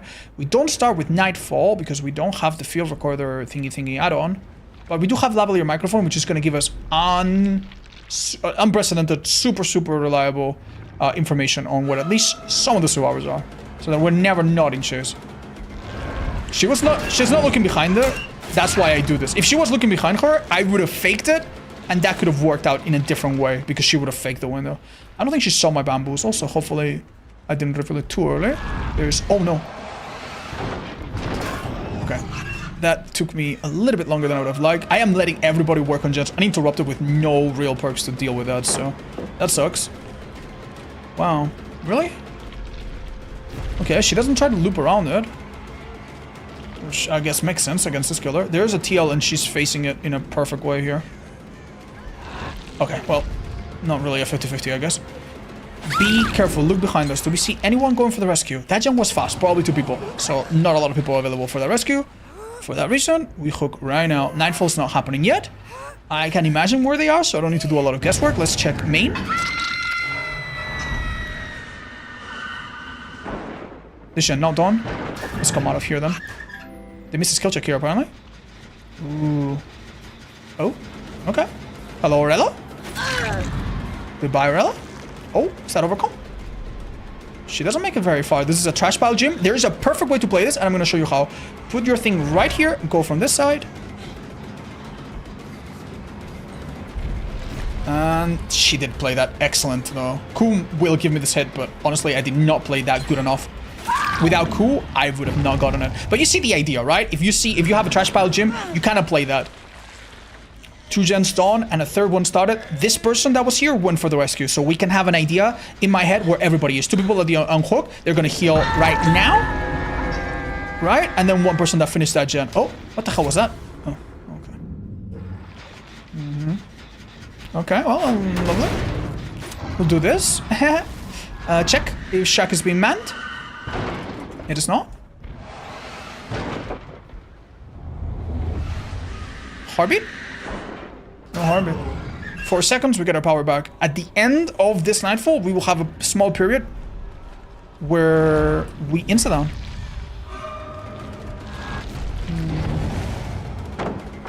Smart play. Let's see how this goes. Wow, super good. I do get a hit here for sure. Nice. I'm looking to get it down and maybe an insta-down at the end, but we'll see. I might not be able to get it down. I have no idea where she went. Oh, I do have some idea where she went. No, I don't have any idea anymore. Okay, I'm now looking to insta-down someone in the last 12 seconds of my Nightfall. Ideally, someone healthy. Is it gonna happen, Chad? Is it gonna happen? I think it can. I think we can. Oh. Oh, life. Oh, it's gonna come down to the last second. Yes, baby! Insta down. This person goes from being injured to being down, and they're on hook now. Big deal. Big deal. Let's go to the shen that we know was being done. Wow, Ku was definitely instrumental there. Not that she didn't know before, but if she had any doubts that it's Ku, yeah, now she knows. Okay, this survivor was also healthy. It might have been a better option, but hey. Nice man. Get my swords there. I will use Ku here. Oh, maybe I didn't have any stack left. Did I have a stack, Chad? Either the game tricked me or it just wasn't enough. Oh my god, dude. Okay, she did not play that as well as Orella did. But you see the problem, right? You see why no matter what they do there, I have a really good chance of getting them down. All right, Orella should die if I want to win this game because we are realistically a 1 gen left. Very nice. Now, beautiful. I get Ku again. Will a body block happen? I need to use Ku. If I don't use a lunge, sadly, she will get that vault, especially if Resilience doesn't play. Hiya! Oh, that's nasty. 2 boxes are cruel, man. But hey, more Ku stacks, right? Let's check main, because if it's getting done, I am in trouble. No. Yes. Oh, it is being done. Wow, this person's not on hook. It's not Orella. Wow, amazing value there. Sadly, I cannot play around this so easily. Oh, grab her, save some time. Grab her, save some time. Alright, quickest hook possible, and I might need to use my add-on to find Orella. She's healthy now. I don't know. Difficult. Oh, found them. Let's kick this first. We want to wait quite a bit, actually. You know what? Stun me. I mean, with enduring would have been all the same, right? Oh, she's dead. She doesn't realize. All right, go for Meg. Do not pick Orella first yet. Meg is here. Meg is here. 3, 2, 1. Now, insta down. Beautiful. Back to Orella. We have done what in the business we call discombobulate. Dead hard. Balance landing and dead hard together. An old trick that you don't see super often these days. Yeah. This is no good though. They might pick that Meg up. I should have waited that, but I thought, oh man, we're doing so hot now. We're doing so hot. Now, their only way to come back from this, no doubt, is to do this Shen, but they have to mend. Which one are they doing? Balance landing is not coming into play because of exhaustion, so this girl's not making a lot of distance, and if I'm not mistaken, this is her final hook, so... Am I mistaken? I'm not sure. Right, another trash pile gym. Let's see if we can play it better this time. I think putting it a bit more towards the right would have been the play. Yeah, putting it a bit more towards the right would give me better vision. I think she's dead. Let's find out. Even if she's not, endgame is dangerous, though, for them. She was, wow. Surgical. Wow, man. Gens before friends, for sure. Okay.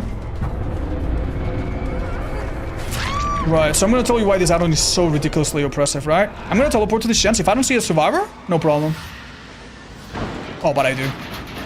If I don't see a survivor, I do 2 more teleports, whatever, maybe end in the middle, and then the add-on will show me the auto of everyone in left. Although it did not come into play a lot. Hiya. Perfect. I get to show you how I think you should do it right in this particular tile. Here. Unbreakable. Wow.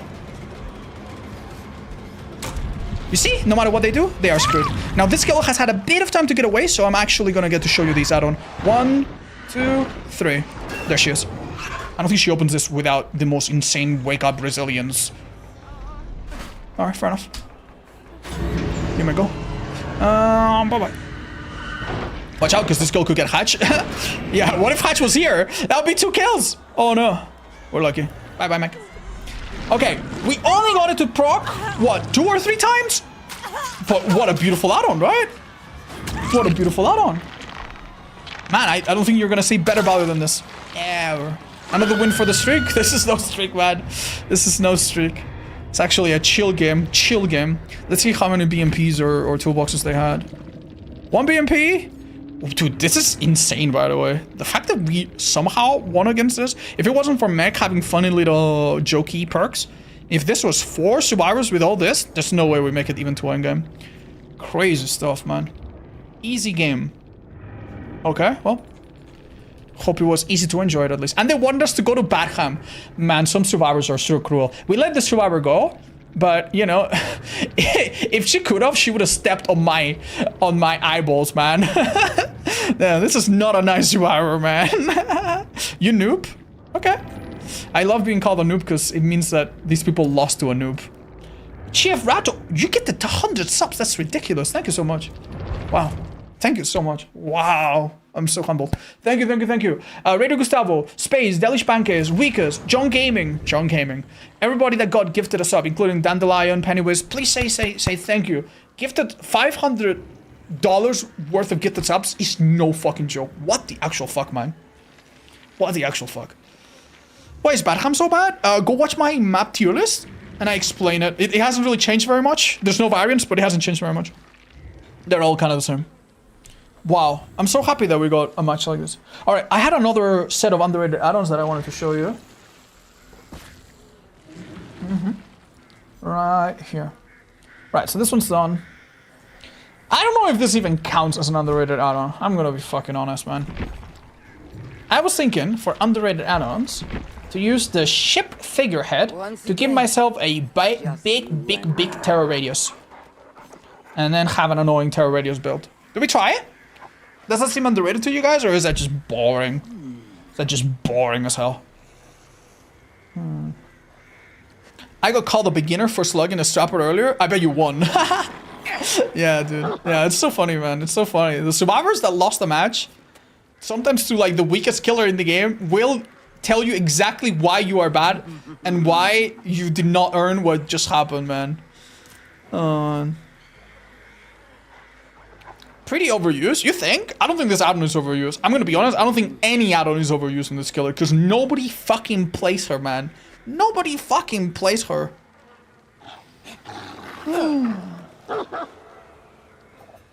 Right? Nobody plays her. Never seen it used before? I mean, I could try it. Do I try it for the funsies? Got 4K by a school merchant? No shame in it, man. No shame in it. It's hard to play against her solo sometimes, believe it or not. Even though theoretically she's really bad and all, like, we all lose to her sometimes. Happens. How do I become better at being good? I always get good when I forget and was good. Ha! Oh, shut up. Stop being so... Stop humble bragging. I'm sorry, Adora. I know. Is it because she's too niche her body? I mean, she's buggy and people don't enjoy that. She also doesn't have amazing perks. Her gameplay is fun, but the bugginess takes you out of it. And she's just not a cool license. Yeah, probably a bunch of reasons, right? I love you a lot. Thank you, Mokikas. That's really sweet of you. Thank you, Big Crocs. Is she less played than Hag? Probably if you're talking about both of them being in the bottom 5 least popular killers. No idea, though. No idea.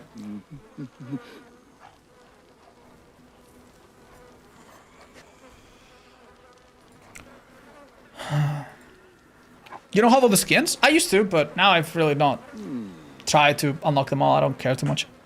Vilaya, thank you for the 13. What do you think of the 5 best killers right now? Spirit Blight, sorry, Nurse Blight are obvious too. Depending on your criteria, I think Kanik is probably there. At least for public matches, Kanik is probably there.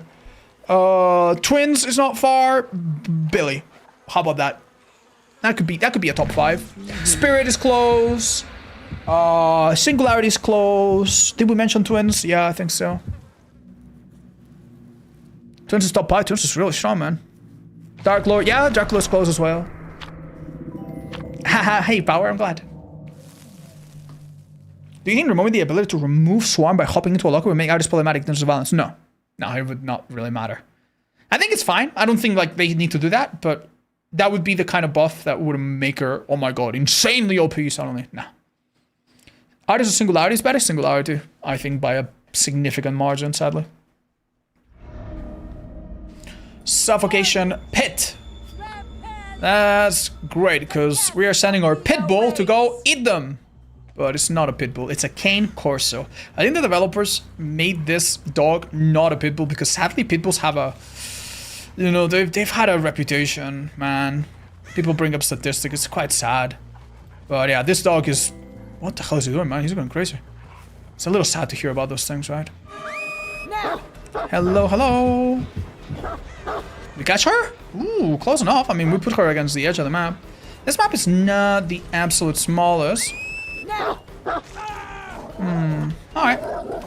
But we will have a small terror radius. A big terror radius, forgive me. That we will try to make very obnoxious, maybe by 3-genning.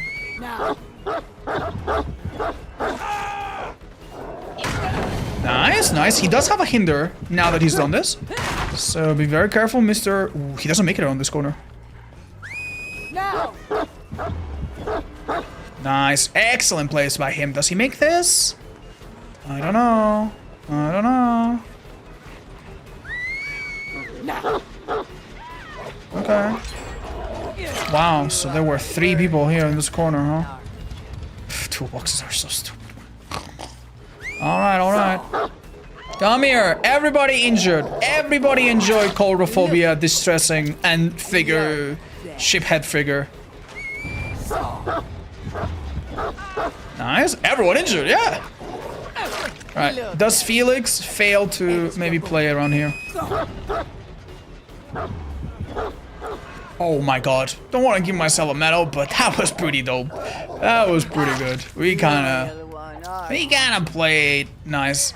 Okay. It would be amazing. Starstruck here obviously does nothing at all. It would be amazing if we defend that gen. So I'm actually gonna give myself a bit of a speed boost towards it. Not sure that was worth it. Kick it. Now our stealth disappears, blah blah blah. We want to come to the middle, make this healing that's no joke no doubt trying to take place somewhere here. Very difficult. Alright. Keep the dog with me so that my terror radius is approximately the entire map. A lot. It's 40 meters plus 8, right? A little bit more than 40 meters. Okay. That was a good flick. Oh, that's so fun, man. That's so fun. Luckily, we have not come face to face yet with any of the nasty bugs that appear when you play this killer sooner or later. Oh, yeah. Oh, no. I think it's a bit too late, right? No agitation, so my terror radius doesn't change. Alright, well, I'm actually gonna try to speed up a little bit. We could maybe stop one heal here. Doesn't seem like it. Yeah, no, we do stop one heal. This person is doing well. Oh no, never mind, they're all healthy. Unlucky. I am unfortunately unable to get it down here without letting them split back up into the map. But hey, that's fine. Ooh, this was bad. That was a mistake. That was a mistake. Giving this type of hit, if you're vaulting and the dog grabs you, the killer loses no distance whatsoever. There's no cooldown. Basically, whatsoever, he said. No off the record, no dead hard, and no heal on that gen, hopefully. Starstruck will now affect so many people because the dog is with us. Most importantly, the ace. So we're gonna be eyeing for him. Big terror radius, big coulrophobia, big Starstruck. If I were him, I would be trying to make some crazy distance, so I'm gonna give myself a little speed boost over here. See if we spot him. We do spot him! Or maybe that's the person of the hook. Either way, it's good for us. Hiya. Let's see your dead high if you have it. No. Ooh, well, that's him. Go to that gen over there. Sometimes survivors are not aware that the dog detecting them isn't really crazy. Does the dog detect them? The dog unfortunately took the longer path around the stupid log pile and did not detect them. That's a bit disappointing, but what could we do about it? But maybe on the way back? Nah, not either. Alright. No worries then. They got that heal, but it took them a while maybe? I'm not sure. This guy is dead on hook. Oh my god, this is so oppressive. I'm gonna hit him and leave him. It would be a bit too easy if we got him right. Yeah, this person might have never played against a skull merchant. They seem a little...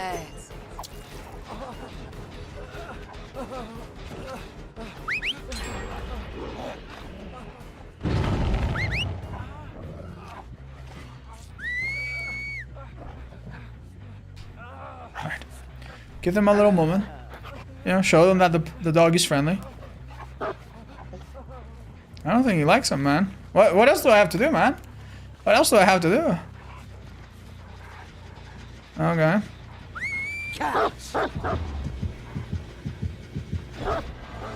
That was unfortunate for us. Well played by him. Dropping the pallet against this killer is something you don't want to do because then that happens. So doing what he did earlier, where you drop the pallet after the dog is on you, is a much better idea overall. Okay, we chased this guy earlier at the start, but we never truly... Oh. Nice flick. Oh, awesome. He really got close to dropping that somehow. Okay. Interested in finding about this. No rescue. When the dog comes back, I will have a humongous terror radius. Oh, I'm finding the survivor that I'm carrying. Wow. What an amazing ability, guys. What an amazing ability. I do need to find some people, though. Surely if they're this far, they would not be under my terror radius, no matter how humongous it is, right? Well, we're about to find out.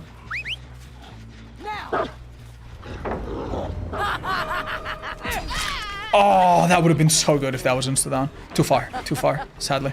There is such a thing as too far with this build. Oh, I was holding my breath, man. That's a bug, unfortunately. The dog didn't come out. He hadn't had his little, you know, doggy food yet, I guess. Is Ghostface, Houndmaster, Trickster in the event still, maybe? Trickster, possibly. Houndmaster, doubtful, but maybe. Ghostface, very likely, actually. Like, Zaka might want to play Ghostface. He's a really good Ghostface specialist, right? So, yeah, very possible. Very possible. Not so sure about the other one, though. Not so sure about Houndmaster. Houndmaster, I think it's quite not so popular. Alright, these survivors have had a nice second chance. If we see Felix, he needs to die right now. This isn't so good. Any idea for a Vecna gimmick build? Yes, watch the video that I'm working on right now. Having Lethal Pursuer and the Bag of Eyes, the one that shows you the aura whenever you cast a spell of anyone near a... What's it called? A chest? So fun. So fun. Constant info. You could also have the spell spam build, which is a bit different and is not as good as before. It's actually okay. Yeah, the spell... Look up spell spam build Vecna DBD odds or some combination of those words. And you'll see what I mean. It's pretty fun. And it's also very mindless, which is kind of funny because normally Vecna is a high IQ, high demanding killer, blah blah blah, so.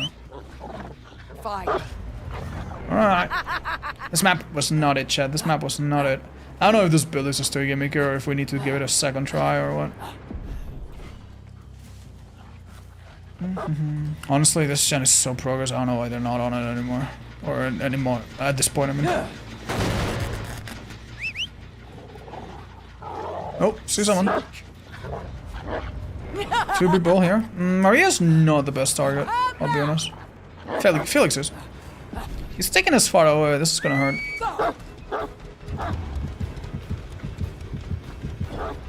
Oh, beautiful. So beautiful. This power is so fun, man. What a shame, man. What a shame, right? He's not even looking behind him. Alright. Oh my god, he's fighting him. He's going mano a mano with the dog. Wow. I don't think Infectious went off a single time, by the way. I don't know how the hell this has happened. These people have been splitting up so much. Crazy work. Do you think that Myers' match on Larry's World Cup was the most fun to watch? I don't know if it's the most fun to watch for everyone, but for me, it was insane, dude. It was so funny. So funny. Go, perro, go!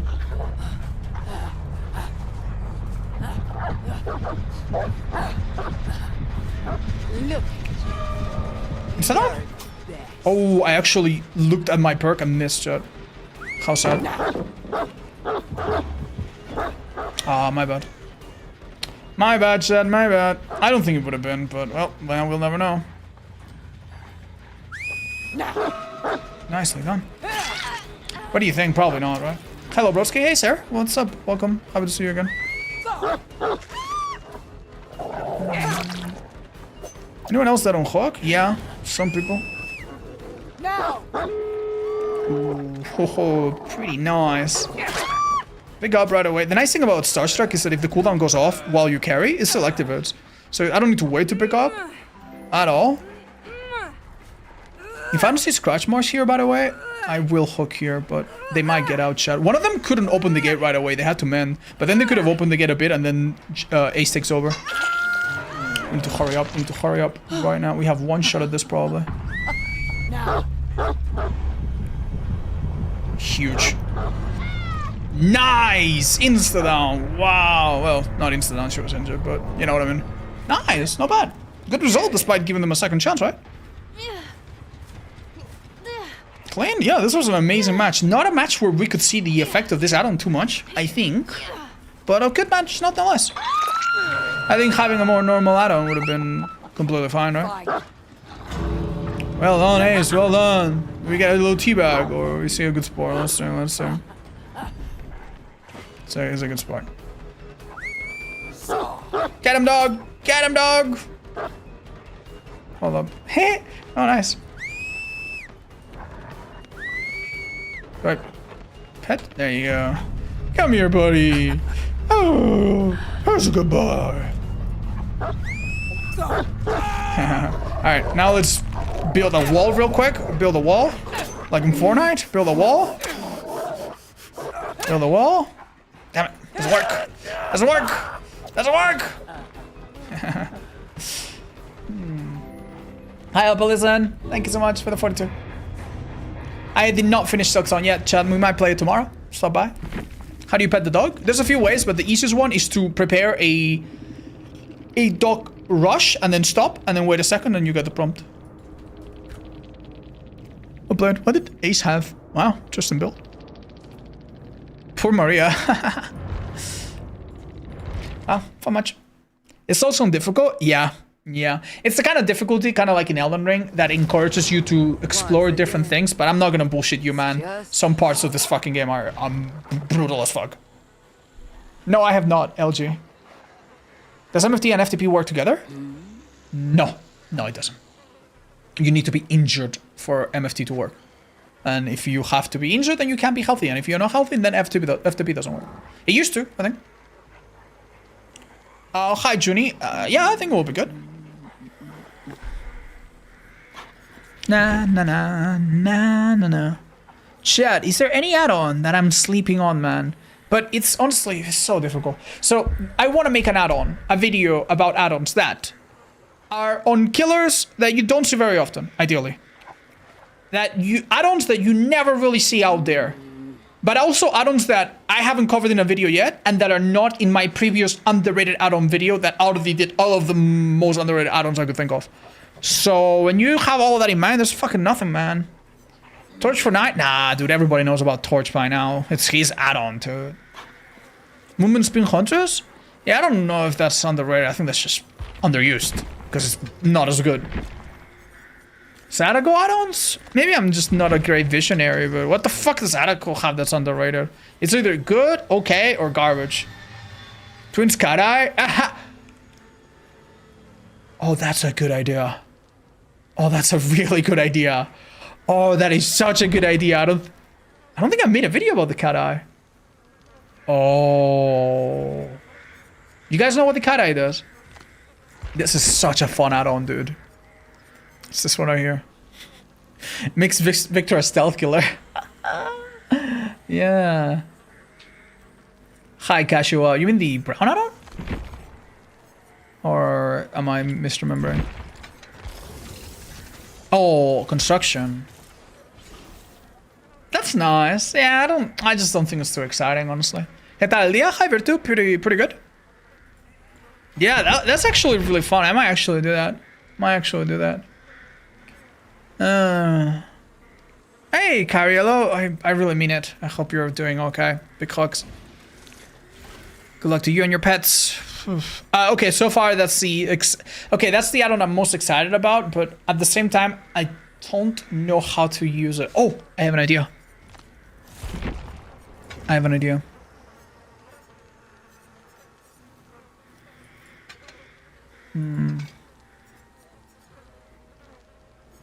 The thing is, what add-on goes well with this garbage?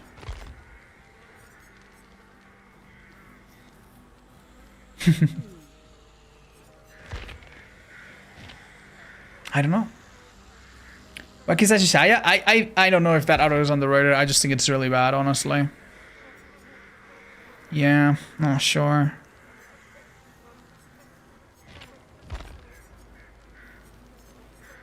We could just give him range. Madeline's glove, maybe.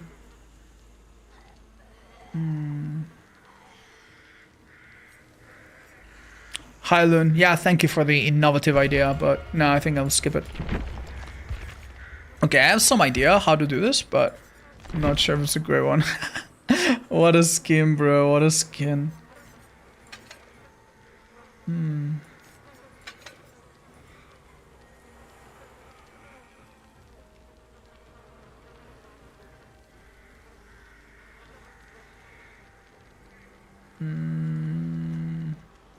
Okay, here's the one that you would never expect. Darkness Revealed. And then to speed it up, maybe? Iron Maiden. To make it even more powerful? Lethal for sure. The Idle Perk streak is still not done, chat. We'll get back to it maybe next stream or the day after.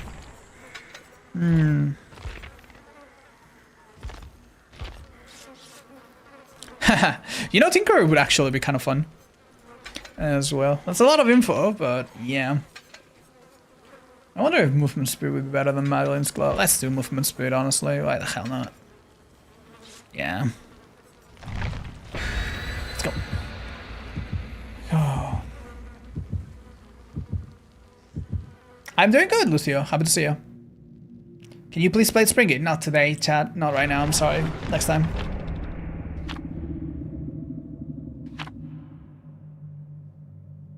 Okay. Wow. How hard was it to set up this scene? Which one are we talking about, guys? Oh, you mean this? No, super easy. It's one picture that rotates, and that's easy. And it's one website that I didn't make. It was actually Cookie Clavicle, one of our viewers, that helped me set it up. It made it super easy for me. Hi, Evane, maybe. Will you play Hades 2? Not sure. I played quite a bit of the pre-release. Garden of Joy. Dun dun dun. We're using an add-on that I cannot believe I didn't think of when it comes to underrated, underused add-ons. It's the Cat Eye. It's an add-on that makes Victor very, very sneaky. You hear that little that little thing? That's Victor's, what do you call it? That's Victor's lullaby or shriek sound, whatever you want to call it. And it's something that happens all the time whenever he's around in a set given radius, right? However, you alright? You alright, Lara? However, if you hold your power and you hold the pounce button, he becomes completely silent. So he can become a bit of a stealth killer. And with this extra add-on that they brought that makes the gas and the smoke in the map more thick, I think it could be really good. What do we do, Chad? Oh, hello. Oh, well. Boons are really scary against twins because Exponential can outplay Slugging, which is something that the twins does even when they don't really want to. So I guess thanks for showing me where it is. Alright, next up, we need to use Victor in some stealth manner, so I don't want to show that I have Iron Maiden. I'm going to open a locker that's a little bit more hidden. This one right here, right? Somewhere? Let's see. Wow, I really see no one? I'm pretty sure I hurt this girl, however. No scratch marks doesn't Victor. Hiya. Oh, not healing really doesn't pay off though. Oh, we have movement speed too, so. Hold up. That's it, he's dead. The boon was. Ah! Oh, they made a mistake. They made a mistake. They came in a little bit too late. This gives me an incredible insight. Wait, they already got Lara, huh?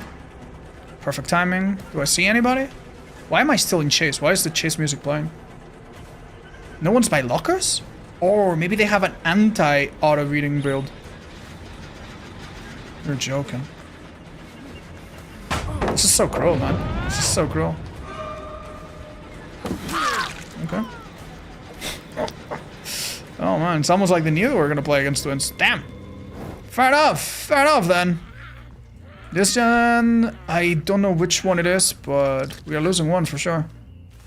Yeah, it could be the shadow step perk that would hide my auras, so it's quite unfortunate. Hi, Leon. What? That did not look right. I don't even see which jump up. Wow. Like, I know this killer is a bit silly, but what the hell was going on there? Lara auto heal after taking that hit. Huh. This is a bug, right? You're not supposed to hear. Another boon, by the way. Yippee. Back to the best meta in DBD history. I see.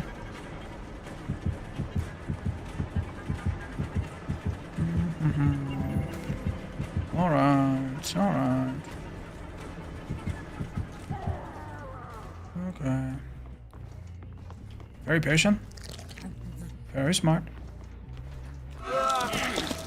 Not going for her. Wow, that was also like a bit of a bug. I don't know if you noticed. This guy. Okay. Interesting. Let's hook him. There's a hook always on the second floor, sometimes a little bit indoors over here, sometimes on the little porch. Excuse me? What? When did you get up here? Huh, interesting. Okay. Interesting. I don't... Oh, there she is. There she is.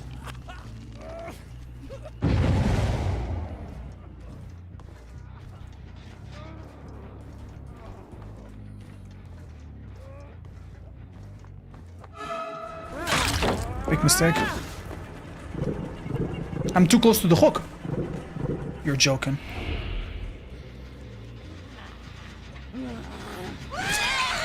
Yeah, some really wonky gameplay going on, man. Leon comes for the unhook.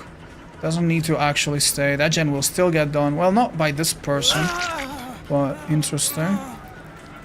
I see Lara on the corner of my eye.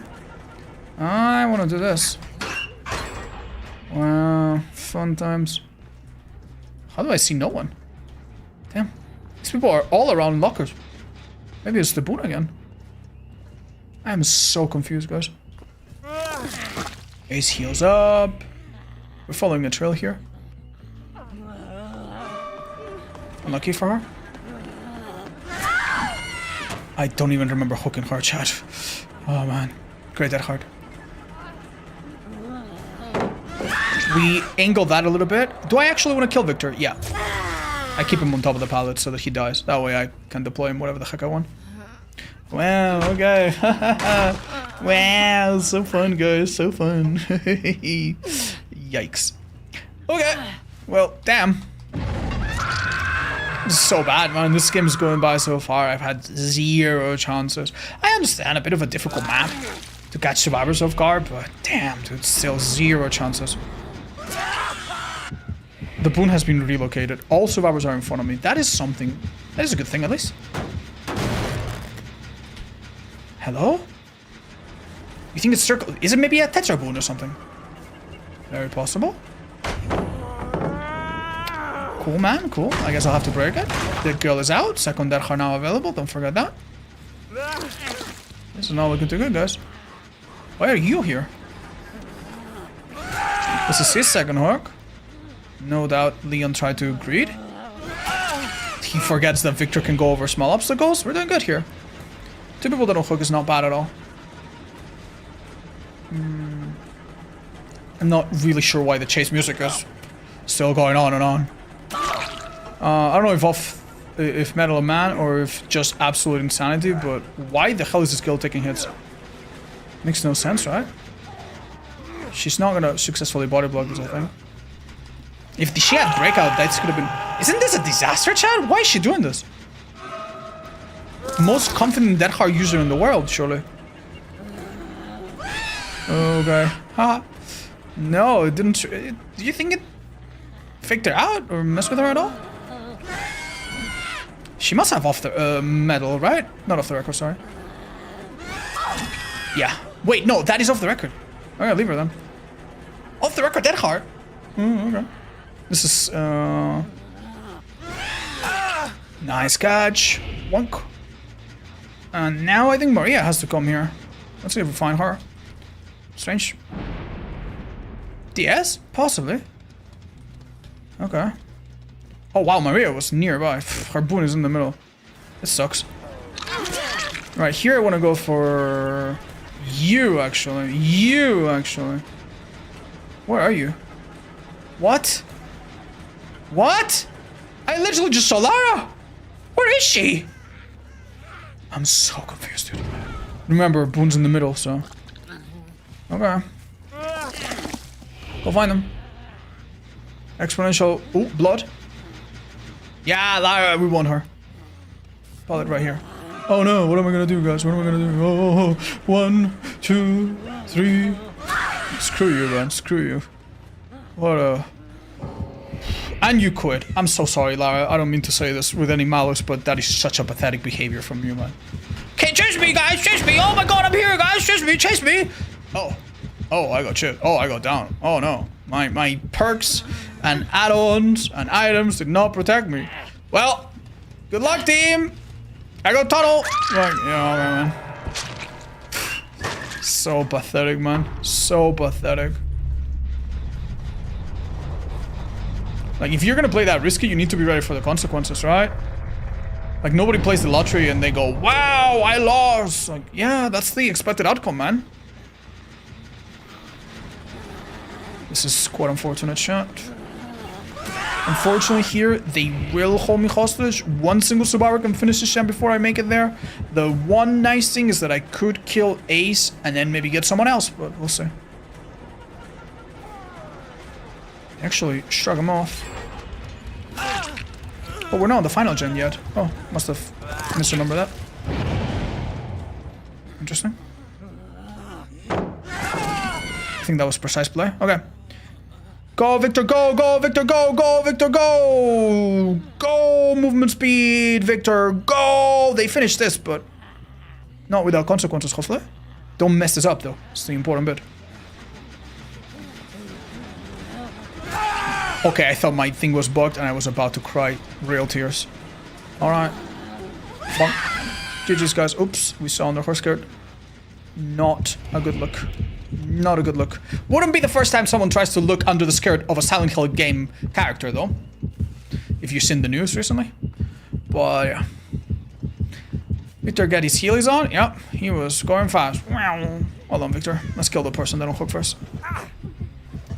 How is such a good add-on is underrated? No, the speed add-on is not underrated. The add-on that is underrated is the one that we didn't use at all this match. It's the green eye, but yeah. Like, I'm sorry, man, it's just gonna happen. What happened in the news? Basically, the new Silent Hill game features a protagonist that's like a 15 or 14-year-old girl. And people are trying to, like, look up her skirt. I mean, understandable curiosity, like, you just check. And she has, like, a sensor thing, so you don't see her panties. And people are upset, like, oh my god, this is work gameplay. That I can't look under the panties of a minor character. So yeah, so people are trying to die on that hill, you know? It's understandable that you would find out about this, that you would check, or that you would accidentally see it. What's not understandable is the reaction. Or even saying as far as like, oh, I'm gonna boycott Silent Hill games. That's the part that's a bit weird. What's your opinion about the solution of Hellmaster? I don't know. It's okay, I guess. I don't think it's immediately useful as some other killers. The problem with the solution, right, is that you want the pallet dropped, and then you chase a survivor, and then the survivor, like, plays the pallet, and then they lose it, right? The thing is, if they do that, you're already very good at catching them. The problem for the Houndmaster is that good survivors, ouch, good survivors, they don't drop the pallet. They wait until you cancel or they stun you. Like, they know. They know that waiting is power against Houndmaster. It's a little hard to explain, but very easy to see. And if you see it yourself when you play, you know what I mean. Basically, as Houndmaster, right? If the survivor drops a pallet, you send the dog over, it catches them on the other side, and it's a hit. But if they wait and wait and wait and wait, and then you send it, then they drop the pallet, stun the dog, then they make it out. That's kind of the play.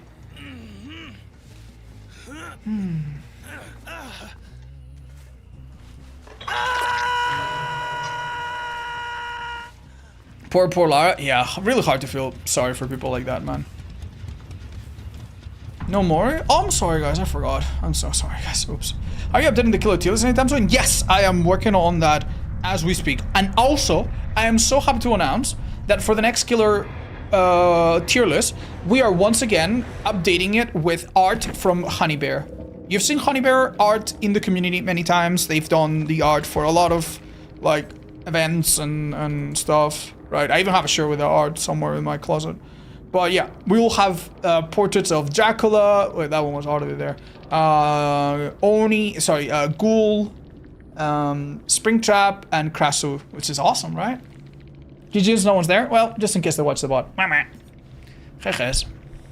on, man.